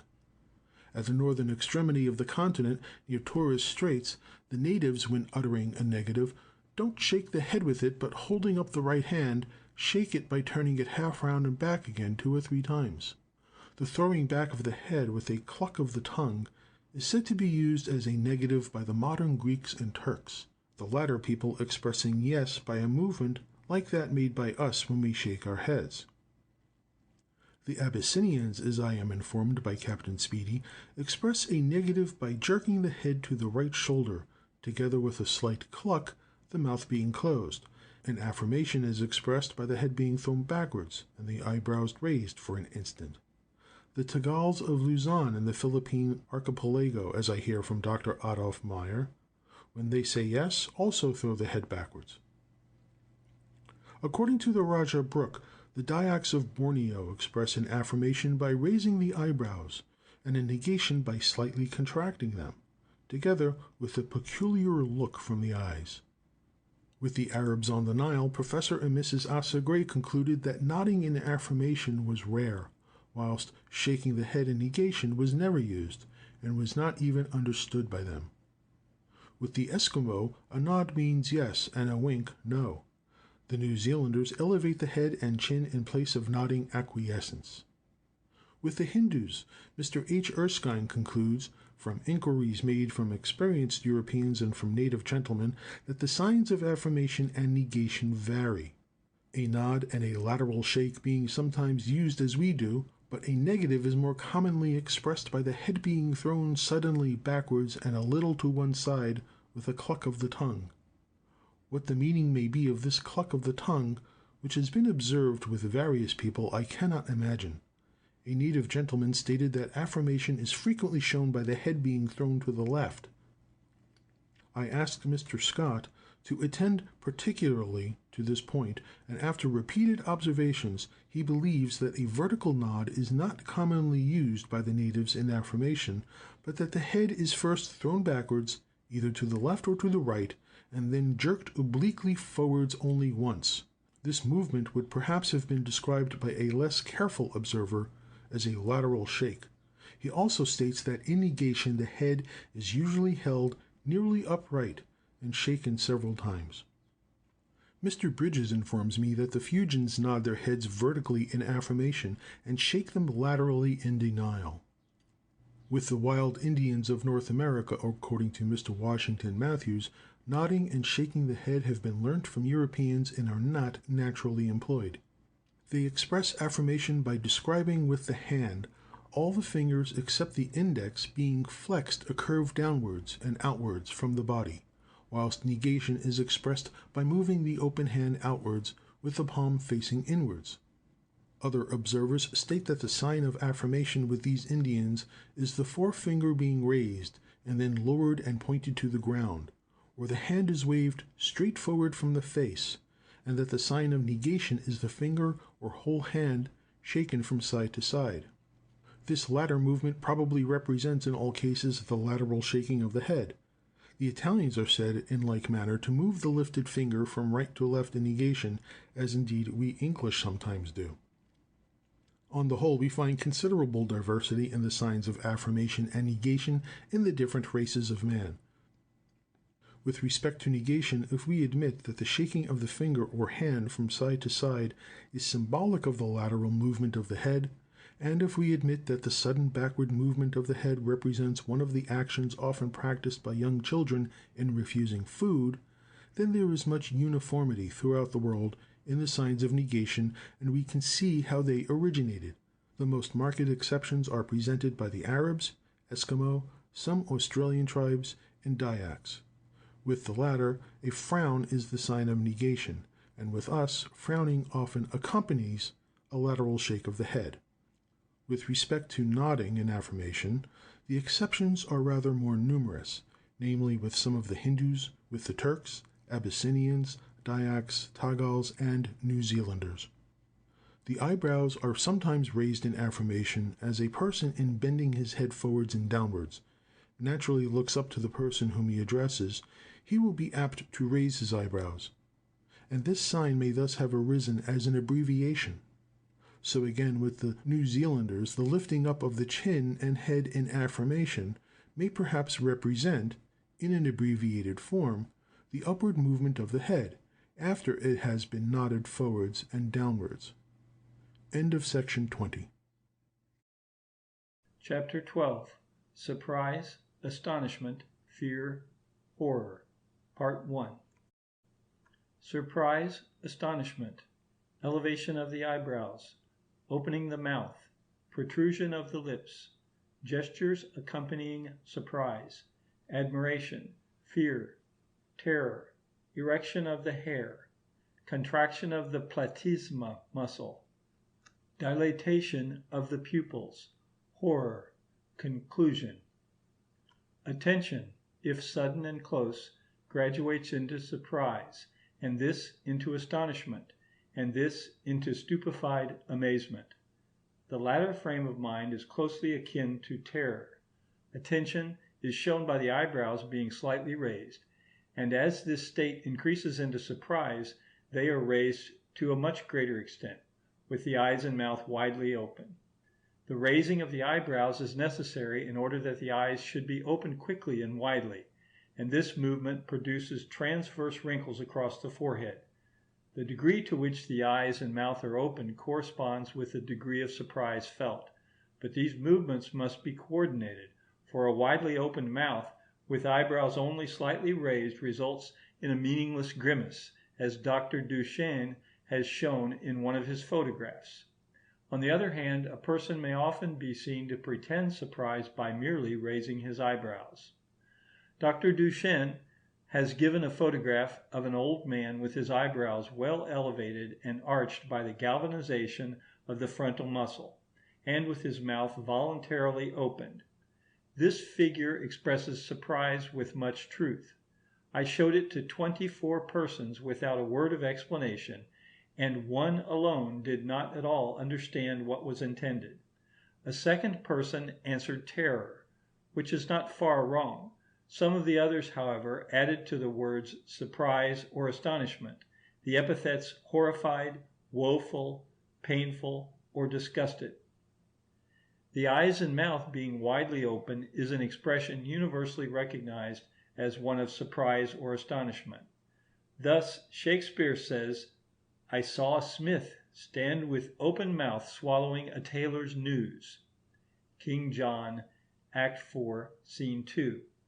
And again, they seemed almost with staring on one another, to tear the cases of their eyes. There was speech in the dumbness, language in their very gesture. They looked as they had heard of a world destroyed. Winter's Tale, Act 5, Scene 2. My informants answer with remarkable uniformity to the same effect, with respect to the various races of man, the above movements of the features being often accompanied by certain gestures and sounds, presently to be described. 12 observers in different parts of Australia agree on this head. Mr. Winwood Reade has observed this expression with the Negroes on the Guinea coast. The Chief Gaika and others answer yes to my query with respect to the Kafirs of South Africa, and so do others emphatically with reference to the Abyssinians, Ceylonese, Chinese, Fuegians, various tribes of North America, and New Zealanders. With the latter, Mr. Stack states that the expression is more plainly shown by certain individuals than by others, though all endeavor as much as possible to conceal their feelings. The Dayaks of Borneo are said by the Raja Brooke to open their eyes widely when astonished, often swinging their heads to and fro and beating their breasts. Mr. Scott informs me that the workmen in the Botanic Gardens at Calcutta are strictly ordered not to smoke, but they often disobey this order, and when suddenly surprised in the act, they first open their eyes and mouths widely. They then often slightly shrug their shoulders as they perceive that discovery is inevitable, or frown and stamp on the ground from vexation. Soon they recover from their surprise, and abject fear is exhibited by the relaxation of all their muscles. Their heads seem to sink between their shoulders, their fallen eyes wander to and fro, and they supplicate forgiveness. The well-known Australian explorer, Mr. Stewart, has given a striking account of stupefied amazement, together with terror, in a native who had never before seen a man on horseback. Mr. Stewart approached unseen and called to him from a little distance. He turned round and saw me. What he imagined I was, I do not know, but a finer picture of fear and astonishment I never saw. He stood incapable of moving a limb, riveted to the spot, mouth open and eyes staring. He remained motionless until our black got within a few yards of him, when suddenly throwing down his waddies, he jumped into a mulga bush as high as he could get. He could not speak, and answered not a word to the inquiries made by the black, but, trembling from head to foot, waved with his hand for us to be off. That the eyebrows are raised by an innate or instinctive impulse may be inferred from the fact that Laura Bridgman invariably acts thus when astonished, as I have been assured by the lady who has lately had charge of her. As surprise is excited by something unexpected or unknown, we naturally desire, when startled, to perceive the cause as quickly as possible, and we consequently open our eyes fully so that the field of vision may be increased, and the eyeballs moved easily in any direction. But this hardly accounts for the eyebrows being so greatly raised as is the case, and for the wild staring of the open eyes. The explanation lies, I believe, in the impossibility of opening the eyes with great rapidity by merely raising the upper lids. To effect this, the eyebrows must be lifted energetically. Any one who will try to open his eyes as quickly as possible before a mirror will find that he acts thus, and the energetic lifting up of the eyebrows opens the eyes so widely that they stare, the white being exposed all round the iris. Moreover, the elevation of the eyebrows is an advantage in looking upwards, for as long as they are lowered they impede our vision in this direction. Sir C. Bell gives a curious little proof of the part which the eyebrows play in opening the eyelids. In the stupidly drunken man all the muscles are relaxed, and the eyelids consequently droop, in the same manner as when we are falling asleep. To counteract this tendency, the drunkard raises his eyebrows, and this gives to him a puzzled, foolish look, as is well represented in one of Hogarth's drawings. The habit of raising the eyebrows having once been gained in order to see as quickly as possible all around us, the movement would follow from the force of association, whenever astonishment was felt from any cause, even from a sudden sound or an idea. With adult persons, when the eyebrows are raised, the whole forehead becomes much wrinkled in transverse lines. But with children this occurs only to a slight degree. The wrinkles run in lines concentric with each eyebrow and are partially confluent in the middle. They are highly characteristic of the expression of surprise or astonishment. Each eyebrow, when raised, becomes also, as Dejection remarks, more arched than it was before. The cause of the mouth being opened when astonishment is felt is a much more complex affair, and several causes apparently concur in leading to this movement.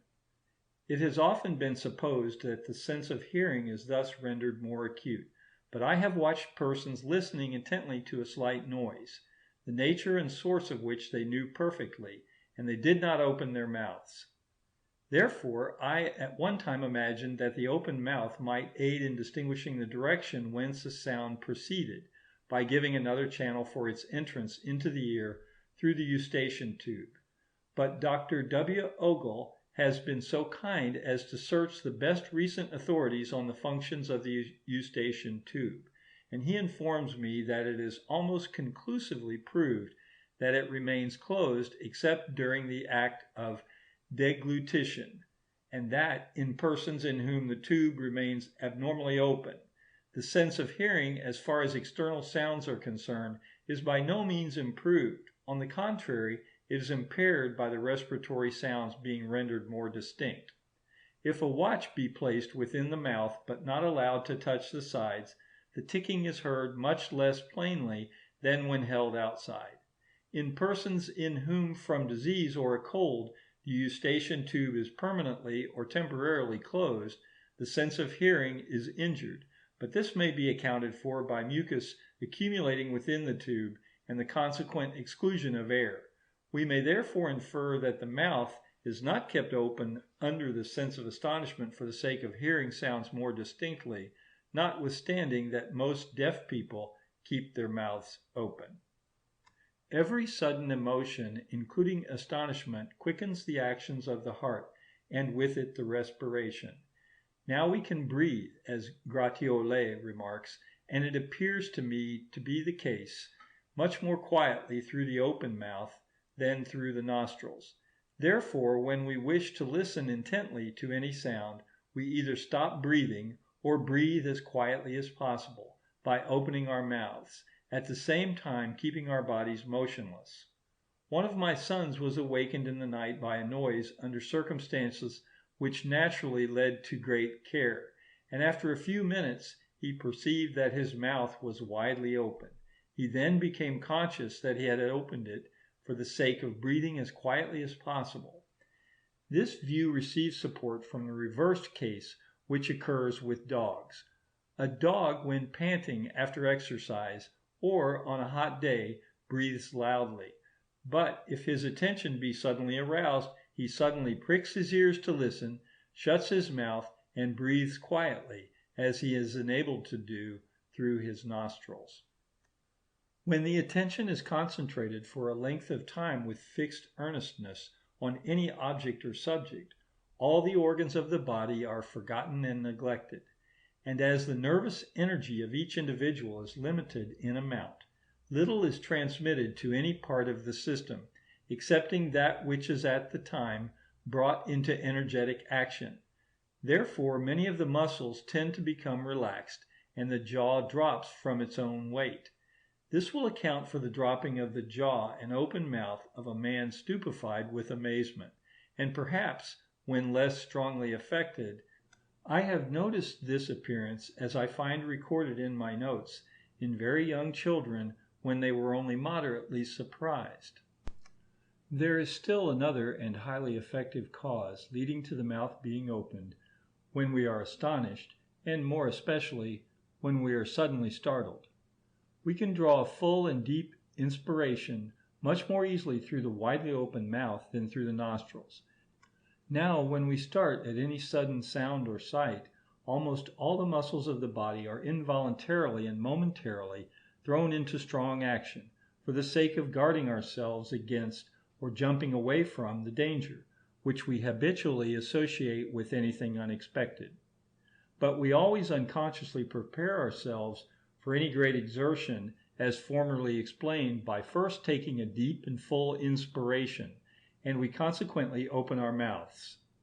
If no exertion follows and we still remain astonished, we cease for a time to breathe, or breathe as quietly as possible in order that every sound may be distinctly heard. Or again, if our attention continues long and earnestly absorbed, all our muscles become relaxed, and the jaw, which was at first suddenly opened, remains dropped. Thus several causes concur towards the same movement, whenever surprise, astonishment, or amazement is felt. Although when thus affected our mouths are generally opened, yet the lips are often a little protruded. This fact reminds us of the same movement, though in a much more strongly marked degree, in the chimpanzee and orang when astonished.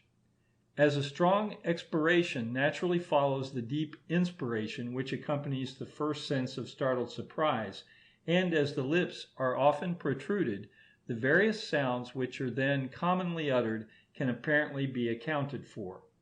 But sometimes a strong expiration alone is heard.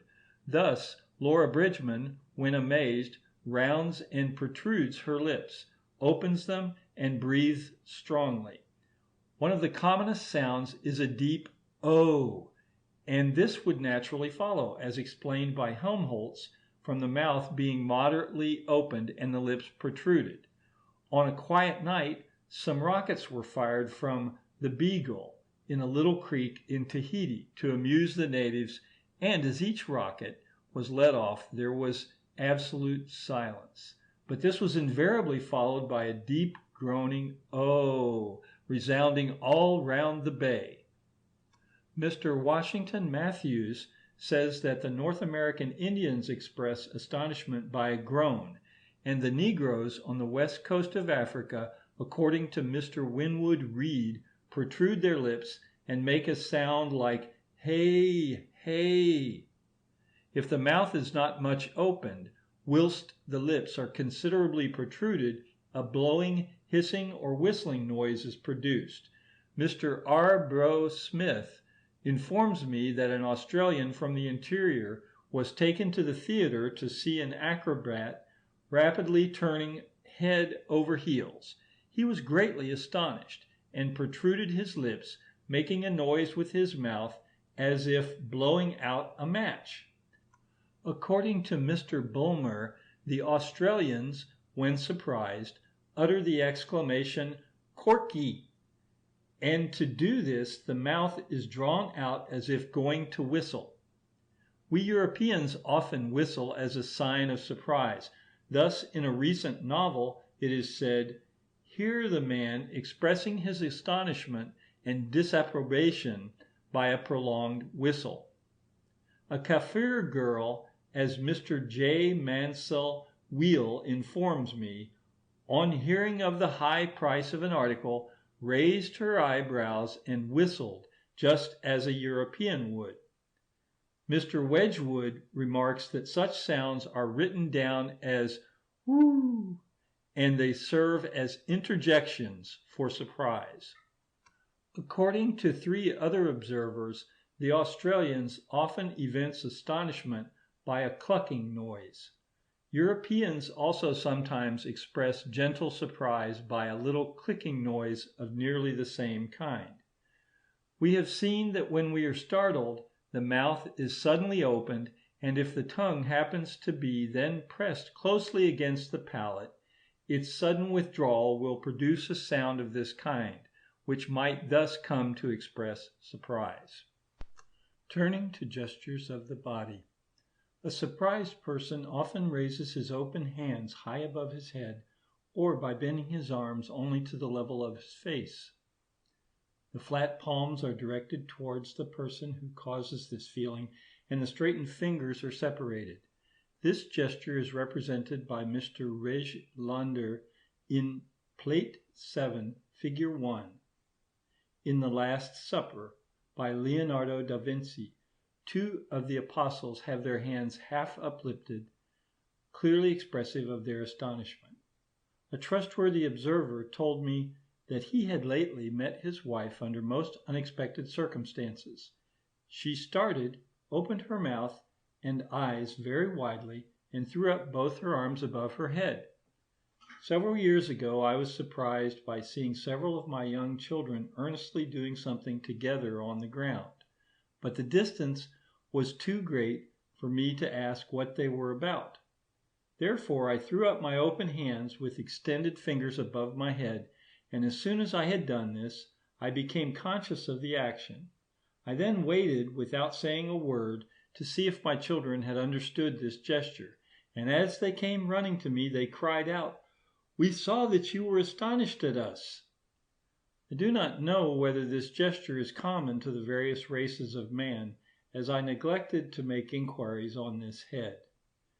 That it is innate or natural may be inferred from the fact that Laura Bridgman, when amazed, spreads her arms and turns her hands with extended fingers upwards. Nor is it likely, considering that the feelings of surprise is generally a brief one, that she should have learnt this gesture through her keen sense of touch. Huschke describes a somewhat different yet allied gesture, which he says is exhibited by persons when astonished. They hold themselves erect, with the features as before described, but with the straightened arms extended backwards, the stretched fingers being separated from each other. I have never myself seen this gesture, but Huschke is probably correct, for a friend asked another man how he would express great astonishment, and he at once threw himself into this attitude. These gestures are, I believe, explicable on the principles of antithesis. We have seen that an indignant man holds his head erect, squares his shoulders, turns out his elbows, often clenches his fist, frowns, and closes his mouth, whilst the attitude of a helpless man is in every one of these details the reverse. Now, a man in an ordinary frame of mind, doing nothing and thinking of nothing in particular, usually keeps his two arms suspended laxly by his sides, with his hands somewhat flexed and the fingers near together. Therefore, to raise the arms suddenly, either the whole arms or the forearms, to open the palms flat and to separate the fingers, or again to straighten the arms, extending them backwards with separated fingers, are movements in complete antithesis to those preserved under an indifferent frame of mind, and they are in consequence unconsciously assumed by an astonished man. There is also often a desire to display surprise in a conspicuous manner, and the above attitudes are well fitted for this purpose.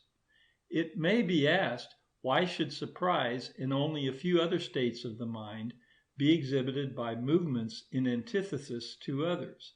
But this principle will not be brought into play in the case of those emotions, such as terror, great joy, suffering, or rage, which naturally lead to certain lines of action and produce certain effects on the body. For the whole system is thus preoccupied, and these emotions are already thus expressed with the greatest plainness. There is another little gesture, expressive of astonishment, of which I can offer no explanation, namely, the hand being placed over the mouth or on some part of the head. This has been observed with so many races of man that it must have some natural origin. A wild Australian was taken into a large room full of official papers, which surprised him greatly, and he cried out, "Cluck, cluck, cluck," putting the back of his hand towards his lips. Mrs. Barber says that the Kaffirs and Fingoes express astonishment by a serious look and by placing the right hand upon the mouth, littering the word "mawo," which means wonderful. The Bushmen are said to put their right hands to their necks, bending their heads backwards. Mr. Winwood Reade has observed that the Negroes on the west coast of Africa, when surprised, clap their hands to their mouths, saying at the same time, My mouth cleaves to me, i.e., to my hands, and he has heard that this is their usual gesture on such occasions. Captain Speedy informs me that the Abyssinians place their right hand to the forehead with the palm outside. Lastly, Mr. Washington Matthews states that the conventional sign of astonishment with the wild tribes of the western parts of the United States is made by placing the half-closed hand over the mouth. In doing this, the head is often bent forwards, and words or low groans are sometimes uttered. Catlin makes the same remark about the hand being pressed over the mouth by the Mandans and other Indian tribes. Admiration. Little need be said on this head. Admiration apparently consists of surprise associated with some pleasure and a sense of approval. When vividly felt, the eyes are opened and the eyebrows raised. The eyes become bright instead of remaining blank, as under simple astonishment, and the mouth, instead of gaping open, expands into a smile. Fear, terror.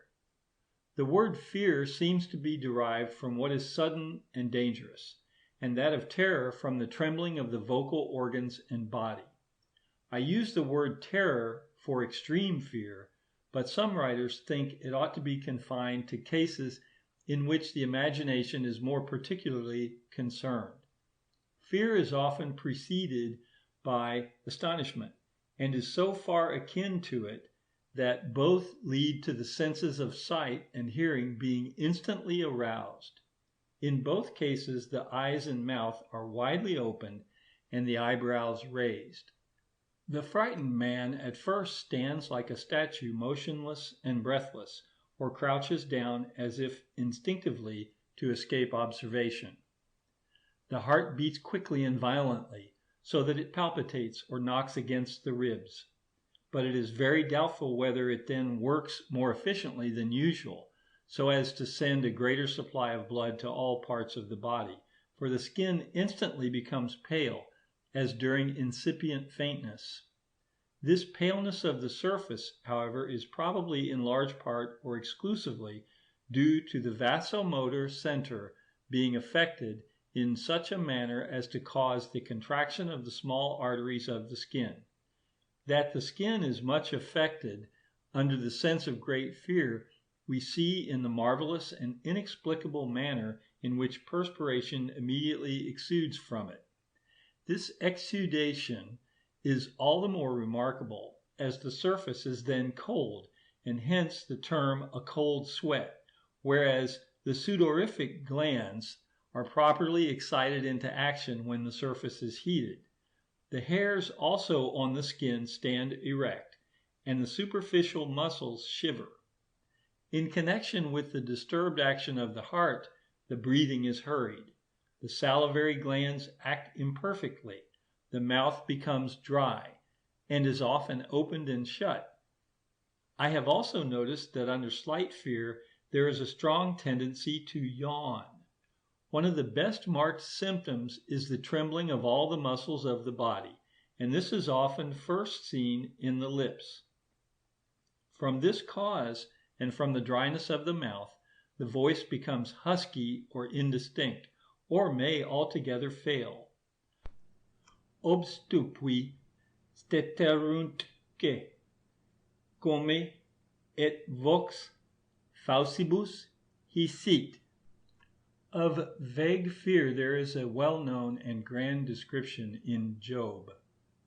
In thoughts from the visions of the night, when deep sleep falleth on men, fear came upon me, and trembling, which made all my bones to shake. Then a spirit passed before my face, the hair of my flesh stood up. It stood still, but I could not discern the form thereof. An image was before my eyes, there was silence, and I heard a voice saying, Shall mortal man be more just than God? Shall a man be more pure than his Maker? Job 4:13. As fear increases into an agony of terror, we behold, as under all violent emotions, diversified results. The heart beats wildly, or may fail to act, and faintness ensue. There is a death-like pallor, the breathing is labored, the wings of the nostrils are wildly dilated. There is a gasping and convulsive motion of the lips, a tremor on the hollow cheek, a gulping and catching of the throat. The uncovered and protruding eyeballs are fixed on the object of terror, or they may roll restlessly from side to side. Huc illuc volvens, oculos totumque pererat. The pupils are said to be enormously dilated. All the muscles of the body may become rigid, or may be thrown into convulsive movements. The hands are alternately clenched and opened, often with a twitching movement. The arms may be protruded, as if to avert some dreadful danger, or may be thrown wildly over the head. The Reverend Mr. Hagenauer has seen this latter action in a terrified Australian. In other cases there is a sudden and uncontrollable tendency to headlong flight, and so strong is this that the boldest soldiers may be seized with a sudden panic. As fear rises to an extreme pitch, the dreadful scream of terror is heard. Great beads of sweat stand on the skin. All the muscles of the body are relaxed. Utter prostration soon follows, and the mental powers fail. The intestines are affected. The sphincter muscles cease to act and no longer retain the contents of the body. End of section 21. Chapter 12. Surprise, Astonishment, Fear, Horror, Part 2. Dr. J. Crichton Browne has given me so striking an account of intense fear in an insane woman aged 35 that the description, though painful, ought not to be omitted. When a paroxysm seizes her, she screams out, "This is hell! There is a black woman! I can't get out!" and other such exclamations. When thus screaming, her movements are those of alternate tension and tremor. For one instant she clenches her hands, holds her arms out before her in a stiff, semi-flexed position, then suddenly bends her body forwards, sways rapidly to and fro, draws her fingers through her hair, clutches at her neck, and tries to tear off her clothes. The sternocleidomastoid muscles, which serve to bend the head on the chest, stand out prominently, as if swollen, and the skin in front of them is much wrinkled. Her hair, which is cut short at the back of her head, and is smooth when she is calm, now stands on end, that in front being disheveled by the movements of her hands. The countenance expresses great mental agony. The skin is flushed over the face and neck, down to the clavicles, and the veins of the forehead and neck stand out like thick cords. The lower lip drops and is somewhat everted. The mouth is kept half open, with the lower jaw projecting. The cheeks are hollow and deeply furrowed in curved lines, running from the wings of the nostrils to the corners of the mouth. The nostrils themselves are raised and extended. The eyes are widely opened, and beneath them the skin appears swollen. The pupils are large. The forehead is wrinkled transversely in many folds, and at the inner extremities of the eyebrows it is strongly furrowed in diverging lines, produced by the powerful and persistent contraction of the corrugators. Mr. Bell has also described an agony of terror and of despair, which he witnessed in a murderer whilst carried to the place of execution in Turin. On each side of the car the officiating priests were seated, and in the center sat the criminal himself. It was impossible to witness the condition of this unhappy wretch without terror, and yet, as if impelled by some strange infatuation, it was equally impossible not to gaze upon an object so wild, so full of horror. He seemed about 35 years of age, of large and muscular form, his countenance marked by strong and savage features, half naked, pale as death, agonized with terror, every limb strained in anguish, his hands clenched convulsively, the sweat breaking out on his bent and contracted brow. He kissed incessantly the figure of our Savior, painted on the flag which was suspended before him, but with an agony of wildness and despair, of which nothing ever exhibited on the stage can give the slightest conception. I will add only one other case, illustrative of a man utterly prostrated by terror. An atrocious murderer of 2 persons was brought into a hospital under the mistaken impression that he had poisoned himself, and Dr. W. Ogle carefully watched him the next morning while he was being handcuffed and taken away by the police. His pallor was extreme, and his prostration so great that he was hardly able to dress himself. His skin perspired, and his eyelids and head drooped so much that it was impossible to catch even a glimpse of his eyes. His lower jaw hung down. There was no contraction of any facial muscle, and Dr. Ogle is almost certain that the hair did not stand on end, for he observed it narrowly, as it had been dyed for the sake of concealment. With respect to fear, as exhibited by the various races of man, my informants agree that the signs are the same as with Europeans. They are displayed in an exaggerated degree with the Hindus and natives of Ceylon. Mr. Geach has seen Malays, when terrified, turn pale and shake, and Mr. Brough Smith states that a native Australian, being on one occasion much frightened, showed a complexion as nearly approaching to what we call paleness as can well be conceived in the case of a very black man. Mr. Dyson Lacey has seen extreme fear shown in an Australian by a nervous twitching of the hands, feet, and lips, and by the perspiration standing on the skin. Many savages do not repress the signs of fear so much as Europeans, and they often tremble greatly. With the Kafir, Gaika says, in his rather quaint English, the shaking of the body is much experienced, and the eyes are widely open. With savages, the sphincter muscles are often relaxed, just as may be observed in much frightened dogs, and as I have seen with monkeys when terrified by being caught. The erection of the hair. Some of the signs of fear deserve a little further consideration. Poets continually speak of the hair standing on end. Brutus says to the ghost of Caesar, "That makes my blood cold, and my hair to stare." And Cardinal Beaufort, after the murder of Gloucester, exclaims, "Comb down his hair. Look, look, it stands upright." As I did not feel sure whether writers of fiction might not have applied to man what they had often observed in animals, I begged for information from Dr. Crichton Browne with respect to the insane.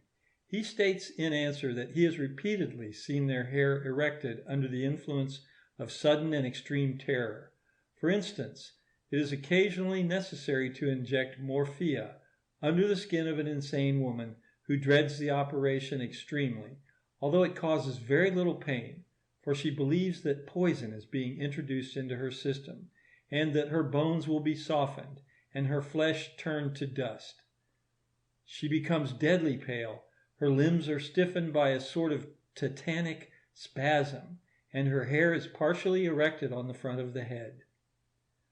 Dr. Browne further remarks that the bristling of the hair, which is so common in the insane, is not always associated with terror.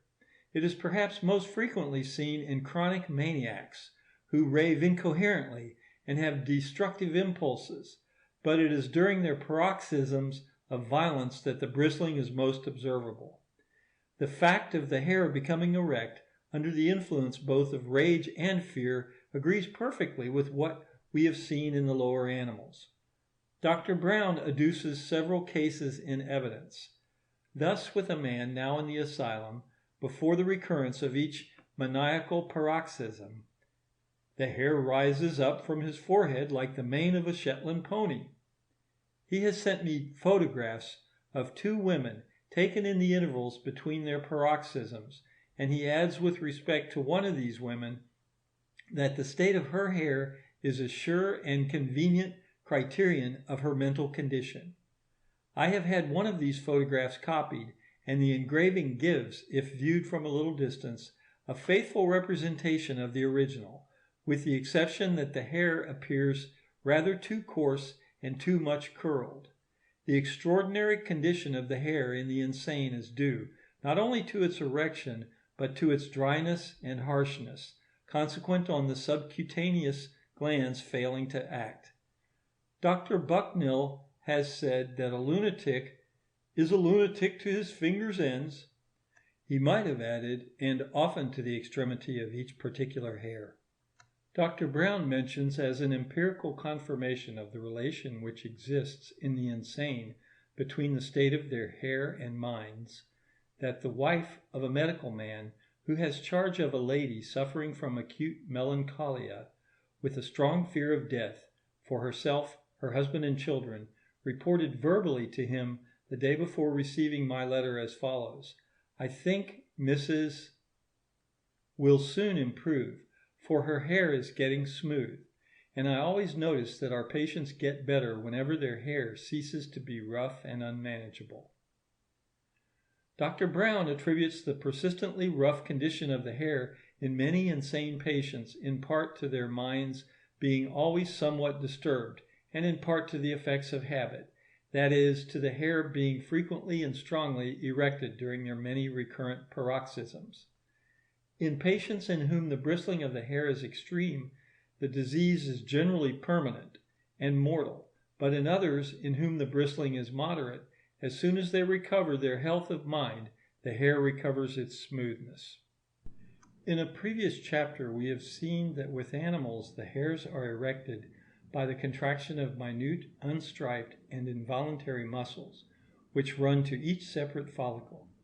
In addition to this action, Mr. J. Wood has clearly ascertained by experiment, as he informs me, that with man the hairs on the front of the head, which slope forwards, and those on the back, which slope backwards, are raised in opposite directions by the contraction of the occipito frontalis, or scalp muscle, so that this muscle seems to aid in the erection of the hairs on the head of man in the same manner as the homologous peniculus carnosus aids, or takes the greater part, in the erection of the spines on the backs of some of the lower animals.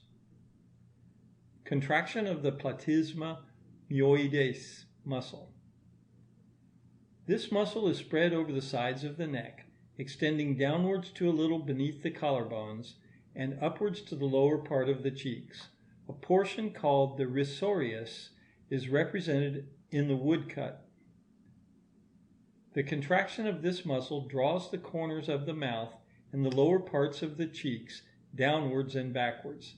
It produces at the same time divergent, longitudinal, prominent ridges on the sides of the neck in the young, and in old, thin persons, fine transverse wrinkles. This muscle is sometimes said not to be under the control of the will, but almost every one, if told to draw the corners of his mouth backwards and downwards with great force, brings it into action. I have, however, heard of a man who can voluntarily act on it only on one side of his neck. Sir C. Bell and others have stated that this muscle is strongly contracted under the influence of fear, and Dejection insists so strongly on its importance in the expression of this emotion that he calls it the muscle of fright. He admits, however, that its contraction is quite inexpressive unless associated with widely open eyes and mouth. He has given a photograph, copied and reduced in the accompanying woodcut, of the same old man as on former occasions, with his eyebrows strongly raised, his mouth opened, and the platysma contracted, all by means of galvanism. The original photograph was shown to 24 persons, and they were separately asked, without any explanation being given, what expression was intended. 20 instantly answered intense fright, or horror. 3 said pain, and 1 extreme discomfort. Dr. Dejection has given another photograph of the same old man, with the platysma contracted, the eyes and mouth opened, and the eyebrows rendered oblique, by means of galvanism. The expression thus induced is very striking. The obliquity of the eyebrows adding the appearance of great mental distress. The original was shown to 15 persons. 12 answered terror or horror, and 3 agony or great suffering. From these cases and from an examination of the other photographs given by Dr. Duchesne, together with his remarks thereon, I think there can be little doubt that the contraction of the platysma does add greatly to the expression of fear. Nevertheless, this muscle ought hardly to be called that of fright, for its contraction is certainly not a necessary concomitant of this state of mind. A man may exhibit extreme terror in the plainest manner by death-like pallor, by drops of perspiration on his skin, and by utter prostration, with all the muscles of his body, including the platysma, completely relaxed. Although Dr. Brown has often seen this muscle quivering and contracting in the insane, he has not been able to connect its action with any emotional condition in them. Though he carefully attended to patients suffering from great fear, Mr. Nicole, on the other hand, has observed 3 cases in which this muscle appeared to be more or less permanently contracted under the influence of melancholia associated with much dread, but in one of these cases various other muscles about the neck and head were subject to spasmodic contractions. Dr. W. Ogle observed for me in one of the London hospitals about 20 patients, just before they were put under the influence of chloroform for operations. They exhibited some trepidation, but no great terror. In only 4 of the cases was the platysma visibly contracted, and it did not begin to contract until the patients began to cry. The muscles seemed to contract at the moment of each deep-drawn inspiration, so that it is very doubtful whether the contraction depended at all on the emotion of fear. In a 5th case, the patient who was not chloroformed was much terrified, and his platysma was more forcibly and persistently contracted than in the other cases. But even here there is room for doubt, for the muscle, which appeared to be unusually developed, was seen by Dr. Ogle to contract as the man moved his head from the pillow after the operation was over. As I felt much perplexed why, in any case, a superficial muscle on the neck should be especially affected by fear, I applied to my many obliging correspondents for information about the contraction of this muscle under other circumstances.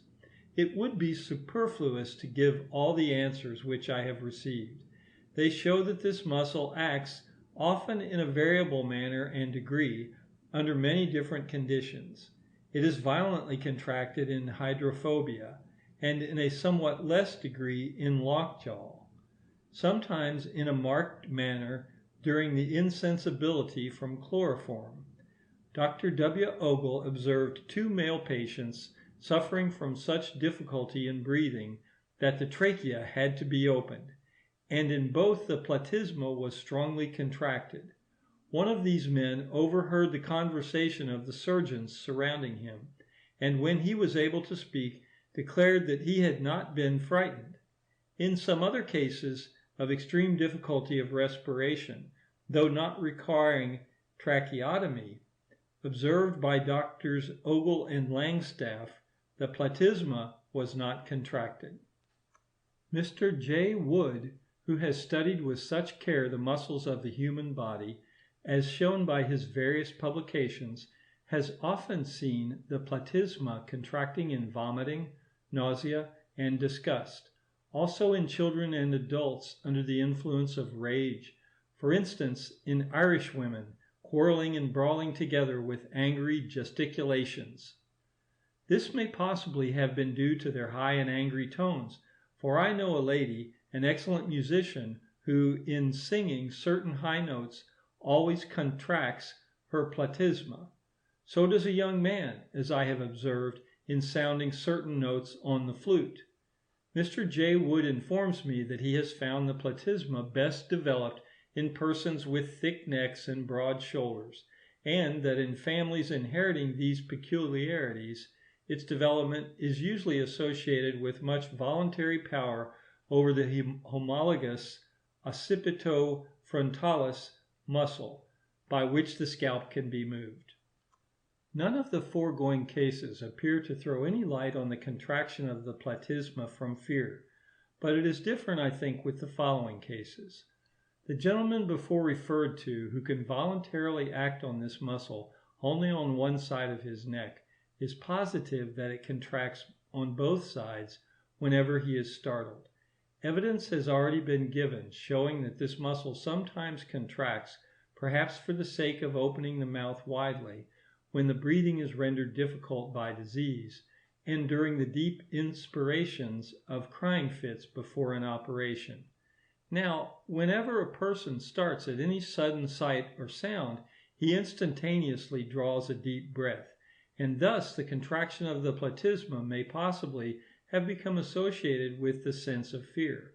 But there is, I believe, a more efficient relation. The first sensation of fear, or the imagination of something dreadful, commonly excites a shudder. I have caught myself giving a little involuntary shudder at a painful thought, and I distinctly perceived that my platysma contracted. So it does if I simulate a shudder. I have asked others to act in this manner, and in some the muscle contracted, but not in others. One of my sons, whilst getting out of bed, shuddered from the cold, and as he happened to have his hand on his neck, he plainly felt that this muscle strongly contracted. He then voluntarily shuddered, as he had done on former occasions, but the platysma was not then affected. Mr. J. Wood has also several times observed this muscle contracting in patients when stripped for examination, and who were not frightened, but shivered slightly from the cold. Unfortunately, I have not been able to ascertain whether, when the whole body shakes, as in the cold stage of an ague fit, the platysma contracts. But as it certainly often contracts during a shudder, and as a shudder or shiver often accompanies the first sensation of fear, we have, I think, a clue to its action in this latter case. Its contraction, however, is not an invariable concomitant of fear, for it probably never acts under the influence of extreme prostrating terror. Dilation of the pupils. Gratiolet repeatedly insists that the pupils are enormously dilated whenever terror is felt. I have no reason to doubt the accuracy of this statement, but have failed to obtain confirmatory evidence, excepting in the one instance before given of an insane woman suffering from great fear. When writers of fiction speak of the eyes being widely dilated, I presume that they refer to the eyelids. Monroe's statement that with parrots the iris is affected by the passions, independently of the amount of light, seems to bear on this question. But Professor Donders informs me that he has often seen movements in the pupils of these birds which he thinks may be related to their power of accommodation to distance, in nearly the same manner as our own pupils contract when our eyes converge for near vision. Gratiolet remarks that the dilated pupils appear as if they were gazing into profound darkness. No doubt the fears of man have often been excited in the dark, but hardly so often or so exclusively as to account for a fixed and associated habit having thus arisen. It seems more probable, assuming that Gratiolet's statement is correct, that the brain is directly affected by the powerful emotion of fear and reacts on the pupils. But Professor Donders informs me that this is an extremely complicated subject. I may add, as possibly throwing light on the subject, that Dr. Fife of Netley Hospital has observed in 2 patients that the pupils were distinctly dilated during the cold stage of an ague fit. Professor Donders has also seen dilation of the pupils in incipient faintness. Horror. The state of mind expressed by this term implies terror, and is in some cases almost synonymous with it. Many a man must have felt, before the blessed discovery of chloroform, great horror at the thought of an impending surgical operation. He who dreads as well as hates a man will feel, as Milton uses the word, a horror of him. We feel horror if we see any one, for instance a child, exposed to some instant and crushing danger. Almost everyone would experience the same feeling in the highest degree in witnessing a man being tortured or going to be tortured. In these cases there is no danger to ourselves, but from the power of the imagination and of sympathy we put ourselves in the position of the sufferer and feel something akin to fear. Sir C. Bell remarks that horror is full of energy. The body is in the utmost tension, not unnerved by fear. It is therefore probable that horror would generally be accompanied by the strong contraction of the brows.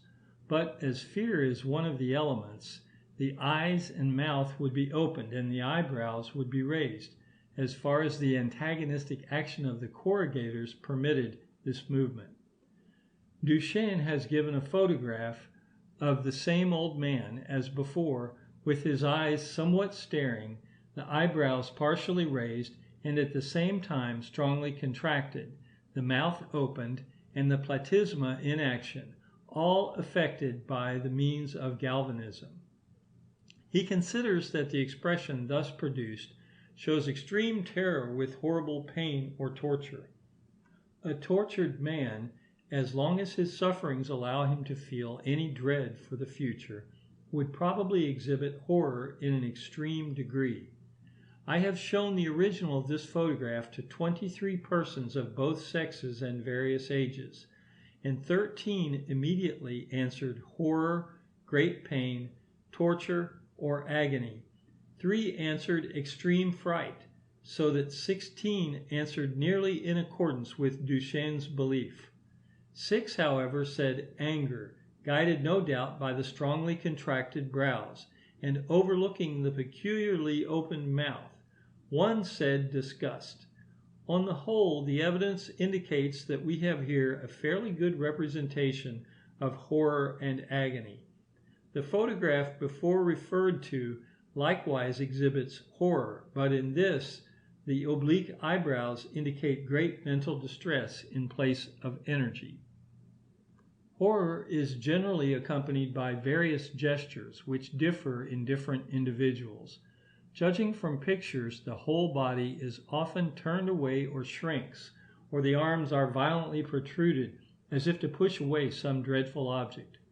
The most frequent gesture, as far as can be inferred from the action of persons who endeavor to express a vividly imagined scene of horror, is the raising of both shoulders, with the bent arms pressed closely against the sides or chest. These movements are nearly the same with those commonly made when we feel very cold, and they are generally accompanied by a shudder, as well as a deep expiration or inspiration, according as the chest happens at the time to be expanded or contracted. The sounds thus made are expressed by words like or ugh. It is not, however, obvious why, when we feel cold or express a sense of horror, we press our bent arms against our bodies, raise our shoulders, and shudder. Conclusion. I have now endeavored to describe the diversified expressions of fear, in its gradations from mere attention to a start of surprise, into extreme terror and horror. Some of the signs may be accounted for through the principles of habit, association, and inheritance, such as the wide opening of the mouth and eyes, with upraised eyebrows, so as to see as quickly as possible all around us, and to hear distinctly whatever sound may reach our ears. For we have thus habitually prepared ourselves to discover and encounter any danger. Some of the other signs of fear may likewise be accounted for, at least in part, through these same principles. Men, during numberless generations, have endeavored to escape from their enemies or danger by headlong flight, or by violently struggling with them, and such great exertions will have caused the heart to beat rapidly, the breathing to be hurried, the chest to heave, and the nostrils to be dilated.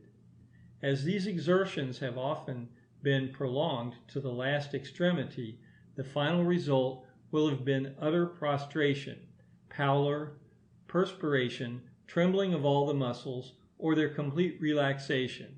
And now, whenever the emotion of fear is strongly felt, though it may not lead to any exertion, the same results tend to reappear through the force of inheritance and association.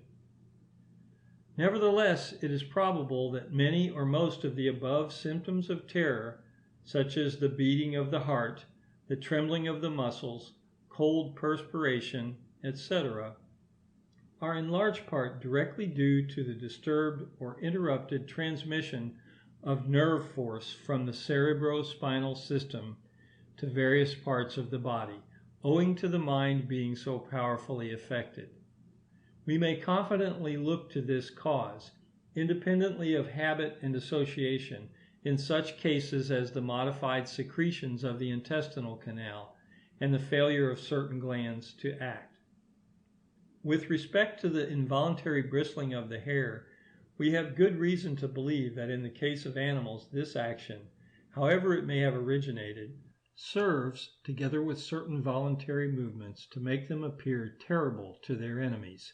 And as the same involuntary and voluntary actions are performed by animals nearly related to man, we are led to believe that man has retained through inheritance a relic of them, now become useless. It is certainly a remarkable fact that the minute unstriped muscles, by which the hairs thinly scattered over a man's almost naked body are erected, should have been preserved to the present day, and that they should still contract under the same emotions, namely, terror and rage, which cause the hairs to stand on end in the lower members of the order to which man belongs. End of section 22. Chapter 13. Self-Attention, Shame, Shyness, Modesty, Blushing. Nature of a blush. Inheritance. The parts of the body most affected. Blushing in the various races of man.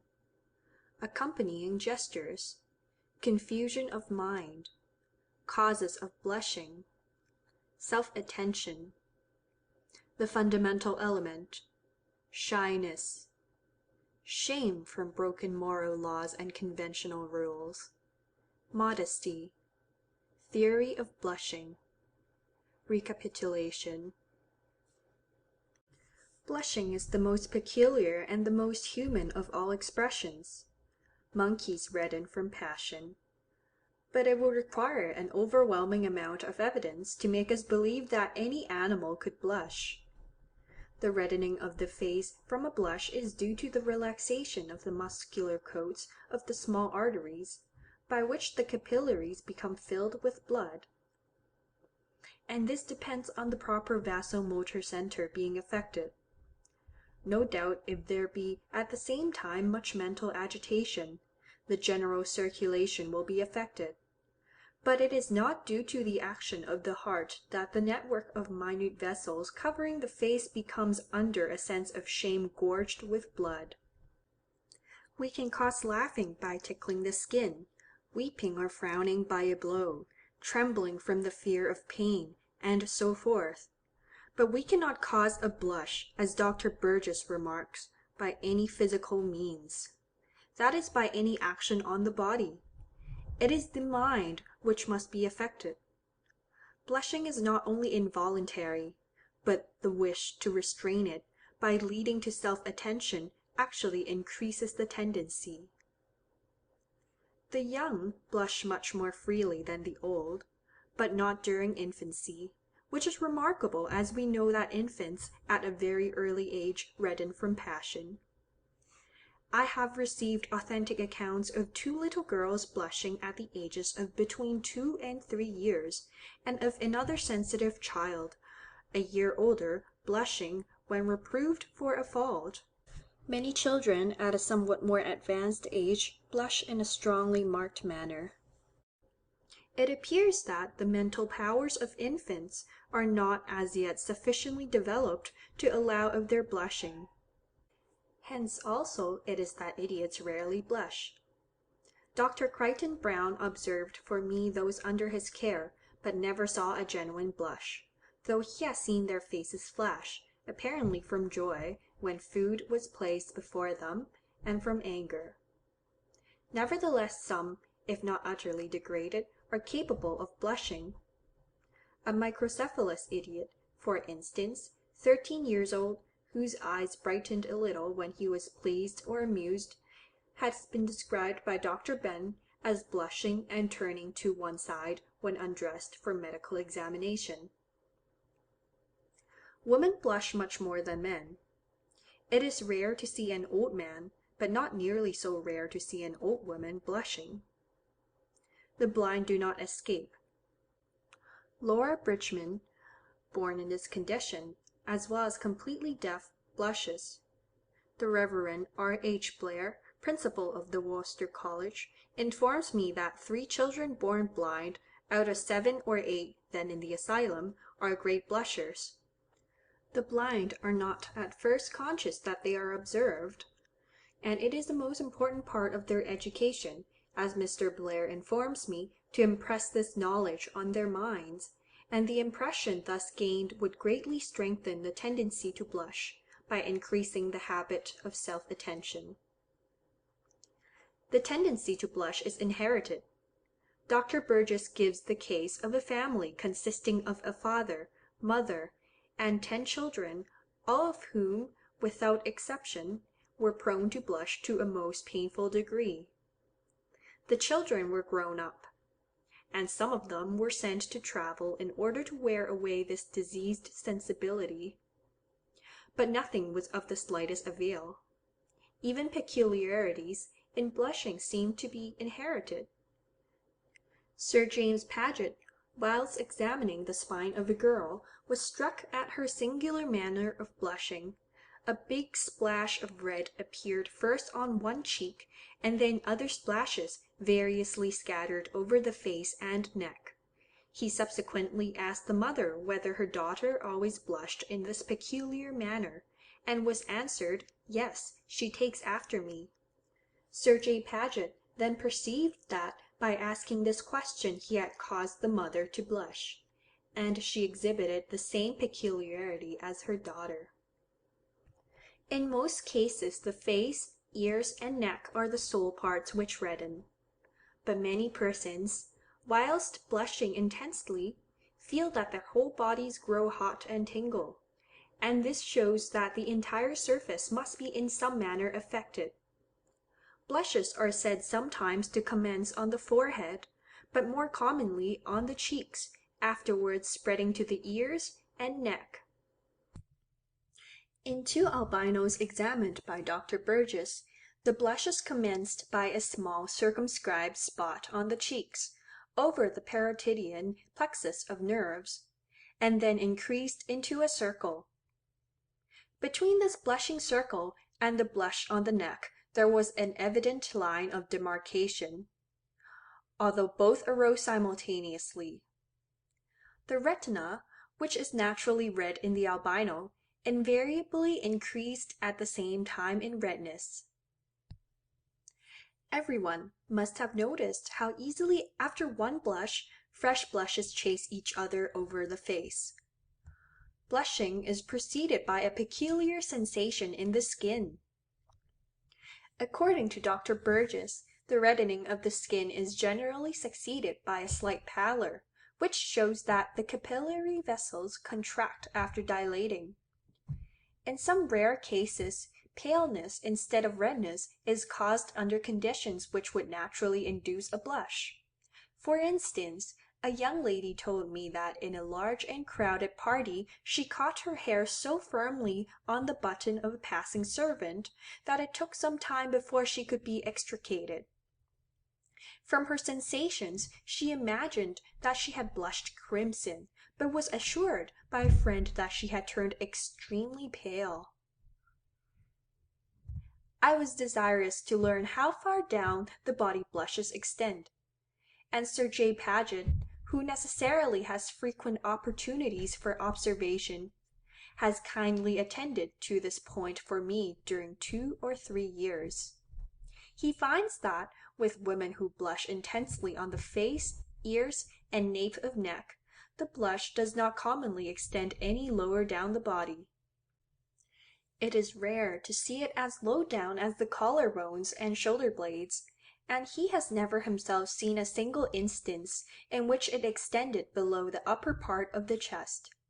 He has also noticed that blushes sometimes die away downwards, not gradually and insensibly, but by irregular, ruddy blotches. Dr. Langstaff has likewise observed for me several women whose bodies did not in the least redden while their faces were crimsoned with blushes.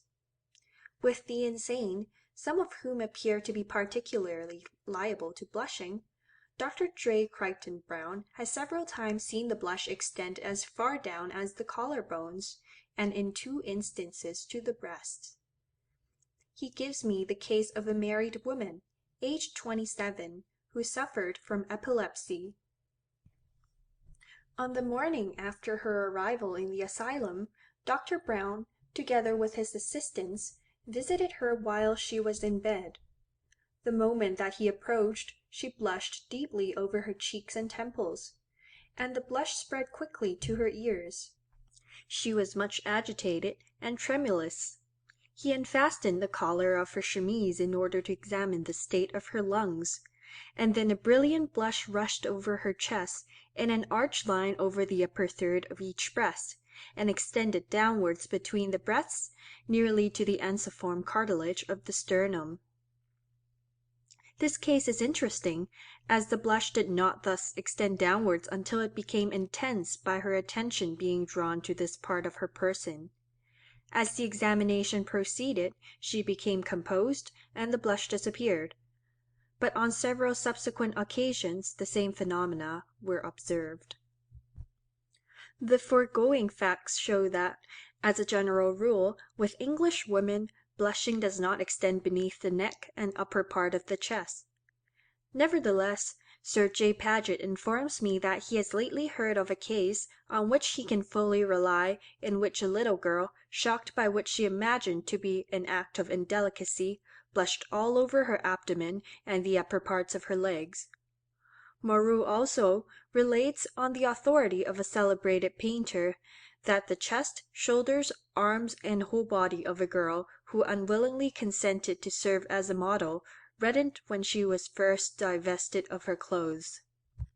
It is a rather curious question why, in most cases, the face, ears, and neck alone redden, inasmuch as the whole surface of the body often tingles and grows hot. It seems to depend chiefly on the face and adjoining parts of the skin having been habitually exposed to the air, light, and alternations of temperature, by which the small arteries not only have acquired the habit of readily dilating and contracting, but appear to have unusually developed in comparison with other parts of the surface. It is probably owing to this same cause, as M. Moreau and Dr. Burgess have remarked, that the face is so liable to redden under various circumstances, such as fever fit, ordinary heat, violent exertion, anger, a slight blow, etc., and on the other hand that it is liable to grow pale from cold and fear, and to be discolored during pregnancy.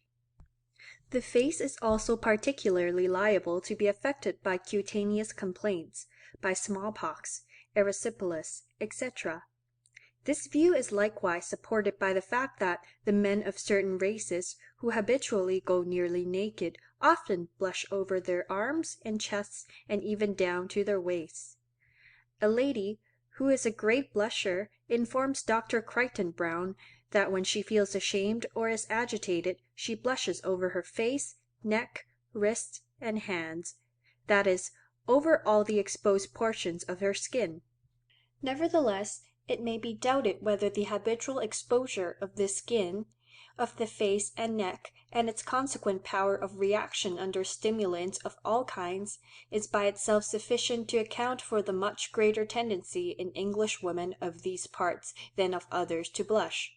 For the hands are well supplied with nerves and small vessels, and have been as much exposed to the air as the face or neck, and yet the hands rarely blush. We shall presently see that the attention of the mind having been directed much more frequently and earnestly to the face than to any other part of the body, probably affords a sufficient explanation. Blushing in the various races of man. The small vessels of the face become filled with blood, from the emotion of shame, in almost all the races of man, though in the very dark races no distinct change of color can be perceived. Blushing is evident in all the Aryan nations of Europe, and to a certain extent with those of India. But Mr. Erskine has never noticed that the necks of the Hindus are decidedly affected. With the Lepchas of Sikkim, Mr. Scott has often observed a faint blush on the cheeks, base of the ears, and sides of the neck, accompanied by sunken eyes and lowered head. This has occurred when he has detected them in a falsehood, or has accused them of ingratitude. The pale, sallow complexions of these men render a blush much more conspicuous than in most of the other natives of India.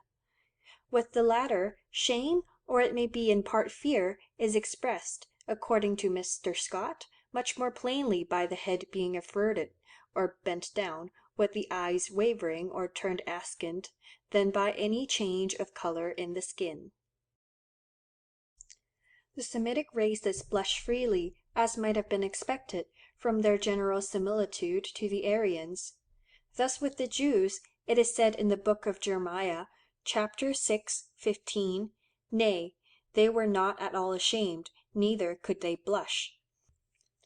Mrs. Asa Gray saw an Arab managing his boat clumsily on the Nile, and when laughed at by his companions, he blushed quite to the back of his neck. Lady Duff Gordon remarks that a young Arab blushed on coming into her presence. Mr. Swinhoe has seen the Chinese blushing, but he thinks it is rare, yet they have the expression to redden with shame. Mr. Geach informs me that the Chinese settled in Malacca and the native Malays of the interior both blush. Some of these people go nearly naked, and he particularly attended to the downward extension of the blush. Omitting the cases in which the face alone was seen to blush, Mr. Geach observed that the face, arms, and breasts of a Chinaman, aged 24 years, reddened from shame; and with another Chinese, when asked why he had not done his work in better style, the whole body was similarly affected.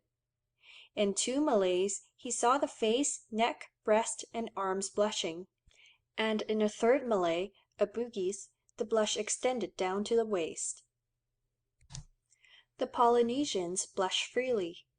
The Reverend Mr. Stack has seen hundreds of instances with the New Zealanders. The following case is worth giving, as it relates to an old man who was unusually dark-colored and partly tattooed. After having let his land to an Englishman for a small yearly rental, a strong passion seized him to buy a gig, which had lately become the fashion with the Maoris. He consequently wished to draw all the rent for 4 years from his tenant, and consulted Mr. Stack whether he could do so. The man was old, clumsy, poor, and ragged, and the idea of his driving himself about in his carriage for display amused Mr. Stack so much that he could not help bursting out into a laugh. And then the old man blushed up to the roots of his hair. Forster says that you may easily distinguish a spreading blush on the cheeks of the fairest women in Tahiti.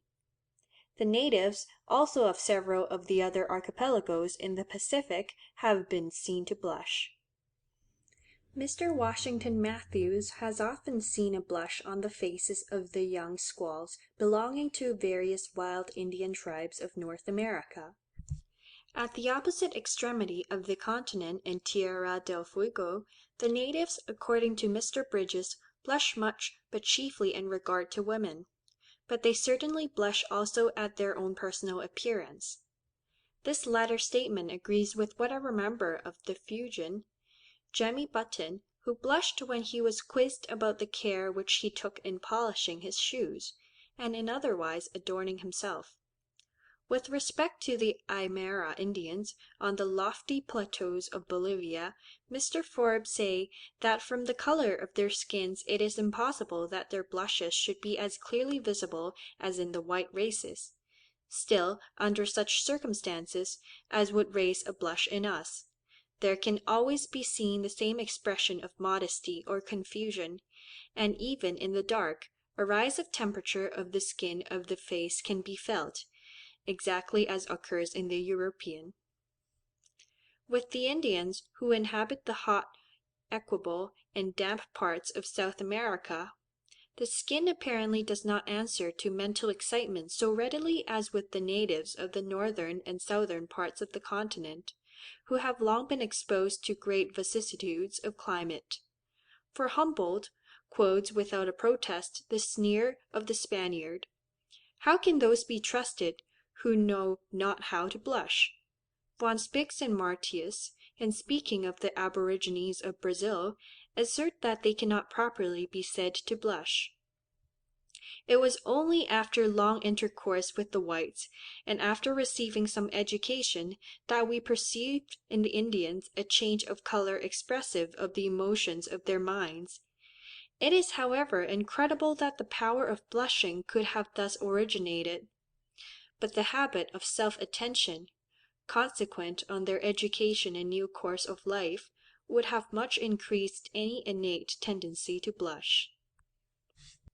Several trustworthy observers have assured me that they have seen on the faces of Negroes an appearance resembling a blush, under circumstances which would have excited one in us, though their skins were of an ebony black tint. Some describe it as blushing brown, but most say that the blackness becomes more intense. An increased supply of blood in the skin seems in some manner to increase its blackness. Thus, certain exanthematous diseases cause the affected places in the Negro to appear blacker, instead of, as with us, redder. The skin, perhaps from being rendered more tense by the filling of the capillaries, would reflect a somewhat different tint to what it did before.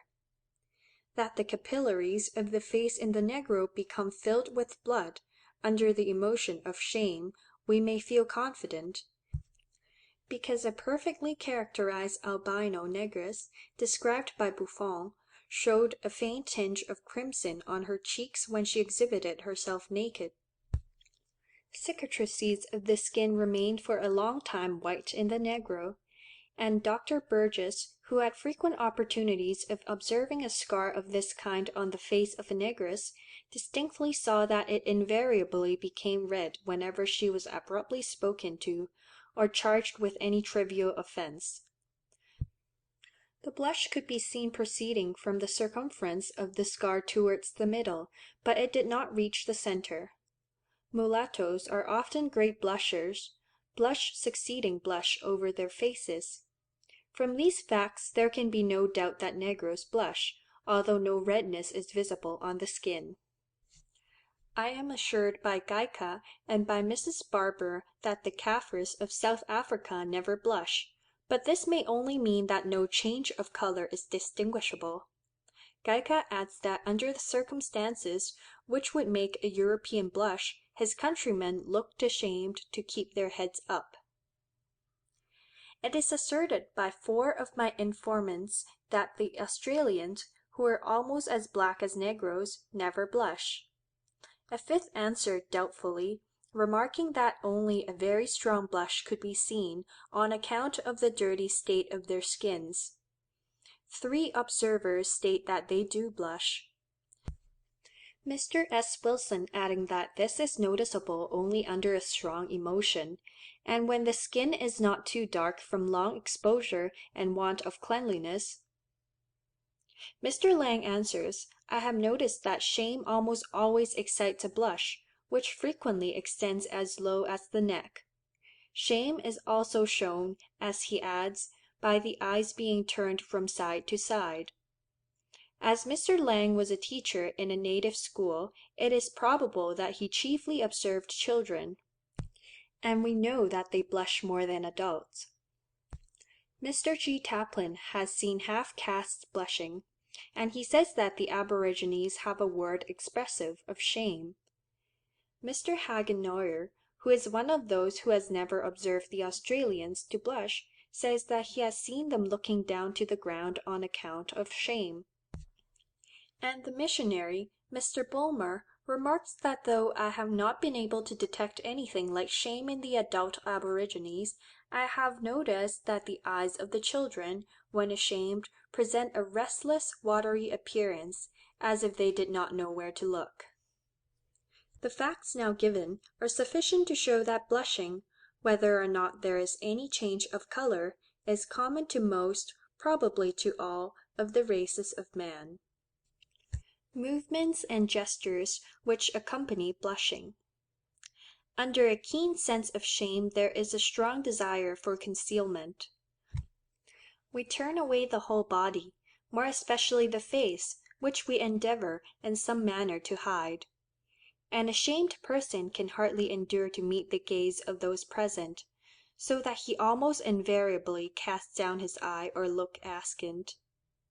As there generally exists at the same time a strong wish to avoid the appearance of shame, a vain attempt is made to look direct at the person who causes this feeling, and the antagonism between these opposite tendencies lead to various restless movements in the eyes. I have noticed two ladies who, whilst blushing, to which they are very liable, have thus acquired, as it appears, the oddest trick of incessantly blinking their eyelids with extraordinary rapidity. An intense blush is sometimes accompanied by a slight effusion of tears, and this, I presume, is due to the lacrymal glands partaking of the increased supply of blood, which we know rushes into the capillaries of the adjoining parts, including the retina. Many writers, ancient and modern, have noticed the foregoing movements, and it has already been shown that the Aborigines in various parts of the world often exhibit their shame by looking downwards, or askant, or by restless movements of their eyes. Ezra cries out, Chapter 9:6, O my God, I am ashamed, and blush to lift up my head to thee, my God. In Isaiah chapter 1:6 we meet with the words, I hid not my face from shame. Seneca remarks, Epistle 11:5, that the Roman players hang down their heads, fix their eyes on the ground, and keep them lowered, but are unable to blush in acting shame. According to Macrobius, who lived in the 5th century, Saturnalia, B. 7, C. 11, natural philosophers assert that nature being moved by shame spreads the blood before herself as a veil, as we see any one blushing often put his hands before his face. Shakespeare makes Marcus, Titus Andronicus, Act 2, Scene 5, say to his niece, Ah, now thou turns away thy face for shame. A lady informs me that she found in the Lock Hospital a girl whom she had formerly known, and who had become a wretched castaway, and the poor creature, when approached, hid her face under the bedclothes, and could not be persuaded to uncover it. We often see little children, when shy or ashamed, turn away, and still standing up, bury their faces in their mother's gown, or they throw themselves face downwards on her lap. End of section 23. Chapter 13. Self-attention, shame, shyness, modesty, blushing, continued. Part 2. Confusion of mind. Most persons, whilst blushing intensely, have their mental powers confused. This is recognized in such common expressions as, she was covered with confusion. Persons in this condition lose their presence of mind, and utter singularly inappropriate remarks. They are often much distressed, stammer, and make awkward movements or strange grimaces. In certain cases, involuntarily twitchings of some of the facial muscles may be observed. I have been informed by a young lady, who blushes excessively, that at such times she does not even know what she is saying. When it was suggested to her that this might be due to her distress from the consciousness that her blushing was noticed, she answered that this could not be the case, as she had sometimes felt quite as stupid when blushing at a thought in her own room. I will give an instance of the extreme disturbance of mind to which some sensitive men are liable. A gentleman, on whom I can rely, assured me that he had been an eye-witness of the following scene. A small dinner party was given in honor of an extremely shy man, who, when he rose to return thanks, rehearsed the speech, which he had evidently learned by heart, in absolute silence, and did not utter a single word. But he acted as if he were speaking with much emphasis. His friends, perceiving how the case stood, loudly applauded the imaginary bursts of eloquence, whenever his gestures indicated a pause, and the man never discovered that he had remained the whole time completely silent. On the contrary, he afterwards remarked to my friend, with much satisfaction, that he thought he had succeeded uncommonly well. When a person is much ashamed or very shy, and blushes intensely, his heart beats rapidly and his breathing is disturbed. This can hardly fail to affect the circulation of the blood within the brain, and perhaps the mental powers. It seems, however, doubtful, judging from the still more powerful influence of anger and fear on the circulation, whether we can thus satisfactorily account for the confused state of mind in persons whilst blushing intensely. The true explanation apparently lies in the intimate sympathy which exists between the capillary circulation of the surface of the head and face and that of the brain. On applying to Dr. J. Crichton Browne for information, he has given me various facts bearing on this subject. When the sympathetic nerve is divided on one side of the head, the capillaries on this side are relaxed and become filled with blood, causing the skin to redden and grow hot, and at the same time the temperature within the cranium on the same side rises. Inflammation of the membranes of the brain leads to the engorgement of the face, ears, and eyes with blood. The first stage of an epileptic fit appears to be the contraction of the vessels of the brain, and the first outward manifestation is an extreme pallor of countenance. Erysipelas of the head commonly induces delirium. Even the relief given to a severe headache by burning the skin with strong lotion depends, I presume, on the same principle. Dr. Browne has often administered to his patients the vapor of the nitrite of amyl, which has the singular property of causing vivid redness of the face in from 30 to 60 seconds. This flushing resembles blushing in almost every detail. It begins at several distinct points on the face, and spreads till it involves the whole surface of the head, neck, and front of the chest, but has been observed to extend only in one case to the abdomen. The arteries in the retina becomes enlarged, the eyes glisten, and in one instance there was a slight effusion of tears. The patients are at first pleasantly stimulated, but as the flushing increases, they become confused and bewildered. One woman, to whom the vapor had often been administered, asserted that, as soon as she grew hot, she grew muddled. With persons just commencing to blush, it appears, judging from their bright eyes and lively behavior, that their mental powers are somewhat stimulated. It is only when the blushing is excessive that the mind grows confused.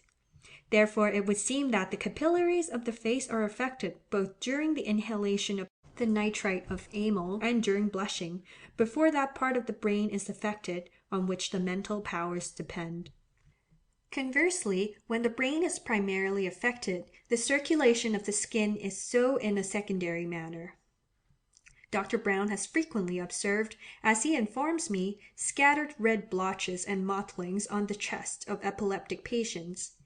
In these cases, when the skin on the thorax or abdomen is gently rubbed with a pencil or other object, or in strongly marked cases is merely touched by the finger, The surface becomes suffused in less than half a minute with bright red marks, which spread to some distance on each side of the touched point, and persist for several minutes. These are the cerebral maculae of trousseau, and they indicate, as Dr. Brown remarks, a highly modified condition of the cutaneous vascular system. If then there exists, as cannot be doubted, an intimate sympathy between the capillary circulation in that part of the brain on which our mental powers depend, and in the skin of the face, it is not surprising that the moral causes which induce intense blushing should likewise induce, independently of their own disturbing influence, much confusion of mind.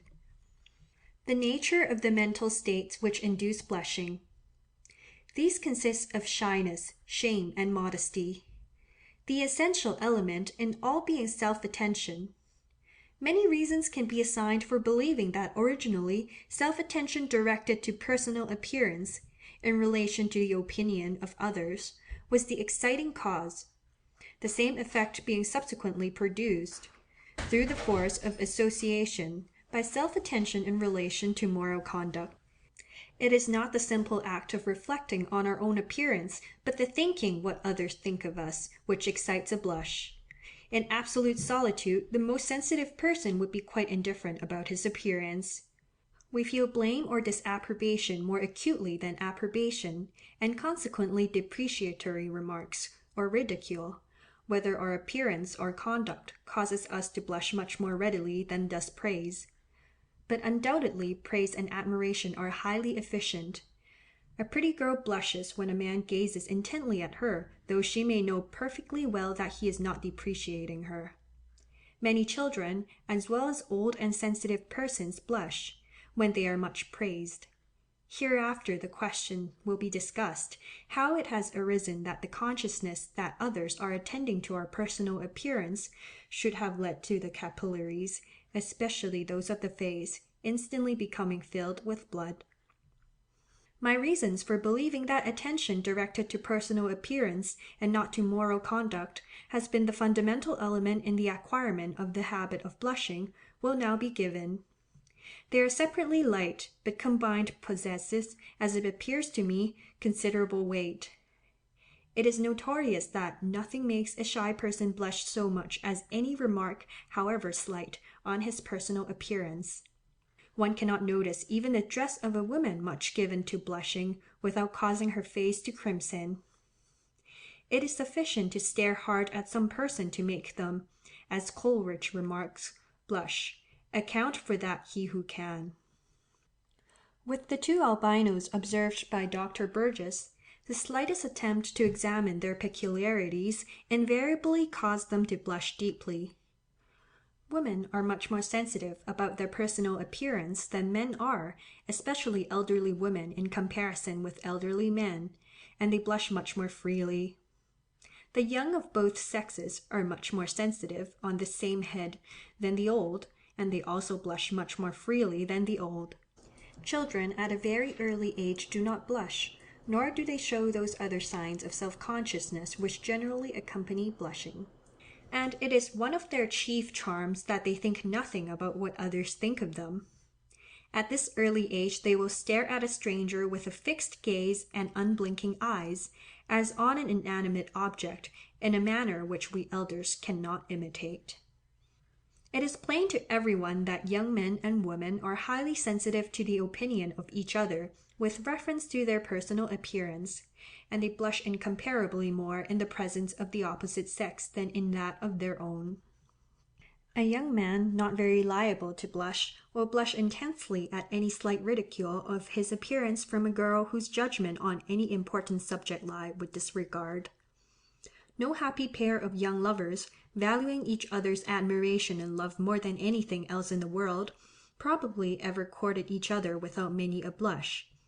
Even the barbarians of Tierra del Fuego, according to Mr. Bridges, blush chiefly in regard to women, but certainly also at their own personal appearance. Of all parts of the body, the face is most considered and regarded, as is natural from its being the chief seat of expression and the source of the voice. It is also the chief seat of beauty and of ugliness, and throughout the world is the most ornamented. The face, therefore, will have been subjected during many generations to much closer and more earnest self-attention than any other part of the body. And in accordance with the principle here advanced, we can understand why it should be the most liable to blush, although exposure to alternations of temperature and etc. has probably much increased the power of dilatation and contraction in the capillaries of the face and adjoining parts, yet this by itself will hardly account for these parts blushing much more than the rest of the body, for it does not explain the fact of the hands rarely blushing. With Europeans, the whole body tingles slightly when the face blushes intensely, and with the races of men who habitually go nearly naked, the blushes extend over a much larger surface than with us. These facts are, to a certain extent, intelligible, as the self-attention of primeval man, as well as of the existing races which still go naked, will not have been so exclusively confined to their faces, as is the case with the people who now go clothed. We have seen that in all parts of the world persons who feel shame for some moral delinquency are apt to avert, bend down, or hide their faces, independently of any thought about their personal appearance. The object can hardly be to conceal their blushes, for the face is thus averted or hidden under circumstances which exclude any desire to conceal shame, as when guilt is fully confessed and repented of. It is, however, probable that primeval man, before he had acquired much moral sensitiveness, would have been highly sensitive about his personal appearance, at least in reference to the other sex, and he would consequently have felt distress at any depreciatory remarks about his appearance. And this is one form of shame. And as the face is the part of the body which is most regarded, it is intelligible that any one ashamed of his personal appearance would desire to conceal this part of his body. The habit, having been thus acquired, would naturally be carried on when shame from strictly moral causes was felt, and it is not easy otherwise to see why under these circumstances there should be a desire to hide the face more than any other part of the body. The habit, so general with everyone who feels ashamed, of turning away, or lowering his eyes, or restlessly moving them from side to side, probably follows from each glance directed towards those present, bringing home the conviction that he is intently regarded. And he endeavors, by not looking at those present, and especially not at their eyes, momentarily to escape from this painful conviction. Shyness. This odd state of mind, often called shamefacedness, or false shame, or mauvaise honte, appears to be one of the most efficient of all the causes of blushing. Shyness is, indeed, chiefly recognized by the face reddening, by the eyes being averted or cast down, and by awkward nervous movements of the body. Many a woman blushes from this cause 100, perhaps 1,000 times to once that she blushes from having done anything deserving blame, and of which she is truly ashamed.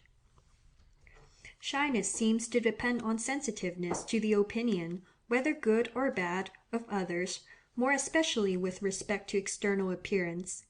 Strangers neither know nor care anything about our conduct or character, but they may, and often do, criticize our appearance. Hence shy persons are particularly apt to be shy and to blush in the presence of strangers. The consciousness of anything peculiar, or even new, in the dress, or any slight blemish on the person, and more especially on the face, points which are likely to attract the attention of strangers, makes the shy intolerably shy. On the other hand, in those cases in which conduct and not personal appearance is concerned, we are much more apt to be shy in the presence of acquaintances, whose judgment we in some degree value, than in that of strangers. A physician told me that a young man, a wealthy duke, with whom he had travelled as medical attendant, blushed like a girl when he paid him his fee. Yet this young man probably would not have blushed and been shy had he been paying a bill to a tradesman. Some persons, however, are so sensitive that the mere act of speaking to almost anyone is sufficient to rouse their self-consciousness, and a slight blush is the result. This approbation or ridicule, from our sensitiveness on this head, causes shyness and blushing much more readily than this approbation, though the latter with some persons is highly efficient. The conceited are rarely shy, for they value themselves much too highly to expect appreciation. Why a proud man is often shy, as appears to be the case, is not so obvious, unless it be that, with all his self-reliance, he really thinks much about the opinion of others, although in a disdainful spirit. Persons who are exceedingly shy are rarely shy in the presence of those with whom they are quite familiar, and of whose good opinion and sympathy they are perfectly assured. For instance, a girl in the presence of her mother. I neglected to inquire in my printed paper whether shyness can be detected in the different races of man, but a Hindu gentleman assured Mr. Erskine that it is recognizable in his countrymen. Shyness, as the derivation of the word indicates in several languages, is closely related to fear. Yet it is distinct from fear in the ordinary sense. A shy man no doubt dreads the notice of strangers, but can hardly be said to be afraid of them. He may be as bold as a hero in battle, and yet have no self-confidence about trifles in the presence of strangers. Almost every one is extremely nervous when first addressing a public assembly, and most men remain so throughout their lives. But this appears to depend on the consciousness of a great coming exertion, with its associated effects on the system, rather than on shyness, although a timid or shy man no doubt suffers on such occasions indefinitely more than another. With very young children, it is difficult to distinguish between fear and shyness, but this latter feeling with them has often seemed to me to partake of the character of the wildness of an untamed animal. Shyness comes on at a very early age. In one of my own children, when 2 years and 3 months old, I saw a trace of what certainly appeared to be shyness directed towards myself after an absence from home of only a week. This was shown not only by a blush, but by the eyes being for a few minutes slightly averted from me. I have noticed on other occasions that shyness or shamefacedness and real shame are exhibited in the eyes of young children before they have acquired the power of blushing. As shyness apparently depends on self-attention, we can perceive how right are those who maintain that reprehending children for shyness, instead of doing them any good, does much harm, as it calls their attention still more closely to themselves. It has been well urged that nothing hurts young people more than to be watched continually about their feelings, to have their countenances scrutinized, and the degrees of their sensibility measured by the surveying eye of the unmerciful spectator. Under the constraint of such examinations, they can think of nothing but that they are looked at, and feel nothing but shame or apprehension. Moral causes, guilt. With respect to blushing from strictly moral causes, we meet with the same fundamental principle as before, namely, regard for the opinion of others. It is not the conscience which raises a blush, for a man may sincerely regret some slight fault committed in solitude, or he may suffer the deepest remorse for an undetected crime, but he will not blush. I blush, says Dr. Burgess, in the presence of my accusers. It is not the sense of guilt, but the thought that others think or know us to be guilty, which crimsons the face. A man may feel thoroughly ashamed at having told a small falsehood, without blushing, but if he even suspects that he is detected, he will instantly blush, especially if detected by one whom he reveres. On the other hand, a man may be convinced that God witnesses all his actions, and he may feel deeply conscious of some fault and pray for forgiveness, but this will not, as a lady who is a great blusher believes, ever excite a blush.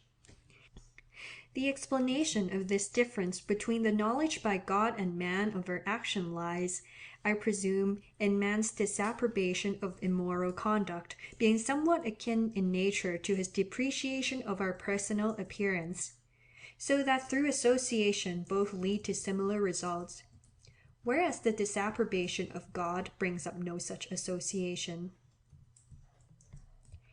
Many a person has blushed intensely when accused of some crime, though completely innocent of it. Even the thought, as the lady before referred to has observed to me, that others think that we have made an unkind or stupid remark is amply sufficient to cause a blush, although we know all the time that we have been completely misunderstood. An action may be meritorious or of an indifferent nature, but a sensitive person, if he suspects that others take a different view of it, will blush. For instance, a lady by herself may give money to a beggar without a trace of a blush, but if others are present, and she doubts whether they approve or suspects that they think her influenced by display, she will blush. So it will be if she offers to relieve the distress of a decayed gentlewoman, more particularly of one whom she had previously known under better circumstances, as she cannot then feel sure how her conduct will be viewed. But such cases as these blend into shyness. Breaches of etiquette. The rules of etiquette always refers to conduct in the presence of or towards others. They have no necessary connection with the moral sense and are often meaningless. Nevertheless, as they depend on the fixed custom of our equals and superiors, whose opinion we highly regard, they are considered almost as binding as are the laws of honor to a gentleman. Consequently, the breach of the laws of etiquette, that is, any impoliteness or gaucherie, any impropriety, or an inappropriate remark, though quite accidental, will cause the most intense blushing of which a man is capable. Even the recollection of such an act, after an interval of many years, will make the whole body to tingle. So strong, also, is the power of sympathy, that a sensitive person, as a lady has assured me, will sometimes blush at a flagrant breach of etiquette by a perfect stranger, though the act may in no way concern her. End of section 24. Chapter 13. Self-attention, shame, shyness, modesty, blushing, continued, part 3. Modesty. This is another powerful agent in exciting blushes, but the word modesty includes very different states of the mind. It implies humility, and we often judge of this by persons being greatly pleased and blushing at slight praise, or by being annoyed at praise which seems to them too high according to their own humble standard of themselves. Blushing here has the usual signification of regard for the opinion of others, but modesty frequently relates to acts of indelicacy, and indelicacy is an affair of etiquette, as we clearly see with the nations that go altogether or nearly naked. He who is modest and blushes easily at acts of this nature does so because they are breaches of a firmly and wisely established etiquette. This is indeed shown by the derivation of the word modest from modus, a measure or standard of behavior. A blush due to this form of modesty is, moreover, apt to be intense, because it generally relates to the opposite sex.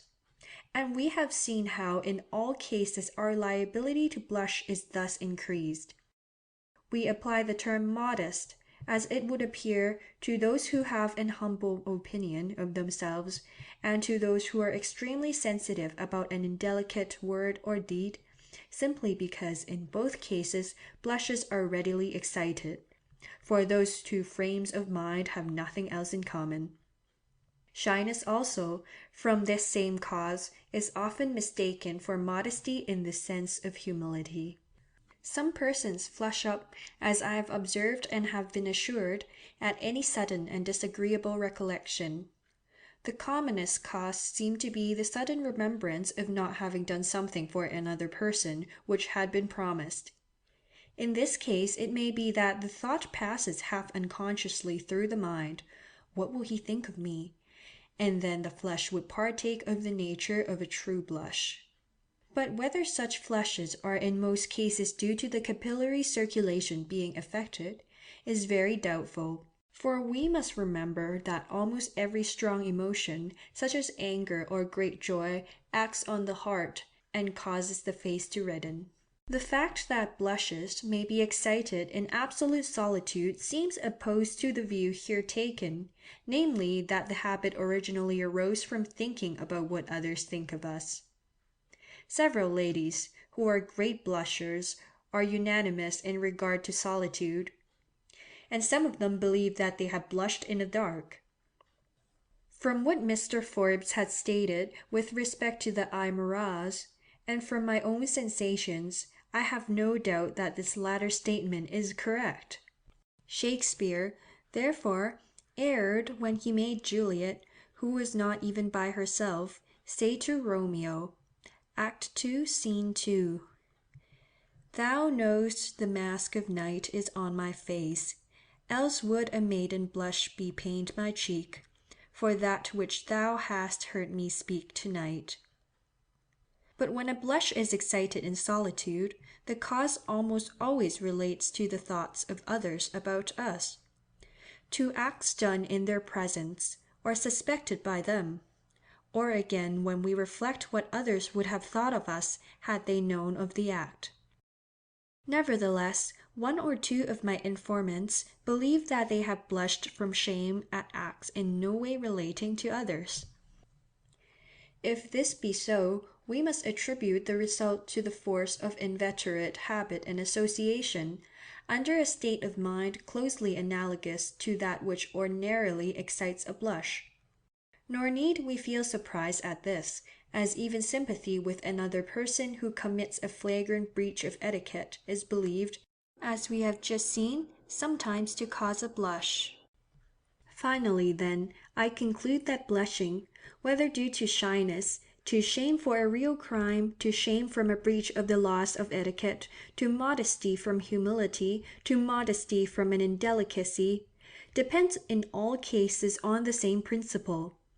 This principle being a sensitive regard for the opinion, more particularly for the depreciation of others, primarily in relation to our personal appearance, especially of our faces, and secondarily, through the force of association and habit, in relation to the opinion of others on our conduct. Theory of blushing. We have now to consider, why should the thought that others are thinking about us affect our capillary circulation? Sir C. Bell insists that blushing is a provision for expression, as may be inferred from the color extending only to the surface of the face, neck, and breast, the parts most exposed. It is not acquired, it is from the beginning. Dr. Burgess believes that it was designed by the Creator in order that the soul might have sovereign power of displaying in the cheeks the various internal emotions of the moral feelings, so as to serve as a check on ourselves and as a sign to others that we were violating rules which ought to be held sacred.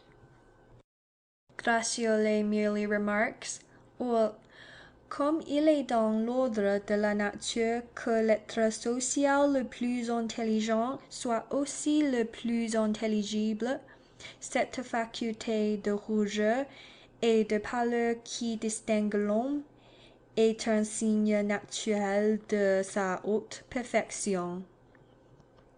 The belief that blushing was specially designed by the Creator is opposed to the general theory of evolution, which is now so largely accepted. But it forms no part of my duty here to argue on the general question. Those who believe in design will find it difficult to account for shyness being the most frequent and efficient of all the causes of blushing, as it makes the blusher to suffer and the beholder uncomfortable, without being of the least service to either of them.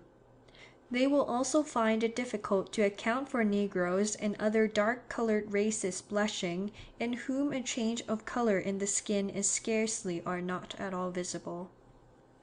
No doubt a slight blush adds to the beauty of a maiden's face, and the Circassian women who are capable of blushing invariably fetch a higher price in the seraolio of the Sultan than less susceptible women. But the firmest believer in the efficacy of sexual selection will hardly suppose that blushing was acquired as a sexual ornament. This view would also be opposed to what has just been said about the dark-colored races blushing in an invisible manner. The hypothesis which appears to me the most probable, though it may at first seem rash, is that attention closely directed to any part of the body tends to interfere with the ordinary and tonic contraction of the small arteries of that part. These vessels, in consequence, become at such times more or less relaxed, and are instantly filled with arterial blood. This tendency will have been much strengthened if frequent attention has been paid during many generations to the same part, owing to nerve force readily flowing along accustomed channels, and by the power of inheritance. Whenever we believe that others are depreciating or even considering our personal appearance, our attention is vividly directed to the outer and visible parts of our bodies. And of all such parts we are most sensitive about our faces, as no doubt has been the case during many past generations. Therefore, assuming for the moment that the capillary vessels can be acted on by close attention, those of the face will have become eminently susceptible. Through the force of association, the same effects will tend to follow whenever we think that others are considering or censuring our actions or character. As the basis of this theory rests on mental attention having some power to influence the capillary circulation, it will be necessary to give a considerable body of details, bearing more or less directly on this subject. Several observers, who from their wide experience and knowledge are eminently capable of forming a sound judgment, are convinced that attention or consciousness, which latter term Sir H. Holland thinks the more explicit, concentrated on almost any part of the body, produces some direct physical effect on it. This applies to the movement of the involuntary muscles and of the voluntary muscles when acting involuntarily, to the secretion of the glands, to the activity of the senses and sensations, and even to the nutrition of parts. It is known that the involuntary movements of the heart are affected if close attention be paid to them.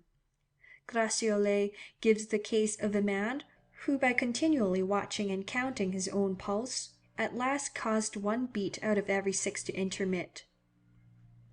On the other hand, my father told me of a careful observer who certainly had heart disease and died from it, and who positively stated that his pulse was habitually irregular to an extreme degree, yet to his great disappointment it invariably became regular as soon as my father entered the room.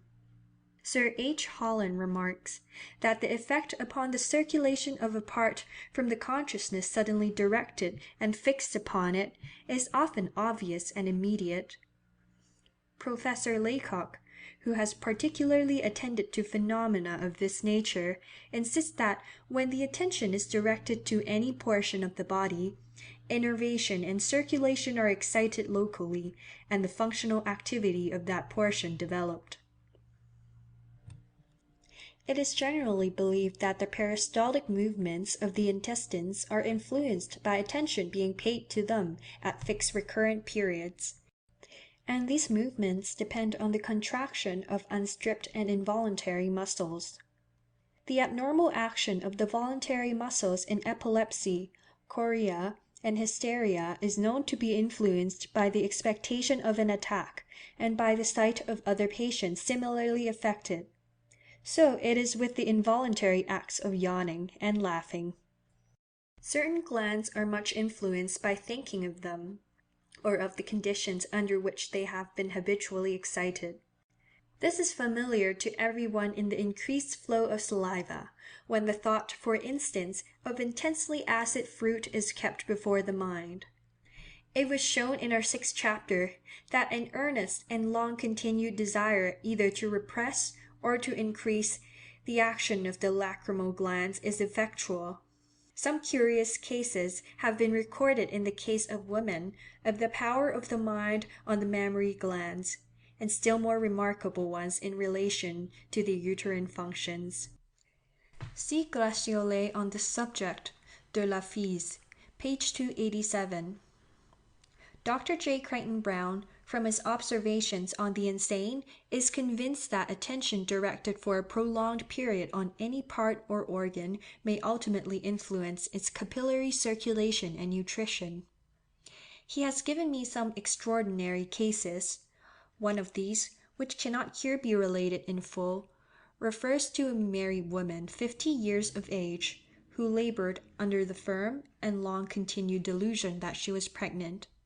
When the expected period arrived, she acted precisely as if she had been really delivered of a child, and seemed to suffer extreme pain, so that the perspiration broke out on her forehead. The result was that a state of things returned, continuing for 3 days, which had ceased during the 6 previous years. Mr. Braid gives, in his Magic, Hypnotism, and etc., 1852, page 95, and in his other works, analogous cases, as well as other facts showing the great influence of the will on the mammary glands, even on one breast alone. When we direct our whole attention to any one sense, its acuteness is increased. And the continued habit of close attention, as with blind people to that of hearing, and with the blind and deaf to that of touch, appears to improve the sense in question permanently. There is also some reason to believe, judging from the capacities of different races of man, that the effects are inherited. Turning to ordinary sensations, it is well known that pain is increased by attending to it.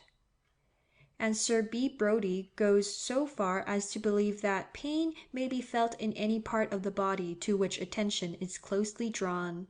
Sir H. Holland also remarks that we become not only conscious of the existence of a part subjected to concentrated attention, but we experience in it various odd sensations as of weight, heat, cold, tingling, or itching. Lastly, some physiologists maintain that the mind can influence the nutrition of parts. Sir J. Paget has given a curious instance of the power, not indeed of the mind, but of the nervous system, on the hair. A lady who is subject to attacks of what is called nervous headache always finds in the morning after such a one that some patches of her hair are white, as if powdered with starch. The change is effected in a night, and in a few days after, the hairs gradually regain their dark brownish color. We thus see that close attention certainly affects various parts and organs, which are not properly under the control of the will. By what means attention, perhaps the most wonderful of all the wondrous powers of the mind, is affected, is an extremely obscure subject. According to Müller, the process by which the sensory cells of the brain are rendered, through the will, susceptible of receiving more intense and distinct impressions, is closely analogous to that by which the motor cells are excited to send nerve force to the voluntary muscles. There are many points of analogy in the action of the sensory and motor nerve cells. For instance, the familiar fact that close attention to any one sense causes fatigue, like the prolonged exertion of any one muscle. When therefore we voluntarily concentrate our attention on any part of the body, the cells of the brain which receive impressions or sensations from that part are, it is probable, in some unknown manner stimulated into activity. This may account, without any local change in the part to which our attention is earnestly directed, for pain or odd sensations being there felt or increased.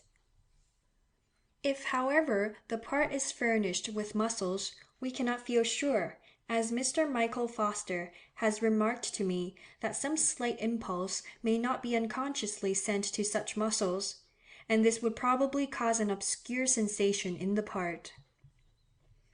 In a large number of cases, as with the salivary and lacrymal glands, intestinal canal, and etc., the power of attention seems to rest either chiefly, or as some physiologists think, exclusively on the vasomotor system being affected in such a manner that more blood is allowed to flow into the capillaries of the part in question. This increased action of the capillaries may in some cases be combined with the simultaneously increased activity of the sensorium. The manner in which the mind affects the vasomotor system may be conceived in the following manner.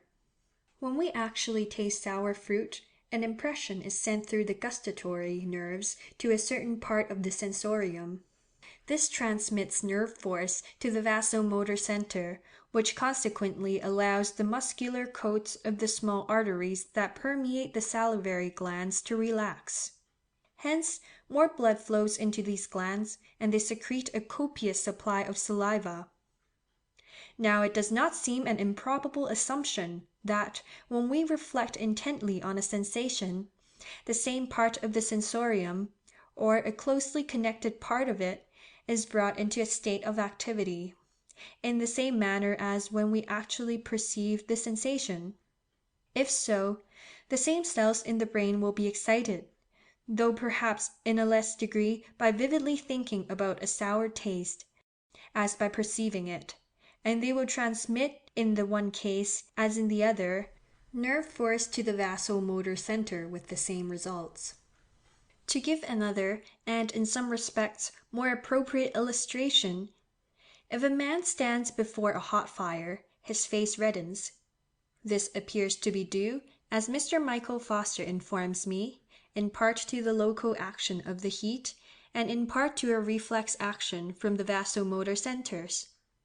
In this latter case, the heat affects the nerves of the face. These transmit an impression to the sensory cells of the brain, which act on the vasomotor center, and this reacts on the small arteries of the face, relaxing them and allowing them to become filled with blood. Here again, it seems not improbable that if we were repeatedly to concentrate with great earnestness our attention on the recollection of our heated faces, the same part of the sensorium which give us the consciousness of actual heat would be in some slight degree stimulated, and would in consequence tend to transmit some nerve force to the vasomotor centers, so as to relax the capillaries of the face. Now, as men during endless generations have had their attention often and earnestly directed to their personal appearance, and especially to their faces, any incipient tendency in the facial capillaries to be thus affected will have become in the course of time greatly strengthened through the principles just referred to, namely, nerve force passing readily along accustomed channels and inherited habit. Thus, as it appears to me, a plausible explanation is afforded of the leading phenomena connected with the act of blushing. Recapitulation. Men and women, and especially the young, have always valued in a high degree their personal appearance, and have likewise regarded the appearance of others. The face has been the chief object of attention, though when man aboriginally went naked, the whole surface of his body would have been attended to. Our self-attention is excited almost exclusively by the opinion of others, for no person living in absolute solitude would care about his appearance. Everyone feels blame more acutely than praise. Now, whenever we know or suppose that others are depreciating our personal appearance, our attention is strongly drawn towards ourselves, more especially to our faces. The probable effect of this will be, as has just been explained, to excite into activity that part of the sensorium which receives the sensory nerves of the face, and this will react through the vasomotor system on the facial capillaries. By frequent reiteration during numberless generations, the process will have become so habitual in association with the belief that others are thinking of us that even a suspicion of their depreciation suffices to relax the capillaries without any conscious thought about our faces. With some sensitive persons, it is enough even to notice their dress to produce the same effect. Through the force also of association and inheritance, our capillaries are relaxed whenever we know or imagine that any one is blaming, though in silence, our actions, thoughts, or character, and again when we are highly praised. On this hypothesis, we can understand how it is that the face blushes much more than any other part of the body, though the whole surface is somewhat affected, more especially with the races which still go nearly naked. It is not at all surprising that the dark-colored races should blush, though no change of color is visible in their skins. From the principle of inheritance, it is not surprising that persons born blind should blush. We can understand why the young are much more affected than the old, and women more than men, and why the opposite sexes especially excite each other's blushes. It becomes obvious why personal remarks should be particularly liable to cause blushing, and why the most powerful of all the causes is shyness.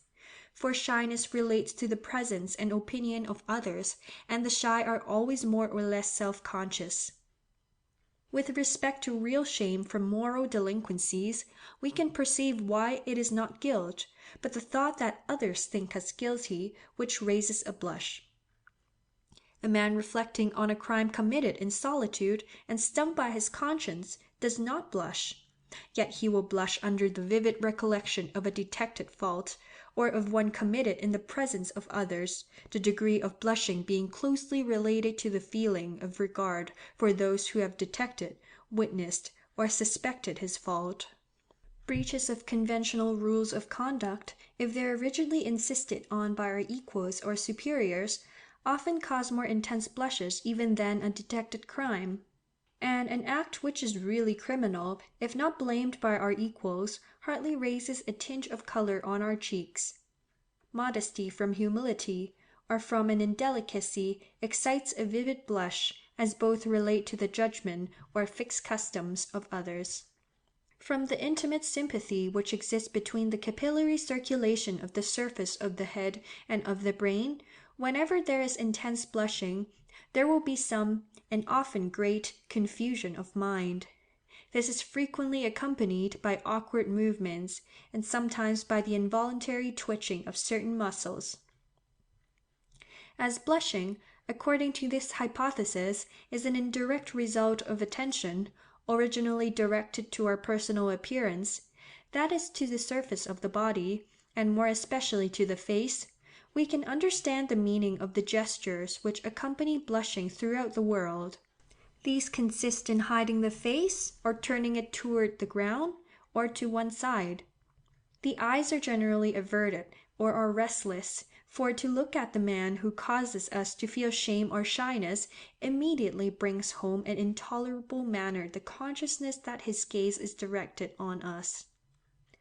Through the principle of associated habit, the same movements of the face and eyes are practiced, and can, indeed, hardly be avoided, whenever we know or believe that others are blaming, or too strongly praising, our moral conduct. End of section 25. Chapter 14. Concluding Remarks and Summary, Part 1. The three leading principles which have determined the chief movements of expression, their inheritance, on the part which the will and the intention have played in the acquirement of various expressions, the instinctive recognition of expression, the bearing of our subject on the specific unity of the races of man, on the successive acquirement of various expressions by the progenitors of man, the importance of expression, conclusion. I have now described, to the best of my ability, the chief expressive actions in man, and in some few of the lower animals. I have also attempted to explain the origin or development of these actions through the three principles given in the first chapter. The first of these principles is, that movements which are serviceable in gratifying some desire or in relieving some sensation if often repeated, become so habitual that they are performed, whether or not of any service, whenever the same desire or sensation is felt, even in a very weak degree. Our second principle is that of antithesis. The habit of voluntarily performing opposite movements under opposite impulses has become firmly established in us by the practice of our whole lives. Hence, if certain actions have been regularly performed, in accordance with our first principle, under a certain frame of mind, there will be a strong and involuntary tendency to the performance of directly opposite actions, whether or not these are of any use, under the excitement of an opposite frame of mind.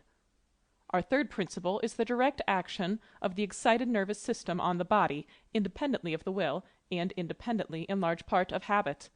Experience shows that nerve force is generated and set free whenever the cerebrospinal system is excited.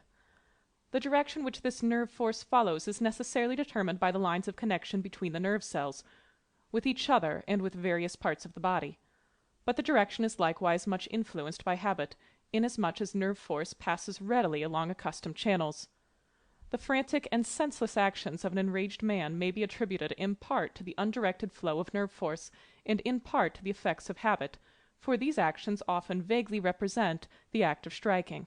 They thus pass into gestures included under our first principle, as when an indignant man unconsciously throws himself into a fitting attitude for attacking his opponent, though without any intention of making an actual attack. We also see the influence of habit in all the emotions and sensations which are called exciting, for they have assumed this character from having habitually led to energetic action, and action affects in an indirect manner the respiratory and circulatory system, and the latter reacts on the brain. Whenever these emotions or sensations are even slightly felt by us, though they may not at the time lead to any exertion, our whole system is nevertheless disturbed through the force of habit and association. Other emotions and sensations are called depressing, because they have not habitually led to energetic action, excepting just at first, as in the case of extreme pain, fear, and grief, and they have ultimately caused complete exhaustion. They are consequently expressed chiefly by negative signs and by prostration. Again, there are other emotions, such as that of affection, which do not commonly lead to action of any kind, and consequently are not exhibited by any strongly marked outward signs. Affection, indeed, in as far as it is a pleasurable sensation, excites the ordinary signs of pleasure.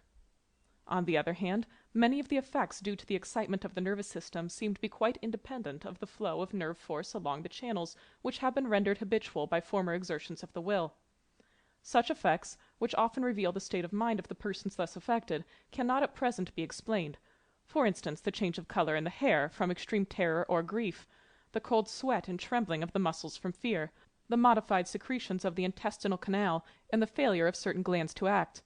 Notwithstanding that much remains unintelligible in our present subject, so many expressive movements and actions can be explained to a certain extent through the above three principles, that we may hope hereafter to see all explained by these or by closely analogous principles. Actions of all kinds, if regularly accompanying any state of mind, are at once recognized as expressive.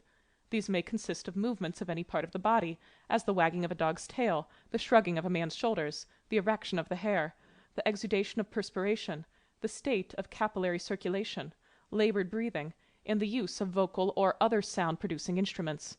Even insects express anger, terror, jealousy, and love by their stridulation. With man, the respiratory organs are of especial importance in expression, not only in a direct, but in a still higher degree in an indirect manner. Few points are more interesting in our present subject than the extraordinarily complex chain of events which lead to certain expressive movements. Take, for instance, the oblique eyebrows of a man suffering from grief or anxiety. When infants scream loudly from hunger or pain, the circulation is affected, and the eyes tend to become gorged with blood. Consequently, the muscles surrounding the eyes are strongly contracted as a protection. This action, in the course of many generations, has become firmly fixed and inherited. But when, with advancing years and culture, the habit of screaming is partially repressed, the muscles round the eyes still tend to contract whenever even slight distress is felt.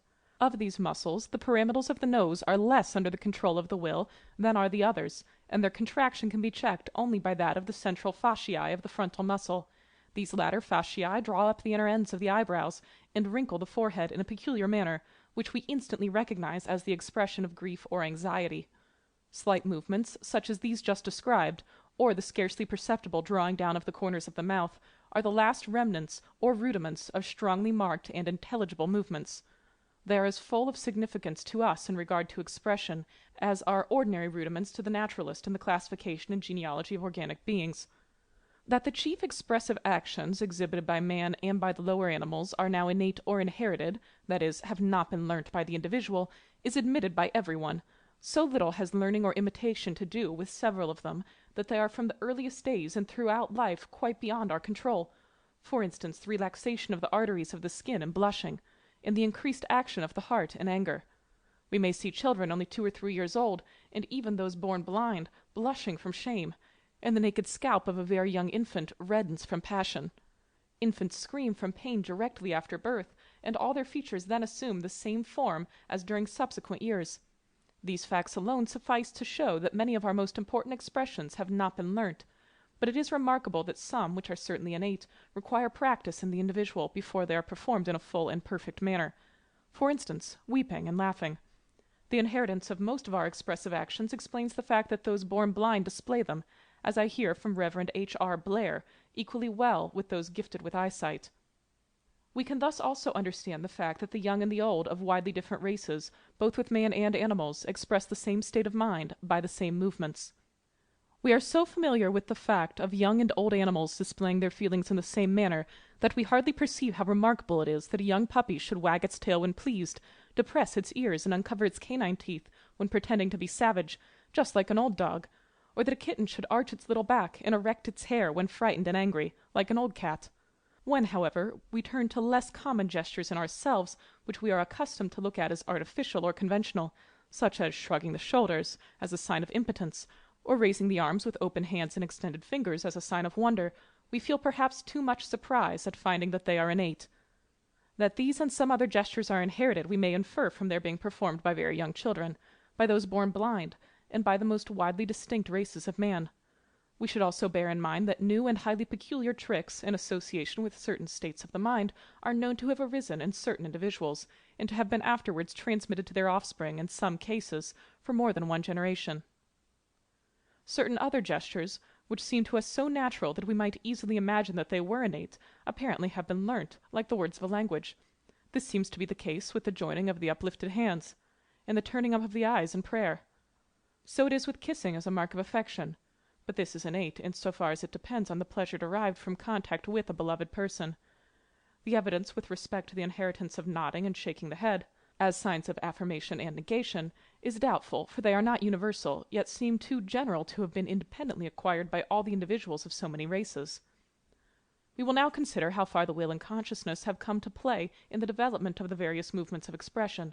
As far as we can judge, only a few expressive movements, such as those just referred to, are learnt by each individual. That is, were consciously and voluntarily performed during the early years of life for some definite object, or in imitation of others, and then became habitual. The far greater number of the movements of expression, and all the more important ones, are, as we have seen, innate or inherited, and such cannot be said to depend on the will of the individual. Nevertheless, all those included under our principle were at first voluntarily performed for a definite object, namely to escape some danger, to relieve some distress, or to gratify some desire. For instance, there can hardly be a doubt that the animals which fight with their teeth have acquired the habit of drawing back their ears closely to their heads when feeling savage, from their progenitors having voluntarily acted in this manner in order to protect their ears from being torn by their antagonists. For those animals which do not fight with their teeth do not thus express a savage state of mind.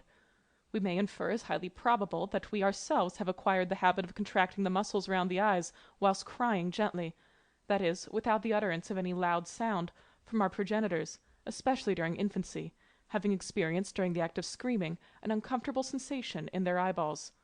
Again, some highly expressive movements result from the endeavour to check or prevent other expressive movements. Thus the obliquity of the eyebrows and the drawing down of the corners of the mouth follow from the endeavour to prevent a screaming fit from coming on, or to check it after it has come on. Here it is obvious that the consciousness and will must at first have come into play. Not that we are conscious in these or in other such cases what muscles are brought into action, any more than when we perform the most ordinary voluntary movements. With respect to the expressive movements due to the principle of antithesis, it is clear that the will has intervened, though in a remote and indirect manner. So again with the movements coming under our third principle. These, in as far as they are influenced by nerve force readily passing through the habitual channels, have been determined by former and repeated exertions of the will. The effects indirectly due to this latter agency are often combined in a complex manner, through the force of habit and association, with those directly resulting from the excitement of the cerebrospinal system. This seems to be the case with the increased action of the heart under the influence of any strong emotion. When an animal erects its hair, assumes a threatening attitude, and utters fierce sounds in order to terrify an enemy, we see a curious combination of movements which were originally voluntary with those that are involuntary. It is, however, possible that even strictly involuntary actions, such as the erection of the hair, may have been affected by the mysterious power of the will. Some expressive movements may have arisen spontaneously in association with certain states of mind, like the tricks lately referred to, and afterwards been inherited. But I know of no evidence rendering this view probable. The power of communication between the members of the same tribe by means of language has been of paramount importance in the development of man, and the force of language is much aided by the expressive movements of the face and body. We perceive this at once when we converse on an important subject with any person whose face is concealed. Nevertheless, there are no grounds, as far as I can discover, for believing that any muscle has been developed or even modified exclusively for the sake of expression. The vocal and other sound-producing organs, by which various expressive noises are produced, seem to form a partial exception, but I have elsewhere attempted to show that these organs were first developed for sexual purposes, in order that one sex might call or charm the other. Nor can I discover grounds for believing that any inherited movement, which now serves as a means of expression, was at first voluntary and consciously performed for this special purpose, like some of the gestures and the finger language used by the deaf and dumb. On the contrary, every true or inherited movement of expression seems to have had some natural and independent origin. But when once acquired, such movements may be voluntarily and consciously employed as a means of communication. Even infants, if carefully attended to, find out at a very early age that their screaming brings relief, and they soon voluntarily practice it. We may frequently see a person voluntarily raising his eyebrows to express surprise, or smiling to express pretended satisfaction and acquiescence. A man often wishes to make certain gestures conspicuous or demonstrative, and will raise his extended arms with widely open fingers above his head to show astonishment, or lift his shoulders to his ears to show that he cannot or will not do something. The tendency to such movements will be strengthened or increased by their being thus voluntarily and repeatedly performed, and the effects may be inherited. It is perhaps worth consideration whether movements at first used only by one or a few individuals to express a certain state of mind may not sometimes have spread to others, and ultimately have become universal, through the power of conscious and unconscious imitation. That there exists in man a strong tendency to imitation, independently of the conscious will, is certain. This is exhibited in the most extraordinary manner in certain brain diseases, especially at the commencement of inflammatory softening of the brain, and has been called the echo sign. Patients thus affected imitate, without understanding, every absurd gesture which is made, and every word which is uttered near them, even in a foreign language. In the case of animals, the jackal and wolf have learnt under confinement to imitate the barking of the dog. How the barking of the dog, which serves to express various emotions and desires, and which is so remarkable from having been acquired since the animal was domesticated, and from being inherited in different degrees by different breeds, was first learnt, we do not know. But may we not suspect that imitation has had something to do with its acquisition, owing to dogs having long lived in strict association with so loquacious an animal as man? End of section 26. Chapter 14. Concluding Remarks and Summary, Part 2. In the course of the foregoing remarks and throughout this volume, I have often felt much difficulty about the proper application of the terms will, consciousness, and intention. Actions which were at first voluntary soon became habit, and at last hereditary, and may then be performed even in opposition to the will. Although they often reveal the state of the mind, this result was not at first either intended or expected. Even such words as that certain movements serve as a means of expression are apt to mislead, as they imply that this was their primary purpose or object. This, however, seems rarely or never to have been the case, the movements having been at first either of some direct use, or the indirect effect of the excited state of the sensorium. An infant may scream either intentionally or instinctively to show that it wants food, but it has no wish or intention to draw its features into the peculiar form which so plainly indicates misery. Yet some of the most characteristic expressions exhibited by man are derived from the act of screaming, as has been explained. Although most of our expressive actions are innate or instinctive, as is admitted by everyone, it is a different question whether we have any instinctive power of recognizing them. This has generally been assumed to be the case, but the assumption has been strongly controverted by M. Lemoine. Monkeys soon learn to distinguish not only the tones of voice of their masters, but the expression of their faces, as is asserted by a careful observer. Dogs well know the difference between caressing and threatening gestures or tones, and they seem to recognize a compassionate tone. But as far as I can make out, after repeated trials, they do not understand any movement confined to the features, excepting a smile or laugh, and this they appear, at least in some cases, to recognize. This limited amount of knowledge has probably been gained, both by monkeys and dogs, through their associating harsh or kind treatment with our actions, and the knowledge certainly is not instinctive. Children, no doubt, would soon learn the movements of expression in their elders in the same manner as animals learn those of man. Moreover, when a child cries or laughs, he knows in a general manner what he is doing and what he feels, so that a very small exertion of reason would tell him what crying or laughing meant in others. But the question is, do our children acquire their knowledge of expression solely by experience through the power of association and reason? As most of the movements of expression must have been gradually acquired, afterwards becoming instinctive, there seems to be some degree of a priori probability that their recognition would likewise have become instinctive. There is at least no greater difficulty in believing this than in admitting that, when a female quadruped first bears young, she knows the cry of distress of her offspring, or than in admitting that many animals instinctively recognize and fear their enemies. And of both of these statements there can be no reasonable doubt. It is, however, extremely difficult to prove that our children instinctively recognize any expression. I attended to this point in my firstborn infant, who could not have learned anything by associating with other children, and I was convinced that he understood a smile and received pleasure from seeing me, answering it by another, at much too early an age to have learnt anything by experience. When this child was about 4 months old, I made in his presence many odd noises and strange grimaces, and tried to look savage, but the noises, if not too loud, as well as the grimaces, were all taken as good jokes, and I attributed this at the time to their being preceded or accompanied by smiles. When 5 months old, he seemed to understand a compassionate expression and tone of voice. When a few days over 6 months, his nurse pretended to cry, and I saw that his face instantly assumed a melancholy expression, with the corners of the mouth strongly depressed. Now this child could rarely have seen any other children crying, and never a grown-up person crying, and I should doubt whether at so early an age he could have reasoned on the subject. Therefore it seems to me that an innate feeling must have told him that the pretended crying of his nurse expressed grief, and this, through the instinct of sympathy, excited grief in him. M. Lemoine argues that, if man possessed an innate knowledge of expression, authors and artists would not have found it so difficult, as is notoriously the case, to describe and depict the characteristic signs of each particular state of mind. But this does not seem to me a valid argument. We may actually behold the expression changing in an unmistakable manner in a man or animal, and yet be quite unable, as I know from experience, to analyze the nature of the change. In the 2 photographs given by Dejection of the same old man, almost everyone recognized that the one represented a true and the other a false smile, but I have found it very difficult to decide in what the whole manner of difference consists. It has often struck me as a curious fact that so many shades of expression are instantly recognized without any conscious process of analysis on our part. No one, I believe, can clearly describe a sullen or sly expression, yet many observers are unanimous that these expressions can be recognized in the various races of man. Almost everyone to whom I showed Duchenne's photograph of the young man with oblique eyebrows at once declared that it expressed grief or some such feeling. Yet probably not one of these persons, or 1 out of 1,000 persons, could beforehand have told anything precise about the obliquity of the eyebrows, with their inner ends puckered, or about the rectangular furrows on the forehead.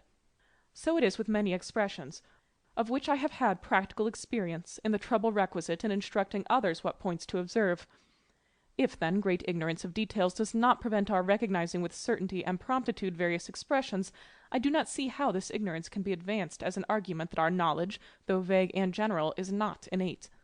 I have endeavored to show in considerable detail that all the chief expressions exhibited by man are the same throughout the world. This fact is interesting, as it affords a new argument in favor of the several races being descended from a single parent stock, which must have been almost completely human in structure and to a large extent in mind, before the period at which the races diverged from each other. No doubt similar structures, adapted for the same purpose, have often been independently acquired through variation and natural selection by distinct species, but this view will not explain close similarity between distinct species in a multitude of unimportant details. Now, if we bear in mind the numerous points of structure having no relation to expression, in which all the races of man closely agree, and then add to them the numerous points, some of the highest importance, and many of the most trifling value, on which the movements of expression directly or indirectly depend, it seems to me improbable in the highest degree that so much similarity, or rather identity of structure, could have been acquired by independent means. Yet this must have been the case if the races of man are descended from several aboriginally distinct species. It is far more probable that the many points of close similarity in the various races are due to inheritance from a single parent form, which had already assumed a human character. It is a curious, though perhaps an idle speculation, how early in the long line of our progenitors the various expressive movements now exhibited by man were successively acquired. The following remarks will at least serve to recall some of the chief points discussed in this volume. We may confidently believe that laughter, as a sign of pleasure or enjoyment, was practised by our progenitors long before they deserved to be called human. For many kinds of monkeys, when pleased, utter a reiterated sound, clearly analogous to our laughter, often accompanied by vibratory movements of their jaws or lips, with the corners of the mouth drawn backwards and upwards, by the wrinkling of the cheeks, and even the brightening of the eyes. We may likewise infer that fear was expressed from an extremely remote period in almost the same manner as it is now by man, by trembling, the erection of the hair, cold perspiration, pallor, widely opened eyes, the relaxation of most of the muscles, and by the whole body cowering downwards or held motionless. Suffering, if great, will from the first have caused screams or groans to be uttered, the body to be contorted, and the teeth to be ground together. But our progenitors will not have exhibited those highly expressive movements of the features which accompany screaming and crying, until their circulatory and respiratory organs, and the muscles surrounding their eyes, had acquired their present structure. The shedding of tears appears to have originated through reflex action from the spasmodic contraction of the eyelids, together perhaps with the eyeballs becoming gorged with blood during the act of screaming. Therefore weeping probably came on rather late in the line of our descent, and this conclusion agrees with the fact that our nearest allies, the anthropomorphous apes, do not weep. But we must here exercise some caution, for as certain monkeys, which are not closely related to man, weep, this habit might have been developed long ago in a sub-branch of the group from which man is derived. Our early progenitors, when suffering from grief or anxiety, would not have made their eyebrows oblique, or have drawn down the corners of their mouth, until they had acquired the habit of endeavoring to restrain their screams. The expression, therefore, of grief and anxiety is eminently human. Rage will have been expressed at a very early period by threatening or frantic gestures, by the reddening of the skin, and by glaring eyes, but not by frowning. For the habit of frowning seems to have been acquired chiefly from the corrugators being the first muscles to contract round the eyes, whenever, during infancy, pain, anger, or distress is felt, and there consequently is a near approach to screaming, and partly from a frown serving as a shade in difficult and intent vision. It seems probable that this shading action would not have become habitual until man had assumed a completely upright position, for monkeys do not frown when exposed to a glaring light. Our early progenitors, when enraged, would probably have exposed their teeth more freely than does man, even when giving full vent to his rage, as with the insane.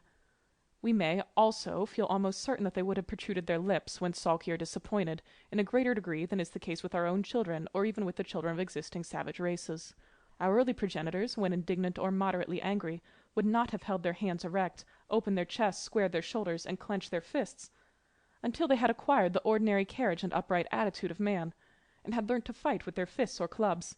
Until this period had arrived, the antithetical gesture of shrugging the shoulders as a sign of impotence or of patience would not have been developed. From the same reason, astonishment would not then have been expressed by the raising of the arms with open hands and extended fingers. Nor, judging from the actions of monkeys, would astonishment have been exhibited by a widely opened mouth, but the eyes would have been opened and the eyebrows arched. Disgust would have been shown at a very early period by movements round the mouth, like those of vomiting. That is, if the view which I have suggested respecting the source of the expression is correct, namely, that our progenitors had the power, and used it, of voluntarily and quickly rejecting any food from their stomachs which they disliked. But the more refined manner of showing contempt or disdain, by lowering the eyelids, or turning away the eyes and face, as if the despised person were not worth looking at, would not probably have been acquired until a much later period. Of all expressions, blushing seems to be the most strictly human, yet it is common to all or nearly all the races of man, whether or not any change of color is visible on their skin. The relaxation of the small arteries of the surface, on which blushing depends, seem to have primarily resulted from earnest attention directed to the appearance of our own persons, especially of our faces, aided by habit, inheritance, and the ready flow of nerve force along accustomed channels, and afterwards to have been extended by the power of association to self-attention directed to moral conduct. It can hardly be doubted that many animals are capable of appreciating beautiful colors and even forms, as is shown by the pains which the individuals of one sex take in displaying their beauty before those of the opposite sex. But it does not seem possible that any animal, until its mental powers have been developed to an equal or nearly equal degree with those of man, would have closely considered and been sensitive about its own personal appearance. Therefore we may conclude that blushing originated in a very late period, in the long line of our descent. From the various facts just alluded to, and given in the course of this volume, it follows that, if the structure of our organs of respiration and circulation had differed only in a slight degree from the state in which they now exist, most of our expressions would have been wonderfully different. A very slight change in the course of the arteries and veins which run to the head would probably have prevented the blood from accumulating in our eyeballs during violent expiration, for this occurs in extremely few quadrupeds. In this case we should not have displayed some of our most characteristic expressions. If man had breathed water by the aid of external branchiae, although the idea is hardly conceivable, instead of air through his mouth and nostrils, his features would not have expressed his feelings much more efficiently than now do his hands or limbs. Rage and disgust, however, would still have been shown by movements about the lips and mouth, and the eyes would have become brighter or duller according to the state of the circulation. If our ears had remained movable, their movements would have been slightly expressive, as is the case with all the animals which fight with their teeth, and we may infer that our early progenitors thus fought, and we still uncover the canine tooth on one side when we sneer at or defy anyone, and we uncover all our teeth when furiously enraged. The movements of expression in the face and body, whatever their origin may have been, are in themselves of much importance for our welfare. They serve as the first means of communication between the mother and her infant. She smiles approval, and thus encourages her child on the right path, or frowns disapproval. We readily perceive sympathy in others by their expression. Our sufferings are thus mitigated and our pleasures increased, and mutual good feeling is thus strengthened. The movements of expression give vividness and energy to our spoken words. They reveal the thoughts and intentions of others more truly than do words, which may be falsified.